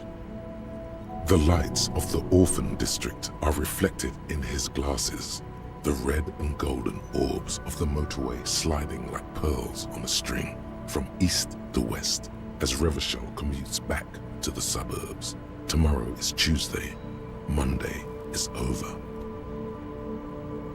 The dying lights of the city shimmer below. Slowly, like luminous clouds, they pass on his lenses. The lieutenant looks at his slim cigarette, contemplating the next drag. This soldier is the highlight of the day for me, he thinks. This little stick right here. They really don't like us here. And the mouth on that kid, Kuno. It's different in land, in Jamrock, in the GRIH. It's our fault for leaving this place to the dogs, to the Union, to the company, not daring to come here more often. This place has fallen between the cracks, the jurisdictions of our two precincts. We run this city. West of the river is RCM land. It's incredibly hard. Human beings are... But we are in control, and it's worth it. The organization works, our systems work. If they didn't, the city would disintegrate. Night. Captain Ptolemy Price steps into the yard. A piebald horse waits by the motor carriage, chewing oats out of an oat bag. Seagulls fly overhead. The sky is black. Captain Price wears a black suit and a standard patrol coat as he mounts the horse to head home. Rows of houses on either side, hunching over the sidewalks, and Precinct 41 with its dome roof growing distant. Around him, the streets are silent. A kid on the corner waves at the captain as he takes the turn on Petition and Main. The horse neighs. The captain nods back. Thanks, kid, he thinks. He's grateful.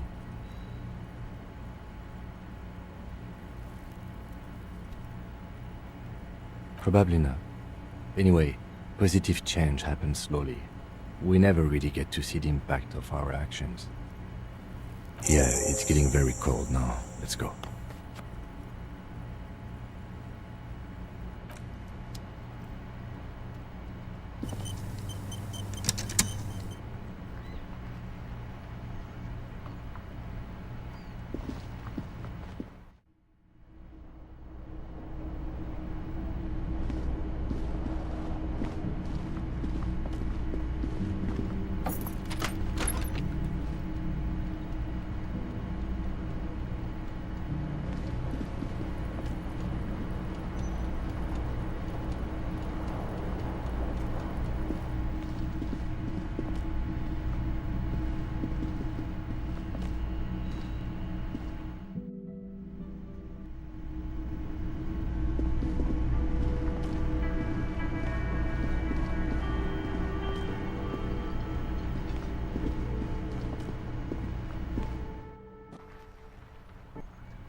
Have you come to make your offering to Kuno?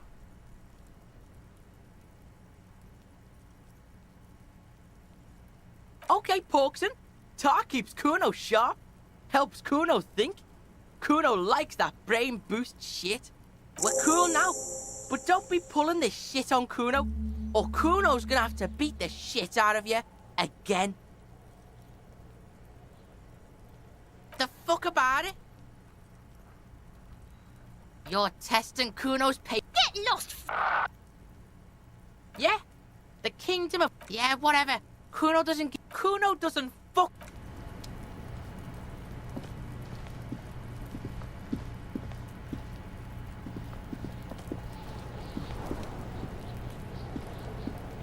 Fuck does Kuno care?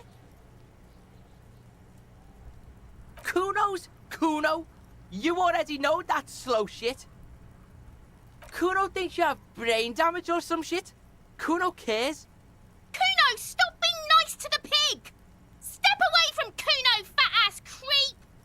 Ease off, see. Don't be telling Kuno what Kuno can do. What else you want, pigman?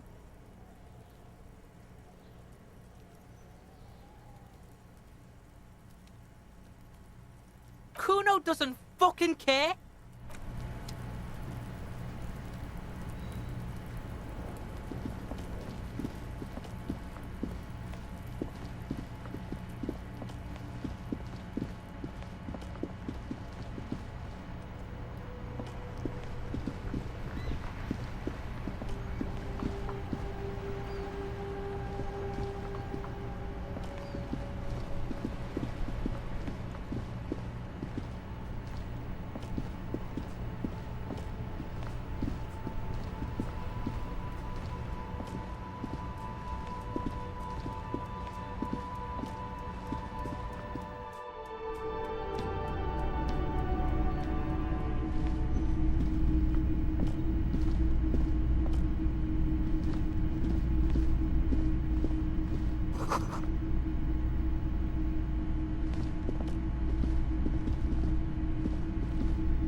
Officer, the flashlight, please.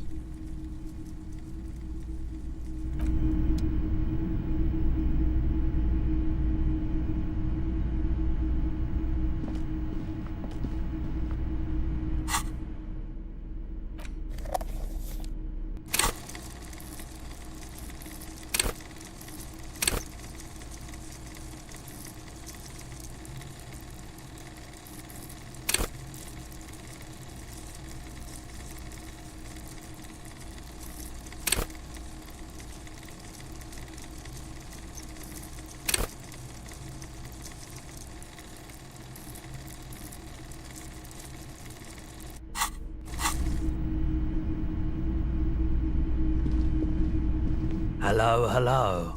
Let me know if I can help you with anything.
The bed is cold and not particularly inviting, but it's yours. The sheets feel at once coarse and clammy against your skin. The bed sags beneath your weight as you stretch out and finally close your eyes. And then sleep doesn't come. Obviously, you're in bed with your eyes closed, but it's not. Maybe it's the bed's fault. It's a little better. Colors, scenes, and half-formed phrases still litter your mind. Part of you is still trying to solve the case, isn't it? Something to do with, what was it that the lieutenant said? Union? And it's gone again. Your thoughts, your breathing steadies. A great silence washes over you until your eyelids twitch in your sleep and images start forming.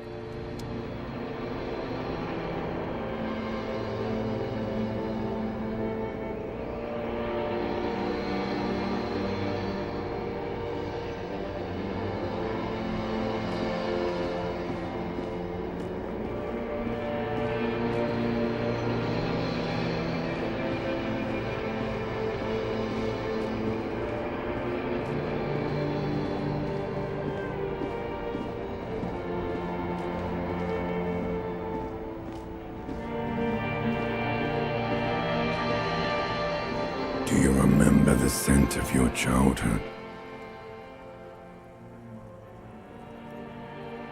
What it says on the can, Harry. Answer the question. Do you remember your wife's hand on your face?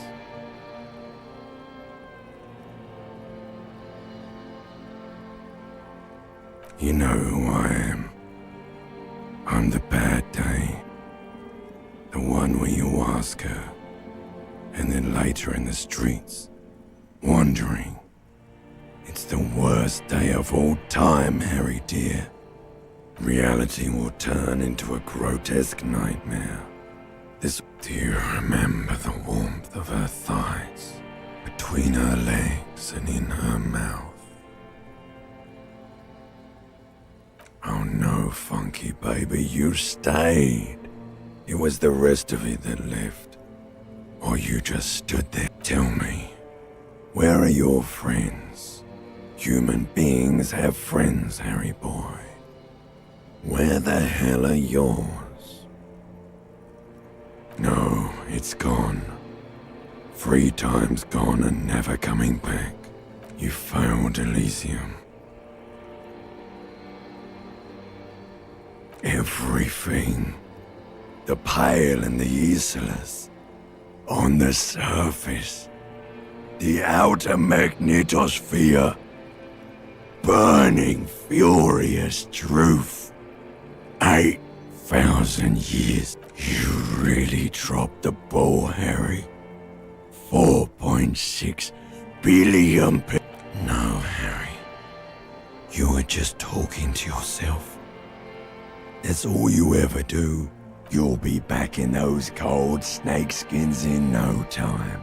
Sweating up the bed. Stinky boy. You're not coming back from shit. Thrashing around in that high conductivity state of yours. Bumping into things and acting like a clown. Who are you kidding? You're trying to what? I can't hear you. This is just a word dream now. Jumbled up garbage. The pictures are gone. The bed rises to meet you. A thin, sleep-like state. So something is wrong. Sleep shouldn't be this bad, this dry, this unnourishing. There's something wrong with your thoughts. Oh yes, party boy, and it's worse than the one before. Just think of the shit you saw. Here it comes too. So soon or time to go to work in the shit factory.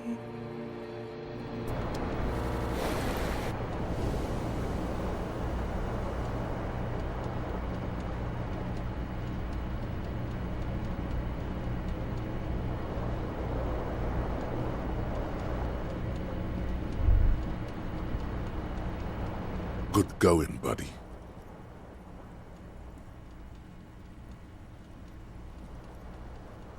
Really? Because you feel even worse this morning than you did last night. You mean, why are you so tired? Too tired and down to even think? It is worrying, isn't it? You can't. It's just that your heart has finally pumped all the speed out of your system, Buster. Don't do that. Stay strong. The hangover will wear off. You don't need to keep doing this to yourself.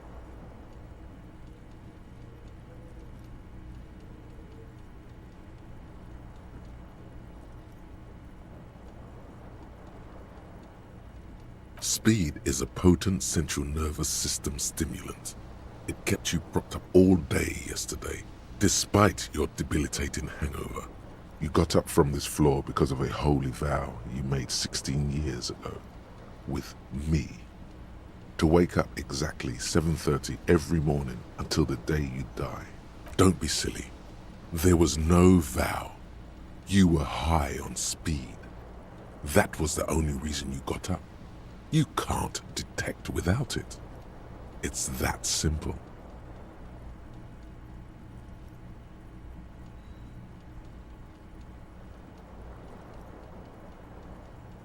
Of course, Martinez is speed central. You just gotta poke around, follow your nose. You and Speed will be happy again. You will make her come home. This time, it will be different.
Over here.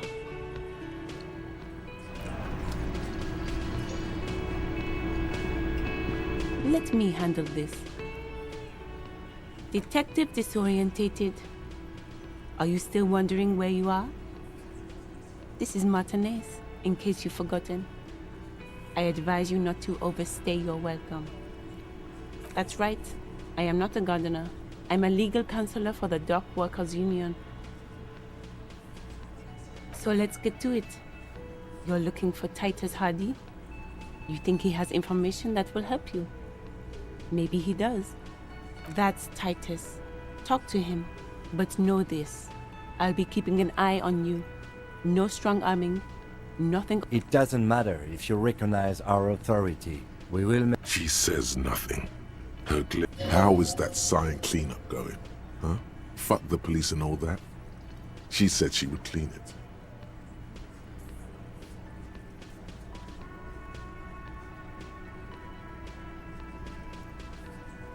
What you want is of no significance, officer.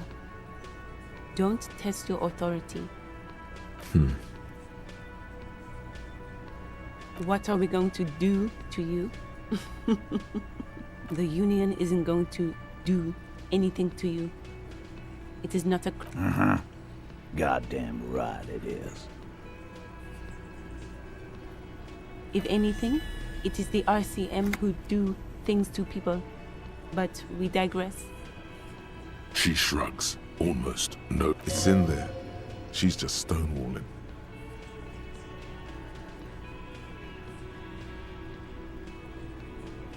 This is about your alcoholism, isn't it? People talk. I have no patience for it. A cheap deflection, but brutal. This did not have the effect you desired, but it did something. Like I already told you, I'm a legal counselor. Do you have hearing problems? Aggressive? You make your living enforcing violence. These people... So you were spying on us, and now you represent murder suspects. Just dock workers. Listen, you Moralington lackeys. You're a mob, enforcing the unlawful privatization of Revachol. 20 fat men in the Occident are stealing it all, and you're their bodyguards. Fuck yeah. So ask what you came to ask, or get back to your commanders.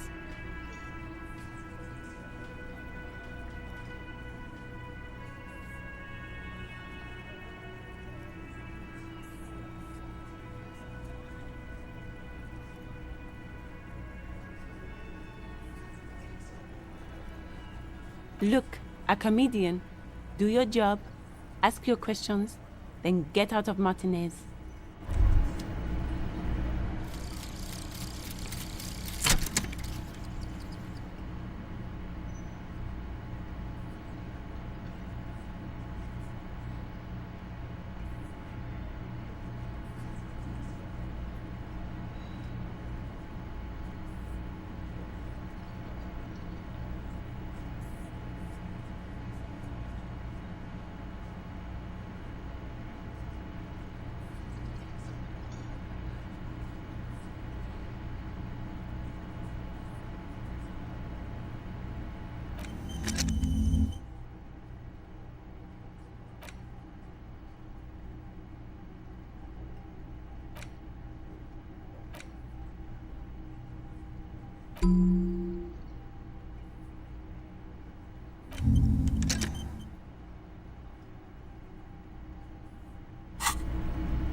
Morning.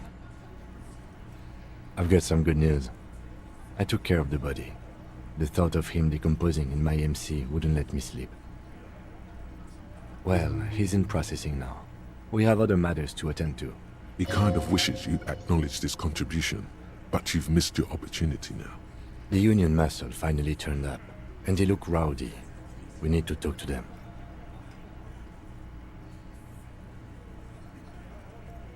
I completely forgot. Sorry, I had a rough night's sleep. It's them by the looks of it. Loud and nasty. One loose thread less to worry about. And one big problem to replace it. One more thing before we do. We don't have to talk to them immediately. We can walk right past them, continue with our business. Good. A power move. Purposefully concentrate on something else first. They're in no hurry to leave. They think they own the place. Anyway, I leave that choice...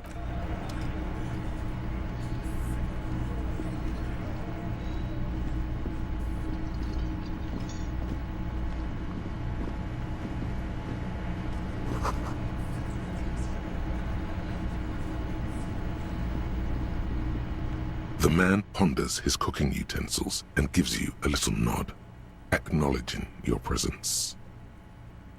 The mention of mañana gets his attention. He smiles and delivers a whole slew of unfamiliar words. They're friends.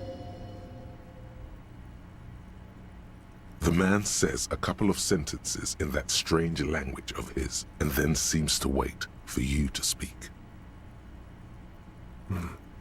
Boss need more vodka? Okay, so it's vodka that keeps the men happy and in good spirits. Clever move by the Union.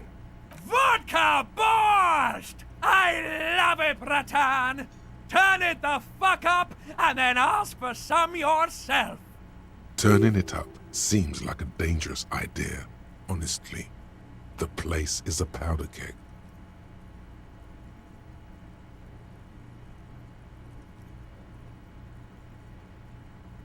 He smiles, nodding vigorously, then pours half a bottle of vodka into the pot. With a whistle, he stirs the brew. He smiles and nods enthusiastically, and, chattering away in his language, ladles some brew into a small thermal cup, then hands it to you. He looks up at you, then looks away quickly. Shrugging is an international sign for, no, I don't know what's...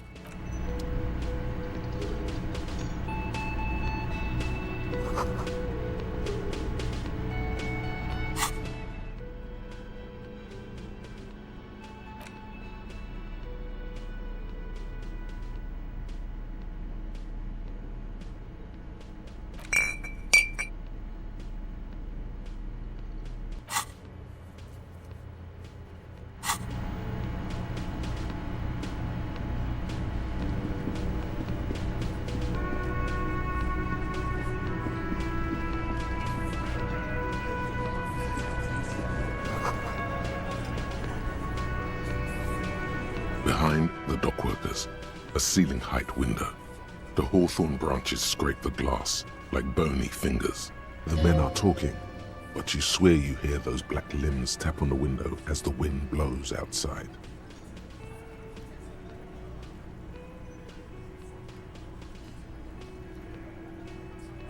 There's a little slide panel up there to let some air in. No need to open it in spring. It's still too cold outside. You're not so sure about that. Somehow you just know there's something out there behind the glass.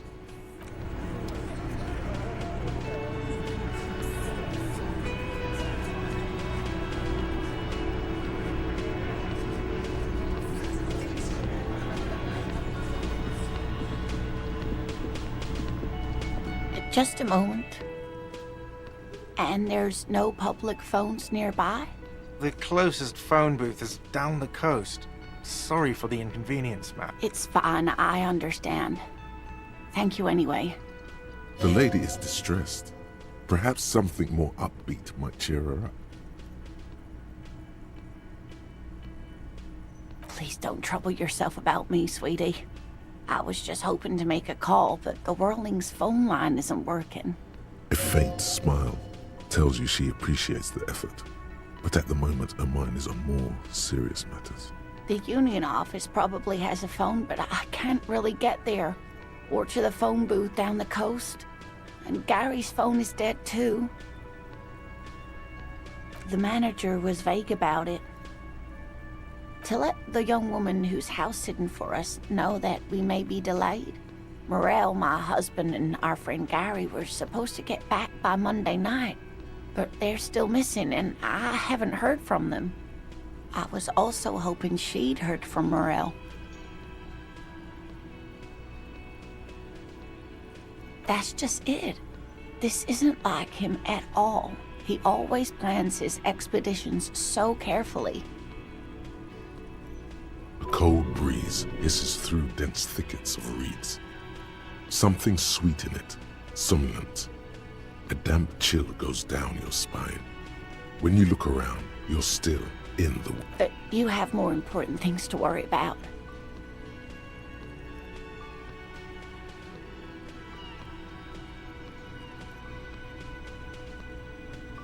Just some field work, sweetie.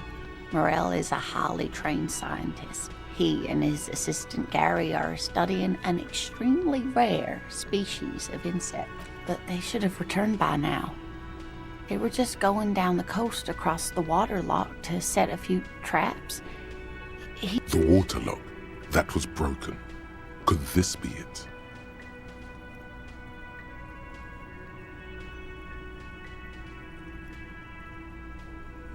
Oh my. What happened to the waterlock?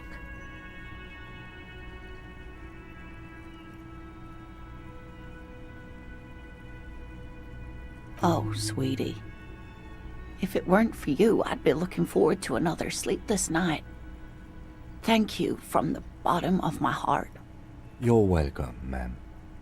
I hate to ask, but if your investigation takes you to the other side of the coast, please do keep an eye out for my husband. This will surely lead to a cryptozoological mystery with that extremely rare insect. And if you see him, let him know Lena is waiting for him here at the Whirling. He gets so tangled up in his work that he may not know the water lock's been repaired. And it's cold out there. Oh, you're such a dear. Thank you, sweetie.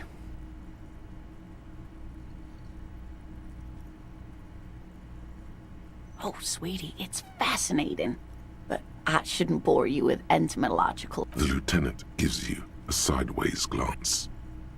Well, it's a phasmid, technically. Oh, yeah.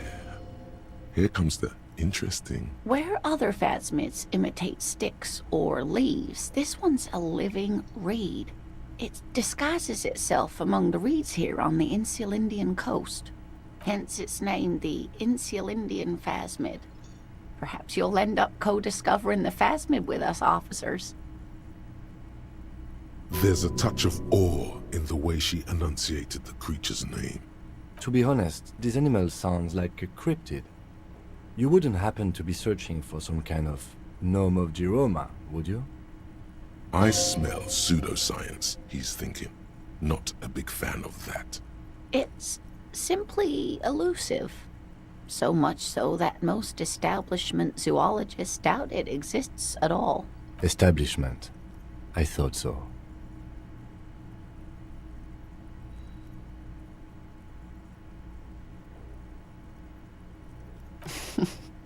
Not at all.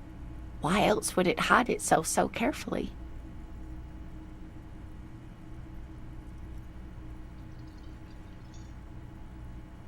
Yes, it can blend in almost perfectly among the reeds. It's how it's stayed hidden all these years. Centuries, even. Oh, I doubt it. No one gets into cryptozoology for the money, sweetie. Well, some teenagers making out in the reeds saw one. They didn't know what it was, of course, but there was a brief article in a local newspaper about their encounter with a ghost insect. Of course, most phasmid sightings turn out to be false alarms, but their description matched the Insulindian phasmid perfectly, and they didn't even know what they were looking at. Oh dear, I'm afraid I'm not explaining this very well. It is very special. Morel can explain it all much better. I wish you could hear him describe it. Then you'd understand, I'm sure.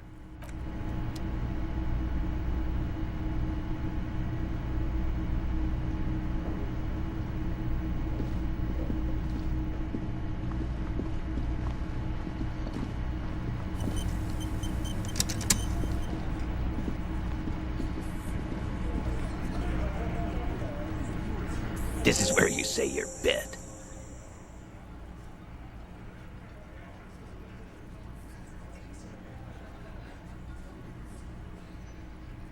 Detective.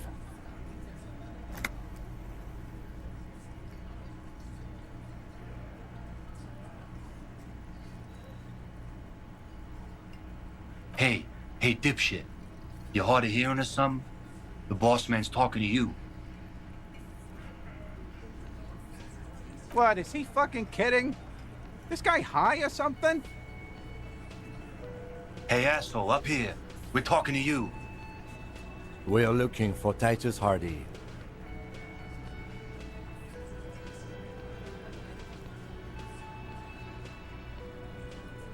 Wow.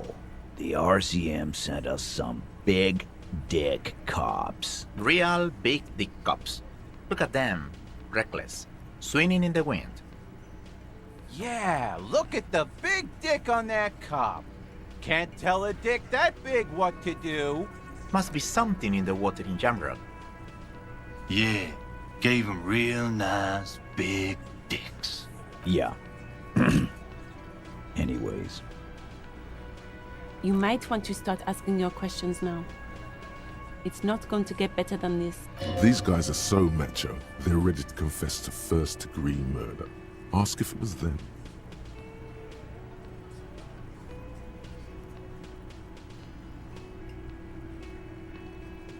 No. I's here. You got business with my boys. You got business with me. The boys are too eager to please him to keep their mouths shut. You're gonna get a good head count here. Just wait. Yeah! You fuck with the Hardy boys, you fuck with Titus Hardy! Relax, Dennis. No one is fucking you yet.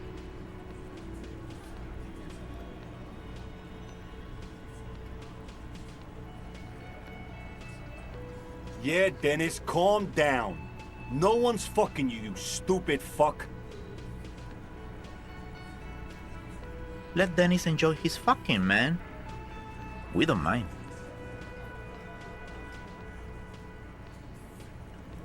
Yeah, you're not even being fucked, Dennis. Easy, fellas. We got company. Let's see what brings the cop around. Too late. You already scanned the room. You got a pretty good picture. Good. You could take another look at the tracks in the yard, on the crime scene. See if they fit this bunch.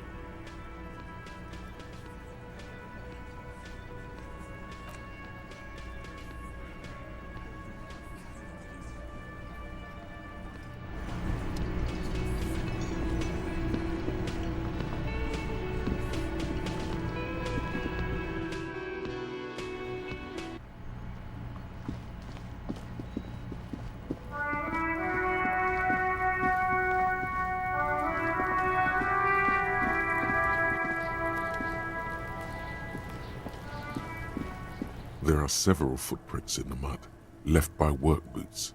Anywhere from 6 to 12 pairs have walked here. Wow, still not doing it. You're bad at this.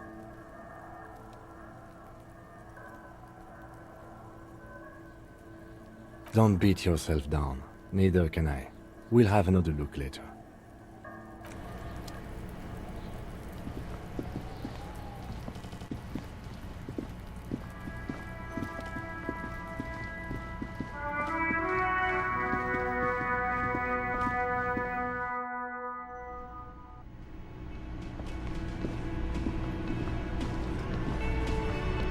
Looks like the circus left town, but the clowns are still here.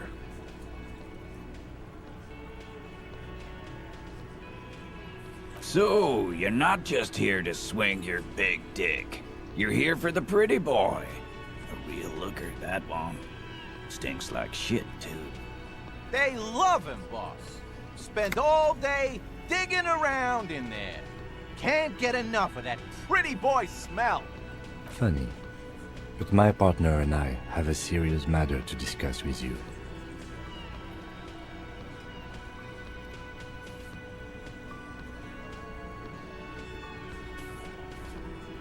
Container belt, like we use in the harbor? Because we took it from the harbor where we work. Then we went out back and used it to hang him. As he speaks, his fists contract, going through the pulling motion again, savoring it. We did this together, all of us, until he was dead. That's why there's a container belt around his neck. Goddamn right.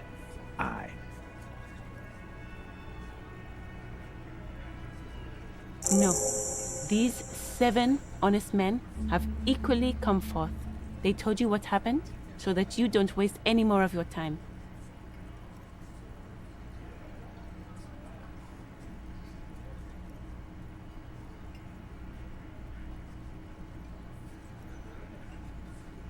Are you deaf? There will be no singling anyone out. You can't arrest a... Do you think you could do that? Do you think you could arrest them all?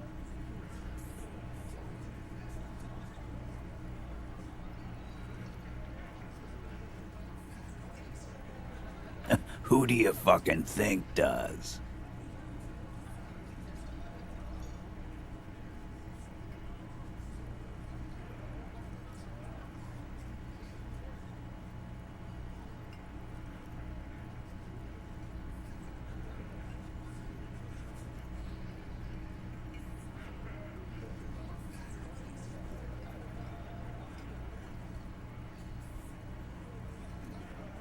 sweaty man turns red and looks first down, then around him, apologetically. It's not the fat ass. Titus runs the Hardy Boys, genius. That's why we're called the Hardy Boys. Ain't that right, fellas? I think you got your answer, Mr. Law. Yes, there are some administrative differences. But on that night, they all acted as one man. How many people have you sent to the Shays? Ever felt remorse for them? Or send them to Reunion to rot? For 20 years? For life?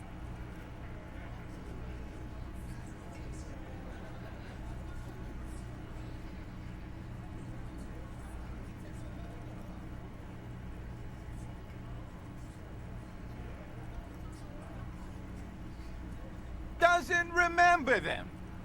He just forgets. Are you hearing this, Titus? Ain't no use keeping a stiff catalog in your head. That's for sure.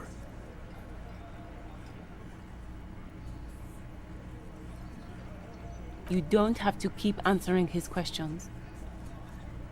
I know, Lizzie. Relax. We killed him last Sunday night. Seemed like a good way to end the week. Known him? We don't associate with scum like that, asshole. Yeah. Who do you think we are? Quiet. He came around about 3 weeks ago when that Pines cow first sailed into town. Happy? By the Pines cow, you mean the representative for Wild Pines? The shipping company you are striking against?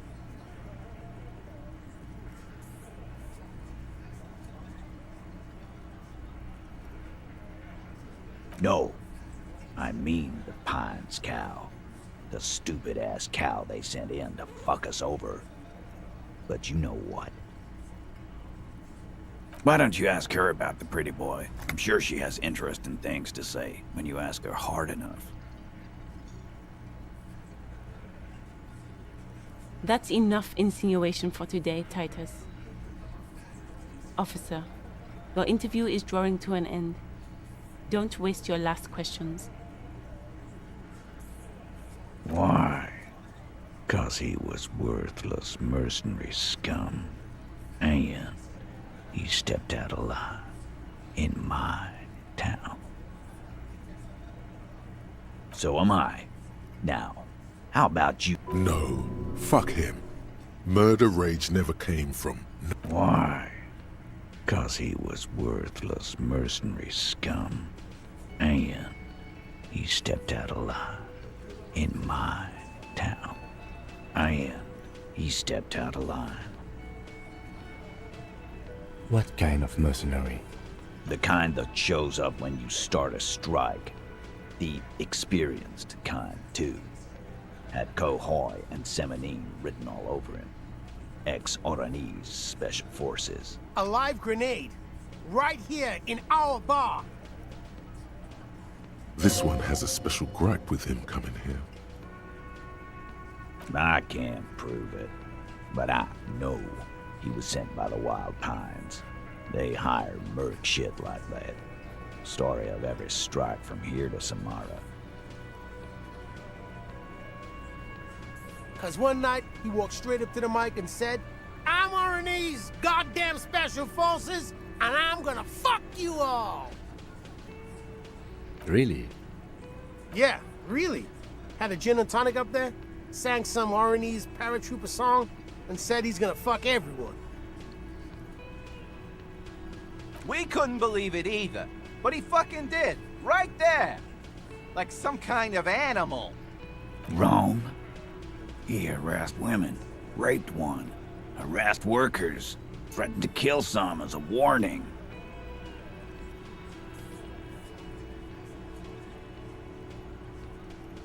There's slight unease in him, suddenly. He regrets mentioning the rape.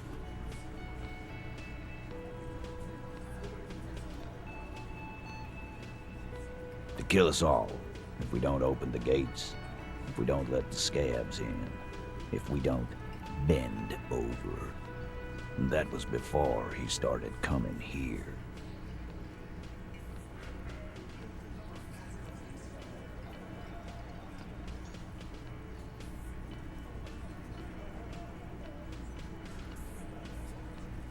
Yeah, he said it was his favorite joint now. Started to come in here every night. Drinking, grabbing girls.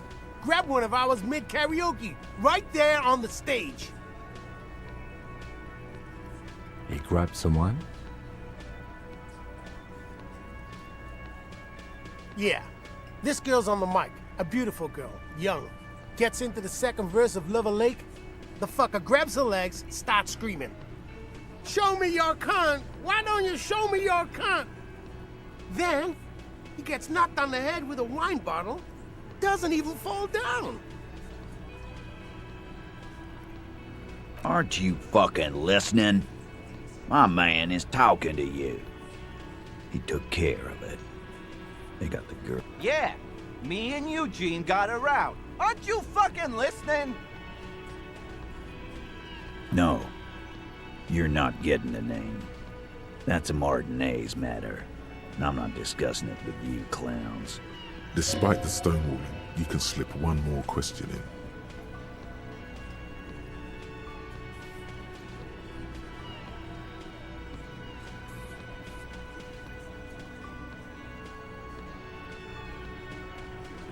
Titus, do not answer.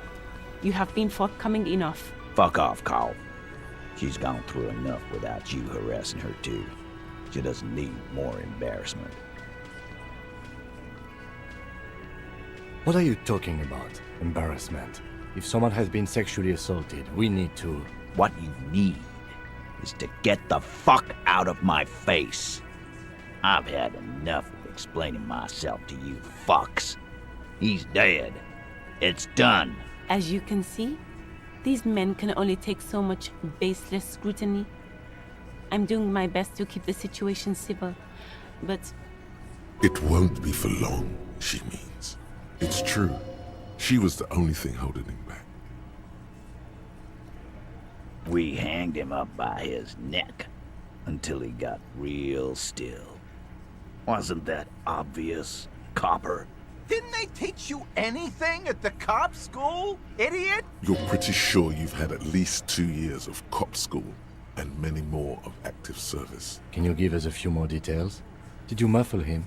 We haven't heard any reports of screams. Titus, you don't have to... We overpowered him. Dragged his unconscious body to the tree. Put a noose around his neck. And hanged him till he was dead and steady. Then we left him for seagulls, maggots, and you fucks.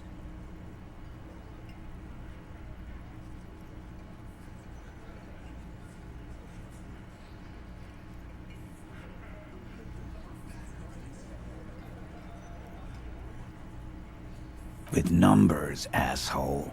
How do you think? You're right, Lizzie. No, he hasn't. Not yet. Weren't you fucking listening? The fucker came to our bar. It happened right here. Titus lets the others clear out the details, so he doesn't get his hands muddy with explaining too much.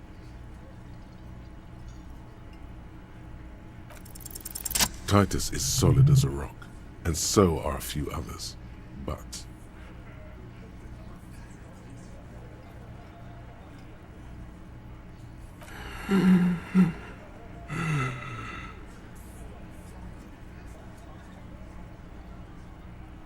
a single sentence would wear him out. He can't take the length of the questioning. Keep it going long enough, and he'll crack.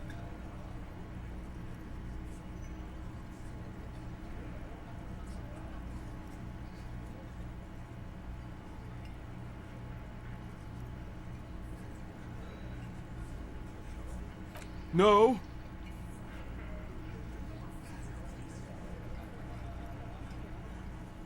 Of course he's having trouble breathing. Just look at how fucking fat he is. Fuck off, Shanky. Angus is a powerful guy. All muscle. Keep your eye on this powerful guy. Sooner or later, he's going to break like a piece of twig. And fuck you too, Copper. Picking on Angus like this. We're done with this schoolyard shit. And just so you know... His all-muscle comment wasn't sarcastic. He's genuinely trying to look out for Angus. This one is a stone wall. You won't get more out of them about the night of the murder. Not yet. Like what, Copper?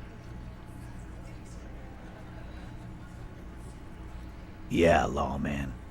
Why don't you? Not in the arresting mood?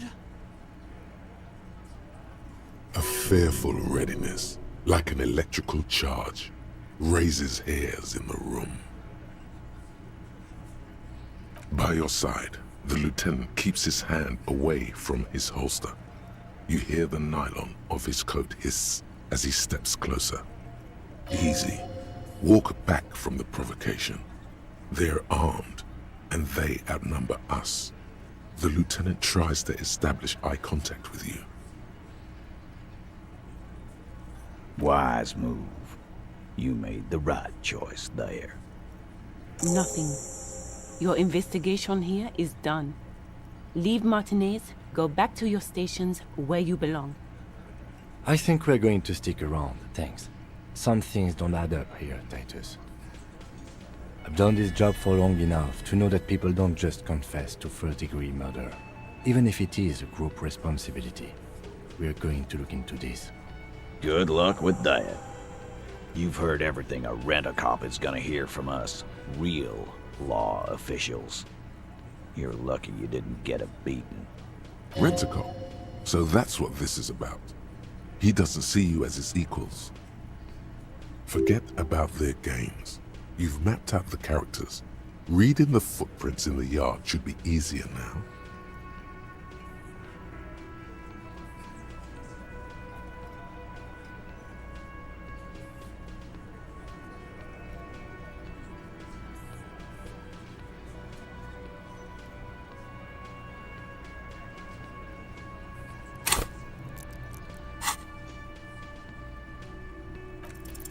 Establish authority. Yes. Authority. Feverish thoughts race through your mind.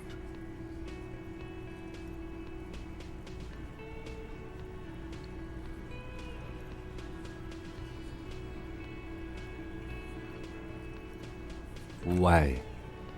This is not what he thinks it is. This is a great idea. I'm afraid it's not what you think it is either.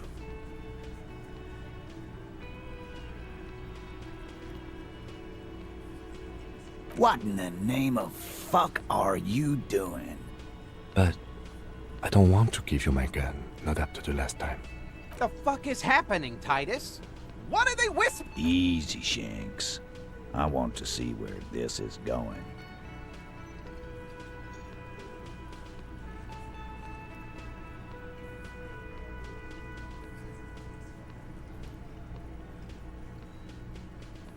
Police job?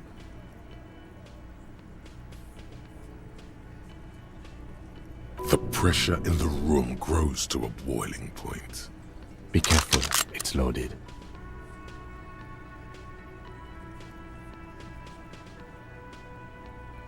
Good. Now put it in your mouth.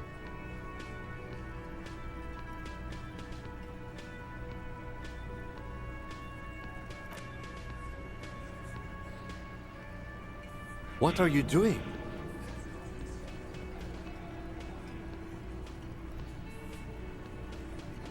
Genuine panic flies across the lieutenant's face. Fellas, you getting any of this?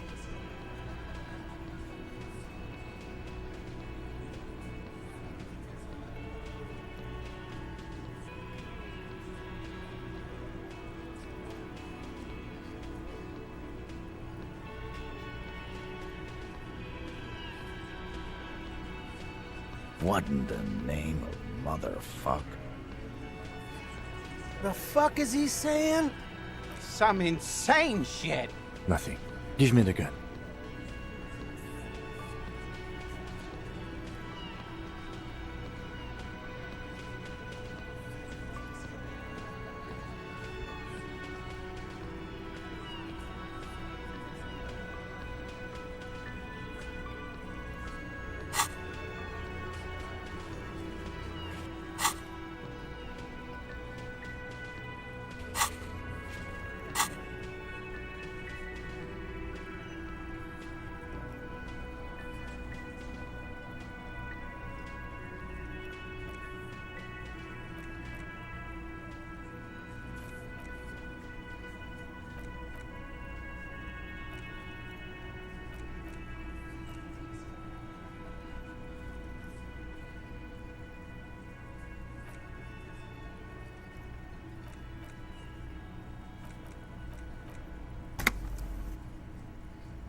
deranged cop kills himself. Citizens in shock as a deranged law official reportedly from the 41st precinct shot himself in the head last night in the middle of a crowded cafeteria in downtown Martinez.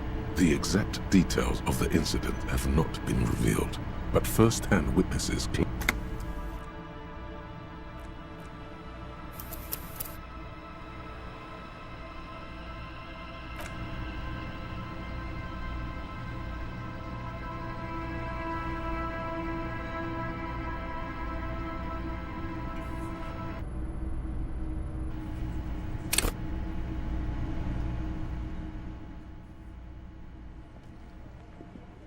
This is where you say your bid.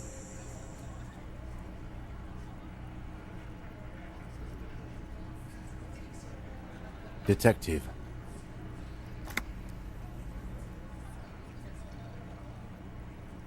Oh, this is about him. You sure took your time, huh? Oh, he was a real pretty boy. Hanging up there, letting out that pretty boy smell. I can't for the life of me understand why you did it. I mean, I would have just left him up. You might want to start asking your questions now. These guys are so macho, they're ready to confess to first-degree murder. Ask if it was them. The pretty boy. You guys really love talking about that pretty boy. Funny. But my partner and I have a serious matter to discuss with you.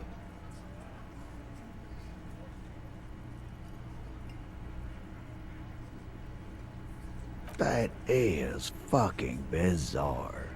A magic man. The lieutenant waits for your reply, patiently. His foot taps only a little.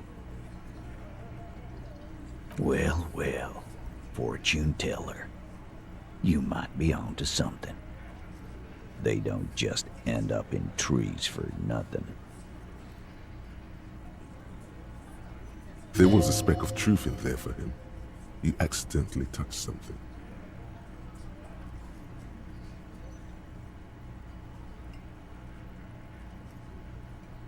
We had something else. Beside the occult. We had to have something. His foot tapping has become less patient now. Container belt, like we use in the harbor? Because we took it from the harbor where we work. As he speaks, his fists contract, going through the pulling motion again. We did this. Together. All goddamn right. No. These 7 honest men have equally come forth. They told you what happened, so that you don't waste any more of your time. Are you deaf? Do you think you could do that? Do you think... Who do you fucking think does? You keep him the fuck out of this. We have autonomy. It's all on us. Evrard. When Titus Hardy says he runs the Hardy Boys, he means that in an administrative capacity. On that night, everyone acted as one man. Yeah, lawman. Why don't you? Not in the arresting. A fearful ready. By your side, the lieutenant keeps his easy. Walk back from the provocation. They're armed, and they outnumber us. Wise move. You made the right. How many people have you sent? Or send them to Reunion to rot. For 20 years. For life.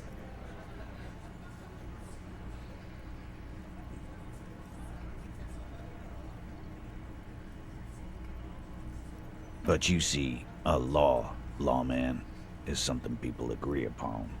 And here in Martinez, we agreed that this man had to die. Are you deaf? There will be no singling anyone out. You can't arrest A. Do you think you could do that? Do you think you could arrest them all? That's for the courts in Les Jardins to decide. Not for the officer making an arrest. What you can do right now is go back to your station. No. We'll stay here and discuss what happened that night. You don't have to keep answering. I know, Lizzie. Relax. Known him? We don't associate with scum like that. Yeah! Quiet. He came around about 3 weeks. By the Pines cow, you mean the representative for White Pines? No, I mean the Pines cow. The stupid-ass cow they sent in to fuck us over. But you know what? Why don't you ask her about the pretty boy? I'm sure she has interesting things to say. That's enough insinuation for today, Titus. Officer, your interview is drawing to an end. Why? 'Cause he was worth I am. He stepped out of line. What kind of mercenary? The kind that shows up when... A live grenade. This one has a special gripe with him coming here. I can't prove it, but I know he was sent by the Wild Pines. They hire merc shit like that. Story of every strike from here to Samara.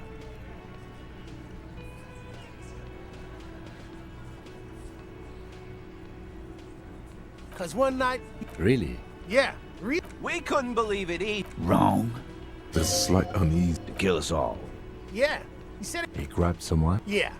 This show me your cunt. Why don't you show me your cunt? Aren't you fuck... Yeah, me and Eugene got around. Aren't you fucking listening? No. Despite the stonewalling, you can slip one more question in. Titus, do not... Fuck off, Carl. She's gone. What are you talking about? Embarrassment. If someone has been sick... What you need is to... As you can see, It won't be for long. It's true. She was the only thing holding him back. We hanged him up. Didn't they teach you? You're pretty sure. Can you give us a few more details? Titus, you... We overpowered him. Then we left him for seagulls, maggots, and you fucks. Weren't you fucking listening? Titus lets the others clear out the details, so he doesn't... With numbers, asshole. No, he hasn't. Not yet. Titus is solid as a rock, and so are a few others. But...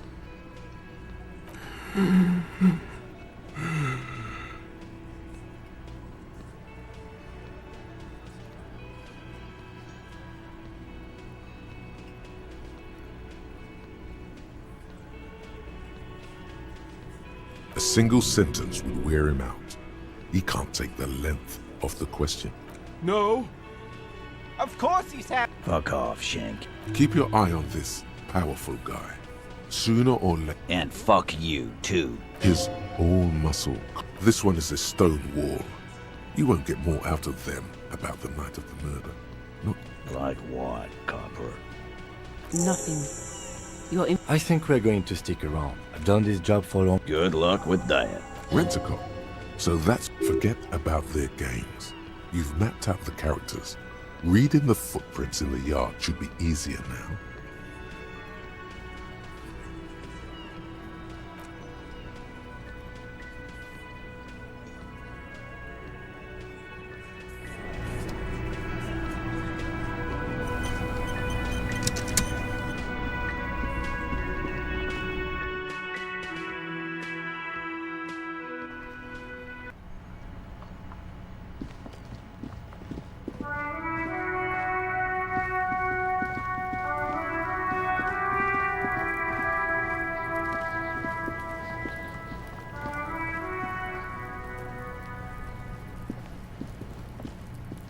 There are several footprints in the mud, left by work boots.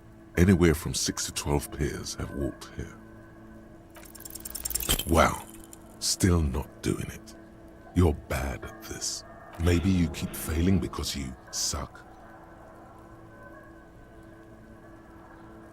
Heavy workers' boots with reinforced toes and hobnails all over the yard.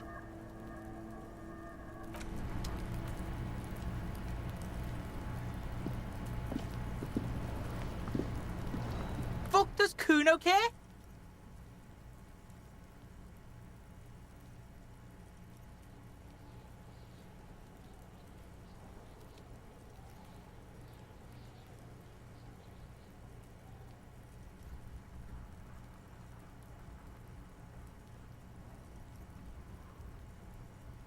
Fucking right, pig. Kuno's filling bathtubs with that shit. Kuno's a kingpin. Don't be yanking your shit in front of the Kuno. Kuno's always serious, always rolling. Big kilo, but you ain't getting any. Get the fuck off. He's got to at least know a source. Look at him. You need to figure this out somehow. You need to befriend him first.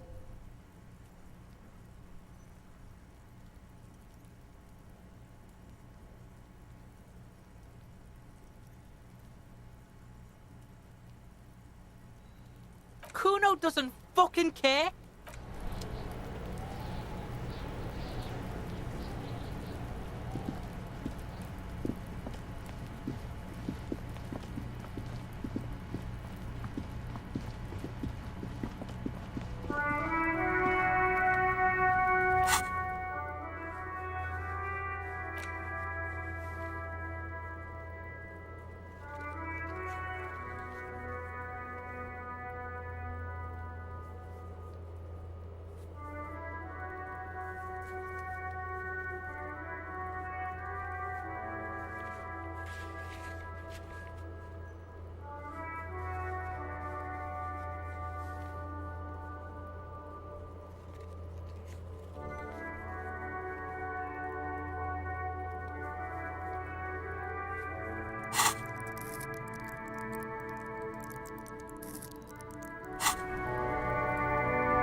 Now it's turning into a kind of a snow limbo, man. What's on your mind?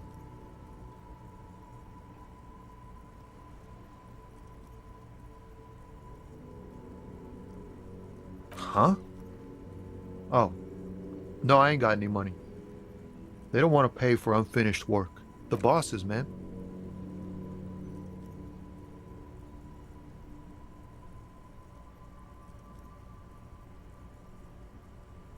Yeah, it sure ain't good for me. Or you. I'd spare a coin or two for a city cop down in his luck. If I had, say, 4 myself.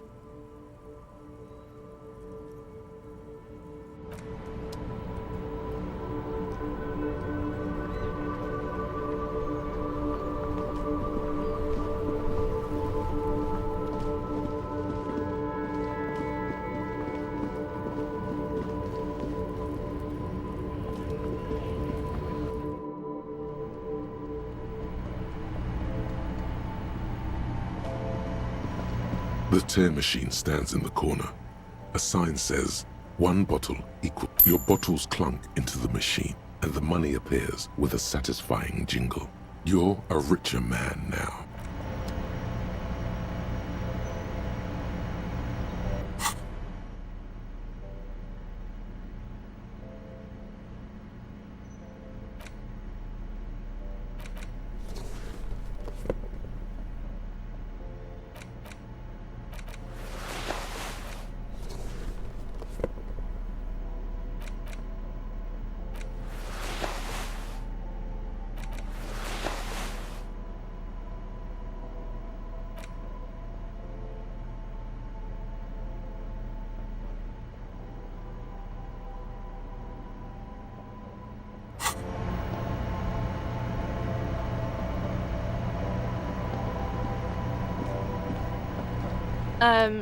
Is this about the questions again?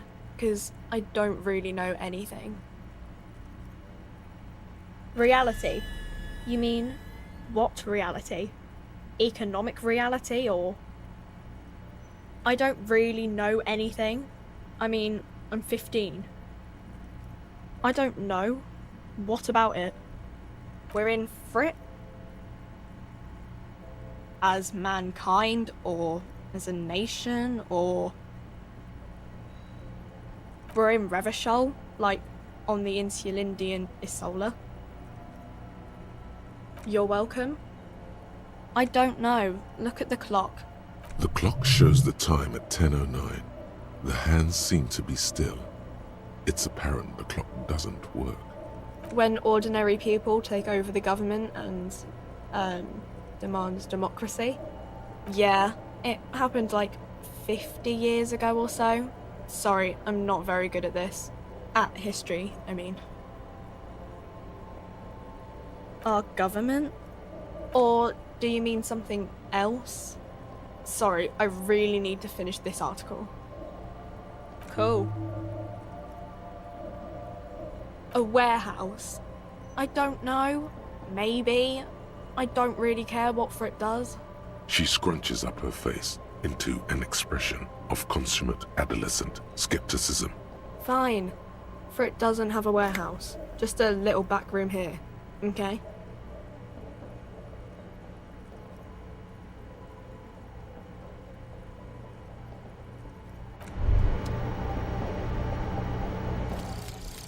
Some kind of superstar. They say the world isn't ready for a rock and roll cop. No one wants their state monopoly on violence to be mixed with celebrity worship. They claim to know it would be dangerous for detectives to rise to the ranks of demigods and have sexual encounters with barely legal cover girls. It would be insane, they say. To all this, you say, "Fuck off and die," in a cool voice. You people have no idea how good these cops are gonna get. They're gonna crack 20 cases a day. In the future, cops will be like astrophysicists, or prime ministers, or prophets. And you're the first one.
Is this about the questions again?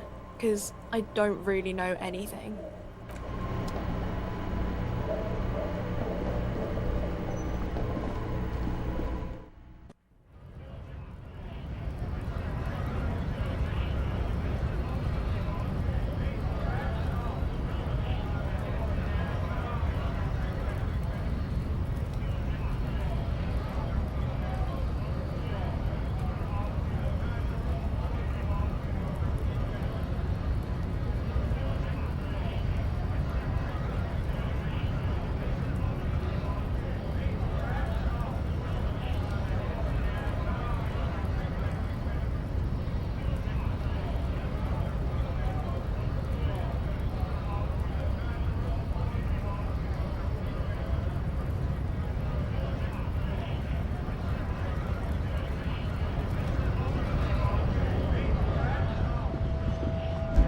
lorry stuck in the traffic jam. This big, heavy Grad-made machine is well kept for such an old machine.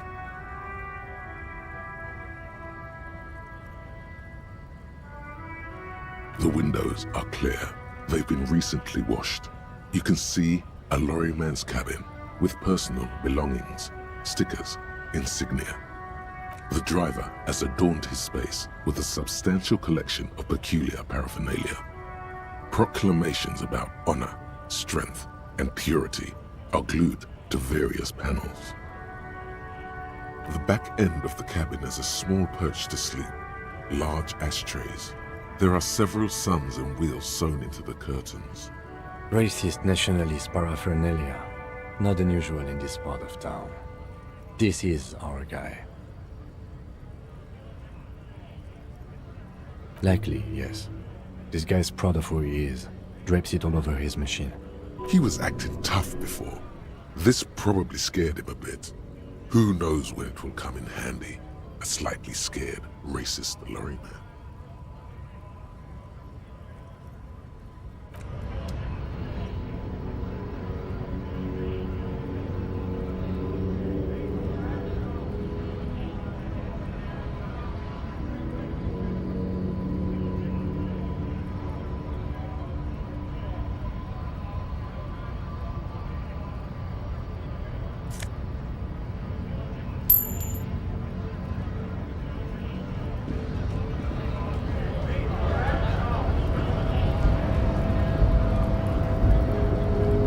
Hola, wandering man. How can I help you?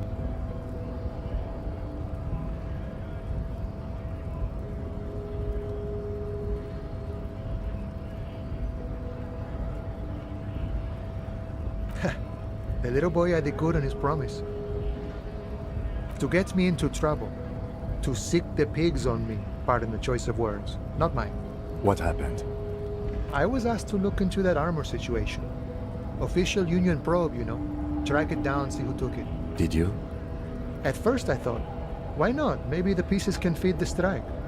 Buy us a few more days under the sun, you know? So I went to this boy. He said he'll make me his prison bitch.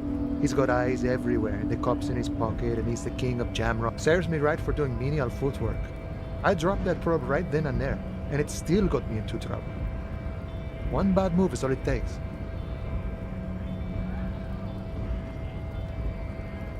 It's a minor nuisance. It's all good. He thinks, not yet. Better to get this business out of the way. Sweeter then. I learned that people don't want to talk to a drunk Union man about some armor. What else? Not much. Technical stuff mostly. That was the interesting. I did some research into this armadura. Let's say I have friends at the library. I didn't get into the material science, just how it comes off. How does it come off? In parts. 4 in total. The helmet was the first to go. The kid says he tore it off and kicked it into the sea. I believe him. The boots were still on the guy last I saw. Too hard to remove.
So, as I count, there are 2 parts missing. the gauntlets, and the cuirass. This is where I left off. Too much hassle. More like a job for some militia. I guess you won't be collecting them all then. That's less work for you at least.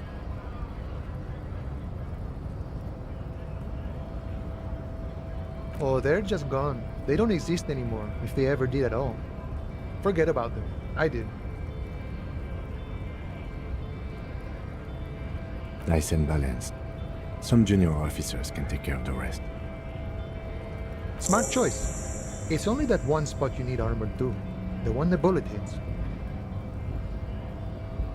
Good luck if you go for those boots though. You'd have an easier time wresting the spurs off a boyadero than getting them off you. No problem. If you see that kid, thank him from Call Me Mañana. Thank him for showing me the way.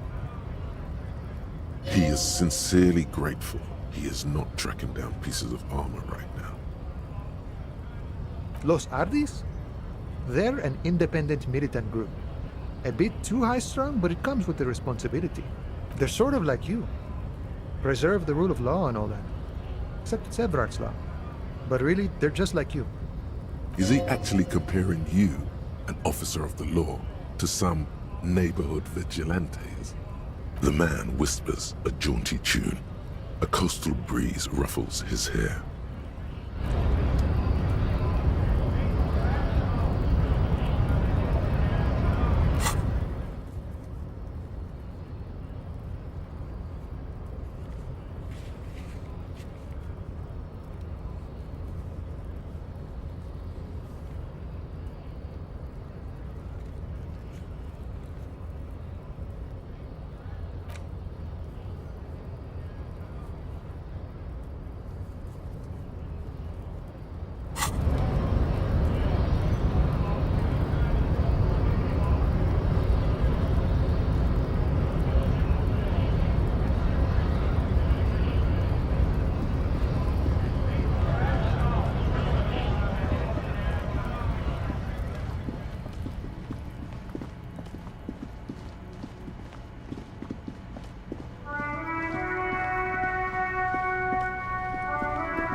This is a wall on the side of an apartment building.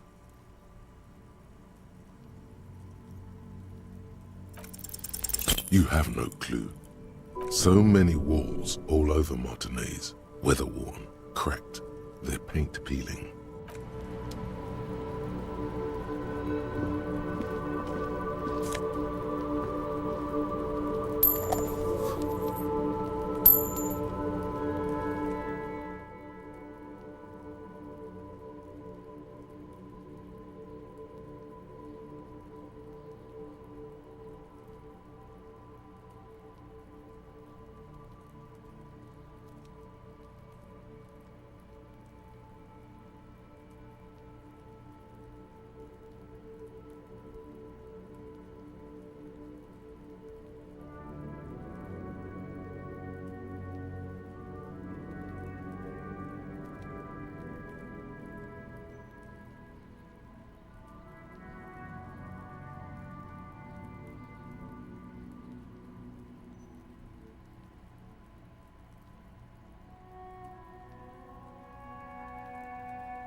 So much for a quiet smoke.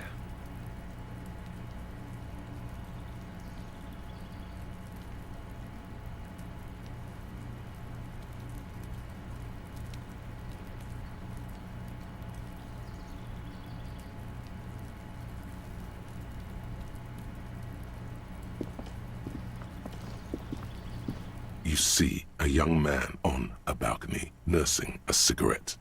His eyes have been following you for a while.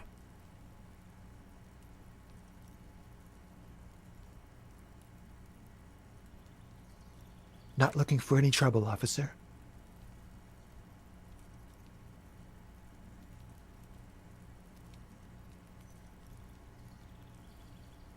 There's no trouble. I'm just speaking in a lowered voice. I don't want to be seen talking to the gendarmerie, if that's okay.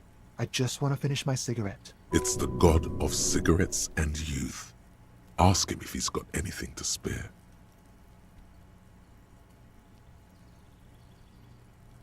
Apologies, but this is my last one. The god himself has denied you absolution. Absolution? I don't know that brand, but I'm pretty sure you can get Astras at the Frit. I'm not sure that's a good idea. I'm not throwing anything. There's no way you'd catch that cigarette anyway. Yes, really. Don't even try. As you wish. Is it really that important? Like a nervous cat, he keeps stealing looks at the neighboring windows.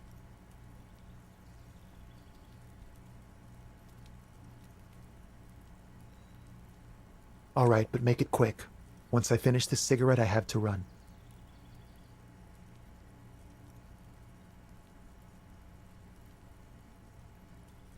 I can tell that you finally got him down. Thank you. It was quite a disturbing sight, even by Martinet's standards. What were you doing last Sunday? Oh. You already asked me that, didn't you?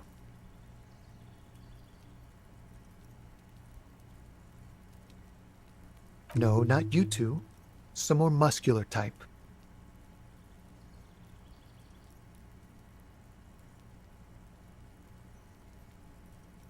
And when did you speak to this more muscular gentleman?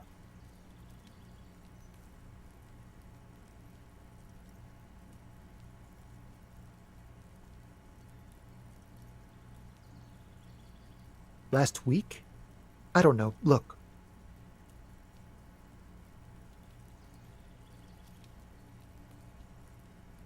You didn't answer the question. What were you doing last Sunday?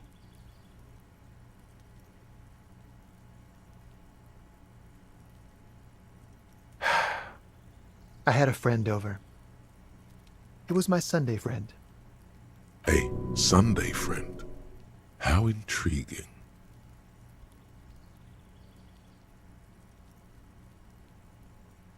Makes sense. Friends are nice on Sunday. You don't have to work. You can just spend time with pals, watching rugby and drinking beer.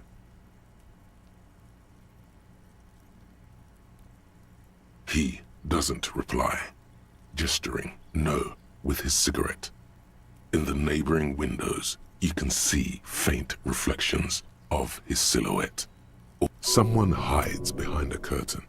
Those windows have eyes, and those eyes are watching, spying on you three.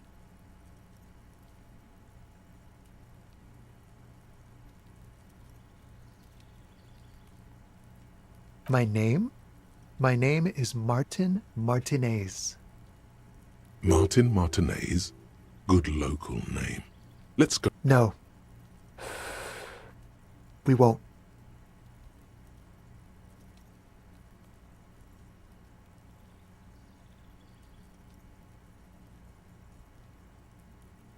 Now, if you'll excuse me, I really need to get going. This isn't the place or time for questions. Who knows who might be watching from the distance, hidden behind the curtains? For a moment, the man on the balcony seems almost vulnerable. Something moves in the depth. I am sorry, but I really don't have the information you're looking for.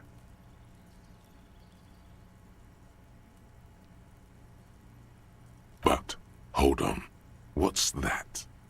For a split second, his hand lingers, as though gesturing towards a stone placed right next to the front door. It's a sign. Good luck with the investigation.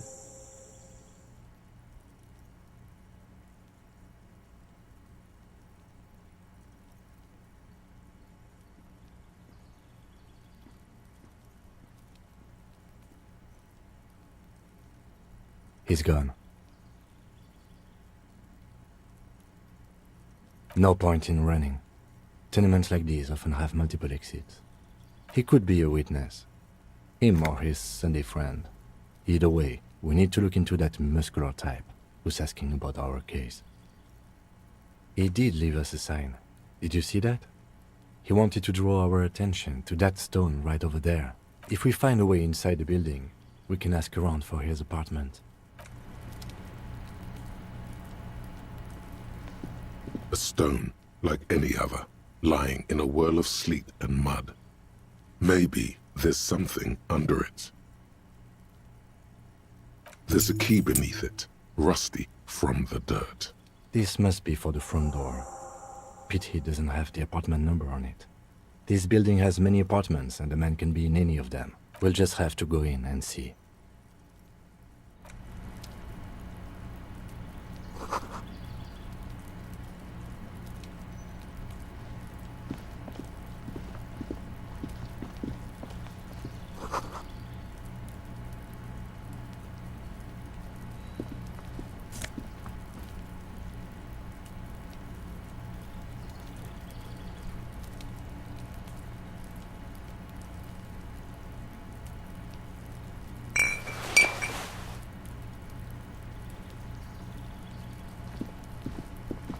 This must be it. The basement door is weather-worn. The copper nails holding the upholstery in place have turned green from sea air, and there's a knocker shaped like a lion's head.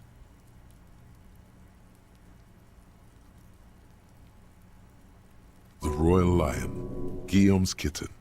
This knocker will last a lifetime and then some. The leather upholstery is worn and rough against your jaw. You don't hear any movement.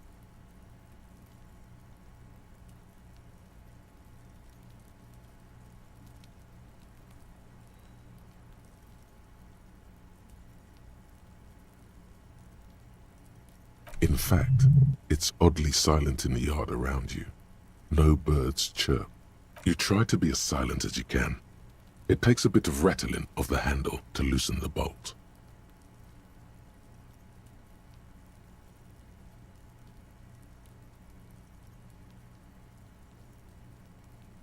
Finally, the door unlocks with a small clack. Thoughts race through your head.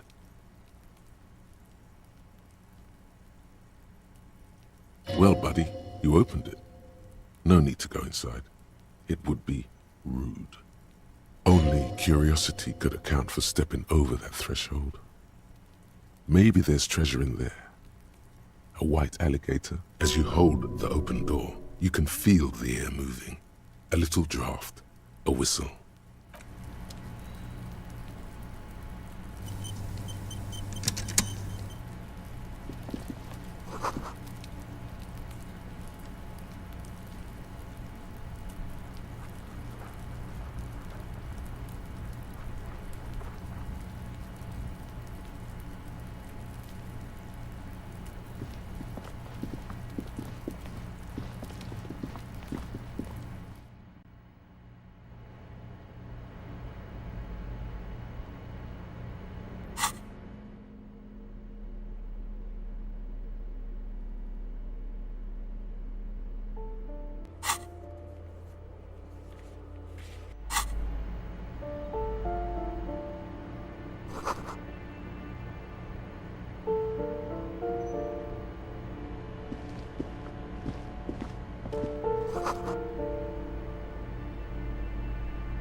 This door has been closed with a padlock. A chalk-drawn number on the board says number 11. It's a solid lump of metal, but the shackle is deeply corroded. A solid pair of chain cutters would make short work of it. Better whip out those cutters. You won't get very far otherwise.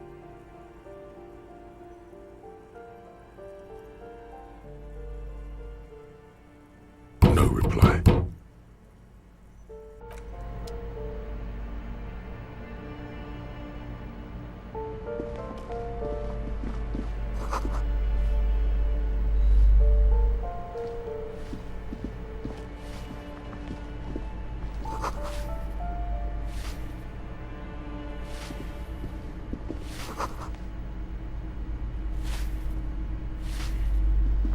Give me a moment.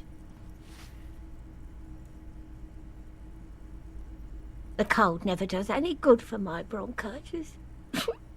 This woman's health is failing her. There's not much to do. Not in this damp. I'm fine. Fine. Don't you worry about me. You're still worried. It's very worrying. Now, what do you want from me, policeman?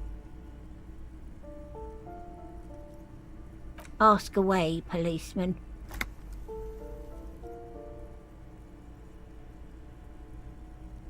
People come and go. I don't keep an eye on everyone. Oh, that one is a scientist, a future scholar. I think he studies astrology at the community college. Education's good. I always tell them to study. Something to do with all those stars around his door. He asked me to leave his... That's what I said. Astrology. The lieutenant shakes his head, as though to say, come on, people. Try to keep up any standards here. It's not about stars. It's... forget it. She mumbles some kind of a response, then hacks something into her handkerchief. I'm no one. Just an old woman who cleans these hallways. If you can call it living. I have a little room upstairs right next to the coal room. It's barely bigger than a closet. But I don't complain, no. I have my bed and my aching bones to keep me company. And all she gets, too. The coastal wind beats down hard on the coal room door outside. Splashes of waves make the balcony slippery.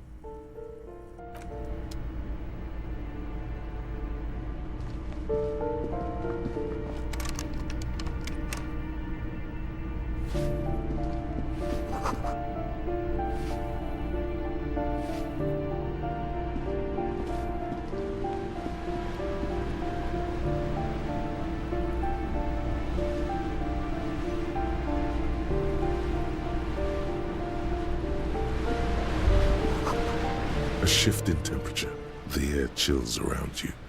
Dust settles on the stony floor. A former architect stands before a slice of window, a room plan in her hand. A cold wave has made the air in the building stand still and frozen, with temperatures falling down to -20 degrees Celsius. It's clean and empty, with new tapestry embellishing the walls. A standard HB graphite pencil has fallen off a three-legged stool in the middle of the room. Faint pencil lines on paper depict the same place, but a missing eastern wall connects the room with the neighboring apartment. Ideas for arranging the furniture have been jotted down. Is red from the cold. She's breathing on her fingers, clasping the plan. Traces of sadness are visible in her expression.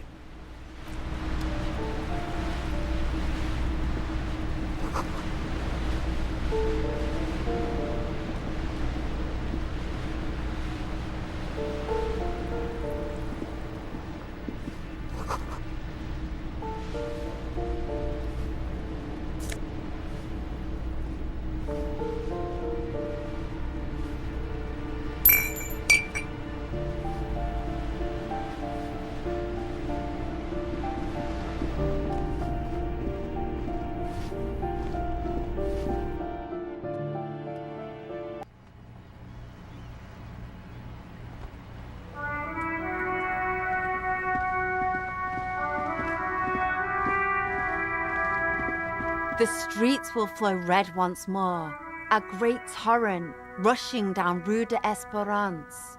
You wait and see. The streets will not flow red with anything. Who are you? I'm Cindy the fucking Skull. What else do you want to know? Date of birth, blood type, the last time I was tested for Hep C.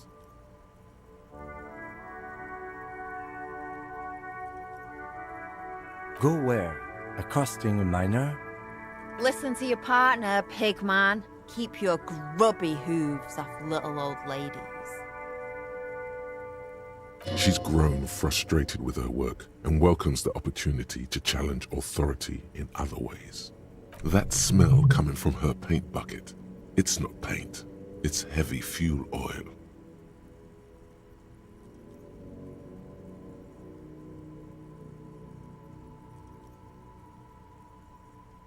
Red dyed heavy fuel oil, intended for exclusive use in government vehicles, to be precise.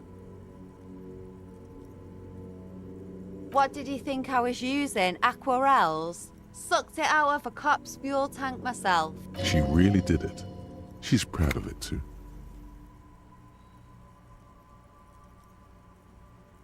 Something to think about next time you're driving around in your pretty little piggy carriage. The lieutenant furrows his brow at another one of your eccentricisms.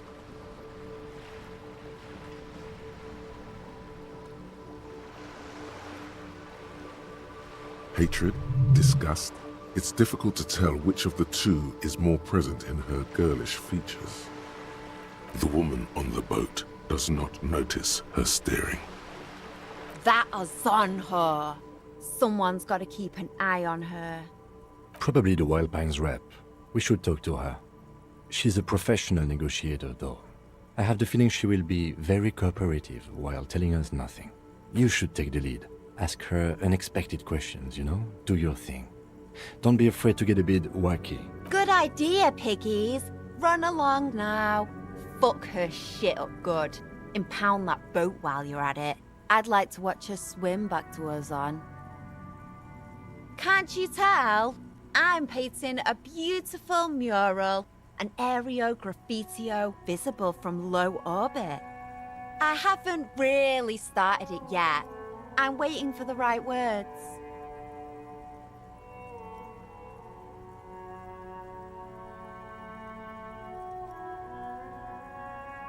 Have you ever tried your hand at graffitio? When faced with a blank wall, most people write unimaginative stuff, like pigs go home, and Mona was here. We rarely see pigs round here, though. Just union cats. And my name's not Mona, so... She wants it to be something true and total. This place is severely lacking in havoc. Not even the occasional trash can fire. I thought I'd mix it up. You know, yeah?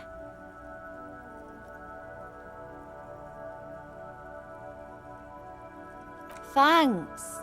I'm sure the inspiration will come to me. You've lessened her desire to deface the building. I ain't no snitch, pigstein. Go forth and forage in someone else's shit. No shortage of squealers in these parts. Actually, There is a shortage of people who talk to us in a normal, calm, informative manner.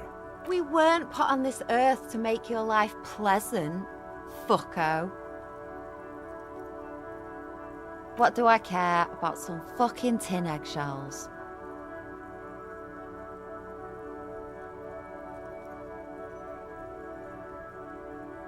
Ugh, alright, sad piggy. I'll give you this one. I saw a little girl in the fishing village running around with military-grade handwear. Looked cute as hell. If you haven't been there, the village is a shithole down the coast from the main plaza. Have a good time! No. That's all the snitching Cindy the Skull does for today. Actually, I have a weakness for animals. It's the animal thing again. Damn it. Or a weakness for police officers, miss. Thank you either way. Watch your back, Ungulate. You've got eyes on you.